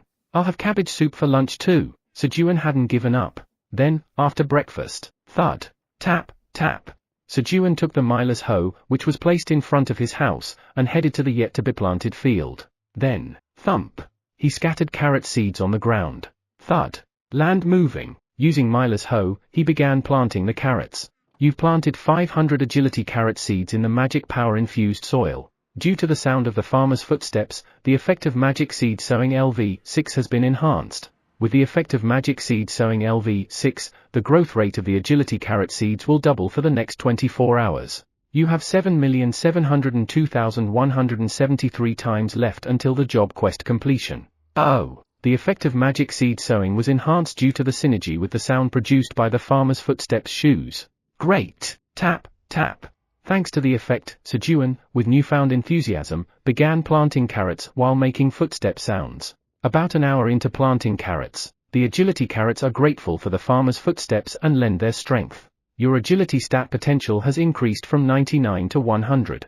The potential of the agility stat increased. Sejun was surprised as the potential increased faster than expected. He had learned 2 things from testing the blessing of the crop's skill the previous day. First, to increase the potential, one needs to walk around the field for about 2 hours. Though this duration might increase as potential rises, that's how it currently stood. The second thing was that the blessing of the crop's skill given by each crop accumulates separately. For instance, if one walks for an hour in the carrot field and an hour in the sweet potato field, they'd need to walk another hour in each field to complete the 2-hour requirement. Is it because of the footstep effect? Sejun speculated that the reduced time to increase potential might be due to the sped-up growth of the seeds, which doubled the blessing effect from the crops. Thus, by lunchtime, Sejun increased both the strength and agility stats potentials by 1 each. Lunchtime. Squeak? Okay? The animals were taken aback when they were served cabbage soup for the 3rd consecutive time. They seemed to eat more slowly, perhaps growing a bit tired of the repetition. Krueng. It's delicious. Of course, Quenji devoured the soup as if tasting it for the first time. A while later, rustle, rustle. All the remaining animals who hadn't awakened their talents finally unlocked their wind attribute. Yet again, Sejun only ended up with a full stomach. Dimensional sea. What's happening here? The enormous octopus, Kraken, one of the 12 apostles of destruction who held the 6th seat and was known as the monster of the seas, looked around in confusion. Suddenly, he found himself surrounded by branches, like a dense net. At first, it was just a few branches blocking his path. Believing in his strength, Kraken tried to break through the branches. Bang! The branches proved sturdier than anticipated. How dare they resist the power of me, Kraken? Though just a fragment of his main body, Kraken's power was formidable and his pride was hurt. Thus, bang! Bang! He persisted in breaking the branches. As he focused on the branches in front, he soon found himself completely encircled. Creak, creak. The branches slowly closed in, constricting Kraken. Eek! Kraken tried to resist the branches tightening around him, but it was only a matter of time before he'd be crushed. Ting! Kraken was crushed, leaving behind 3 grey coins. Creak! The branches quickly moved, collecting the coins. How should I present these to the master this time? For Flamey, killing an apostle of destruction was less challenging than delivering the coins to Sejun without him noticing. After lunch, I should let Flamey hear my footsteps too. Sejun went down to the cave to look after Flamey. He had always been concerned since Flamey hadn't been growing properly. Master! Welcome! The moment Sejun descended, Flamey greeted him cheerfully, waving its 4 leaves. Poor thing! It's an apple tree but only has these 4 pitiful leaves. Sejun had once again forgotten that worrying about others at the 99th floor was unnecessary. Have you been well, Flamey? With a sympathetic expression, Sejun stroked Flamey's leaves and asked. Yes. But Master's footsteps sound even better now. They give me so much energy. I mean, they were good before, but now they're even better. Flamey hastily added an explanation, fearing Sejun might misunderstand. What a cute thing. As Sejun continued to pet Flamey and was about to get up, swoosh! Theo sneakily nudged his head under Sejun's right hand. He seemed to be saying, pet me too, meow, then, grab. Following Theo, Quenji grabbed Sejun's left hand and pressed it to his head. I was supposed to get back to work now. The soft fur on his palm tempted Sejun. However, if he started petting them now, it would easily waste dozens of minutes. Sejun tried to resist the temptation and thought of a way to distract them. Hey, go catch some tuna. Tuna, meow, Krueng. Tuna is delicious. The mention of tuna excited both Theo and Quenji. Yeah, if you bring back tuna, I'll make you churu, poo-hoo hut. Understood, meow. Quenji, let's compete and see who catches the tuna first, meow. I will show you my speed, meow, Krueng. Quenji is also good at swimming. Theo and Quenji hurriedly ran towards the pond, along with Iona, who was sleeping on Theo's tail. Now I can get to work. In the cave's field, Sejun began his work. An opportunity has arrived. Flamey discreetly began herding 2 apostles of destruction, whom she planned to capture and crush in the dimensional sea, towards the passage connected to the 99th floor of the tower. I'll catch the tuna first, meow, swoosh. Using his water affinity, Theo swam swiftly through the water, cutting through it like a blade. Krueng. Quenji won't lose. Quenji reverted his weight to its original state. Thump. He became heavier and started sinking quickly to the bottom of the pond. Both of them reached the bottom of the pond almost simultaneously. Then, who are these guys? Before them, a gigantic green sea serpent emerged from the passage connected to the dimensional sea. It was the Leviathan, occupying the 12th seat among the 12 apostles of destruction, known to summon tsunamis. What's that, meow, Krueng? What is it? Upon seeing Leviathan, Theo and Quenji tried to identify the massive fish before them. A long fish that lives in the sea, resembling a snake. Meow. I know, meow. That's the giant eel Chairman Park likes to eat, meow, Krueng. Quenji will catch what Dad likes. Convinced that the Leviathan was a giant eel, Theo and Quenji charged to capture it. Poo-hoo hut. Watch this, Quenji, meow. This is Vice Chairman Theo's secret technique, meow meow storm fist. Meow meow. Meow meow. Theo unleashed his dragon claws, infusing them with magic power and attacked Leviathan. How can? Thud. Before Leviathan could finish, he was defeated by Theo's attack and turned into water. Ting. A green coin dropped. Meow. The eel disappeared, meow, Krueng? Where did the eel go? As they puzzled over the sudden disappearance of the eel, Leviathan, why are you blocking the way, huh? Who are you guys? This time, Kraken, who had followed Leviathan, blocked the passageway again. Meow. That's just like the octopus Chairman Park loves, meow. Theo, who always handed over what he didn't want to eat to Sejun, exclaimed. Krueng. Krueng. Quenji like octopus too. Quenji will catch it this time. Boom. Shouting, Quenji charged at Kraken with full force. And, Krueng. This is Quenji's special technique, Quenji punch. Boom. Following Theo, Quenji named his technique and with a magic power-infused fist, struck Kraken's head. Arg. How can this? Thud. Kraken couldn't finish his sentence before he was defeated and turned into water. Then, ting. A tree branch appeared where the coins dropped, placing 7 coins before disappearing. And, Guard Theo has defeated Leviathan, the 12th apostle of destruction that infiltrated the Black Tower. You've gained 10 million experience points, 50% of the experience points earned by Guard Theo. You cannot earn experience as the job quest hasn't been completed. Guard Quenji has defeated Kraken, 6th apostle of destruction that infiltrated the Black Tower. The messages appeared before Sejun, who was working in the field. Huh? My experience points. Just as Sejun was expressing his dismay. It was a success. Flamey, from behind Sejun, was delighted to have successfully handed over the coins it held. Chapter 185, TL, Hangak. The Apostles of Destruction even entered the pond. Sejun was lost in deep thought with a serious expression on his face. Theo and Quenji hadn't emerged from the pond yet, but he wasn't worried about them. They were capable of hunting the Apostles of Destruction, and there was also Iona, who was sleeping on Theo's tail. If it became truly dangerous, Iona would intervene, so Sejun wasn't too concerned. Then, the tower's administrator is asking if you're all right. Eileen inquired about Sejun's condition. Me? I'm fine. Theo and Quenji took care of it. Sejun reassured Eileen, assuming she was worried about the Apostles of Destruction. The tower's administrator says she's relieved. The tower's administrator says, she was worried when she heard that the Apostles of Destruction suddenly infiltrated the 99th floor of the tower. The Apostles of Destruction, entering through the dimensional sea, didn't conceal their aura. Thus, as soon as they entered the tower's system detected them, and Eileen also realized the invasion. If Theo and Quenji had been slightly late, Eileen would have directly confronted and defeated the Apostles of Destruction. Thanks to this, Sejun realized that if the Apostles of Destruction enter through the dimensional sea, Eileen would be the first to know. That's a relief. Sejun felt relieved hearing Eileen's words. If the Apostles that entered through the dimensional sea had come out of the pond, the first one they would have encountered would be the vulnerable Flamey. By the time Sejun would have noticed, it might have been too late. After finishing his conversation with Eileen and farming for about an hour, the stamina corns are grateful for the farmer's footsteps and lend their strength. Your stamina stat potential has increased from 100 to 101. Sejun's stamina potential increased by 1. Nice. Sejun beamed with pride and refocused on his farming. Then, splash! Chairman Park, we're back, meow, Krueng.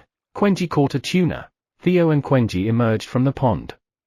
Theo was empty-handed, while Quenji proudly held 2 massive tuna in each of his front paws. It was clear at first glance that Quenji was the victor. So, Quenji won? No, meow.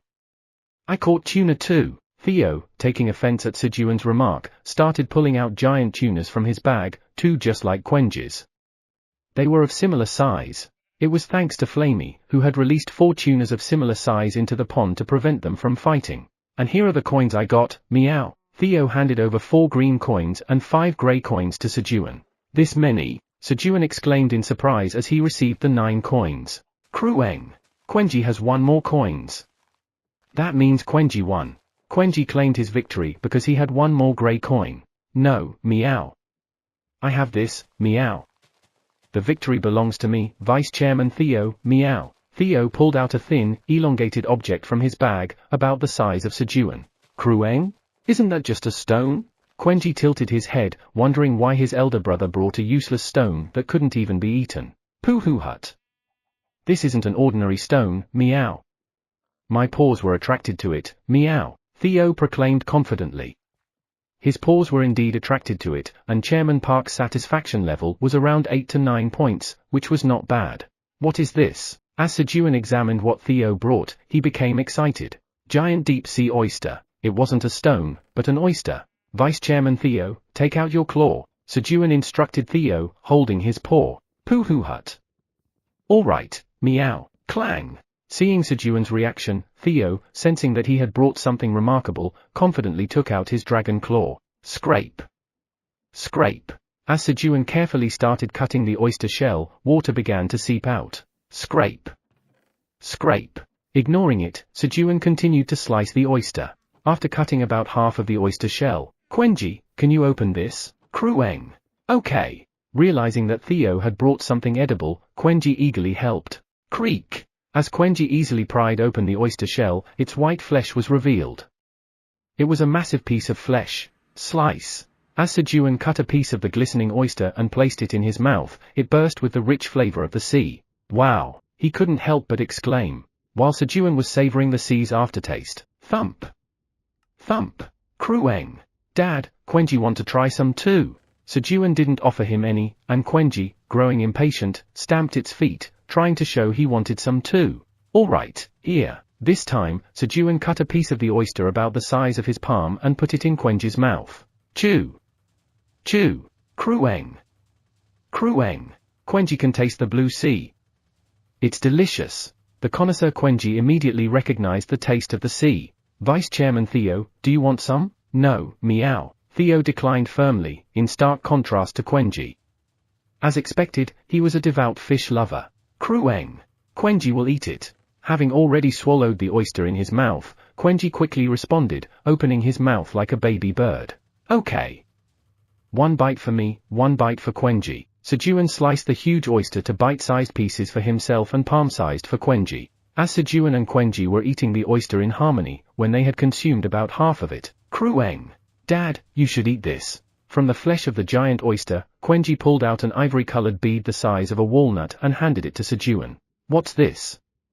A pearl? Sejun inspected the bead Quenji handed to him. Giant deep-sea oyster's core, a core from an oyster that has lived in the deep seas of the dimensional ocean for more than 3,000 years. Upon consumption, strength increases by 50 and you gain the talent, sturdiness. It has a very strong bitter taste. Usage restrictions, LV, 50 and above, stamina 50 and above. Grade, A. Wow. Sejun exclaimed in admiration at the options of the core.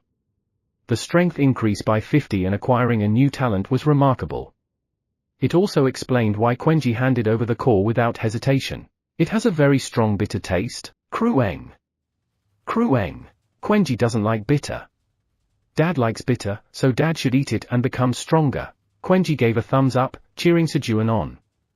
Having seen Sejun drink bitter coffee, Quenji believed that Sejun enjoyed the bitter taste. All right. For the sake of becoming stronger, I'll also escape being the weakest. Ah. With firm determination, Sejun put the giant deep-sea oyster's core in his mouth. Squish. Upon entering his mouth, the core turned mushy. Ah. An overpowering bitter taste filled his mouth. The intense bitterness hit Sejun so hard he felt dazed. While regretting swallowing the core, Sejun attempted to spit it out, but, gulp. The core involuntarily slid down Sejun's throat on its own. You've consumed the giant deep-sea oyster's core. Your strength increases by 50. Talent, sturdiness has been awakened. Ah! Sejun screamed and quickly ate the tomatoes from his garden to wash away the remaining bitterness in his mouth. Ah! That was terrible. After consuming about 20 cherry tomatoes, Sejun shuddered, recalling the intense bitter taste. He then checked the benefits he had gained. Strength 85. Talent, sturdiness. Your body becomes more durable, allowing you to ignore attacks below a certain level. The higher your stamina, the higher the damage you can ignore. Hee. Sejun was pleased with the results. Though it wasn't a wind attribute talent, Sejun had successfully awakened a talent. Then, we'll be going now. Yes. Master. Enjoy your dinner. Flamey waved its leaves enthusiastically at Sejun, who was heading out for dinner. Left alone in the cave, Flamey pondered. Sigh. Next time, I'll find something nutritious and delicious. Flamey began contemplating what could both raise Sejun's abilities and satisfy his taste buds. The next morning. The moment Sejun woke up, gulp. You have consumed a piece of Eileen's healthy meatball. You must eat all of it to gain the full effect. 78 pieces remain. Sejun started his morning with a piece of Eileen's healthy meatball, which he had neglected lately because of the cabbage soup.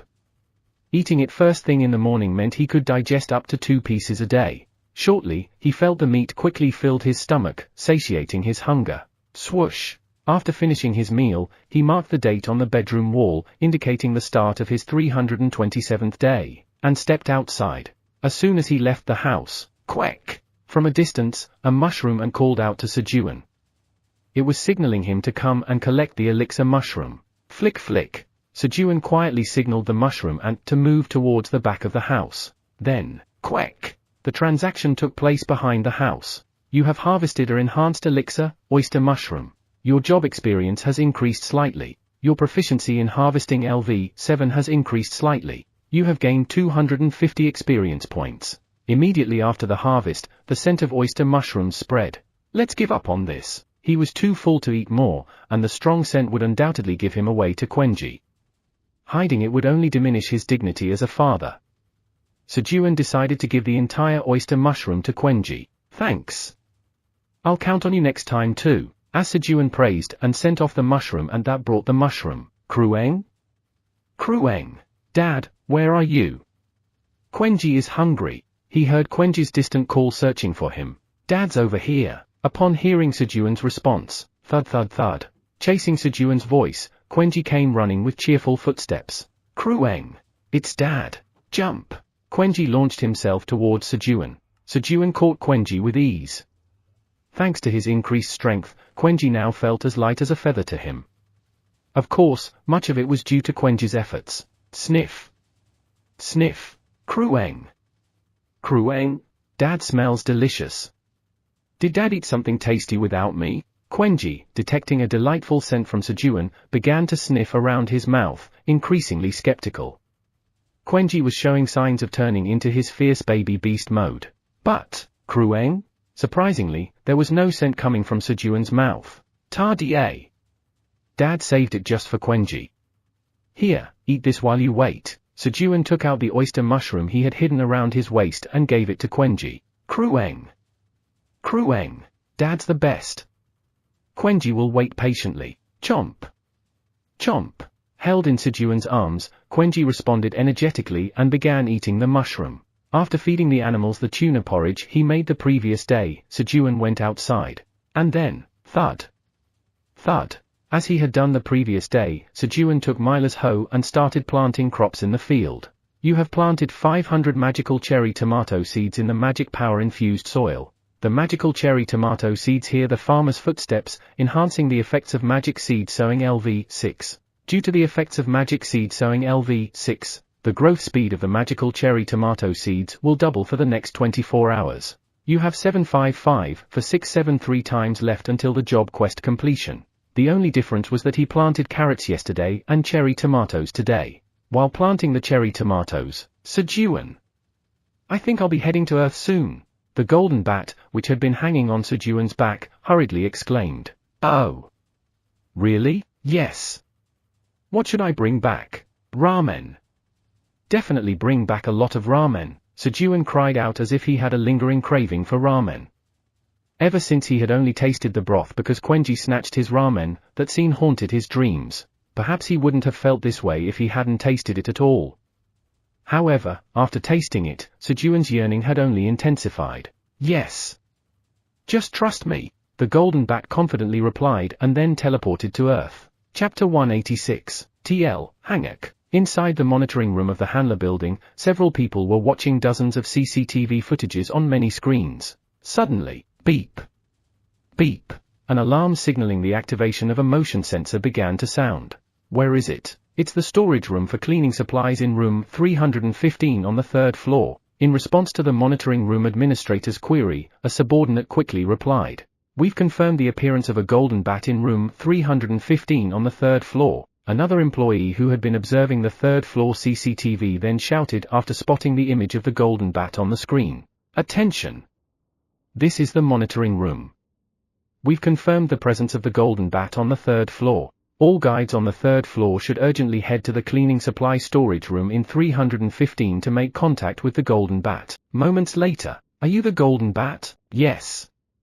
But who are you? The golden bat, who had been looking around for ramen, encountered a guide. We're here to direct you to where the items you need are stored.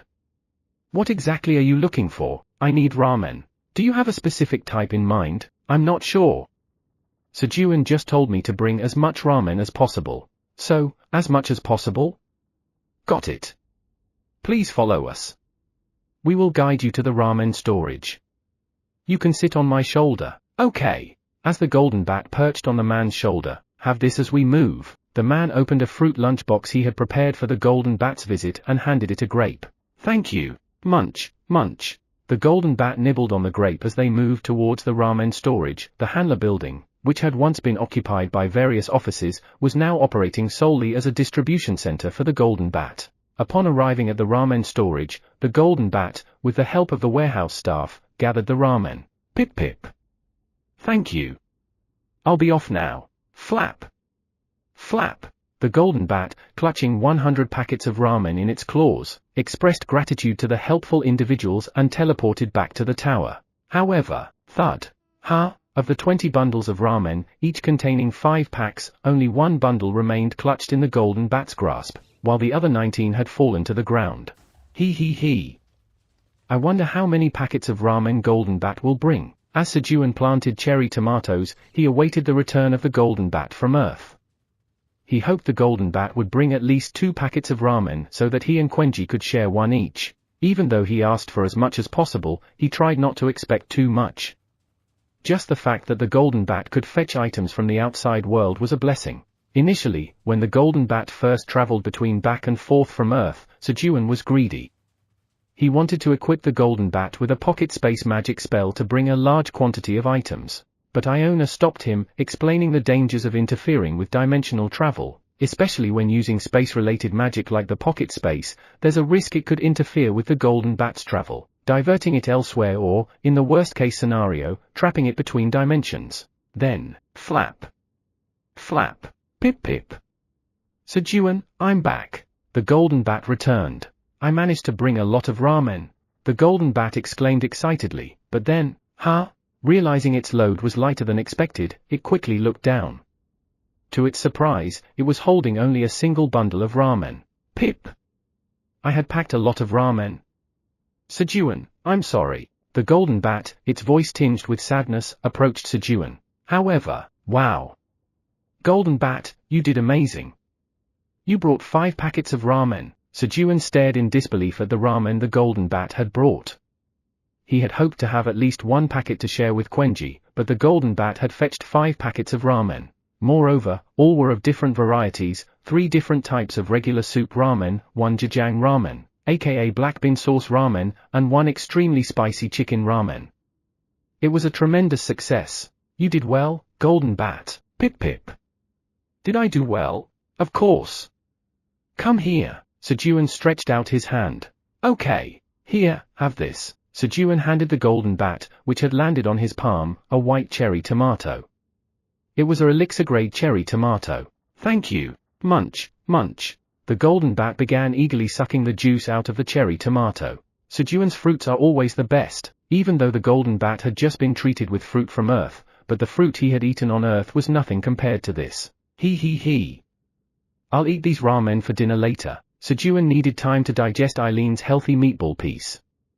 Thus, with 5 packets of ramen secured thanks to the golden bat, Sejun diligently planted cherry tomatoes in order to quickly empty his stomach. Then, the magical cherry tomatoes are grateful for the farmer's footsteps and lend their strength. Your magic stat potential has increased from 105 to 106. Thanks to Sejun's hard work in the cherry tomato field, his magic potential also increased by 1. While Sejun was hard at work, Krueng. Quenji's getting hungry. Quenji wants to meet Quenji's grandma and eat her cooking. Quenji was watching his grandmother cook through the mirror of longing and salivating. Kim Miran, who had unexpectedly become a grandmother, was now not only a grandmother but also a cooking show host. Chew. Quenji, watching the cooking show, took out a raw sweet potato from his snack pouch to eat. Krueng? What's Brother Black Rabbit doing? Suddenly, Quenji missed the black rabbit and infused magic into the bronze mirror, thinking of him. The mirror then showed the black rabbit, holding a mallet behind his back, trying to sneak up on someone, suppressing his laughter. Krueng? Quenji has seen that back many times before. That back looked familiar. Then, squeak! Ah! You scared me. From where Sejun was working, a roar from the black rabbit followed by Sejun's scream were heard. As soon as he arrived on the 99th floor of the tower, the black rabbit played a prank on Sejun. "Hey! You startled me," but as Sejun was about to scold the black rabbit for suddenly appearing and screaming, "Squeak! Uncle, I missed you! Jump! Rub, rub!" The black rabbit quickly climbed onto Sejun's shoulder and affectionately rubbed its cheek against Sejun's face. "It's unfair to act so affectionate after that. Have you been well? Squeak! Squeak! Yes! I came today because of this." Snap! The black rabbit pulled out a piece of paper. "Huh? What's this?" It was a wedding invitation to Black Rabbit and Choo Choo's wedding scheduled 1 month from now on the 55th floor of the tower, along with an inauguration ceremony to announce the founding of the new Red Ribbon Kingdom. "Black Rabbit, congratulations, and well done." Squeak! Squeak! "That's right. I had a really hard time." As Sejun praised him, the black rabbit affectionately rubbed Sejun's cheek again. It must have been hard for him to act like this on the 55th floor where he had a high status. While Sejun was petting the black rabbit. "Squeak! Uncle, you won't be able to come, right?" the black rabbit asked Sejun with a hopeful expression, though he phrased it as a negative to guard against disappointment. "However, I'm sorry. You know why, right?" Sejun could not meet the black rabbit's expectations. To move to the 55th floor, one needed to have a waypoint registered or possess a land deed for the 55th floor, but Sejun had neither. It would be convenient if the black rabbit could simply issue him a land deed, but a land deed item differed from a regular deed. The tower itself produced the land deed item, and even the dragons couldn't interfere with it. "Squeak! It's okay," the black rabbit replied dejectedly. Then, "Black Rabbit, when did you arrive?" Meow. Theo, who had been napping on Sejun's lap, awoke and pretended to have just now noticed the black rabbit. "Squeak! Squeak! I just got here. I'm getting married in a month. Congratulations, meow. I'll give you a great present at the wedding, meow." As Theo and the black rabbit chatted, "Crueng! Big bro!" Quenji ran over, calling out to the black rabbit. "Second floor of the black tower. So we can just ascend to the second floor now. It's all thanks to Gaggle." The newly awakened hunters, thanks to their tickets, looked at the expansive experience farm stretching endlessly on either side. Gaggle's experience farm gradually expanded in scale, taking over the entire second floor of the tower. The skeletons that were on this floor turned into nutrients for the corrupted cherry tomatoes and had completely withered. Thanks to this, the hunters could comfortably ascend to the third floor without having to battle any monsters. As the hunters admired the experience farm and reached the waypoint of the second floor, placing their hands on the red crystal, "You have cleared the second floor." The floor was cleared easily. For clearing the second floor, you have gained 5,000 experience points, 1 tower coin, and the novice's sword. On top of that, they received the second floor clearing reward. If Sejun, who had never received a floor clearing reward, had seen this, he would have felt aggrieved. The second floor's waypoint has been saved. Moving to the third floor, the hunters that arrived on the third floor exclaimed, "Wow! There's an experience farm here too?" They discovered corrupted cherry tomatoes planted in the ground. An experience farm was also being set up on part of the third floor of the tower. "Use the treasures in the treasure vault as you like, Black Rabbit," Sejun said as he handed the guardian rabbit statue of the Red Ribbon Kingdom's treasure vault, which allowed access to its contents, to the black rabbit as a wedding gift. From the moment he acquired it, Sejun had planned to hand over these treasures to the black rabbit once he married Choo Choo. With this amount of treasure, our black rabbit won't face any hardships. It was all to boost the black rabbit's spirit. "Now, I have to get back to work. Black Rabbit, you eat these." Sejun handed over 5 elixir-grade cherry tomatoes. The black rabbit, who was about to become a king, needed to get stronger. "Squeak! Thank you. I'll enjoy them." As Sejun ensured the black rabbit's nourishment and returned to his work in the cherry tomato farm. Chomp, chomp. Squeak! What's this? While eating the cherry tomatoes and examining the items in the treasure vault, the black rabbit casually unfolded a document he found in the treasure vault. And then, whoosh! The black rabbit vanished. Crueng? Where did the big brother go? Quenji, who had been eyeing the black rabbit's cherry tomato, looked around in confusion. Crueng! Dad, big brother black rabbit disappeared. Quenji hurriedly called out to Sejun. What? Why did the black rabbit? Crueng! Crueng! Quenji don't know. Big bro opened a rolled up document like Dad and disappeared. What? A rolled up document? At Quenji's words, Sejun recalled the land deed document he had stored in the treasure vault. And then, he gasped in realization. The land deeds stored in the vault were for the White Tower and the Blue Tower. Why would he open that? It wasn't Sejun's place to scold, since he himself had once opened a land deed, transporting him to the 77th floor, causing chaos on the 99th floor. Like uncle, like nephew, Quenji first used the bronze mirror to see if the black rabbit is okay. I'll seek help from the dragons. Eileen. As Sejun instructed Quenji, he called for Eileen and ran to where Kaiser and Kellyan were. If he went to the White Tower, he could ask for help from Kellyan or Arjux. Krueng. Understood. Quenji hurriedly checked on the black rabbit's condition through the bronze mirror. The surroundings were covered in brilliantly shining white rocks, making it easy to see the black rabbit. Thankfully, the black rabbit seemed unharmed. At that moment, Black Rabbit took out his mallet, which he carried on his back, being cautious of his surroundings. Chapter 187, TL, Hanguk. Having opened a document in the treasure vault, the Black Rabbit found himself suddenly transported to an unknown location. Squeak! The Black Rabbit looked around, trying to determine his surroundings. The ground and everything in sight was as white as snow. While the Black Rabbit was examining the environment, Quoong! A powerful vibration emanated from the ground. Instinctively drawing out his signature weapon, the mallet, the Black Rabbit concentrated on the vibration beneath his feet. His ears perked up. Coo-goong! Coo-goo-goong! The vibrations grew stronger, indicating something was moving underneath the ground towards the Black Rabbit. The Black Rabbit calmly listened, trying to envision the source and movement of the vibration. Suddenly, a giant, elongated creature, resembling a snake, emerged from the ground. Squeak! There wasn't just one approaching enemy. And then, coo-goo-goo-goong! The very moment he felt the vibration right below him. Squeak! POW! With a powerful jump, the Black Rabbit propelled himself into the sky. Quagwang! Hiss! 3 snakes made of pure white stone bodies broke through the ground, their massive jaws snapping at the space where the Black Rabbit had been moments before. As the airborne Black Rabbit began his descent, drawing closer to the stone snakes. Squeak! Bam! Bam! Bam! Utilizing the gravitational pull, the Black Rabbit struck the head of one of the stone snakes and used the recoil to propel himself to the next snake's head. Crack! While the first snake's head cracked and crumbled under the assault. Squeak! Bam! Bam! Bam!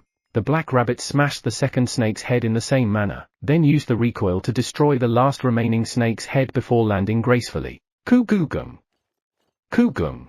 More enemies began to arrive after hearing the sound just now. Lord Kaiser. Lord Kellyan, the tower's administrator says that the Black Rabbit has moved to the White Tower, so you can rest easy. As Sejun called out and ran towards Kaiser and Kellyan, Eileen conveyed the message. The tower's administrator was alerted to any beings that entered or exited without using the designated entrance. The White Tower. Phew! Sejun sighed in relief upon hearing Eileen's words. If it was the White Tower, then he was safe. The land deed for the White Tower was from the 43rd floor. Sejun had once asked Kaiser about the level of the other towers and was told they were slightly less challenging than the Black Tower, so the Black Rabbit was unlikely to face any danger. Moreover, the administrator of the White Tower was Kellyan. With Kellyan's help, bringing the Black Rabbit back would be easy, also he thought. However, it's not that simple. Kellyan promptly declined Sejun's request. Why? There are several problems. First, the Black Rabbit cannot withstand my energy. What about Arjux? That's the second issue.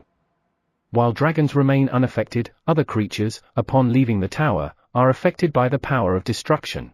And what happens when they're affected? They either die or get corrupted by destruction and turn into monsters. It was a complicated situation.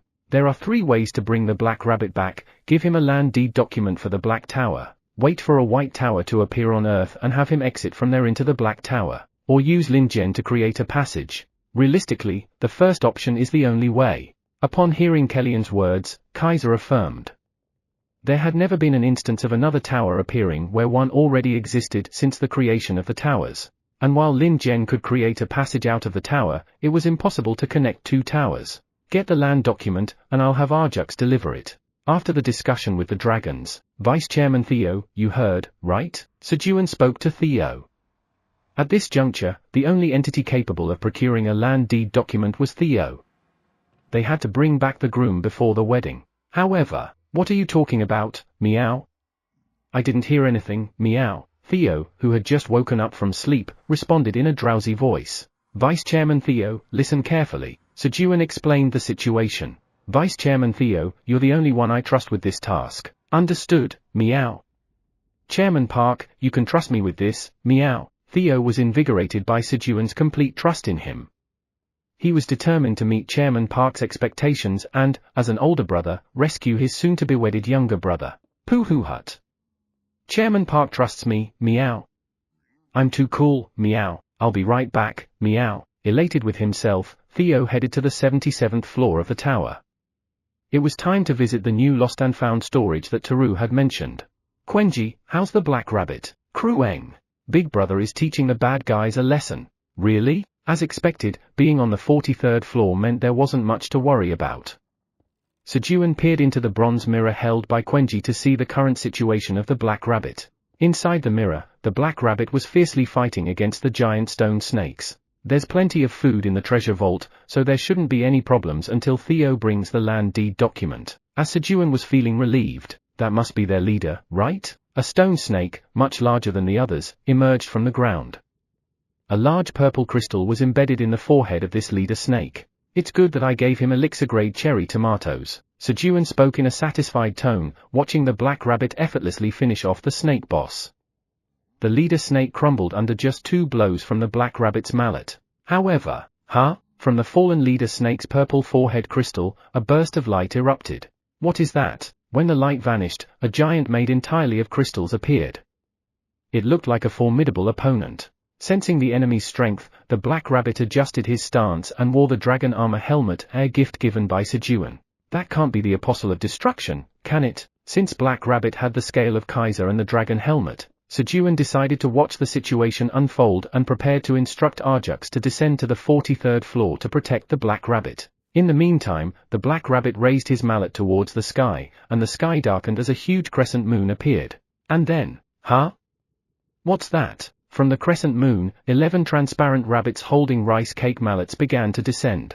It was the Black Rabbit's skill acquired after becoming the official rice cake maker to summon the spirits of past rice cake makers to join in pounding rice cakes, titled, Turn Them into Rice Cakes. The 11 rabbits took turns striking the giant crystal golem one by one.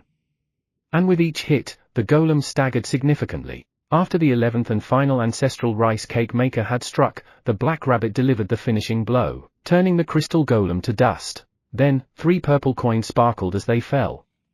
From these, it was clear, the opponent had been one of the Apostles of Destruction. Phew! That was close. Sejun sighed in relief. But he also felt betrayed. Even you, Black Rabbit, another one had surpassed him. Although he had recognized it some time ago, he only now admitted it. I'm envious. Black Rabbit even has a skill like that. Sejun envied the Black Rabbit's impressive skill. Despite having no skills himself, he could summon and command monsters from the 99th floor of the tower and had 2 dragons at his beck and call. However, the catch was that even if he summoned the dragons, he couldn't withstand their energy. Then, Guard Black Rabbit has defeated the rock salt snake horde that occupied the mine and is now recognized as the rightful owner of the White Tower's 43rd floor salt mine land deed. The rights of the White Tower's 43rd floor salt mine land deed document are transferred to the tower farmer, Park Sejun of the Black Tower. Land deed skill, Mine Information LV Max is activated. Along with the message, the land deed materialized in Sejun's hand. It seemed that when a guard acquired the rights to a land deed, it was handed over to the tower farmer. So it works like this? Sejun realized he didn't necessarily need to personally use the land deed to become its owner. But, a salt mine? Sejun examined the land deed with an excited expression. White Tower's 43rd floor salt mine land deed. This land deed certifies the ownership of the mine located on the 43rd floor of the White Tower. Owner, Tower Farmer of the Black Tower, Park Sejun. Grade, S. Skill, Mine Information LV Max. Mine Information LV Max. Size, 33,000 square meters. Deposits, 10 million tons of salt. Worker, 1, Black Rabbit, the guard of Tower Farmer Sejun. Note, it's an open pit mine. An open pit mine? So, all the white stuff surrounding him was salt. And as much as 10 million tons? He. Sejun chuckled gleefully. He no longer had to worry about running out of salt. He could now pickle fish and cabbage. An essential ingredient for making kimchi was secured. Tell the black rabbit to store the salt in the treasure vault. Sejun quickly sent a rabbit to the 55th floor of the tower with a note, explaining the current situation and his message to be delivered to the treasure vault. The black rabbit, after persuading the nearby monsters with his mallet, began storing salt in the treasure vault. On the 99th floor of the green tower. Grandmother, is it true? You can bring the tower farmer from the black tower? A beauty with green hair, appearing in her early 20s, excitedly asked a 40-year-old woman with the same hair color. Yeah. It seems possible. And even in a better way, Brachio gently spoke to her granddaughter. Although it had been almost a month since the meeting ended, Brachio, with her easygoing dragon nature, had only now informed Ophelia. How so? I'll need to think about that. Brachio had only considered bringing other tower farmers previously.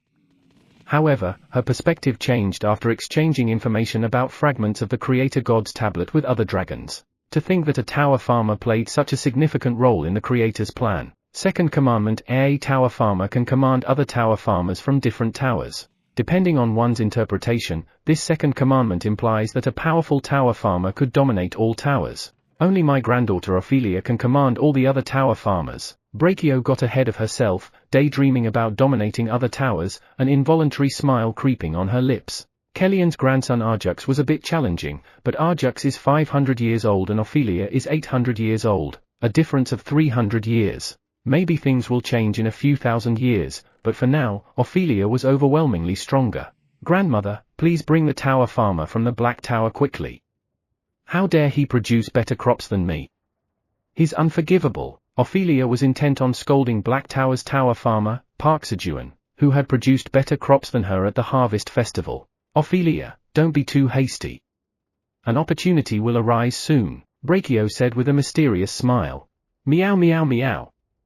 Vice Chairman Theo is coming clear the way Theo arrived at the lost and found storage on the 77th floor with brisk steps. You came? Teru, who was on guard duty, greeted Theo cheerfully. Yes, meow.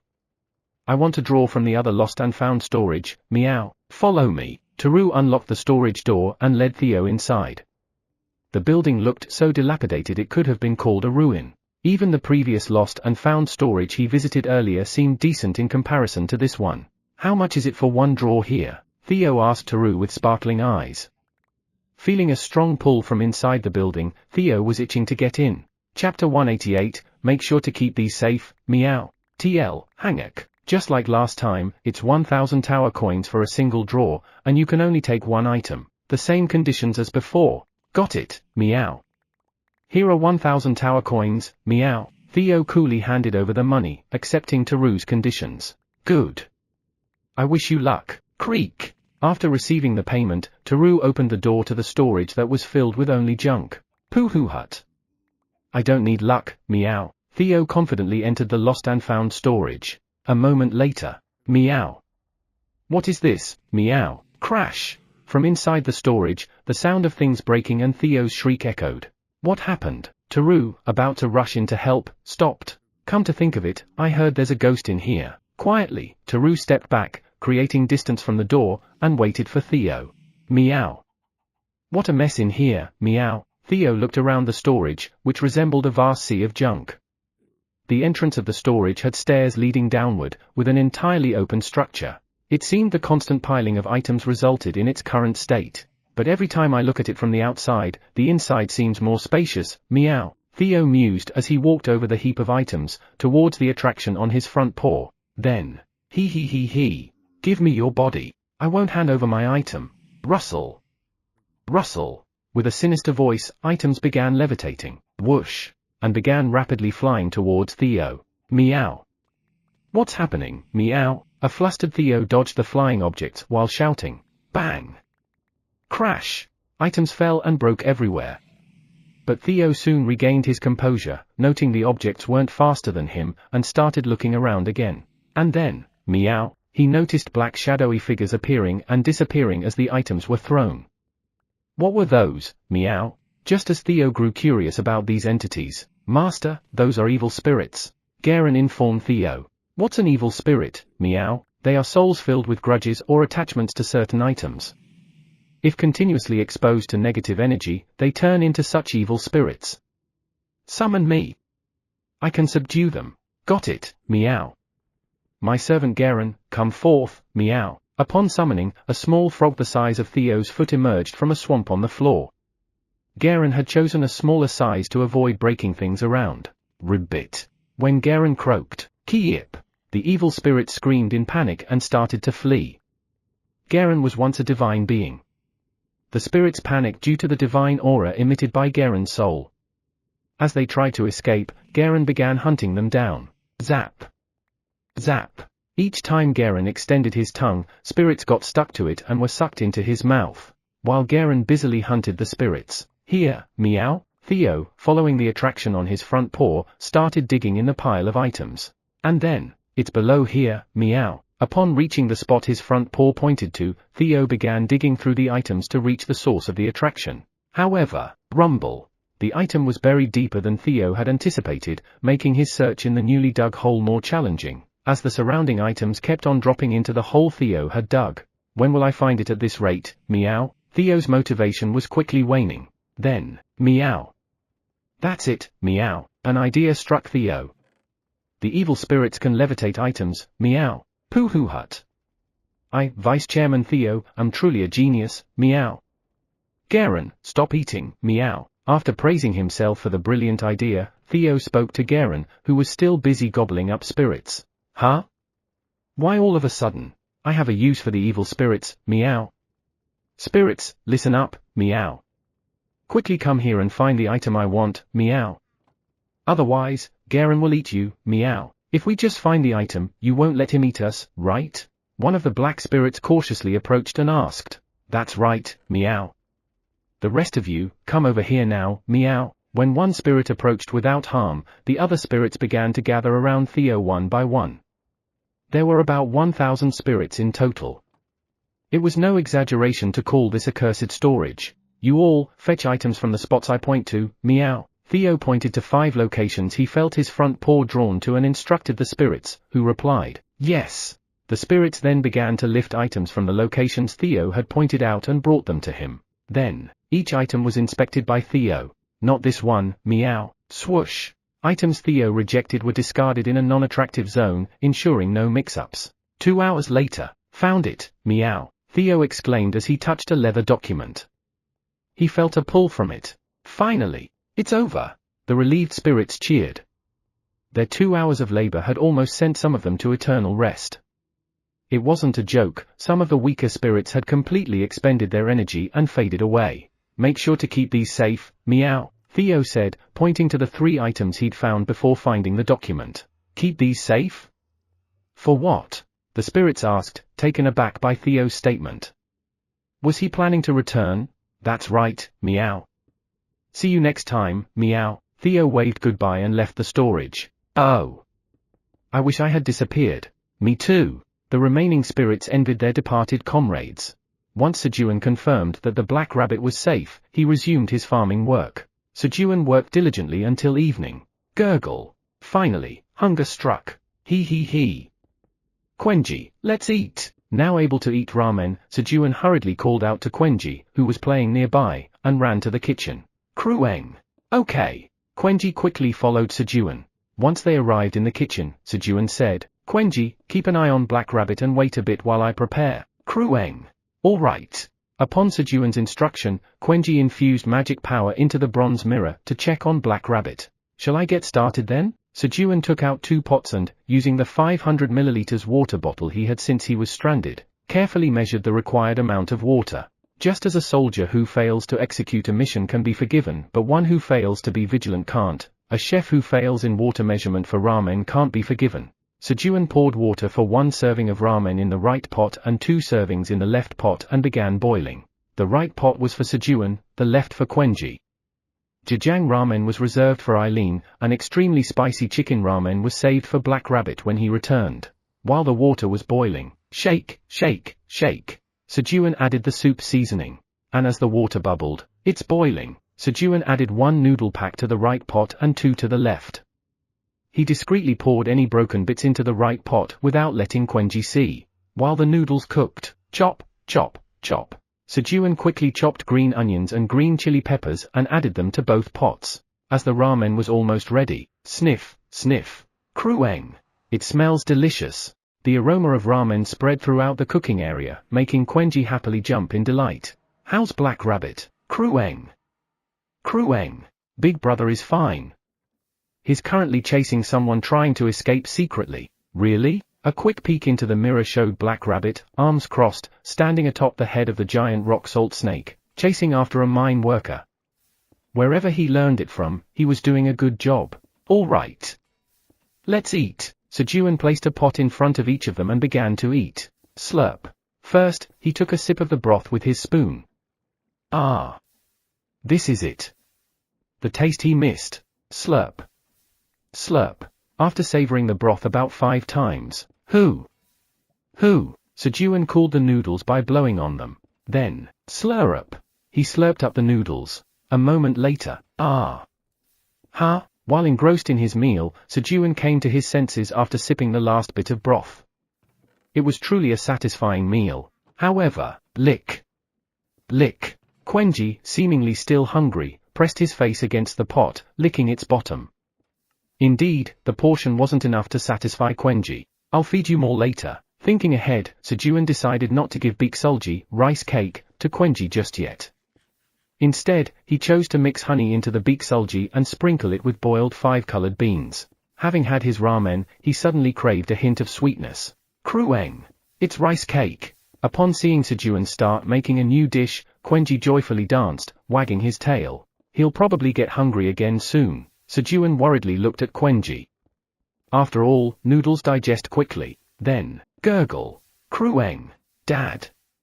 Quenji is hungry. Sure enough, Quenji, having quickly digested the ramen, was on the verge of turning into a ferocious baby beast. Can't you wait for 10 minutes? All right, Quenji, eat this. Sejun quickly fed Quenji the leftover honeyed beans from the beeksulji preparation. Krueng. It's delicious. Wiggle. Come here, Quenji. Seeing Quenji wanting to dance with joy again, Sejun swiftly lifted him onto his lap and gently rocked him, satisfying his enthusiasm. If he hadn't done so, Quenji might have endlessly repeated this ritual before the rice cakes were even ready. Meow, meow, meow. After successfully completing the draw, Theo left the Wandering Merchant Association's headquarters humming a cheerful tune. There's a land document auction at the Wandering Merchant Association's headquarters today. Really? Yes. A lot of land deeds are being auctioned this time. If we're lucky, we might get one. I don't know. The big shots will probably sweep them up. Who knows? Let's go check it out. Theo overheard this intriguing conversation between merchants. He was already somewhat uneasy with just one land deed. He thought, I need to participate in the land deed auction, meow. With that thought, Theo turned around and followed the merchants who had just conversed. However, you can't enter here, meow. An employee at the entrance stopped Theo, who had been following the merchants. What, meow? Why are you stopping me, meow? Theo yelled at the employee. The merchants ahead were allowed to pass, but he was stopped. How dare they obstruct the path of Theo, the deadly yellow cat under the command of the black dragon? Get out of my way, meow. This isn't a place where just anyone can enter. Responding to Theo's demand, the staff member, Pei-ten, responded in an irritated tone, thinking Theo was just a novice wandering merchant causing trouble. Meow. Not for everyone. Why were those merchants allowed in then, meow? Theo demanded an answer. The merchants ahead are well-known elite wandering merchants that I recognize. As Pei-ten gave Theo a condescending look that seemed to say, just go away, the auction is about to begin. A voice announced the commencement of the auction from inside. Snap. Theo hurriedly showed his golden badge, proving he was an elite wandering merchant. He wanted to reprimand this rude employee, but the auction was his priority. What dash? A gold badge, Pei-ten, right? I'll remember your name, meow. Now move aside, meow. At Theo's words, Pei-ten stepped aside without a word. Why is my luck so bad today? Pei-ten was concerned about potential demotion or reprimand, unaware that a much more severe punishment awaited him. It was going to be a tough future for Pei-ten. Pooh hut.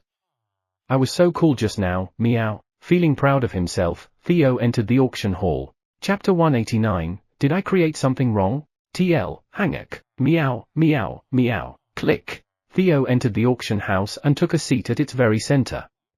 This was mainly because there weren't many seats left, and the one he chose was the most lavish. Pooh hut.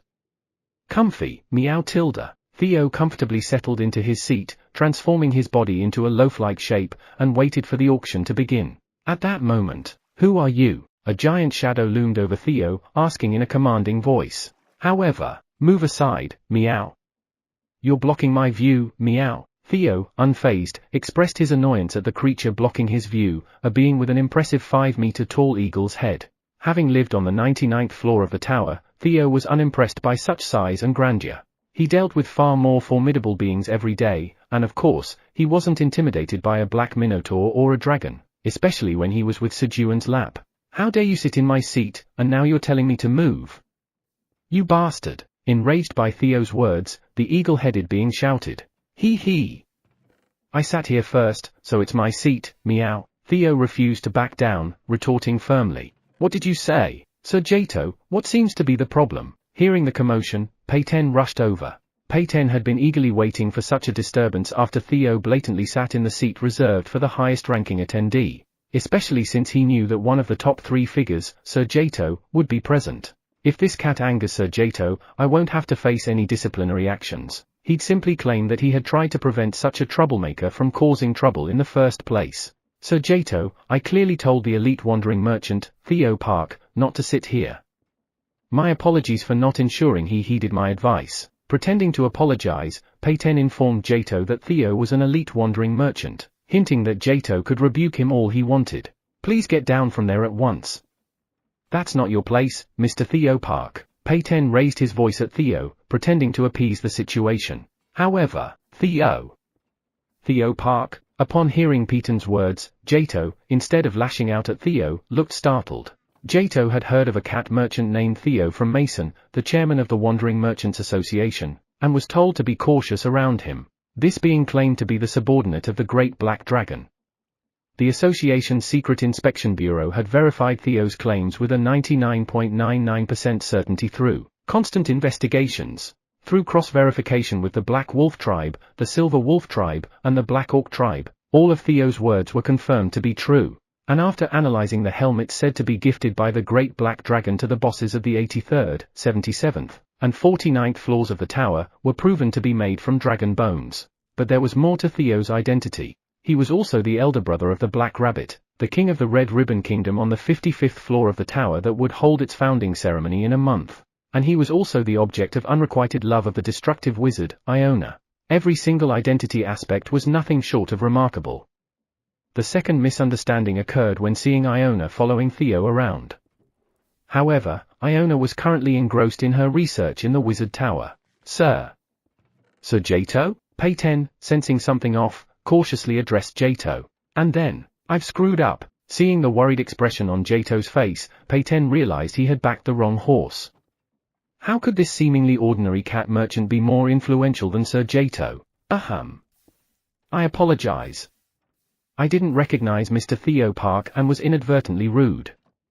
To make amends, I'll buy you one of the items from today's auction. Jato, not wanting to upset Theo, quickly apologized and tried to appease Theo with a gift. However, why not buy everything, meow? The subordinate of the Great Black Dragon, Theo Park, was a tad shameless. Well, that's a bit. How about 5 items then, meow? How about 2 items? Then, how about 5 items, meow? Excuse me. Jato, taken aback by the unexpected negotiation, thought he misheard. He had just offered 2 items instead of 5, yet Theo was still pushing for 5. The same bewildered expression appeared on the faces of the surrounding merchants who were watching, expecting a fierce haggling battle. This wasn't haggling, it was more akin to blackmail. 5 items, meow. How about 3? No. 5 items, meow. Then, how about 4? Shake. Theo vigorously shook his head. The moment he entered the auction house, he felt drawn to 5 specific items. He needed all 5. Sigh. All right. Let's settle for 5. Pooh hut. Good. Come, sit next to me, meow. Without spending a penny of his own, Theo, pleased at having secured items to impress Sejun, shifted in his seat, making room for Jato. Thank you. With that, Theo sat down with Jato. Peyton, where do you think you're going, meow? Stay until the auction is over, meow. Theo caught Peyton trying to slip away. Not only did Pei-ten block him at the entrance, but he also tried to put Theo in a difficult position again. Pooh hut. You're devious, meow. Thinking about how he would deal with Pei-ten in the future, Theo couldn't help but laugh. Just then, today we have a total of 20 land deeds for auction. Let's start the auction with the first land deed. The starting bid is 500,000 tower coins. The auctioneer stepped forward and commenced the auction. Administrator area. He. Let's get to work. Eileen began the process of engraving magic into the dragon heart fragment of Kyra using her magic power. However, Grandma, it's difficult. Just a minute after starting, she was already exhausted. Engraving the magic taught to her by Kyra's spirit required immense magical power. Eileen always started tasks with enthusiasm but got tired quickly. Nom. Whenever she felt drained, she would consume the elixir, cherry tomatoes that Sejun had given her, which contained powerful magic power, to recover. Normally, she would have rested, but she didn't have that luxury now. Let's try again. Sejun, wait a little longer. I'll get you something even better than Emila. With newfound determination, Eileen resumed the engraving process on the dragon heart fragment. We will now auction the 7th land deed. The starting bid is 50,000 tower coins. That one, meow. Theo, who had until now had been nonchalantly licking his own body until now, shouted out. Are you sure about that one? Jato questioned Theo's choice. He was thankful, but he couldn't understand why a merchant would want to buy such an unpopular land deed. Yes, meow. Theo firmly responded. Understood. Waste of money. Jato thought, secretly amused. Theo's desired land deeds were the least popular, and Jato acquired the deed for a mere 200,000 tower coins. That one, meow. Theo then went on to successfully bid for all the land deeds from the 8th to the 10th. They were the least popular land deeds, often passed over during breaks. Jato found it strange that Theo wanted such land deeds, but, Pooh hut. You guys have no idea how happy Chairman Park will be when I bring these, meow. Unable to hide his excitement, Theo was giggling. As the auction for the 15th land deed concluded, for added excitement, the remaining 5 land deeds have not been appraised. Each land deed will start at a bid of 100,000 tower coins. The auctioneer began auctioning these unappraised land deeds. It was like a land deed lottery. 110,000 tower coins, 120,000 tower coins. The merchants participating in the auction, enjoying the thrill, raised their bids. In this manner, 4 of the land deeds were sold, with prices mostly ranging between 200,000 and 250,000 tower coins. And finally, the last land deed was brought to the auction floor. This last land deed is a bit special. We originally prepared only 19 land deeds. However, this deed appeared suddenly via spatial movement. What? The land deed performed spatial movement? Merchants murmured at the auctioneer's revelation. Yes, as unbelievable as it sounds. Experts analyzed the magic and identified it as a land deed from the Green Tower. Since we acquired it for free, we'll start the bidding at 10,000 tower coins. That one, meow. Understood. Responding to Theo, Jato successfully won the final land deed. With few merchants interested in the Green Tower's land deed, it was acquired for just 30,000 tower coins. Thud. You have harvested 20 power potatoes. Your job experience has increased slightly. Your proficiency in harvesting LV7 has increased slightly. You have 7,702,173 times left until the completion of your job quest. Sejun was moving around, harvesting potatoes to digest the ramen he had for dinner. It was a good plan to digest the ramen and then eat Eileen's healthy meatball piece. He. These potatoes have grown well. I'll have potato soup tomorrow, Sejun said in a delighted voice as he observed the plump potatoes coming out along with the potato stems. Thud. Now, with his increased strength, stamina, and agility, the harvesting process was incredibly fast. It only took him an hour to harvest 20,000 potatoes. As the harvest of the 3,300 square meters potato field was almost finished, he started feeling a bit hungry. Munch. Gulp. You have consumed a piece of Eileen's healthy meatball. You must eat all of it to gain the full effect. 77 pieces remain. Feeling some space in his stomach, Sejun swallowed a piece of the meatball. And then, thud, he harvested the remaining potatoes. There were only 10 left, so he decided to just finish them off. As he was about to harvest the last remaining potatoes, you have harvested 20 power potatoes. You have harvested a poisonous potato. Your job experience has increased slightly. Your proficiency in harvesting LV7 has increased slightly. You have 7,702,173 times left to complete the job quest. Among the harvested potatoes, there was one that stood out. Among the yellow potatoes, a single dark-colored potato was noticeable. Huh? A poisonous potato? When Sejun picked up the potato, you have achieved the achievement of creating a new variety in the tower. You have exclusive rights to cultivate the poisonous potato in the tower. No one can cultivate the poisonous potato without your permission. Your job experience increases greatly. All stats increase by 10 due to your job characteristics. A message appeared about creating a new variety. Wow! Sejun cheered at the message that all his stats increased by 10. His magic stat didn't benefit from it due to low potential, but he was still satisfied. But why is it named like this? Did I create something wrong?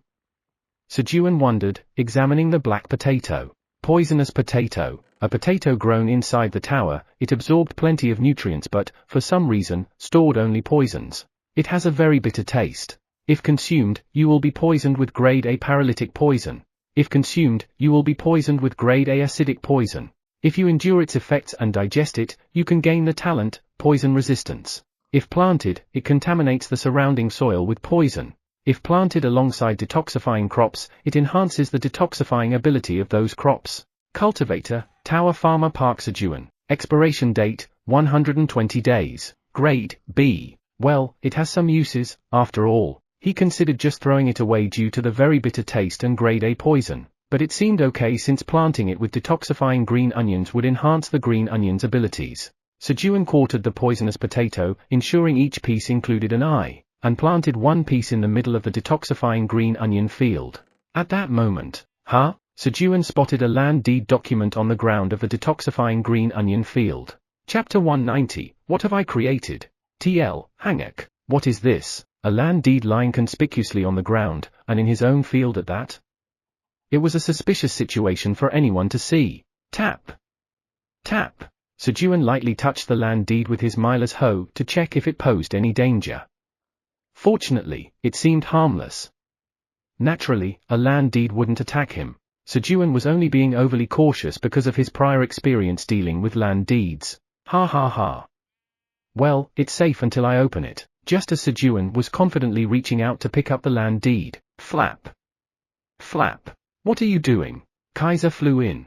Ah, Lord Kaiser, what brings you here? I felt spatial magic here a moment ago and was checking it out.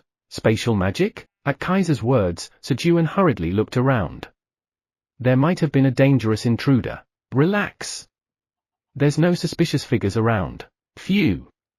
Really? Relieved by Kaiser's words, Sejun once again tried to pick up the land deed. But then, wait.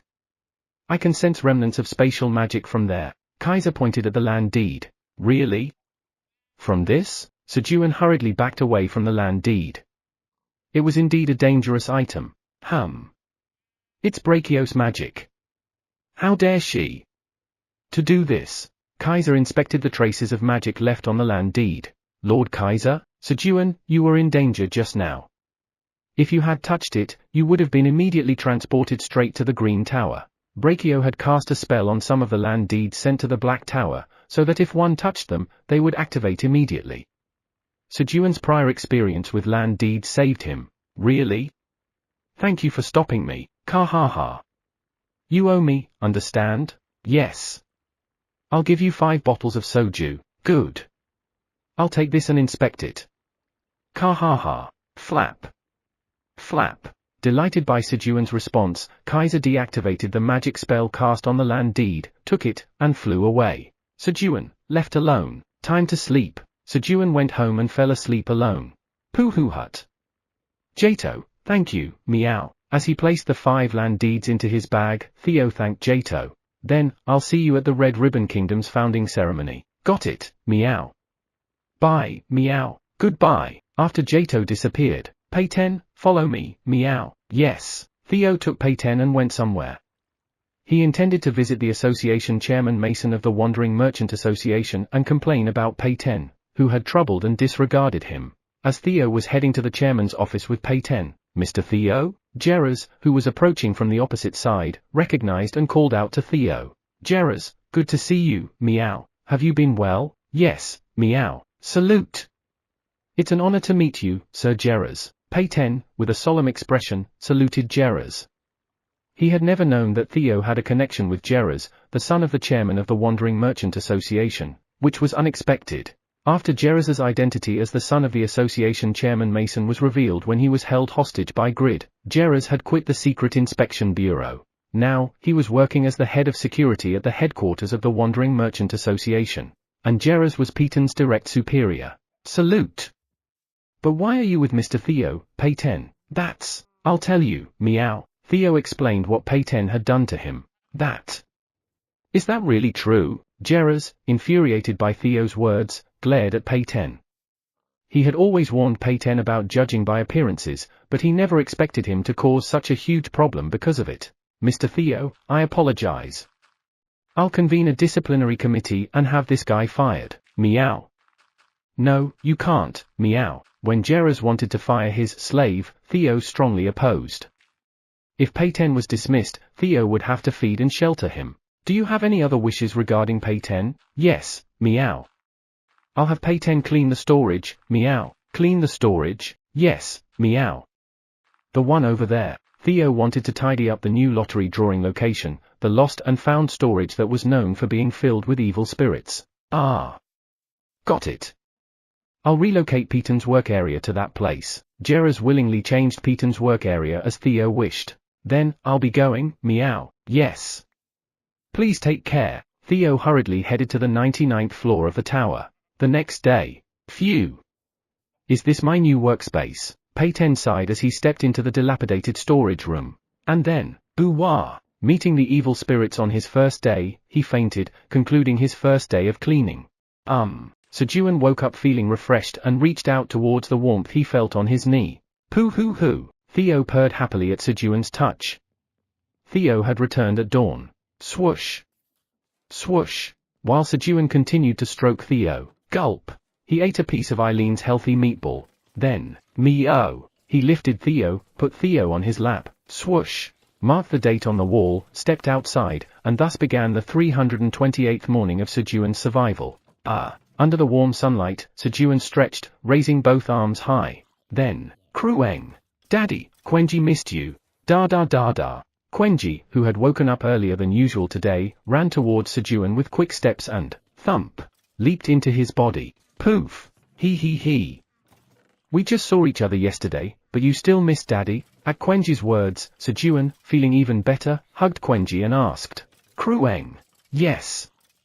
Quenji had a dream where Daddy flew far away. To Sejun's question, Quenji replied in an anxious voice. Really? At Quenji's words, Sejun recalled the land deed he saw in the field yesterday. If not for Kaiser, he might have been taken to the Green Tower, just like in Quenji's dream. Don't worry. That won't happen. Are you hungry? Let's eat. Sejun, holding Quenji, headed towards the kitchen. Krueng. Quenji is stressed, so Quenji needs to eat something spicy. Really? Sejun was taken aback by Quenji's words. But where did Quenji learn the word stress? Unbeknownst to Sejun, Quenji had been studying Korean diligently to communicate with his grandmother. By now, Quenji had reached a level where he could fully read, and he was acquiring Korean culture by reading the subtitles on the TV shows that Golden Bat and Kim Emiran occasionally watched. The idea that one needs to eat spicy food when stressed was also information Quenji got from the TV. Then today's breakfast menu is flaming hell squid stir fry. Krueng. Krueng. Great. Quenji is excited. Despite Sejun's grave announcement, Quenji, thinking that Sejun was making something amazing, became happy. However, despite its terrifying name, the only ingredients that could make it spicy were red chili powder and Kianyang green peppers. The dish Sejun was making was just a spicy squid stir fry. Dum. Excited Quenji started shaking his hips. That's not good. It burns too many calories. Quenji, eat this while dancing. Crop gigantification. Sejun hurriedly handed a giant sweet potato to Quenji, who was shaking his hips, and began cooking the squid stir-fry. Sizzle. First, he melted a lump of tuna fat he had separated and solidified when making tuna porridge in a preheated pot. Chop. Then, he quickly and thinly sliced some green onions and added them to the pot. He stir-fried them until the green onions turned golden, making green onion oil, and then added squid to the pot, stir-frying until the squid turned white. He then seasoned it with red chili powder, salt, pepper, and honey, and added a generous amount of chopped onions, carrots, and green peppers. Cough. Cough. Inhaling the spicy fumes, Sejun started coughing. Did he make it too spicy? While the color wasn't too red, the smell was spicier than he expected. He began to sweat from his forehead just from the smell. Thump. Thump. Finally, he crushed peanuts into powder with his hand axe and sprinkled it over the stir-fried squid as a substitute for sesame seeds. You have achieved the feat of making hell-screaming squid stir-fry for the first time in the tower. The recipe for hell-screaming squid stir-fry is registered in Cooking LV 5. Your proficiency in Cooking LV 5 increases greatly. Your proficiency in Cooking LV 5 is filled, and the level increases. With the achievement notification, the dish was completed. Hell-screaming squid stir-fry? The name of the dish was terrifying. He had added 50 calming Qianyang peppers for spiciness, which seemed to be overkill. Then, Krueng. Quenji is hungry. Before he knew it, Quenji, having finished his giant sweet potato, began to show signs of hunger. It should be fine, right? After all, it was just food. Sejun, not sensing any potential harm, called out, "It's ready. Let's eat." After a brief hesitation, Sejun called the animals over. Moments later, squeaky-ee, bookie. Upon tasting the hell-screaming squid stir-fry, the rabbits and monkeys began eating quickly, shrieking due to its spiciness. Despite shedding tears from the spiciness, the animals couldn't stop eating. What's going on? Feeling something was off, Sejun hurriedly checked the dish options. Hell-screaming squid stir-fry. Deep-sea giant tuna fat is used to stir-fry detoxifying green onions, the oil infused with the scent of the onions, and then the deep-sea giant squid and other vegetables are stir-fried in it. The dish is thoroughly permeated with the flavor of onions. However, the excessive addition of calming Qianyang green peppers has caused side effects. The side effect is that once you taste the food, you become addicted to the spiciness, and you continue to eat while screaming in agony. The addiction doesn't end until you've had your fill of the hell-screaming squid stir-fry. Thanks to the agility effect of carrots, you can eat quickly. The detoxifying effect from the onions leads to profuse sweating. Once you finish eating and the addictive effect wears off, your mind becomes very calm. There's a very low probability of awakening the talent. Clear mirror, still water. Cook, Tower Farmer Park Sejun. Expiration date, 120 days. Grade, A. What have I created? A dish that you have to keep eating despite the pain from the spiciness. It was almost like a torture tool. While the after effects weren't bad, seeing the animals' reactions made him think it might not be safe for consumption. But is Quenji okay? Sejun hurriedly looked for Quenji. However, Krueng. It's delicious. It's relieving my stress. Contrary to Sejun's worries, Quenji was happily eating the squid stir-fry. To Quenji, it seemed to be just a spicy dish. Squeak. Okay. The animals, having finished their meals quickly, went about their tasks with peaceful expressions. Sejun was fortunate that the after-effects of the dish made them calm. Otherwise, there could have been massive complaints. Once the animals left, Chairman Park, give me some homemade churu, meow. Theo, who had overslept and woken up late, spoke to Sejun. All right. Lick lick lick. Sejun gave Theo some tuna porridge with a spoon and stroked Theo's belly. Meanwhile, Ku hey hey hey. Krueng.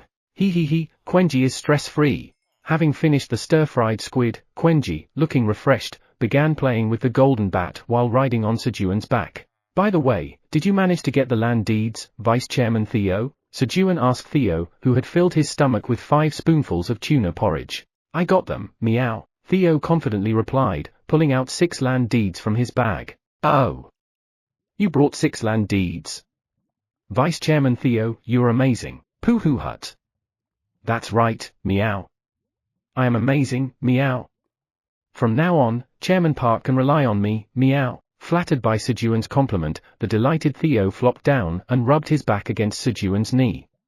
2 of these haven't been appraised yet.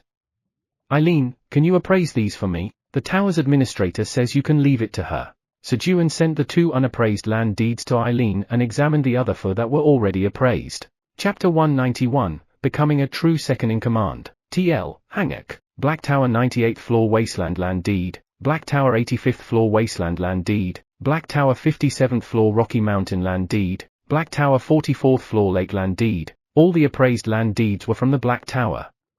For land deeds from the Black Tower? Sejun was in awe of Theo's capability. Then, flap. Flap.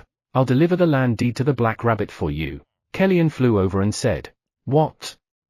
It's fine. If he placed the land deed in the Red Ribbon Kingdom's treasure vault, it could be delivered to the Black Rabbit. So, Sejun declined Kellyan's offer, thinking it might make the Black Rabbit uncomfortable. However, I insist on going even if you refuse. Kellyan was insistent. He wanted to do Sejun a favor and, in return, get some soju. Alright, but please make sure the Black Rabbit isn't startled or doesn't get scared. Sejun, while handing over the land deed of the 57th floor of the Black Tower to Kellyan, said, so that the Black Rabbit could go quickly to Choo Choo. As she had been waiting for him. Don't worry. I'll deliver it quickly and quietly. Kellyan responded and swallowed the land deed. A minute later, I've delivered it. Along with Kellyan's words, the Black Rabbit has received the land deed, meow, crueng. The land deed suddenly fell from the sky. Theo and Quenji, who were watching the Black Rabbit through the bronze mirror next to Sejun, informed him that the Black Rabbit had received the land deed. Thank you, so, here. Thank you so much. After confirming through the bronze mirror that the Black Rabbit had opened the land deed and moved to another location, Sejun gratefully handed Kellyan 10 bottles of soju. Why are you giving me, ha ha ha? If you need anything in the future, just let me know. Flap. Flap. Kellyan flew away, taking the soju with him. Really? Yes. If it wasn't for me, Sejun would have been dragged to the Green Tower. Thank you, Grandpa. I feel so relieved because you're here, ka ha ha. Your grandpa will always protect Sejun. After hearing Eileen's words of gratitude, Kaiser laughed heartily in response. Helping Sejun meant getting alcohol and getting closer to Eileen, killing 2 birds with 1 stone. While they were talking, Sejun has asked me to appraise something. Hee. Just wait a second, Sejun. Appraise. Upon receiving the land deed from Sejun, Eileen began the appraisal. After the appraisal of the first land deed was completed, This one's from the Blue Tower. The land deed that Theo found in the haunted storage was from the Blue Tower. Appraise. Next, Eileen appraised the last land deed Theo won at the auction. This one's from the Green Tower. What? The Green Tower? At the mention of the Green Tower, Kaiser exclaimed in surprise. Wung. The Green Tower's land deed unfolded, trying to transport Eileen to the Green Tower. The land deed had Brachio's magic on it, which caused it to unfold automatically when appraisal magic was used. Eek! Eileen tried to quickly cancel the magic, but it was too complex for the young Eileen to deactivate. At that moment, it's okay. Since you're the tower's administrator, the tower will protect you. Kaiser, who had been briefly flustered, regained his composure and spoke calmly. The tower's administrator cannot leave the Black Tower. Forced spatial movement is cancelled.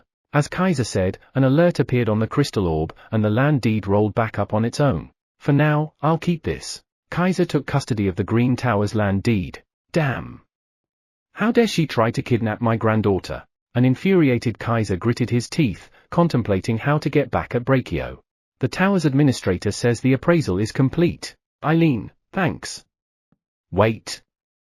Why is there only 1 land deed? Seeing only 1 returned land deed, Sejun asked in confusion. The tower's administrator says that one of them was a dangerous land deed from the Green Tower, so Grandpa decided to keep it. Another one from the Green Tower? The tower's administrator says she almost got transported to the Green Tower just now. Eileen too? The thought of Eileen also being pulled away. This was infuriating. The tower's administrator advises you to be cautious with land deeds in the future. Okay, got it. Sejun decided that he would be cautious with land deeds from now on and thought it would be good to take some action against the Green Tower. After finishing his conversation with Eileen, Vice Chairman Theo, which of these is most attracted to your front paw? Sejun asked Theo to help decide which of the remaining 3 Black Tower land deeds they should go to first after sending one to the Black Rabbit. However, Poohoo Hut. Poohoo Hut. Theo just kept laughing without answering. Do you like it that much, Poohoo Hut? Of course, meow. Now I am a fully fledged vice chairman, meow. Sejun decided to officially appoint Theo, who had accomplished the tremendous feat of fetching 6 land deeds, as the vice chairman instead of a temporary position. That's why Theo couldn't stop laughing. Poohoo Hut.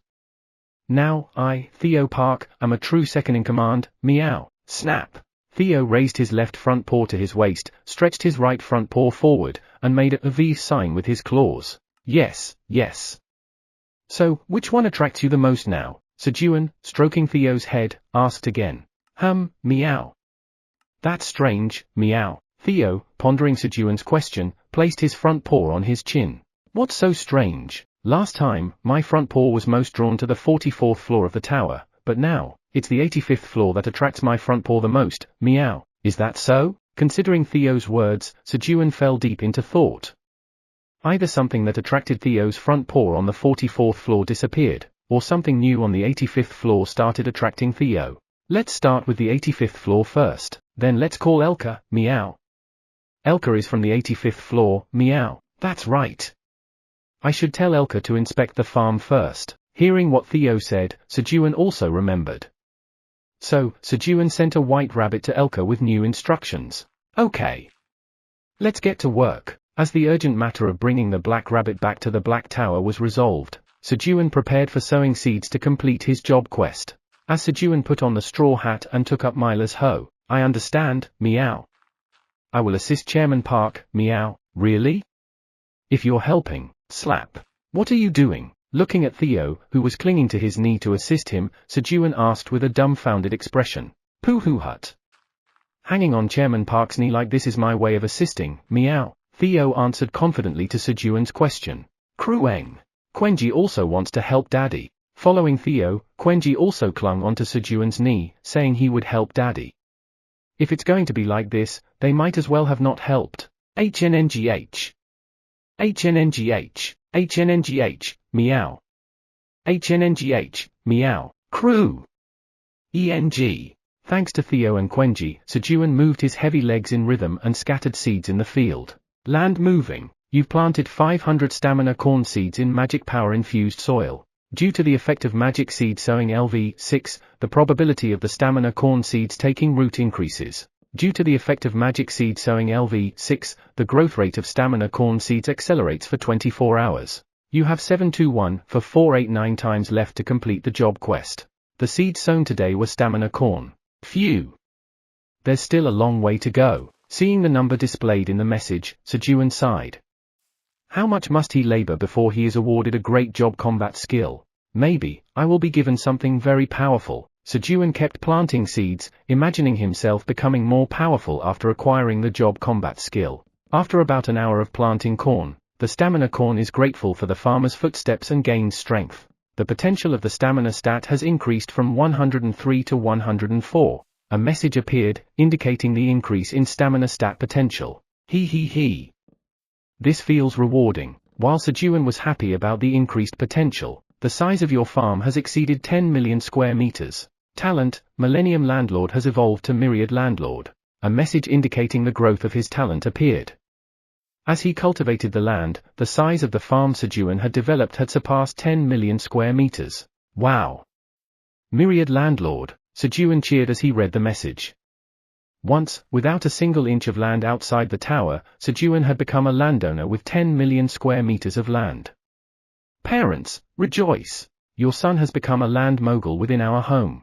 As Sejun celebrated alone, let's see what has changed. He examined his newly evolved talent, Myriad Landlord. Talent, Myriad Landlord. This acquired talent is only available to farmers who own over 10 million square meters of farmland. You can designate 3 caretakers to manage the farm on behalf of the landlord. Each caretaker can appoint their own 100 tenant farmers and 3 guards. You can appoint up to 15 guards to protect the farm. You receive 50% of the experience points from enemies defeated by the guards within 5 kilometers of the landlord. You can appoint up to 3,000 tenant farmers. Tenant farmers can use the landlord's farming skills. When tenant farmers use the landlord's skills, the landlord receives a 7% skill proficiency reward. The talent grows with the size of the farm. Wow! Sejun exclaimed in amazement at the changes. The number of caretakers, guards, and tenant farmers he could appoint had increased by 2, 5, and 2,000, respectively. Especially the number of tenant farmers was tremendous. Considering the skill proficiency reward from the tenant farmers increased from 5% to 7%, Sejun felt he could accumulate tremendous skill proficiency in the future. He had been in a slump recently, but his spirits lifted with the growth of his talent. He couldn't just let this day pass by. Today, we party. Party, meow. We need new churros for the party, meow. Crueng. We need a lot of honey for the party. Theo and Quenji each voiced what they wanted upon hearing Sejun's declaration. But then, boom! A massive vibration came from the direction of the cave. Could it be?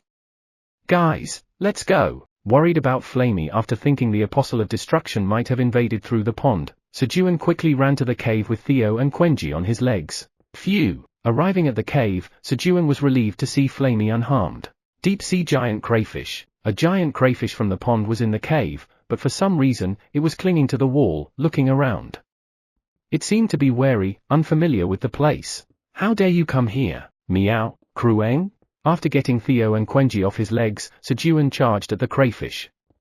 Thanks to his lighter legs, he felt like he could fly. Take this! With that momentum, Sejun lunged at the crayfish's head with his fist. His strength and stamina stats were nearing 99, comparable to the might of the legendary General Lu Bu in the Three Kingdoms. He thought he could easily defeat a creature like this crayfish. Smack! Arg! Your body has taken a fatal hit from a powerful attack. Power, indestructible body is activated. Magic power is consumed to protect your body from breaking. Huh? Was it not? While Sejun, taken aback by the crayfish's giant claw, was trying to understand the unfolding situation contrary to his expectations. Crash! Rumble! Sejun's body slammed into the cave wall and he ended up covered in a pile of broken rocks. Chairman Park, are you okay, meow, Crueng? Is Daddy okay? Theo and Quenji hurriedly pulled Sejun out of the rubble to check on him. Yeah, I'm fine. Luckily, Sejun had become strong enough and wasn't injured. He quickly prepared himself for another attack from the crayfish. However, you have defeated the deep-sea giant crayfish. You cannot gain experience as you haven't completed your job quest. Huh? It's dead? The crayfish had died in the meantime. While Sejun was confused, reading the message. Master, you were amazing. I saw the crayfish wobble and collapse from your attack. Flamey praised Sejun. He. Really? Sejun looked at his fist and chuckled with pride. I must be quite strong. As Quenji was moving the defeated giant crayfish out of the cave, clang! 2 green coins and 3 grey coins fell from the crayfish's claw. Huh? Why would it have coins? Confused, Sejun picked up the coins with a puzzled look and quickly headed to the cooking area. It would take a long time to properly grill a giant crayfish. And left alone was Flamey. Phew, that was close. Seeing the crayfish, which she deliberately left with a sliver of health, muster its last strength to strike Sejun was an unexpected situation, left Flamey startled. Chapter 192, I don't know about the quest, but revenge comes first. TL, Hangak. What the heck? Why are only the trivial ones getting caught? Brachio grumbled as she looked through the crystal orb to observe the beings that had transferred from the Black Tower to the Green Tower via the land deed. The desired farmer of the Black Tower was not caught. Go and collect them. Brachio instructed the monsters she controlled to retrieve the land deed. And then, this time, I'll have to set the magic spell to activate a day after the first touch. She sent the newly enchanted land deed with the new spell back to the Black Tower. Dinner time. Sejun called out to the animals in front of the giant crayfish barbecue being cooked in the cooking area. The crayfish was so large that it took a long time to thoroughly cook, and it was evening before they knew it. Of course, they could have eaten it for lunch by using Flamey's flame buff, the flame of affinity, or some other method, but Sejun deliberately took his time since he hadn't digested Eileen's healthy meatball piece yet. Once they started eating, there wouldn't be anything left for Sejun. Quenji, can you separate the crayfish? Crueng. Understood. Upon Sejun's request, Quenji enlarged, and, crack, effortlessly tore off both claws of the crayfish. And then, snap. He effortlessly separated the crayfish's waist and separated the torso and tail competently. Those who knew how to eat were indeed different. Okay, everyone, cut as much as you want to eat. Upon Sejun's directive, the animals lined up in front of the separated crayfish and carved out their shares. The crayfish was so large that even a single claw was hard to consume except for Quenji, of course. Crueng. It's delicious. Quenji, holding one claw, had already eaten more than half of it. Vice Chairman Theo, the claws. Got it, meow, snap. Sejun used Theo's dragon claw to cut the crayfish flesh into convenient sizes for later consumption and stored it in the void storage. After distributing grilled crayfish to Kaiser, Kellyanne, and Eileen, he finally sat down to eat. Vice Chairman Theo, have some churu. Of course, he first looked after Theo. Clearly, he was the chairman and Theo was the vice chairman, but why did it feel like he was the assistant? I've been waiting, meow. Theo confidently replied, then lay comfortably on Sejun's lap, ready to enjoy his treat. Just waiting like this means I'm assisting Chairman Park, meow. Here. Sejun scooped up some tuna porridge and brought it to Theo's mouth. Slurp, slurp, slurp. Poo ha ha. It's delicious because of Chairman Park's sincerity, meow. Is it? After seeing Theo enjoying his meal, Sejun began to eat the crayfish. Crayfish is best eaten by dipping it in the innards. As Sejun dipped the crayfish leg meat into a bowl filled with its innards and placed it in his mouth. First, the flavors of cheese and butter awakened Sejun's olfactory and taste cells. Chew, chew. As he began to genuinely chew on the crayfish, the chewy texture accompanied by the salty taste filled with the flavors of the sea was felt. However, the salty taste washed away quickly like it was being cleansed by the waves, and as he chewed more, a rising sweetness filled Sejun's mouth. As everyone was enjoying the crayfish, Lord Sejun, we've arrived. Elka and the subordinates, who had hurried over at Sejun's call, arrived. Elka, good timing. Join us. Sejun cut the flesh of the crayfish and offered it to the wolves. Lord Sejun, thank you, thank you. As Elka expressed gratitude towards gratitude Sejun, the subordinate wolves also followed suit, expressing their gratitude and started eating the crayfish heartily. The wolves had skipped their meal to rush at Sejun's call. Elka, did you find the farm? As soon as Elka finished eating, Sejun inquired. Yes. It's a place we were already aware of. A place you knew? Yes, that place is. Elka began explaining about the farm on the 85th floor of the tower. So, you're saying that the kudzus, aka arrowroots, grown on the farm spread to other areas, killing all other plants on the 85th floor of the tower? Yes. The kudzus absorb the nutrients from the ground, preventing any other plants from growing nearby. That's why we suffered more during the famine. Kudzus are known to send their roots deep into the ground and have a strong vitality, so this possibility made sense. But during the famine, you didn't eat the kudzus? Sejun, who recognized kudzus as one of the staple crops, asked. If the floor was filled with kudzus, it would have been enough to fill their hungry stomachs. At first, we did fill our stomachs with kudzus. But after seeing wolves die inexplicably after consuming kudzus for an extended period, we stopped eating them. Really? Sejun pondered upon hearing Elka's words. Were the kudzus poisonous? He thought he should prepare detoxifying green onions just in case. Just then, Krueng. Dad. Quenji found this. Quenji, covered in crayfish innards all over his body, ran over, holding a blue jade-like bead. Krueng. Dad should eat this. Quenji proudly presented the bead to Sejun. It seemed to be the core of the crayfish. It probably tasted bitter. Thanks. Sejun patted Quenji's head and examined the core. Deep-sea giant crayfish core. The core of a crayfish that lived in the deep sea of the dimensional ocean for over 2,000 years. Upon consumption, all stats increase by 20. It tastes bitter.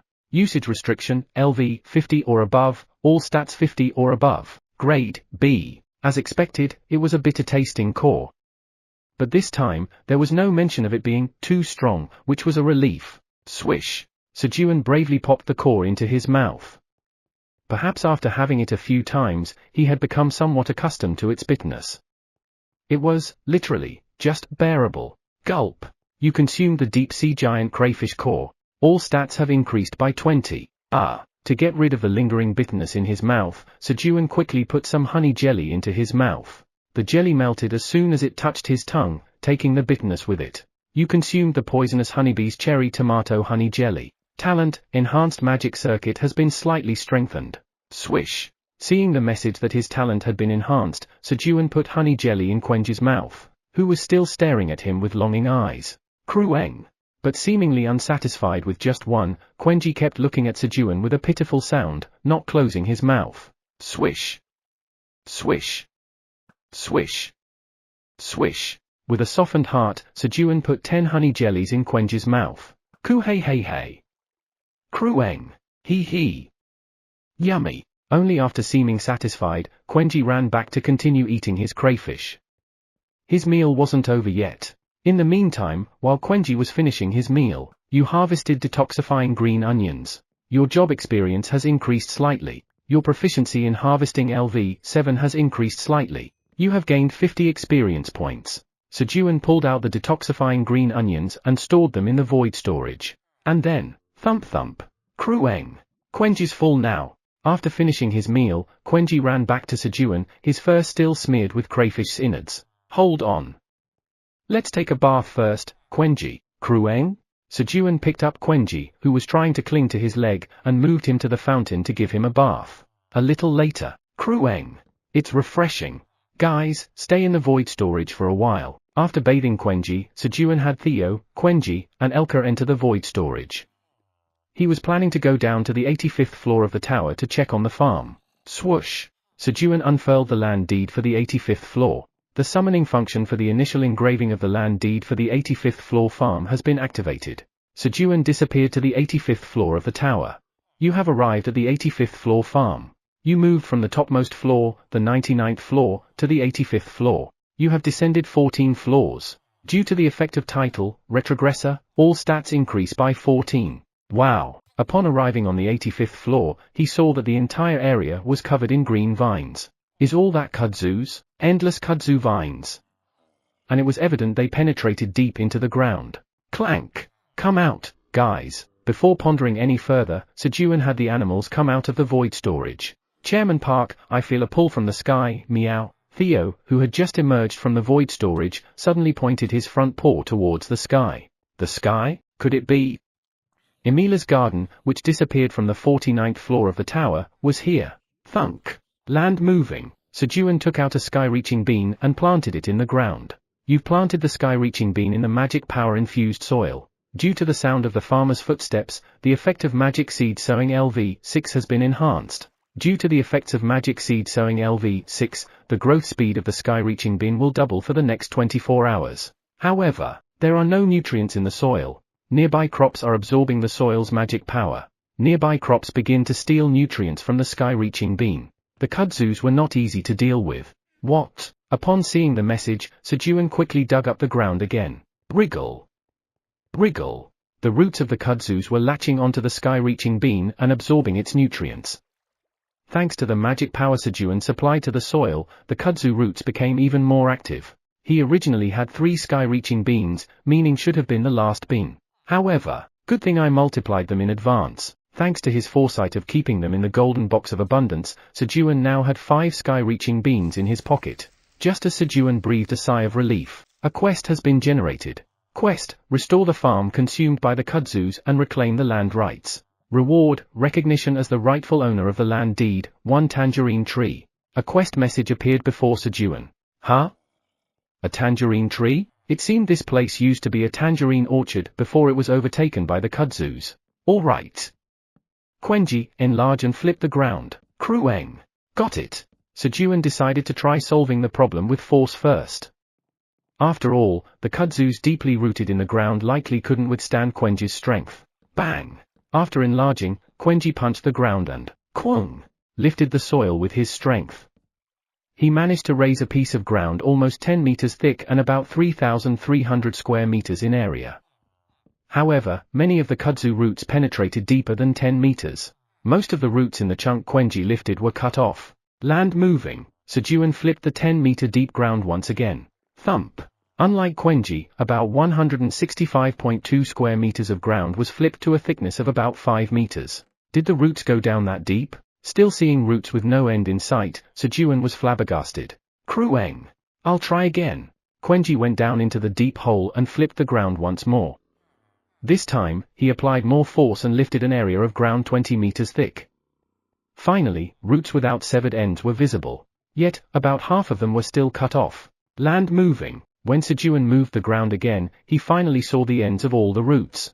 This is going to be challenging. Sejun sighed, realizing he would have to dig 40 meters deep throughout the 85th floor to completely eradicate the kudzus. It seemed impossible to remove all the kudzus from the 85th floor of the tower, as they would grow back faster than he could remove them. Even if he removed all the kudzus from the farm area, the kudzus from the surrounding areas would quickly invade, making the effort somewhat meaningless. What to do? You've obtained 4 kudzu fruits. Your job experience has increased slightly. Your proficiency in seed harvesting LV6 has increased slightly. Seeing no clear solution, Sejun harvested the kudzu fruits for the time being. He collected the fruits so naturally. He truly lived up to his title as a tower farmer. Then, a brilliant idea struck Sejun. What if he planted these kudzu fruits in the green tower? It seemed like something very interesting would happen. He. Guys, let's collect the fruits for now. I don't know about the quest, but revenge comes first. Sejun decided to take revenge on the Green Tower, which had audaciously tried to kidnap him and Eileen, first. Chapter 193, Go, Arjux. TL, Hanguk, Golden Bat, go to the 83rd floor and call over the hedgehogs and poisonous honeybees. Yes. The Golden Bat, which had been resting on Sejun's back, flew straight to the 83rd floor upon his command. Sejun decided to borrow the labor of the hedgehogs from the nearby floors to quickly harvest the kudzu fruits. The reason he summoned the poisonous honeybees was because of the kudzu flowers blooming among the kudzu vines. The kudzu flowers emitted a rather sweet scent, so Sejun wanted to see if the poisonous honeybees could harvest nectar from them. Even if they didn't, they would obtain the pollen from the kudzu flowers. While the Golden Bat flew to the 83rd floor to bring reinforcements, thunk. After digging out and thoroughly washing the kudzu roots, Sejun said, Quenji, try squeezing this hard. He cut the kudzu roots to the size of a fist and asked Quenji to squeeze them. He wanted to try making kudzu juice. Although he'd never tasted it, he'd seen it sold frequently and thought it might be edible. He was curious about the taste. Krueng. Okay. Quenji will squeeze it hard.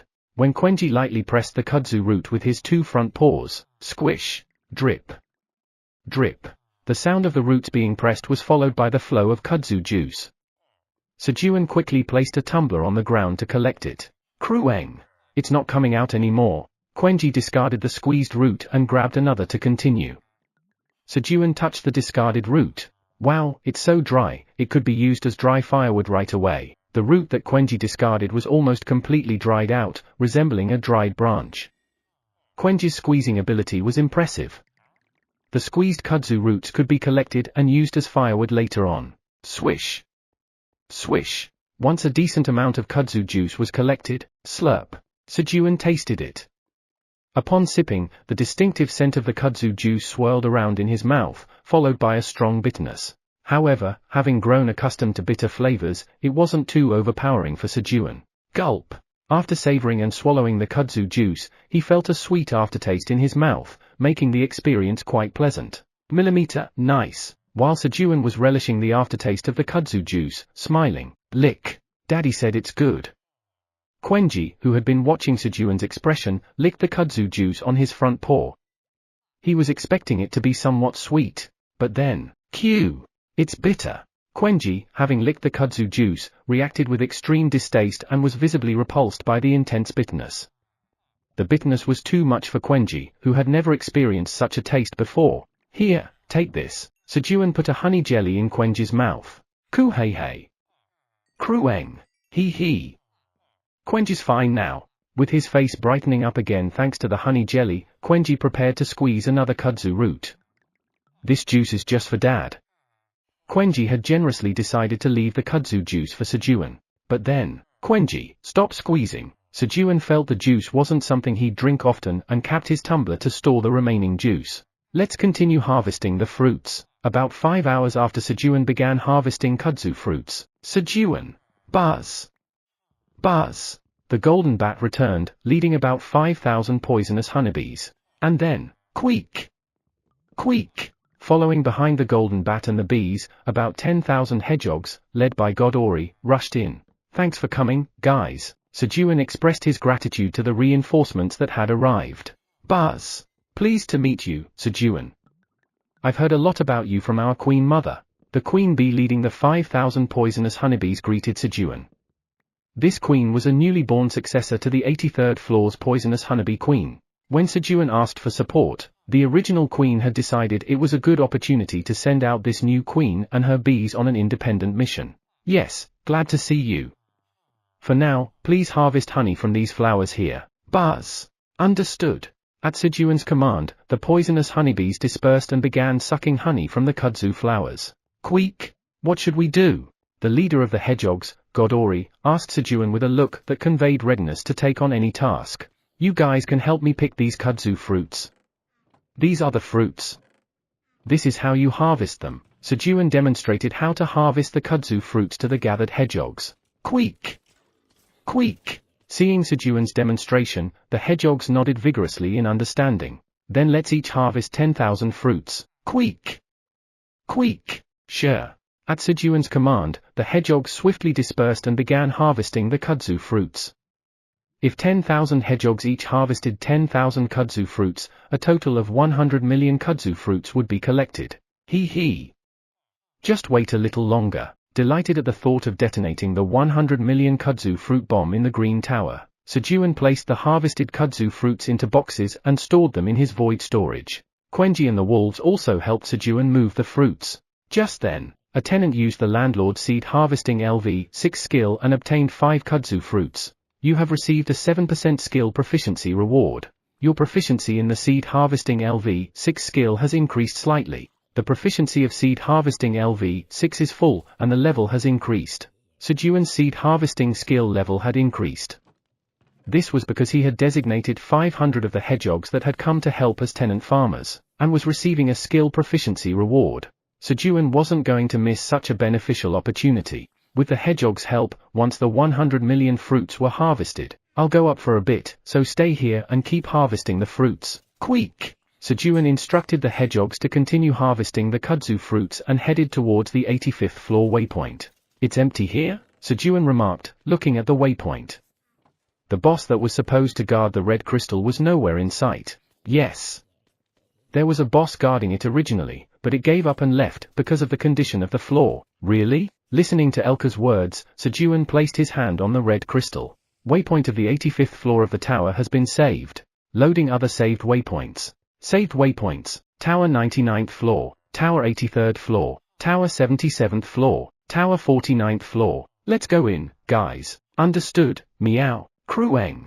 Got it. Sejun sent Theo and Quenji into the void storage. And then, Elka, guard this place. Yes, don't worry. Alright, I'll be back. After leaving the remaining hedgehogs and poisonous honeybees in Elka's care, Sejun moved to the 99th floor of the tower.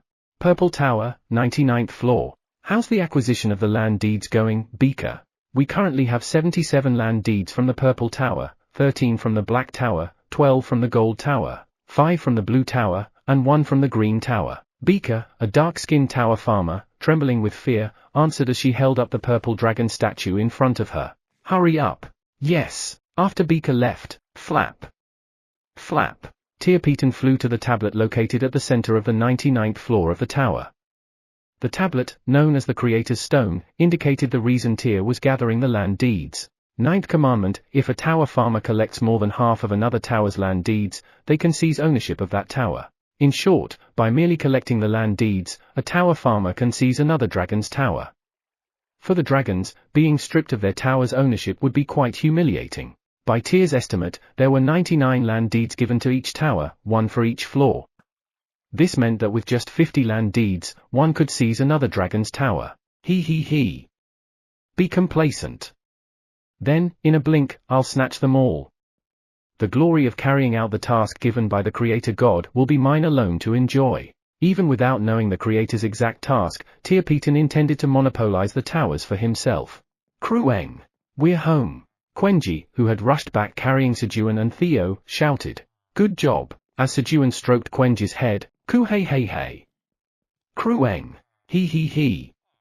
Quenji's going to sleep with Mom now. Quenji happily ran towards Pinkfur, laughing.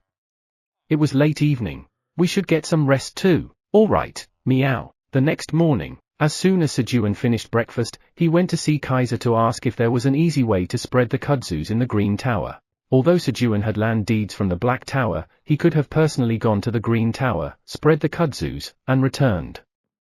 However, he didn't want to. For Sejun, who prioritized safety first, that was too risky. In response to Sejun's question, Kaiser became lost in thought while looking at the Green Tower's land deed. The spatial movement activated by the land deed required an entity that could own it. It's impossible just to send the land deed and kudzu fruits. Kaiser, who made a decision, responded. Is that so? Well, there's no helping it. Sejun wasn't disappointed with Kaiser's response because he had another idea for scattering the kudzu fruits in the Green Tower. But why would you send something like this to the Green Tower? Kaiser couldn't understand why Sejun would want to scatter a seemingly useless fruit, especially after the hard work of harvesting 100 million of them in the Green Tower. He. Probably something interesting is going to happen. Lord Kellyan, may I send Arjux to the Green Tower for a moment? Sejun, laughing like a villain, asked Kellyan, who was beside him. What? What are you talking about? Why would you send my grandson to the Green Tower? Kellyan was agitated by Sejun's request. If Lord Kellyan gives the kudzu fruits to Arjux, he can scatter them in the Green Tower and return quickly. In return, I'll give you 100 bottles of soju. What? Why would you give him 100 bottles for such a trivial task? Kaiser got angry at Sejun's words. It wasn't dangerous for Arjux, though it was for Sejun. Of course, the tower's administrator wouldn't stay still upon realizing someone had invaded their tower, but Arjux could return quickly, so it wasn't a big issue. However, to Sejun, it was a reasonable deal. Transferring the kudzu fruits between towers would consume nearly 100 million tower coins. Moreover, Arjux could use the White Tower's land deed to return, conserving Sejun's Black Tower land deed. 150 bottles. Then I'll send my grandson. Hey! You scammer! What do you mean by taking 150 bottles? You are taking advantage of Sejun? Kaiser was agitated since the number of soju bottles he'd receive later would decrease because of Kellyan's request.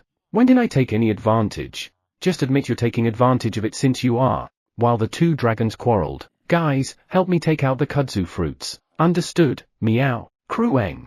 Understood. With the help of Theo and Quenji, Sejun began to take out the 100 million kudzu fruits from the void storage. Ahem. You know what to do, right? Yes, I got it. Kellyan, who had agreed to share 10 bottles of soju he received from Sejun in the evening with Kaiser, replied with an annoyed tone. He was irritated by Kaiser's interference. So Arjux just needs to scatter this in the Green Tower? Yes, scatter half on each floor.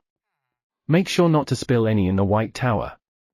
If you do, it'll cause you significant problems. Sejun handed 2 Green Tower land deeds to Kellyan and cautioned him. If a single kudzu took root, it would transform the surroundings into a kudzu field in no time. Got it. Kellyan swallowed the land deeds and the kudzu fruits. After a moment, I've passed the kudzu fruits to Arjux. Arjux protested furiously, questioning why he had to go. However, Kellyan quietly gave him only the kudzu fruits, because Sejun will take care of the rest. Yes, thank you.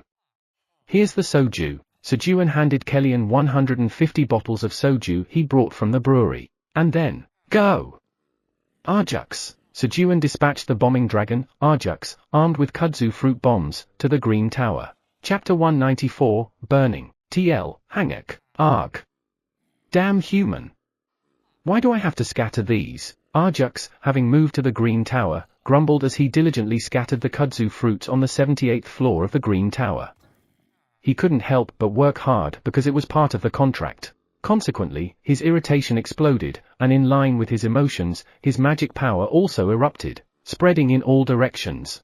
Thanks to this, nearby monsters that were close to Arjux passed out from the intensity of his magic power. The bombing dragon, Arjux, unknowingly assisted Sejun in his revenge. Damn it! Why am I doing this? After scattering the kudzu fruits on the 56th floor of the Green Tower, the grumbling Arjux opened a land deed and returned to the White Tower. Once Arjux disappeared, wriggle. Wriggle. The kudzu fruits, having absorbed the magic power released by Arjux, began to take root in the ground and grew rapidly. Flamey, you've been well, right? Yes, master. After confirming that Arjux scattered 100 million kudzu fruits in the Green Tower, Sejun descended to the cave to find Flamey. He wanted to receive Flamey's flame buff, specifically the flame of affinity buff, to burn down the kudzu fields on the 85th floor of the tower. Sejun planned to burn the kudzu fields and then replant them with kudzu fruits. Since the entirety of the 85th floor was already a kudzu field, he had no concerns about the fruit spreading, and he had plenty of kudzus to plant. Moreover, considering the vitality of the kudzus, even haphazard planting would yield robust growth, providing optimal conditions to complete his job quest. He. Please wait a moment. Yap. Excited by the thought of being able to help Sejun, Flamey shouted energetically, causing one of the 4 leaves it had to turn yellow, and the yellow flame seeped into Sejun's body. The flame seemed stronger than before. The enhanced flame of affinity will imbue the user's body for 3 hours. the enhanced flame of affinity greatly aids the user in controlling fire. Enhanced flame of affinity? Hee, I've been working hard for you, master. Oh. Thanks, Flamey. Touched by Flamey's dedication, Sejun gently caressed its leaf. The farmer's warm touch LV4 is activated. While being touched, the growth rate of the apple tree slightly increases. Just then, pop! A new leaf sprouted from Flamey. It was its 5th leaf. Oh. Master, I've grown. Wow. Congratulations. Hee, it's all thanks to you, master. No, what, ha ha. I'll pat you more. Flattered by Flamey's compliment, Sejun was shy as he attempted to stroke Flamey's leaf again. However, no, it's okay. You can pat me later. You should go now. The duration of the flame buff is decreasing. Flamey stopped Sejun. All right. I'll come back and pat you next time. Appreciating Flamey's consideration, Sejun quickly stood up. As Flamey said, the time he could use the enhanced flame of affinity was running out. Soon after, Sejun hurriedly left to utilize the enhanced flame of affinity on the 85th floor. Hee, I almost got caught. Flamey began to grow in earnest. Kugugung. A single tree root appeared in the sky of the 98th floor as the entire 99th floor of the tower shook. You have arrived at the 85th floor. Clank. Guys, come out. Upon reaching the 85th floor using the waypoint, Sejun opened the void storage and called for Theo and Quenji. Da. Meow. Krueng. Responding to Sejun's call, Theo and Quenji came out of the void storage and jumped towards his knees. Snap. With the two of them equipped on his legs, Sejun headed towards the farm. Master Sejun, you've arrived. As Sejun approached the farm, Elka, having sensed his presence, hurried over to greet him. Swish. Swish. Elka's tail wagged from side to side, showing the sheer joy of seeing him. Yeah. Has everything been fine while I was gone? Sejun stroked Elka's head as he inquired. Yes. There were no problems. While conversing with Elka, Sejun reached the farm. Hey, guys, I'm here. Sejun greeted the hard-working hedgehogs and poisonous honeybees at the 85th floor farm. Queek. Queek. Upon Sejun's arrival, Godori proudly showed him the kudzu fruits they had harvested. They had been working hard. There were roughly 30 million kudzu fruits piled up where Godori pointed. Buzz. Buzz. The queen poisonous honeybee also presented their harvested honey to Sejun, as if to compete with the hedgehogs. 10 jars Sejun had left behind were filled with dark-colored kudzu honey, different from regular honey. Good job, guys. Queek. Queek. Buzz. Buzz. Delighted by Sejun's praise, the hedgehogs and poisonous bees joyfully returned to their work. And then, I wonder how this kudzu honey tastes, as Sejun held up a bottle of kudzu honey. Krueng. Krueng. I've never seen this honey before. Quenji wants to taste it. Quenji became excited at the sight of the kudzu honey. Should I use this just in case? Sejun first prepared a honey jelly and, scoop, took a spoonful of kudzu honey to feed Quenji. Krueng. Initially, Quenji made a strange face, but soon, a delighted expression appeared. Seems good. After observing Quenji's reaction, Sejun dipped his pinky into the kudzu honey to taste it. Wow. The moment the kudzu honey touched his tongue, he tasted a slightly bitter flavor mixed with a smooth sweetness. Additionally, the distinct aroma of kudzus filled his mouth, harmonizing the overall flavor. While Sejun marveled at the taste of the kudzu honey. Lick. Lick. Quenji enthusiastically licked the spoon, not wanting to waste a single drop. At that moment, Krueng. Dad, kudzu honey and garetiok, rice cake. A bright idea flashed in Quenji's mind, and he quickly exclaimed. It's bound to be delicious. Garetiok? That sounds good. The combination of the slight bitterness and sweetness of the kudzu honey seemed like it would pair well with garetiok. Sejun hurriedly went to fetch the kudzu fruit and kudzu honey from the void storage, as well as the relic, wealth-devouring rice dough. However, he remembered he left the relic in the brewery on the 99th floor. Considering it now, this isn't the time for that. Furthermore, Sejun recalled the main reason for coming to the 85th floor. The buff duration given by Flamey was still decreasing. Quenji, let's have the garetiok later. Krueng? Krueng. Why later? Quenji wants it now. Quenji protested Sejun's decision. Sejun then patiently explained why they couldn't have the rice cake now. You understand, right, Quenji? Krueng. Krueng. Quenji understands, Dad. Quenji will help you. Upon hearing Sejun's explanation, Quenji nodded in agreement. Dad needs to complete his quest quickly, obtain his job combat skill, and become stronger. Thank you, Pat. Pat. Sejun gently patted Quenji's head.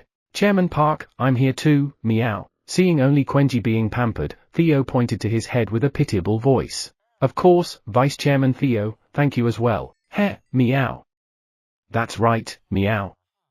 Chairman Park should always be thankful to me, meow. As Sejun began to pet him, Theo quickly changed his attitude, puffing up with pride.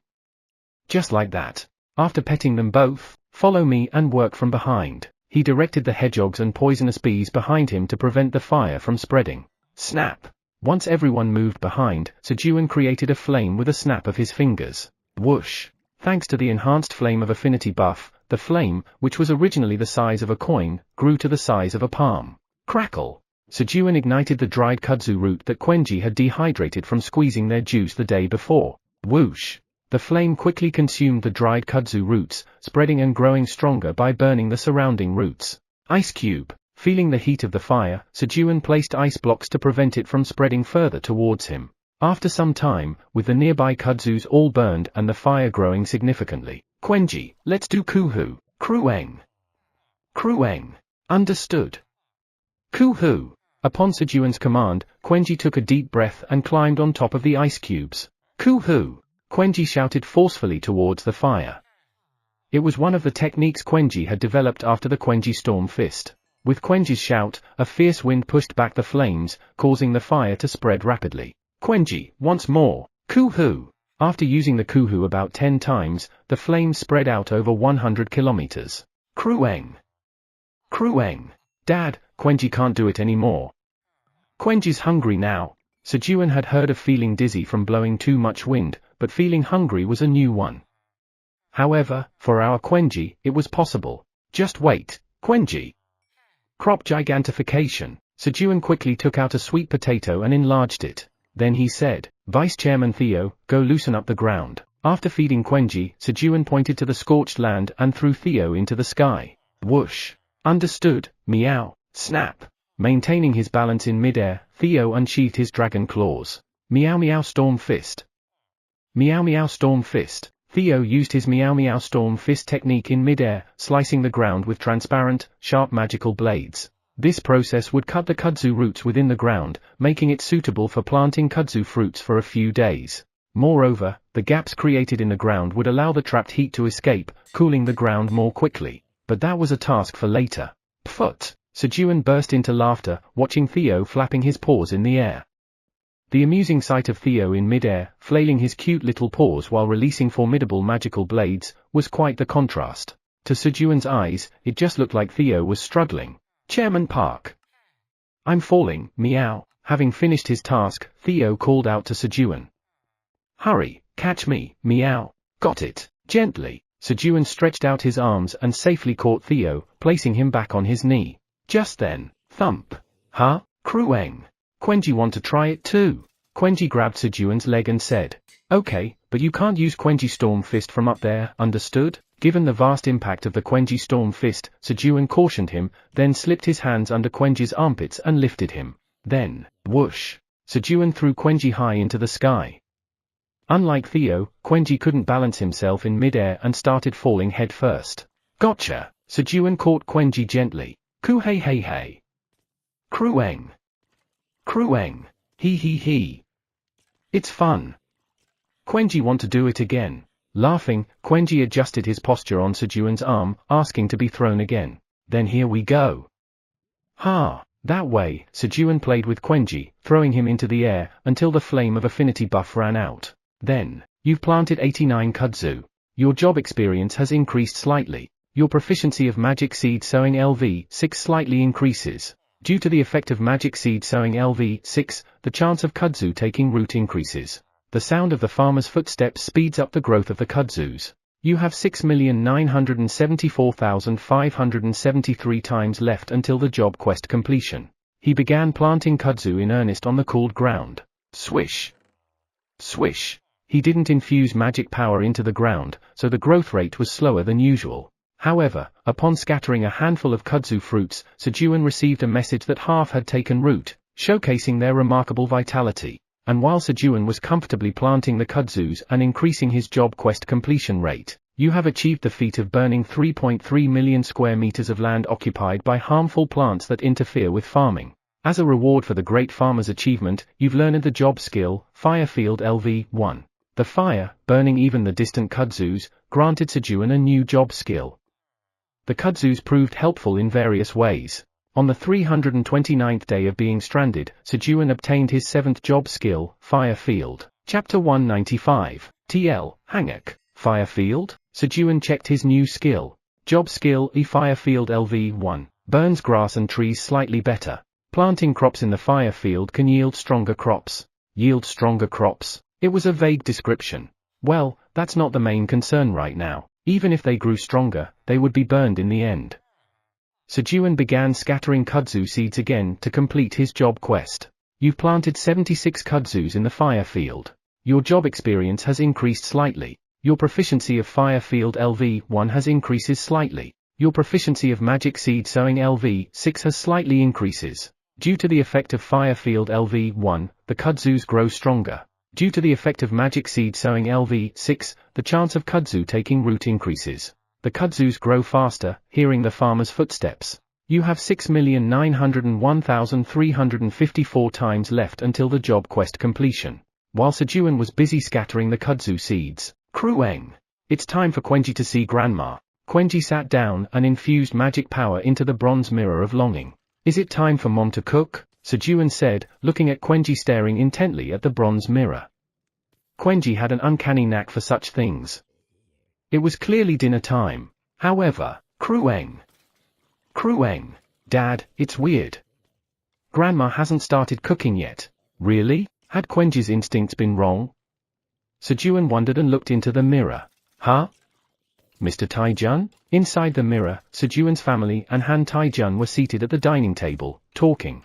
Recently, we located a terrorist hideout planning to attack here and subdued 150 terrorists. Han Taijun spoke gravely to Sejun's family at the dining table. By subdued, he meant that all had been killed after a violent armed resistance. For this operation, Han Taijun, with a team of Korean hunters from Special Forces, had raided the base of the Three-Head Society. After the raid, they were shocked to find not just handguns but military rifles, grenades, and even surface-to-air missiles in the Three-Head Society's hideout. It was fortunate that the Three-Head Society was stopped before it could act. Without this information from the US, a massive terror event could have occurred in Korea, where guns are prohibited. If it wasn't for the information from the US, it would have been a disaster. The sturdy blade green onions, which the US demanded as payment for the intel, were probably being delivered right now. It looks like we'll have to move. Sejun's father, Park Chun-ho, who had been deep in thought, spoke.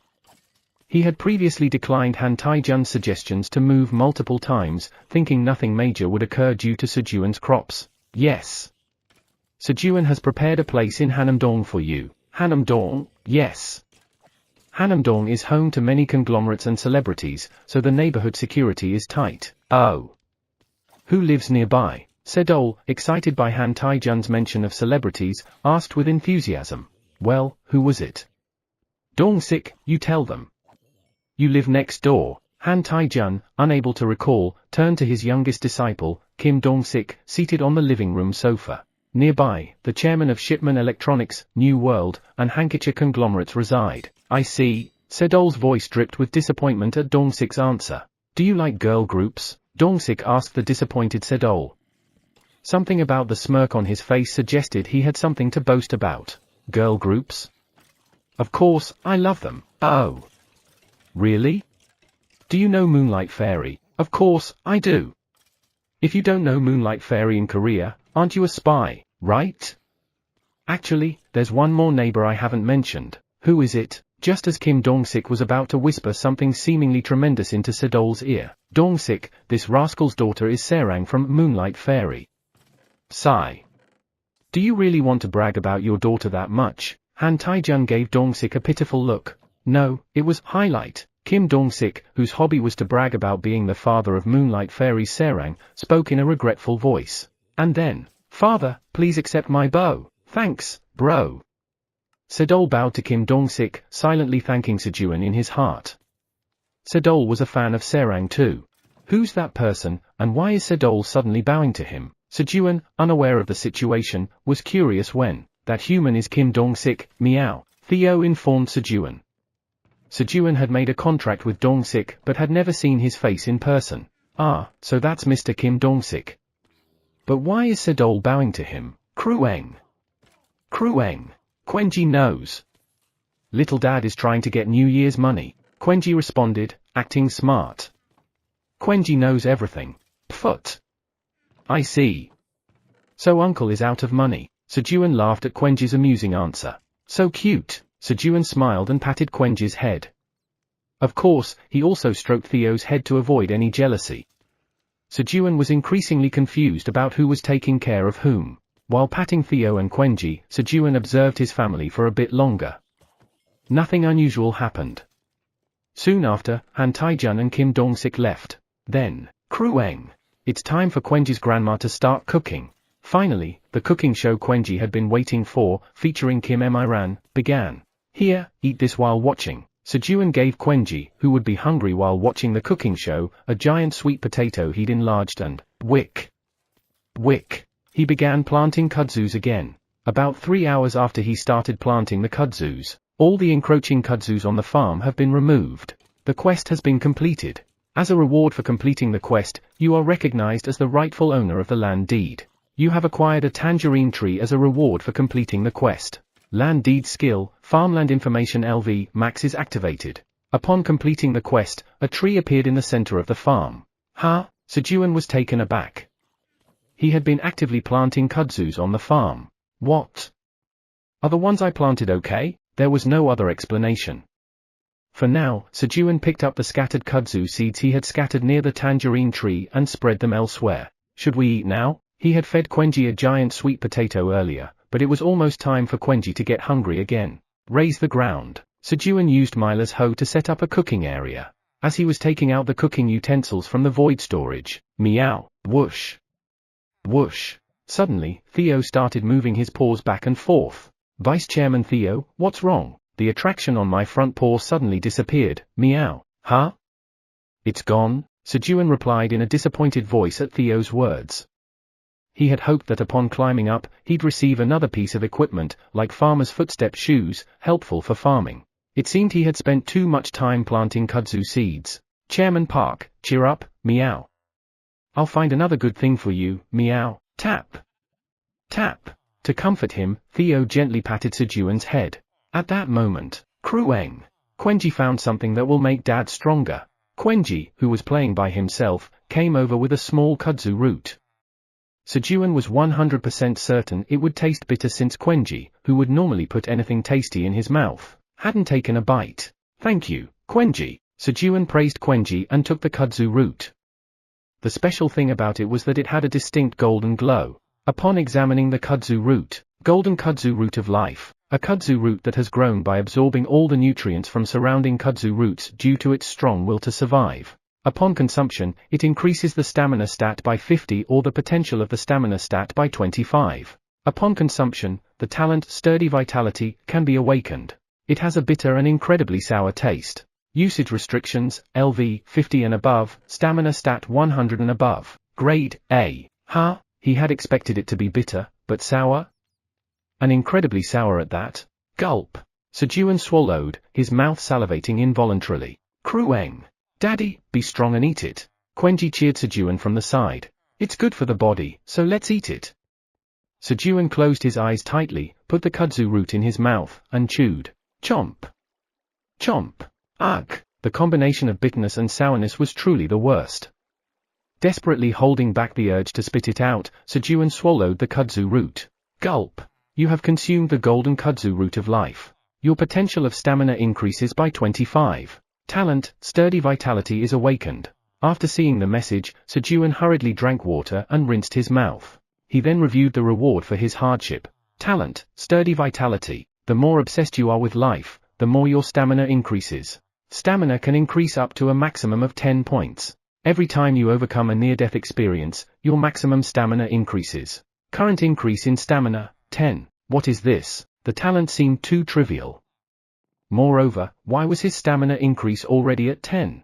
Have I been this obsessed with life? Sejun's obsession with life, even acknowledged by the kudzu, was something he wasn't consciously aware of. If he hadn't had such a strong will to survive on the 99th floor of the tower, he might not have made it this far. With a newfound realization about his state, Sejun prepared lunch, ate with the animals, and began sowing kudzu seeds again. Then, about 2 hours later, you planted 72 kudzus in the fire field.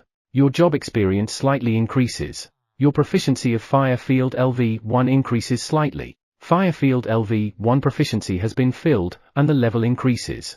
Your proficiency of magic seed sowing LV6 slightly increases. Due to the effect of fire field LV1, kudzus grow stronger. Due to the effect of magic seed sowing LV6, the chance of kudzu taking root increases. The kudzus grow faster, hearing the farmer's footsteps. You have 599, 63, 57 times left until the job quest completion. The proficiency of the fire field skill accumulated, leveling up. Sejun checked if there were any changes to the skill, but there weren't any significant differences. At that moment, sniff. Sniff. Krueng. Dad, Quenji smells second brother nearby. Quenji, who was playing with the golden bat on Sejun's back, sniffed the air and said, "Black rabbit? I'll check." The golden bat flew up to survey the surroundings. And then, "It's true! The second brother is coming." The golden bat pointed in the direction of the approaching black rabbit. A short while later, boo! Squeak! Sejun, trying to surprise the sneaky black rabbit, ended up startling him instead, causing the rabbit to let out a shriek. He. It was revenge for last time. Squeak! Squeak! I wasn't scared. It was just a shout. The black rabbit made excuses trying to hide his fright, but, yeah, sure. Sejun teased him even more. Truly a mischievous uncle. Squeak! In the end, only when the angry black rabbit took out his hammer did Sejun stop teasing. "I'm sorry, I won't do it again." Sejun stopped teasing. At that moment, you've overcome a near-death experience. Due to the talent, sturdy vitality, your maximum stamina increases to 11 points. A message indicating he'd overcome a near-death experience appeared. Huh? Did I almost die just now? The black rabbit, in jest, was trying to make a light attack, but for Sejun, it could have been fatal. "But why are you here? With the country's founding ceremony and your wedding preparations, you must be busy, right?" Sejun quickly changed the topic and asked the black rabbit. It was indeed the time to be busy preparing for a wedding. Squeak! "I came to give this to you." In response to Sejun's question, the black rabbit opened the treasure vault with a sullen voice and took out a document. It was the land deed of the tower's 55th floor, which he had his subordinates acquire with difficulty. The black rabbit, although mischievous, had a kind heart to care for his mean uncle. Chapter 196. TL, Hanguk. Black Tower 55th floor land deed. Thank you. Sejun, who received the land deed for the 55th floor of the tower, expressed his gratitude to the black rabbit and gently stroked him as he sat on his palm. Squeak! "So, make sure you come to my wedding." Feeling Sejun's caress, the black rabbit nuzzled against Sejun's hand and spoke in a cheerful tone. "Got it. It's your wedding, black rabbit." "Of course, I'll go." Sejun chatted a bit more with the black rabbit, and then transferred the salt black rabbit acquired from the salt mines of the White Tower to the void storage. And then, "Squeak! Uncle, take this." The black rabbit handed Sejun a purple coin he obtained after defeating the Apostle of Destruction in the White Tower. He didn't know its use, but with that, Sejun now had collected 21 coins. "Thanks, Squeak. Then, see you at the wedding." As their conversation ended, the black rabbit hurriedly bid his farewell. Being a groom-to-be, he had a lot to prepare for. "Chairman Park, I'll be back soon, meow." Theo, who was leaving with the black rabbit, tightly hugged Sejun's leg and bid his farewell. This was because Sejun had asked him to inquire about his family's well-being once he was down there. Through the mirror of longing, Sejun confirmed his family was safe, but he wanted to know more details about their situation. "All right. Did you pack the churu too?" "Yes, meow. I packed a lot, meow." Thump. Thump. In response to Sejun's question, Theo patted his bag, answering confidently. "Be careful." "Got it, meow. I'll be back quickly, meow." After Theo and the black rabbit left, swish. Swish. Sejun sowed kudzus until evening, working diligently to complete his job quest. Thanks to his efforts, he achieved more than half of his job quest and leveled up his firefield skill once again. Since it was a low-level skill, it leveled up rapidly with just a bit of proficiency gained. It's about time for dinner. But where did Quenji go? Sejun looked around for Quenji, who should have come whining about hunger a while ago. But Sejun did not see him anywhere around. Then, thud. Thud. Krueng. Krueng. Dad, Quenji is hungry. Quenji brought Dad some food. From somewhere, Quenji ran towards Sejun, calling out. He was covered in dirt. Brought me food? What food? When Sejun looked closely, Quenji was holding something in his front paws. What? That is? Recognizing what Quenji was holding, Sejun's face paled. Could it be that thing? He knew it was good for him, but he didn't want to eat it again. The mere thought of eating it made him shudder. However, Krueng. Dad, eat this and become strong. Quenji handed Sejun the glowing kudzu roots with a proud expression. And there were 3 of them. He. Quenji will make Dad strong. Tha. Thank you, Krueng. Why aren't you eating? Quenji urged Sejun to eat, watching him intently. I'm not hungry right now, gurgle. Just then, Sejun's stomach conveniently growled. The timing was indeed impeccable. Krueng?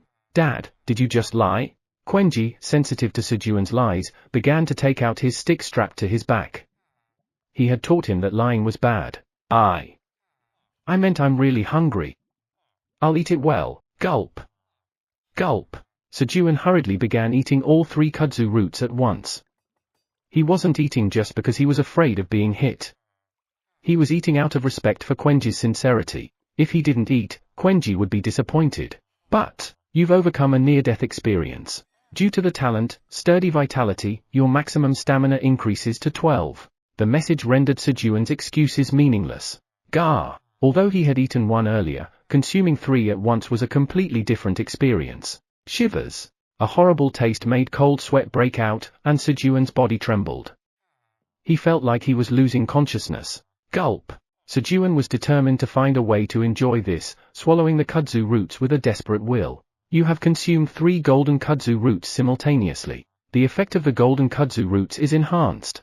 Stamina potential increases by 80. Due to the talent, sturdy vitality, your maximum stamina increases by 3. It's so unfair. Seeing the last message, Sejun muttered. It felt like he went through so much trouble, but he only got a 3-point increase in his maximum stamina. Is this some kind of joke? Thud. Sejun passed out. Today, he learned that eating something horribly unpalatable could knock him out. Krueng. Dad is so weak. Although Sejun passed out because of the unpleasant taste, Quenji mistakenly thought that Sejun had collapsed because he was weak. Krueng. Dad is snoring. Upset, Quenji enlarged his body, placed Sejun on his belly, had a snack from his snack pouch, and then dozed off. The next morning. Snore. Sejun woke up to the sound of Quenji's snoring. Did I pass out and sleep all night? But I feel so refreshed. Sejun moved around, feeling surprisingly invigorated. Just then, rumble. Quenji's stomach grumbled. I better prepare breakfast quickly. Sejun quietly descended from Quenji's belly and hurriedly prepared breakfast. After eating breakfast, you have planted 94 kudzus in the fire field. Your job experience has increased slightly. Your proficiency of fire field LV3 has increased slightly. Your proficiency of magic seed sowing LV6 has increased slightly. Due to the effect of fire field LV3, the kudzus grow stronger. Due to the effect of magic seed sowing LV6, the chance of kudzu taking root increases. The kudzus grow faster, hearing the farmer's footsteps. You have 415,035 times left until the job quest completion. As Sejun was busily planting kudzus, Krueng. Dad, Quenji brought kudzu roots to make you strong. Quenji dug up some golden kudzu roots again. This time, there were 5. Krueng. Dad, eat quickly. Quenji stared intently at Sejun, making sure he ate. What should I do? Sejun stared at the 5 golden kudzu roots, conflicted. He didn't want to faint again from eating them. More than that, he didn't want to experience that horrible taste again. You're amazing, Quenji. But where did you find these? Sejun asked, petting Quenji's head as he tried to buy some time to think of a solution. Krueng. Krueng. These are easy to find because they have a bitter and sour smell. Quenji can find more. Thinking Sejun's question was a compliment, Quenji replied proudly, "Is that so?" Sejun's mind hit the emergency button at Quenji's declaration of being able to find more. This wasn't the end. He hadn't realized that so many of these golden kudzu roots existed within the kudzu field. Then, aha! That's it, a memory flashed in Sejun's mind. Cough. Cough. Sejun, try this. When he had a cold, his mother always prepared ginseng lemon honey for him. Ginseng was bitter and lemon was sour, but honey neutralized the taste, making it enjoyable. Krueng. Why aren't you eating, Dad? As Sejun hesitated, Quenji urged him to eat. Quenji, wait. I just thought of a way to make it tasty. Krueng? This isn't good, can you really make it tasty? This kid. He really did give it to me because it tasted bad. Yes, by soaking the kudzu roots in honey, Sejun replied, pulling out a jar of honey from the void storage and immersing the kudzu roots in it. Krueng? Does it really become delicious that way? Quenji looked at the kudzu roots soaked in honey with a puzzled expression. How can something not tasty become tasty? Trust me, it really does. Sejun took one of the honey-soaked kudzu roots and put it into his mouth. Chew. Chew. Though the kudzu root hadn't fully absorbed the honey yet, so the sweetness hadn't fully permeated it. Still, the honey on the surface made the golden kudzu root much more palatable. The sweetness of the honey balanced and mitigated the extreme bitterness and sourness of the kudzu root, balancing the flavor. Sejun believed that if it soaked for a few more days, it would taste even better. Gulp. You have consumed the golden kudzu root of life. Your stamina increases by 50. Due to the talent, sturdy vitality, your maximum stamina increases by 1. This time, since he wasn't lacking in potential stamina, his stamina stat increased. Krueng? Seeing Sejun eat with relish, Quenji too carefully took a kudzu root from the jar and tried it. Chew. Chew. While the kudzu root was still bitter, it was tolerable due to the honey. Krueng. Krueng. It really became tasty. Dad's amazing. Admiring Sejun's magic, Quenji tried to sneak another kudzu root from the jar, subtly trying to eat more honey. However, click. Sejun closed the jar lid. Trust Dad and let's wait for 3 days and then eat it. It'll taste even better. Krueng. Krueng. Okay. Quenji trusts Dad. All of Quenji's previous doubts vanished, and Quenji seemed ready to believe everything Sejun said. Krueng. Krueng. Dad, wait a little. Quenji will dig up more kudzu roots. Da da da da. Eager to eat more honey-soaked kudzu roots, Quenji began digging in the kudzu field to find more. By lunchtime, Krueng. Dad, Quenji's hungry. Looking completely dirty, Quenji ran over with 10 golden kudzu roots. And then, Krueng. Krueng. Dad, Quenji dug these up. Let's soak them in honey. As Quenji handed over the 10 kudzu roots to Sejun, guard Quenji shows immense passion for herb gathering. You can create the job, herbalist, and change guard Quenji's job to herbalist. Creating the herbalist job and changing guard Quenji's job to herbalist requires 20 world's energy pieces. Do you want to use it? Current world's energy, 21 pieces. Huh? Herbalist? Seeing the message, Sejun was surprised. How passionate does he have to be for such a message to appear? But what's this, world's energy? Confused, Sejun wondered about this unfamiliar term. Unbeknownst to him, he already had 21 pieces. Then, could it be, at the number 21, Sejun remembered and took out the 21 coins he had received after defeating the Apostles of Destruction. Somehow, they seemed to be connected to world's energy. His guess was half right. The world's energy was actually contained within the coins. Who knew it could be used like this? Quenji, want to become an herbalist? Intrigued, Sejun asked Quenji. Krueng? What's an herbalist? Herbalist?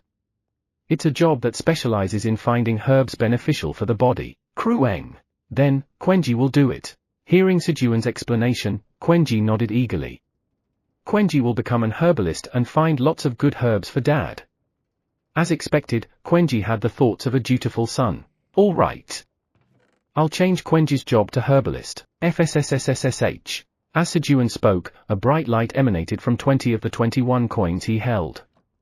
The coins disintegrated into powder and disappeared. Using 20 world's energy pieces to create the herbalist job and changing guard Quenji's job to herbalist. Guard Quenji's job has been changed to herbalist. A radiant light enveloped Quenji, signifying his job change to herbalist. And then, Herbalist Quenji has unlocked the job talent, herb detection. Krueng. There are herbs nearby. Having unlocked a new talent, Quenji detected herbs nearby and began digging deeply, unearthing a red kudzu root. Chapter 197, TL, Hanguk, Administrator Area. I'm exhausted. Eileen, tired from engraving magic onto the fragment of Kyare's dragon heart. Munch. She quickly consumed the elixir, cherry tomato imbued with powerful magic power that Sejun had given her to replenish her magic power. Thanks to the constant consumption of the elixir-grade cherry tomatoes, her magic power was gradually increasing, which in turn extended her engraving duration slightly. At that moment, Tower Farmer Park Sejun has created the job, Herbalist. The prestige of the Black Tower rises. An alert appeared in the crystal orb. Hey. As expected of our Sejun, Eileen didn't understand the significance of the rising prestige of the Black Tower, but she was simply happy that Sejun had achieved something. This is not the time to relax. I'll work even harder. Sejun, wait for me. Burning with motivation, Eileen began to engrave magic onto the dragon heart fragment once more. Krueng. This one's for Dad to eat, too. Emerging from the ground, Quenji handed Sejun a glowing red kudzu root. Okay. Thanks. Sejun carefully examined the glowing red kudzu root he received. Lately, he had been extremely uneasy every time Quenji gave him anything. Crimson Flame Kudzu Root, a kudzu root that grew by absorbing nutrients from surrounding kudzus due to its strong will to survive. It underwent an evolution by absorbing the energy of hot fire. Upon consumption, all stats increase by 20, or the potential of all stats increases by 10. Upon consumption, fire attribute-related talents are enhanced. It has a strong bitter and spicy taste. Usage restriction, LV, 55 and above, all stats 100 or above. Grade, A. It keeps getting tougher. Sejun liked the part about the enhancement of the fire attribute-related talents upon consumption. However, this time, instead of a sour taste, it included a spicy one. Just then, rumble. Krueng. Dad, Quenji's hungry. Just a moment. For Quenji, who had worked hard digging for herbs, Sejun quickly retrieved a box of sweet potatoes from the void storage. And then, crop gigantification. Here, Quenji, eat this. Sejun used his skill to enlarge the sweet potato and gave it to Quenji. Krueng. Thanks, Dad. Quenji, will it eat well? Munch munch munch. Upon receiving the giant sweet potato, Quenji ate it voraciously. Guys, time for lunch. After confirming Quenji was eating well, Sejun called the hedgehogs. Da. Responding to Sejun's call, 10,000 hedgehogs eagerly rushed forward. Queek. Queek. The hedgehogs lined up neatly in front of Sejun. Then, crop gigantification. Swish. Swish. Sejun sliced the gigantic sweet potato and handed each hedgehog a piece. Queek. Each hedgehog, having received a piece as big as itself, expressed gratitude to Sejun and began eating. Munch. Munch. Only the sound of eating sweet potatoes could be heard around. While everyone was eating, thump. Thump. Thump. Sejun flattened the red kudzu root by tapping it with the blunt side of his hand axe.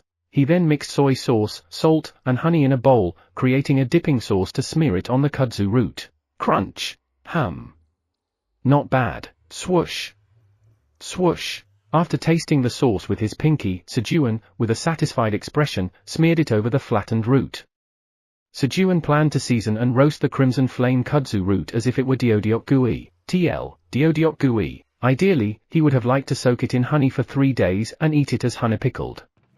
However, the enhancement to the fire attribute talent swayed him. Currently, only half of the kudzu field on the 85th floor of the tower was burnt. Within 2 days, the place where Sejun planted the kudzus, including other lands, was rapidly being overtaken by them due to the nutrients from the fire. There was an urgent need to burn the remaining kudzus. However, without the flamey's enhanced flame of affinity buff, he couldn't make a strong fire, and any fire he set to the roots quickly went out. As time passed, the kudzus could encroach upon the farm, potentially causing him to lose the precious tangerine tree he had worked so hard to acquire. That can't happen. Sejun already had this grand dream of peeling and eating harvested tangerines inside an igloo made of ice cubes, snuggling under his blanket, with Theo and Quenji serving as his heaters. In front of Sejun was the kudzu root, which greatly enhanced the fire attribute talent, and all he could think of was that he had to consume it by any means. I'd rather faint for a day than lose the tangerine tree. With such resolve, Sejun was applying the sauce to the kudzu root to improve its taste when, Crueng. Dad, Quenji wants that on his sweet potato too. Quenji held out his sweet potato to Sejun. Watching Sejun apply sauce to the kudzu root, Quenji seemed to want to do the same. Just a moment. Making the sauce wasn't too difficult, so Sejun quickly prepared some and spread it on Quenji's sweet potato. However, chomp. Chomp. Crueng. The sweet potato tastes salty. It seemed that the taste of the sauce didn't quite go with the sweet potato. Quenji quickly lost interest and went back to eating his plain sweet potato. And then, it's ready. Once Sejun ensured the kudzu root was evenly coated with the sauce, he took out dry kudzu stalks, lit them on fire, and began grilling the seasoned kudzu root. Once the kudzu root was grilled to perfection, achievement unlocked, first to make grilled and marinated crimson flame kudzu root in the tower. Recipe for grilled and marinated crimson flame kudzu root registered in Cooking LV 6. Your proficiency in Cooking LV 6 has significantly increased. The achievement message appeared as the dish was completed. He. Excellent. Expecting something with a more regular name, Sejun eagerly inspected the dish. Grilled and marinated crimson flame kudzu root. The crimson flame kudzu root has been well grilled and marinated with the sauce prepared by a skilled chef, enhancing its taste. The heat has intensified the root's flavor and effects. Upon consumption, all stats increase by 22 or the potential of all stats increase by 11. Upon consumption, your fire attribute talent is greatly enhanced. Chef, Tower Farmer Park Sejun. Shelf life, 140 days. Grade, S. The dish was a resounding success. The name was ordinary, the increase in stats upon consumption was enhanced, and the description changed to greatly, enhancing the fire attribute talent. Perfect. Sejun quickly put the grilled kudzu root into his mouth, thinking it was so delicious that Quenji might try to steal it. Chomp. Chomp. Thus, Sejun secretly consumed the grilled kudzu root, ensuring Quenji didn't see. At first, the flavor of the sauce masked it, but soon, a strong bitter and spicy taste rose in his mouth, and his face began to heat up. Is this what they meant by intensified taste? Sejun had misunderstood that intensified taste to mean it became more delicious. Gulp. As the taste became increasingly bitter and spicy with each chew, Sejun hastily swallowed the root. Thankfully, he had minced the kudzu root beforehand, which made it easier to swallow. You have consumed grilled and marinated crimson flame kudzu root.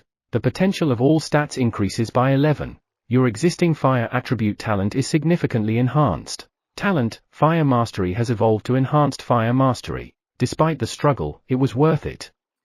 The fire talent had evolved. He. Sejun chuckled as he checked the evolved talent. Talent, Enhanced Fire Mastery. A talent that allows skillful manipulation of the abundant energy within oneself. You can create a strong flame by snapping your fingers. Snap. Whoosh. Wow. When Sejun flicked his finger after examining the talent, a flame as big as his palm was formed. This was similar to when he received the enhanced flame buff from Flamey. Alright. Let's burn it. Arg. Grumble. Sejun, who was preparing to set the kudzu field on fire using his evolved fire talent, suddenly felt a churning in his stomach. The intense bitter and spicy flavors from earlier seemed to have upset his stomach. I need to find a restroom first. Sejun hurriedly headed to the deep hole Quenji had dug earlier when retrieving the red kudzu root, swiftly piled up some kudzu stalks to obscure the view, and attended to his pressing business. However, he couldn't block the distinct sounds. Sneak. Sneak. While eating their sweet potatoes, Quenji and the hedgehogs quickly distanced themselves from Sejun. 3 hours later.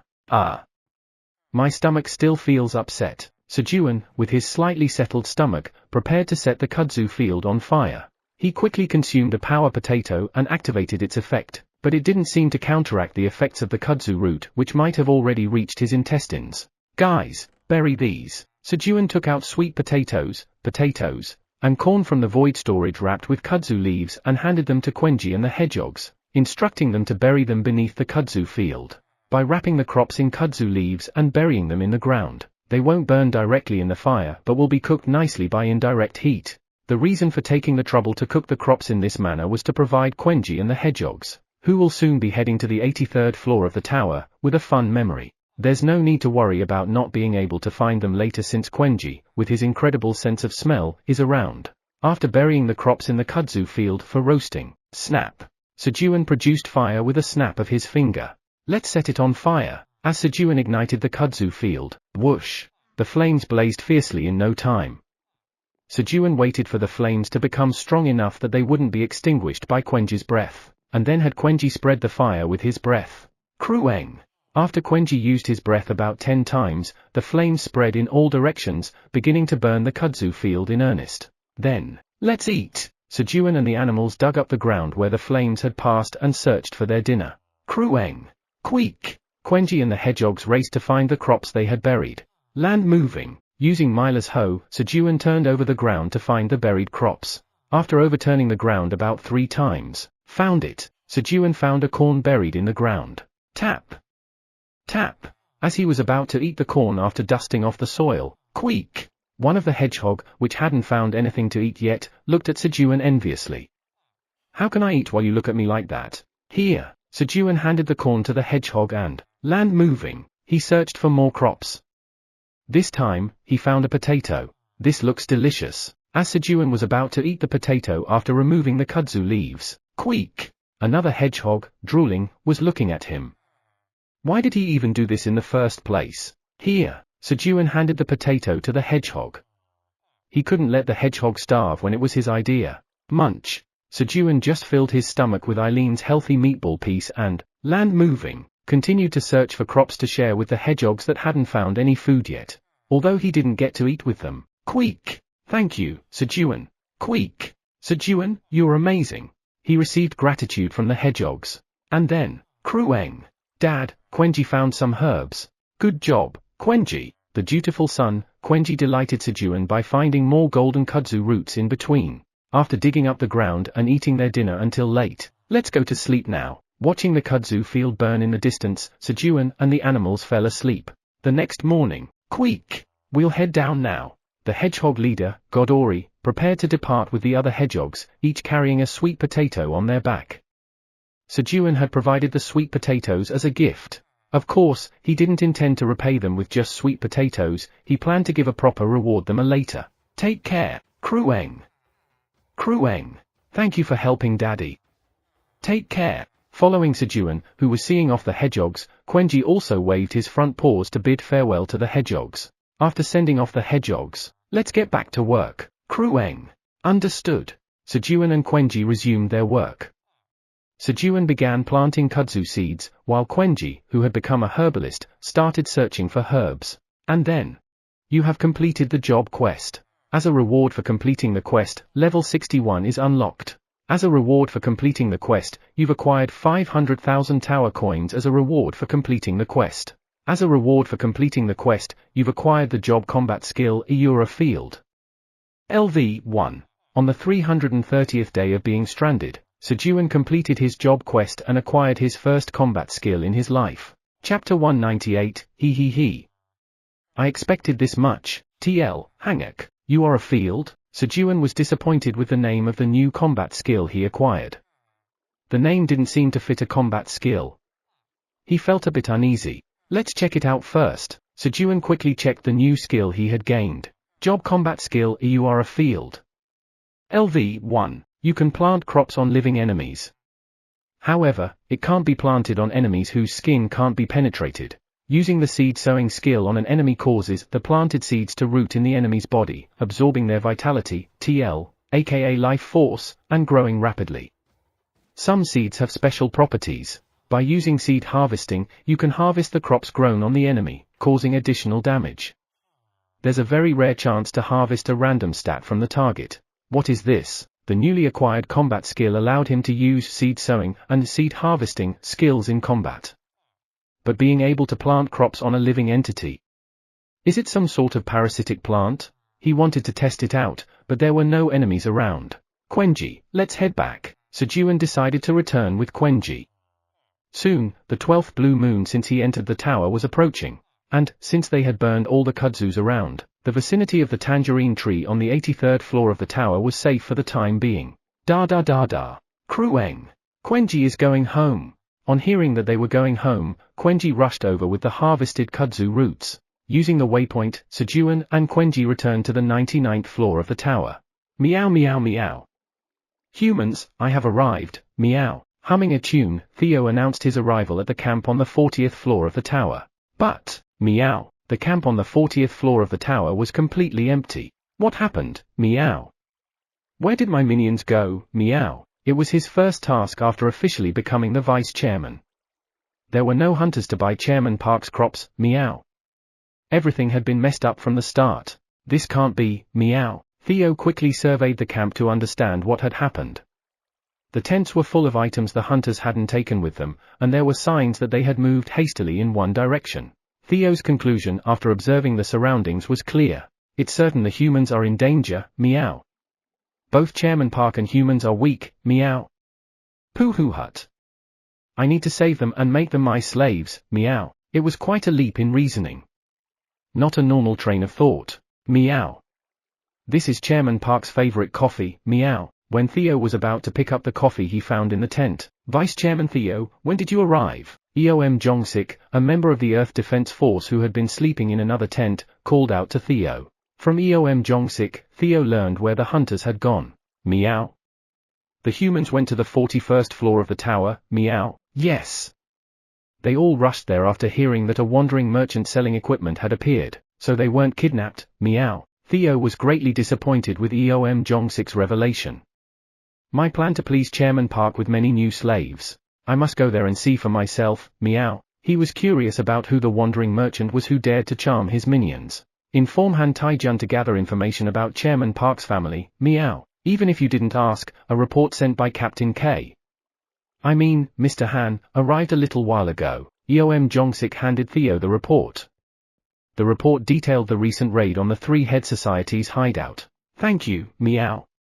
Eat this. Meow. Theo took out a small pouch the size of his front paw and poured about 20 peanuts onto Eom Jongsik's palm. He had picked up the pouch of peanuts that Iona had dropped. Thank you. Eat well. Meow. After Theo left for the 41st floor, what's this? Eom Jongsik checked the option on the peanut and was stunned. It was a new type of crop, with an effect that enhanced brain activity. I need to give this to my daughter. Eom Jongsik thought of his daughter, who was preparing for the college entrance exam as soon as he saw the options on the peanuts.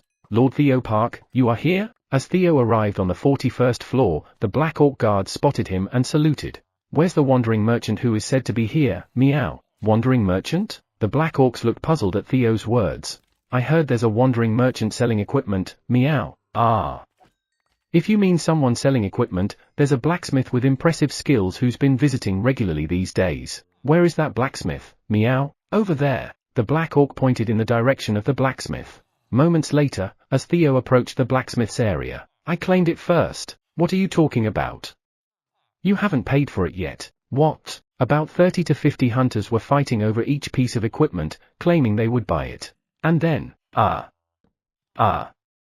please don't fight. In the center, a small penguin with a pale white belly and a blue back was fidgeting and desperately trying to calm the hunters with a soft voice that hardly anyone could hear. This penguin was the blacksmith, the cause of all the commotion. A rather strong scent of being a pushover wafted through the air. A pushovers knows another pushovers when they see one. Seeing the small penguin reminded Theo of his past self. I must help him. Meow. Reminded of how Sejun had helped him when he was pushover in the past, Theo stepped forward. Of course, I was much less of a pushover than that. Meow. Pooh hut. Need some help? Meow. Theo approached the blacksmith and asked, laughing like a villain. Huh? I'll help you. Meow. How much were you planning to sell these for? Meow. Theo, well aware of the market prices as he got information on equipment prices from his interns, pointed to a shield that hunters were fighting over. That's a C-rank equipment, and I was thinking of selling it for 50 tower coins. Typically, a C-rank shield would usually go for around 100 tower coins. But selling it for half the price at 50 tower coins was bound to cause a frenzy among the hunters. How much for that one? Meow. This time, Theo pointed to a blue sword. Judging by the crowd around it, it seemed to be the best sword available. That's an A-rank equipment, and I'm planning to sell it for 300 tower coins. Is that too expensive? Should I lower the price? There have only been 5 A-rank equipment items released on Earth so far. An A-rank item has its worth. But to think of lowering the price when selling it for 300 coins. Pooh hut. This fellow has an astonishing lack of economic sense. Meow. With such overwhelming gullibility, Theo felt naturally inclined to help. Shoosh. Shoosh. By the way, what's your name? Meow. While quickly drafting a contract, Theo asked the blacksmith for his name. It's Kona. Kona, stamp here, meow. Of course, you can refuse if you want, meow. The contract delegated the responsibility of selling the equipment to Theo. Huh? What is this? Stamp it quickly, meow. Yes. Reluctantly, Kona stamped the contract under Theo's pressure. Although Theo was helping, he acted like a bully. Pooh hut. Leave it to me from now on, meow. I'll sell it at a high price, meow. Theo stepped forward, shouting loudly to Kona. And then, all of you, put the items back in their place right now, meow. We'll sell the equipment through an auction, meow, he shouted to the hunters. Huh? Theo? Why is Theo here? Didn't he just mention an auction? The hunters were briefly stirred up by Theo's arrival. Theo, by what right do you? The hunters began to argue, claiming Theo had no right to sell the equipment. But then, shoosh! When Theo showed them the contract he had received from Kona, the hunters obediently began to place the equipment back onto the counters. Alright, let's begin the equipment auction, meow. Thanks to Theo, Kona's equipment sold for nearly the market price, with the A-rank equipment selling for a whopping 5,500 tower coins. Here it is, meow. Theo handed over all the proceeds from the equipment sales to Kona. And then, now, let's start the crop auction, meow. Next, Theo auctioned off Sejun's crops. Wow! Amazing! Kona looked at Theo with admiration, overwhelmed by Theo's commanding presence. Kona could see a radiant aura surrounding Theo. Sold out, meow. See you next time, meow. As Theo was preparing to quickly return to Sejun's side. Sir Theo, Kona called out to him. Kona, what is it, meow? Could you help me sell my equipment again next time? I really need your assistance. Kona's voice was filled with desperation. There was an urgent reason Kona needed to gather a lot of money. Meow. Lost in thought, Theo took out a contract. Then, from next time onward, I'll take a 10% commission from the sale proceeds, meow. Stamp here if you agree, meow. Yes. Thank you. Kona, lacking the confidence to sell equipment at high prices like Theo, immediately stamped the contract. Come with me for a moment, meow. I have a subordinate to introduce to you, meow. Yes. Theo led Kona to the center of the Black Orc's garrison. Sir Theo, where is this place? Following behind Theo, Kona looked around nervously with a fearful expression. This was where the Black Orc King resided. The first time Kona had unknowingly wandered into this area and almost got killed. However, greetings, Lord Theo Park. Contrary to Kona's expectations, the Black Orc guards, rather than being hostile, cleared the way and greeted Theo. Furthermore, greetings, Lord Theo. Ulrich, from now on, protect this one whenever this guy comes here, meow. Theo gave instructions even to the Black Orc King. Sir Theo is amazing. Kona looked at Theo with admiration. I'll inform my interns, meow. The next time you come, ask the other cats to help sell the equipment, meow. Yes. With that, Theo, who had assisted Kona, quickly headed to the 99th floor of the tower. Quenji, to that location. Sejun, spotting 10 worker fire ants ahead, spoke softly to Quenji. As soon as Sejun arrived on the 99th floor, he intended to capture fire ants from the southern area to test his newly acquired combat skill. However, Krueng understood. Quenji responded with his usual booming voice. Keek. Consequently, Sejun's covert operation to ambush the worker fire ants failed due to Quenji's loud response. Quenji, just suppress them. Create thundercloud. As Sejun activated his skill, the sky darkened, and thick clouds formed overhead. Then, throw thunder. Sejun adjusted his magic power and used his skill to render the fire ants unconscious. Boom. Keek. The fire ants that were hit by Sejun's thunder attack were knocked unconscious. In the meantime, herbalist Quenji has defeated the fire ant worker. You've gained 500 experience points, which is 50% of what herbalist Quenji gained. Quenji defeated the remaining fire ants. Fortunately, the effects of being a guard still applied, even after changing jobs to an herbalist. Krueng. All done. Quenji, having effortlessly taken out the fire ants, approached Sejun. Good job. Sejun praised Quenji and then approached the unconscious fire ant. He then planted a seed in the fire ant's body. Combat skill Eura Field LV1 has been activated. Finally. Sejun, filled with anticipation, concentrated his power into his hand holding the seed. Unable to penetrate the enemy's skin, you cannot plant the seed. As expected, nothing was easy. Hee. I expected as much. I didn't come here without preparation. Quenji, make a hole here. Krueng. Understood. Poke. As Quenji pressed his claw against the fire ant's carapace, a hole was easily created. I didn't necessarily have to be the one to make the hole. Sejun laughed and planted the seed in the hole Quenji made. Combat skill Iura Field LV1 has been activated. You've planted a kudzu fruit in the fire ant worker. Your job experience has increased slightly. Combat skill Iura Field LV1 proficiency has increased slightly. The kudzu grows rapidly by absorbing the life force of the fire ant worker. Within moments, the kudzu fruit that had taken root within the fire ant worker's body began to grow rapidly. Chapter 199, Anger, TL, Hangak, Squish. Squish. The kudzu, drawing life from the fire ant worker, grew rapidly. Upon reaching a certain size, the plant stopped growing and, with a sound, poof, a flower bloomed. Then, the kudzu absorbs the fire ant's life force. The fire ant's life force continuously depletes. The kudzu absorbs the fire ant's life force. The fire ant's life force continuously depletes. Every minute, a message appeared stating that the kudzu was absorbing the fire ant's life force. Sejun watched the fire ant for 30 minutes. Why isn't it dying? No matter how long he waited, there was no sign of the fire ant dying. Even though the kudzu was supposedly draining its life force, the ant seemed perfectly healthy. Krueng. Daddy, Quenji's bored. Just wait a bit. Sejun, while giving Quenji a piggyback ride, observed for another 30 minutes, but the fire ant still appeared perfectly healthy. Ku-hey-hey-hey. Krueng. He, Quenji's excited. Only Quenji laughed joyfully, enjoying being carried around. I get it now. Sejun quickly realized the issue. The kudzu was just a regular kudzu.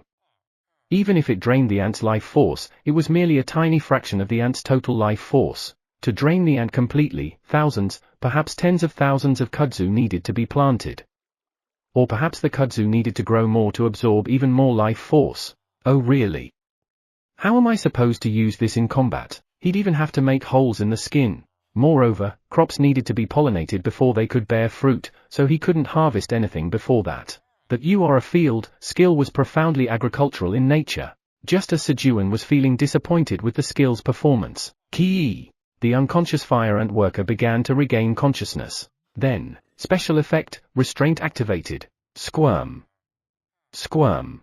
With the message of the special effect activation, the kudzu stems began to wrap around the fire ant. Oh. Sejun was momentarily hopeful, but, snap. As the ant moved its legs, the kudzu stems broke off easily. Squirm. The kudzu attempted to grow new stems and tie the ant down, but, whoosh. The fire ant spewed fire from its antennae, burning the kudzu's stems, further proving the insignificance of Sejun's newly acquired combat skill. Still, I need to harvest this kudzu. Quenji, hold it down. If he left it as it was and the kudzu bore fruit, this area could become like the 85th floor. Krueng. Understood.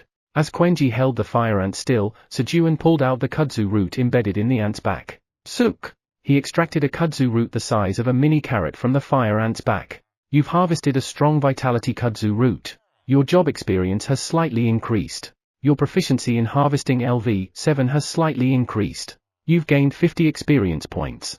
The fire ant receives minor damage. Multiple messages about the harvest appeared simultaneously. This isn't just any kudzu root. Quenji, on Sejun's back, sensed the aroma of herbs emanating from the kudzu root. Sniff. Sniff. Krueng. Daddy, there's a faint smell of herbs in here. Herbs? Upon hearing Quenji's words, Sejun quickly checked the kudzu root's options. Strong vitality kudzu root. This is the root of a kudzu that has grown by absorbing the life force of a living host. Its potency is very weak since it hasn't fully matured yet. When consumed, it increases health by 0.002 or increases potential health by 0.001. Cultivator, Tower Farmer Park Sejun. Expiration date, 10 days. Grade, E. Is this really an herb? Then, can I plant other seeds as well? Putting aside the combat skill's effectiveness for now, Sejun quickly tried planting other seeds on the fire ant's back. Combat skill EUR Field LV1 has been activated. Fire ant worker's body is planted with the seed of a magical cherry tomato. Your job experience has slightly increased. Combat skill EUR Field LV1 proficiency has slightly increased. The magical cherry tomato rapidly grows, absorbing the life force of the fire ant worker. However, other crops didn't turn into herbs. It seemed there were specific crops that could become herbs. Well, at least I've figured out how to cultivate crops quickly, so that's good. As Sejun felt somewhat satisfied with his findings and was about to return to his farm, Keek! A fire ant with a small, sturdy blade green onion growing on its back started to follow Sejun. The ant had undergone a change in its pheromones due to the crops planted in it and now perceived Sejun as an ally. What's this? Quenji, let's go slowly. Sejun, riding on Quenji's back, spoke as he noticed the ant following him. Krueng. Understood. Quenji moved at a pace allowing the fire ant to follow. Soon, the fire ant arrived at Sejun's farm and, Keek, Keek, it naturally joined the group of mushroom ants. 75th floor of the Black Tower. Sigh. I don't want to go in. Pei-ten sighed, looking at the dilapidated warehouse, his place of work. On his first day, he encountered a ghost in the warehouse and fainted, prompting him to resign the next day. However, the Wandering Merchants Association refused to accept his resignation. And then, bang!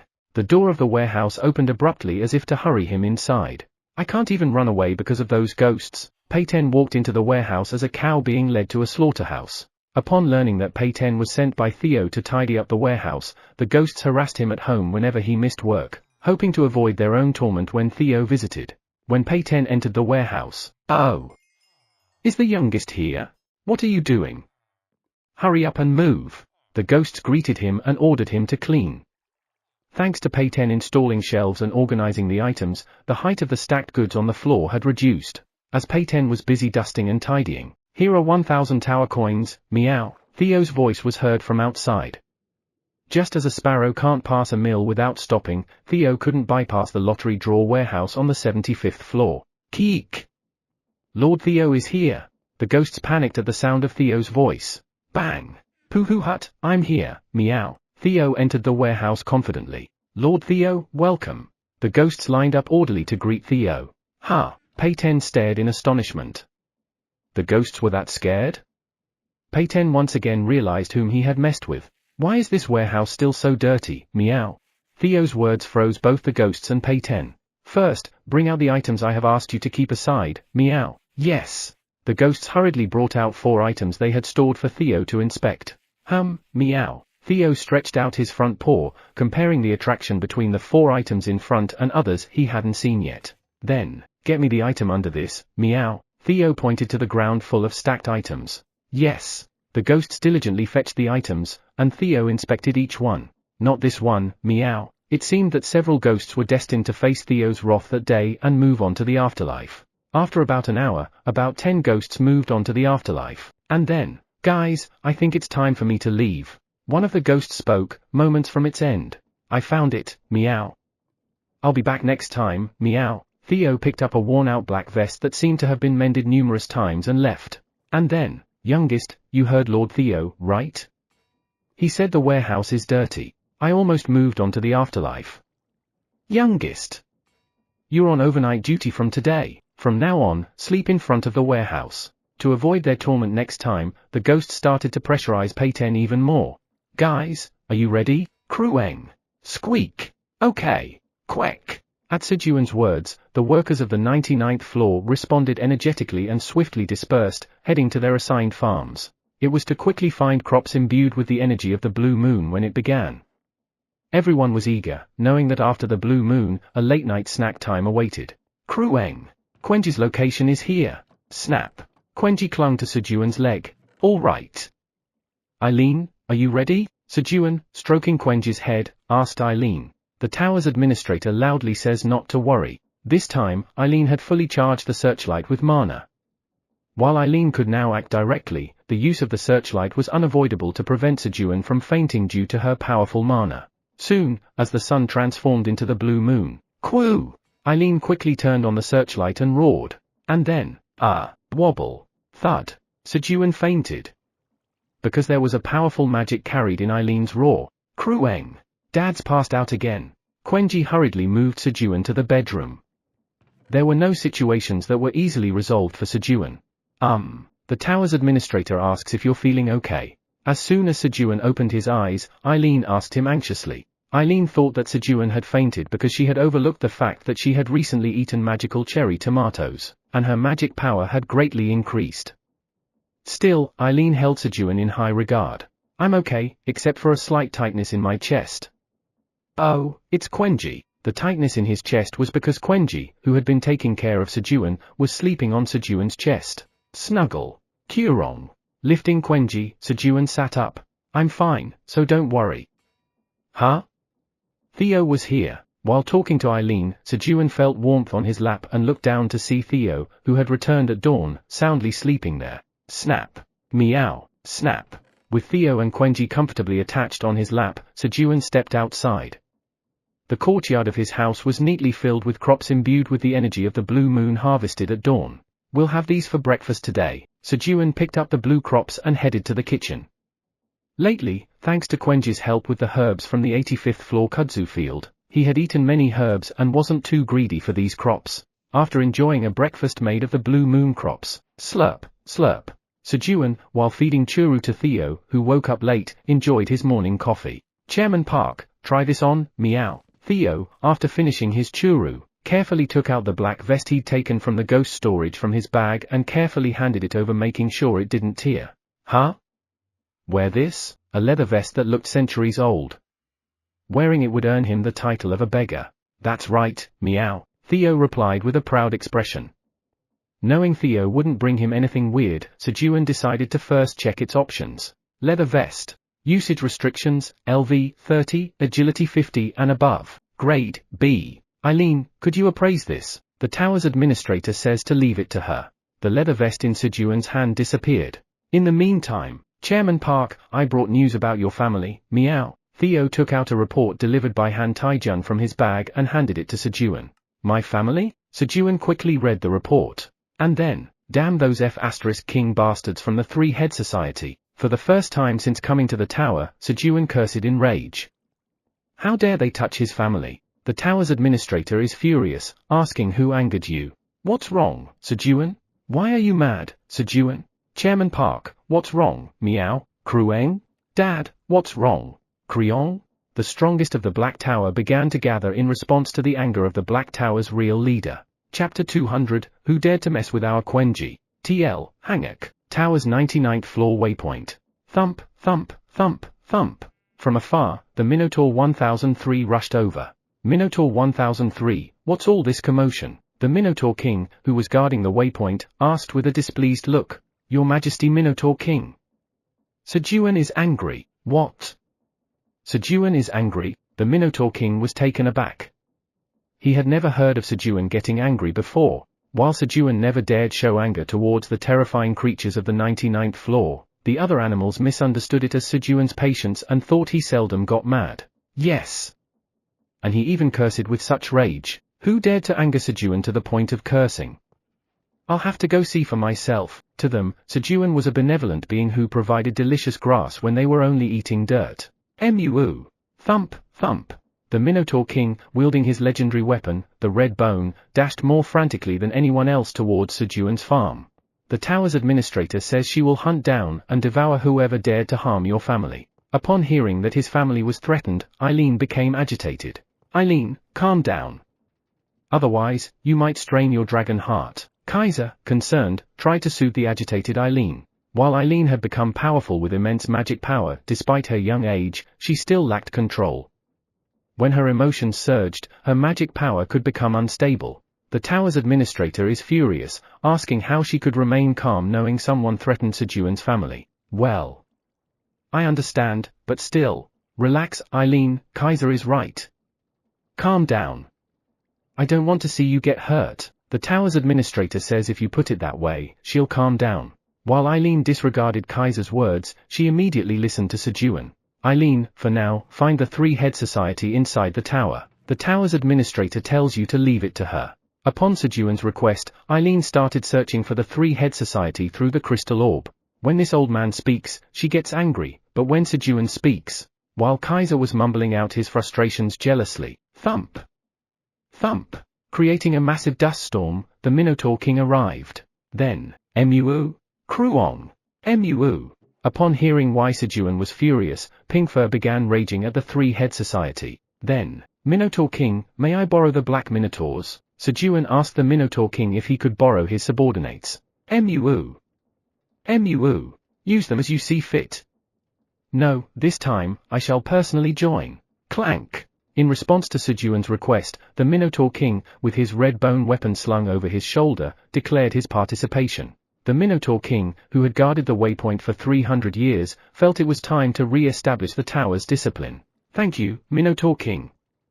So, with your help, Sejun began crafting a plan to completely obliterate the Three-Head Society with the help of the Minotaur King. There was another being here, simmering with rage. How dare they target Master's family? I won't let them go. Flamey, shaking its leaves, seethed with anger. I've been underestimating him too much. Watching Sejun give orders to the animals, Kaiser spoke. Busy with farming and being sidelined by the neighboring animals had led them to disregard the power Sejun possessed. Thinking about it, no world since the tower's inception had ever managed to fend off the first calamity, the locusts, so effortlessly, and without major casualties. Currently, Sejun's sturdy blade green onions were effectively fending off the locusts outside the tower.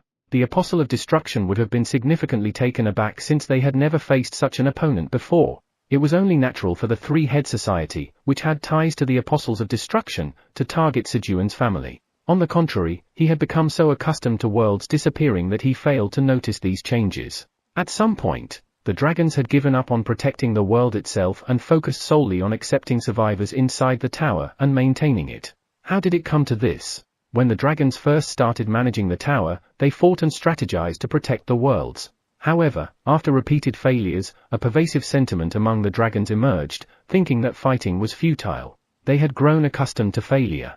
We've grown accustomed to failure? Kaiser was shocked by his own realization. How could the magnificent black dragon, the glorious dragon race, become accustomed to failure and give up fighting? Something must have influenced this shift.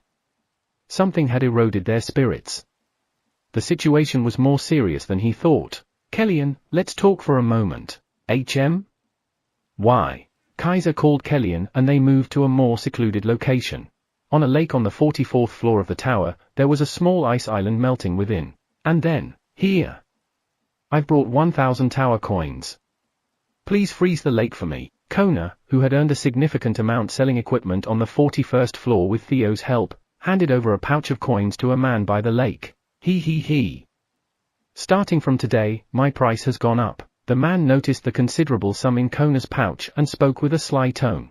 He was impressed that this naive fool had managed to gather this amount, but surprisingly, he had earned more than expected. So, he felt inclined to reward the effort. So, how much will it be? About 10,000 tower coins? That much? Kona was taken aback by the man's demand. Kona had earned a sizable amount and intended to buy food for the penguins in the village, but, here, take it. Kona handed over the coins to the man. Protecting the island was more critical than food. Without the ice island, the penguins wouldn't survive a day. He. Good job, little guy. Ice blast. Using his ability, the man stopped the melting of the ice island, and the surrounding water began to freeze, causing the island to expand slightly. Next time, bring another 10,000 tower coins, the man instructed Kona before heading into a small cave near the lake. Thud. The man went deep inside the cave, approaching another man who seemed to be directing others in a large open area. Master Togen, I've come back. Vincent, how much did you get? 10,000 tower coins. What? Really? At Vincent's words, Togen was astonished. Yes. This is all thanks to your brilliant idea, Master Togen. He, of course. Thanks to that, we'll have a considerable amount left even after paying tribute to Mr. One. Vincent's flattery made Togen smirk. The cave they were in served as the Three-Head Society's hideout. Togen had discovered penguins living nearby and hatched a plan to exploit them for money. By melting the ice island with Togen's fire ability and then having Vincent refreeze it for a price, they had found a way to extort money. Bang! Chairman! We have a problem. A subordinate burst into the Wandering Merchant Association chairman's office. What's the matter? The black minotaurs from the 99th floor have started descending again. What? They'll probably ascend soon just like last time. Having experienced the descent of the black minotaurs once, Chairman Mason replied nonchalantly.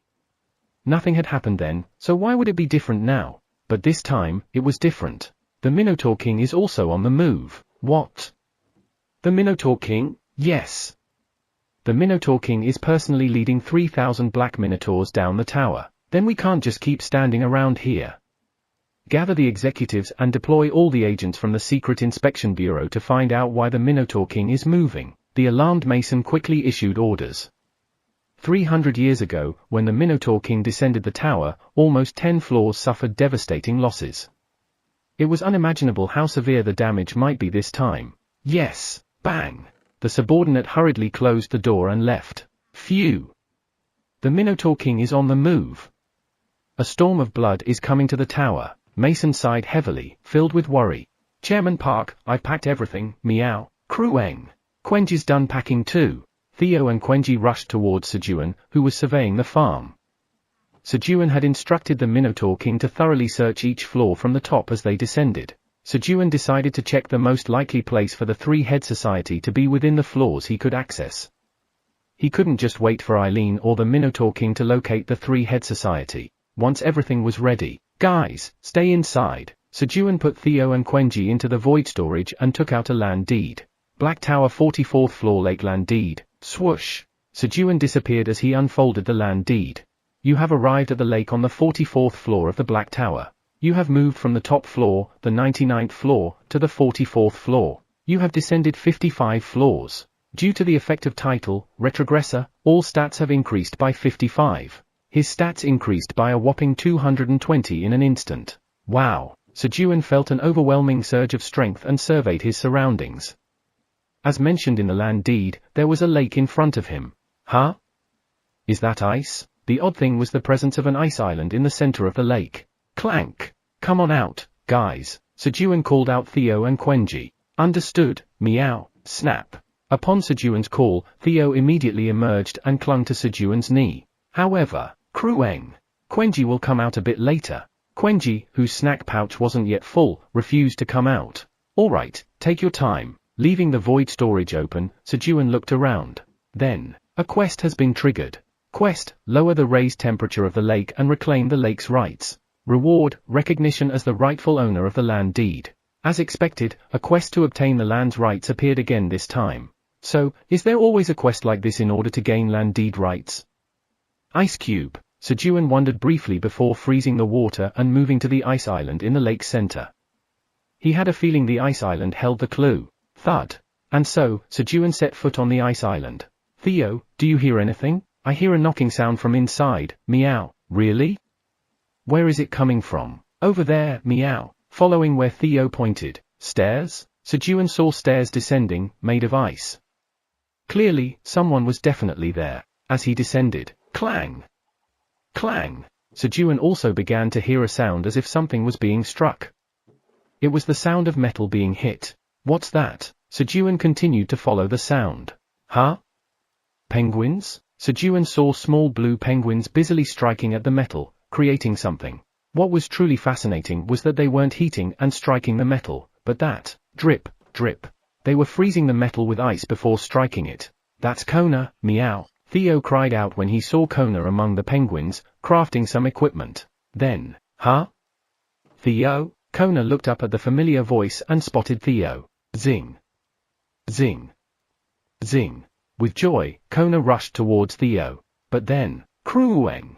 A furious roar filled with rage from Sunjai echoed from outside. Who dared to mess with our Quenji? Messing with Quenji, such bad luck. Sejun prayed for the offender's soul as he headed outside. Reached another milestone of 200 chapters.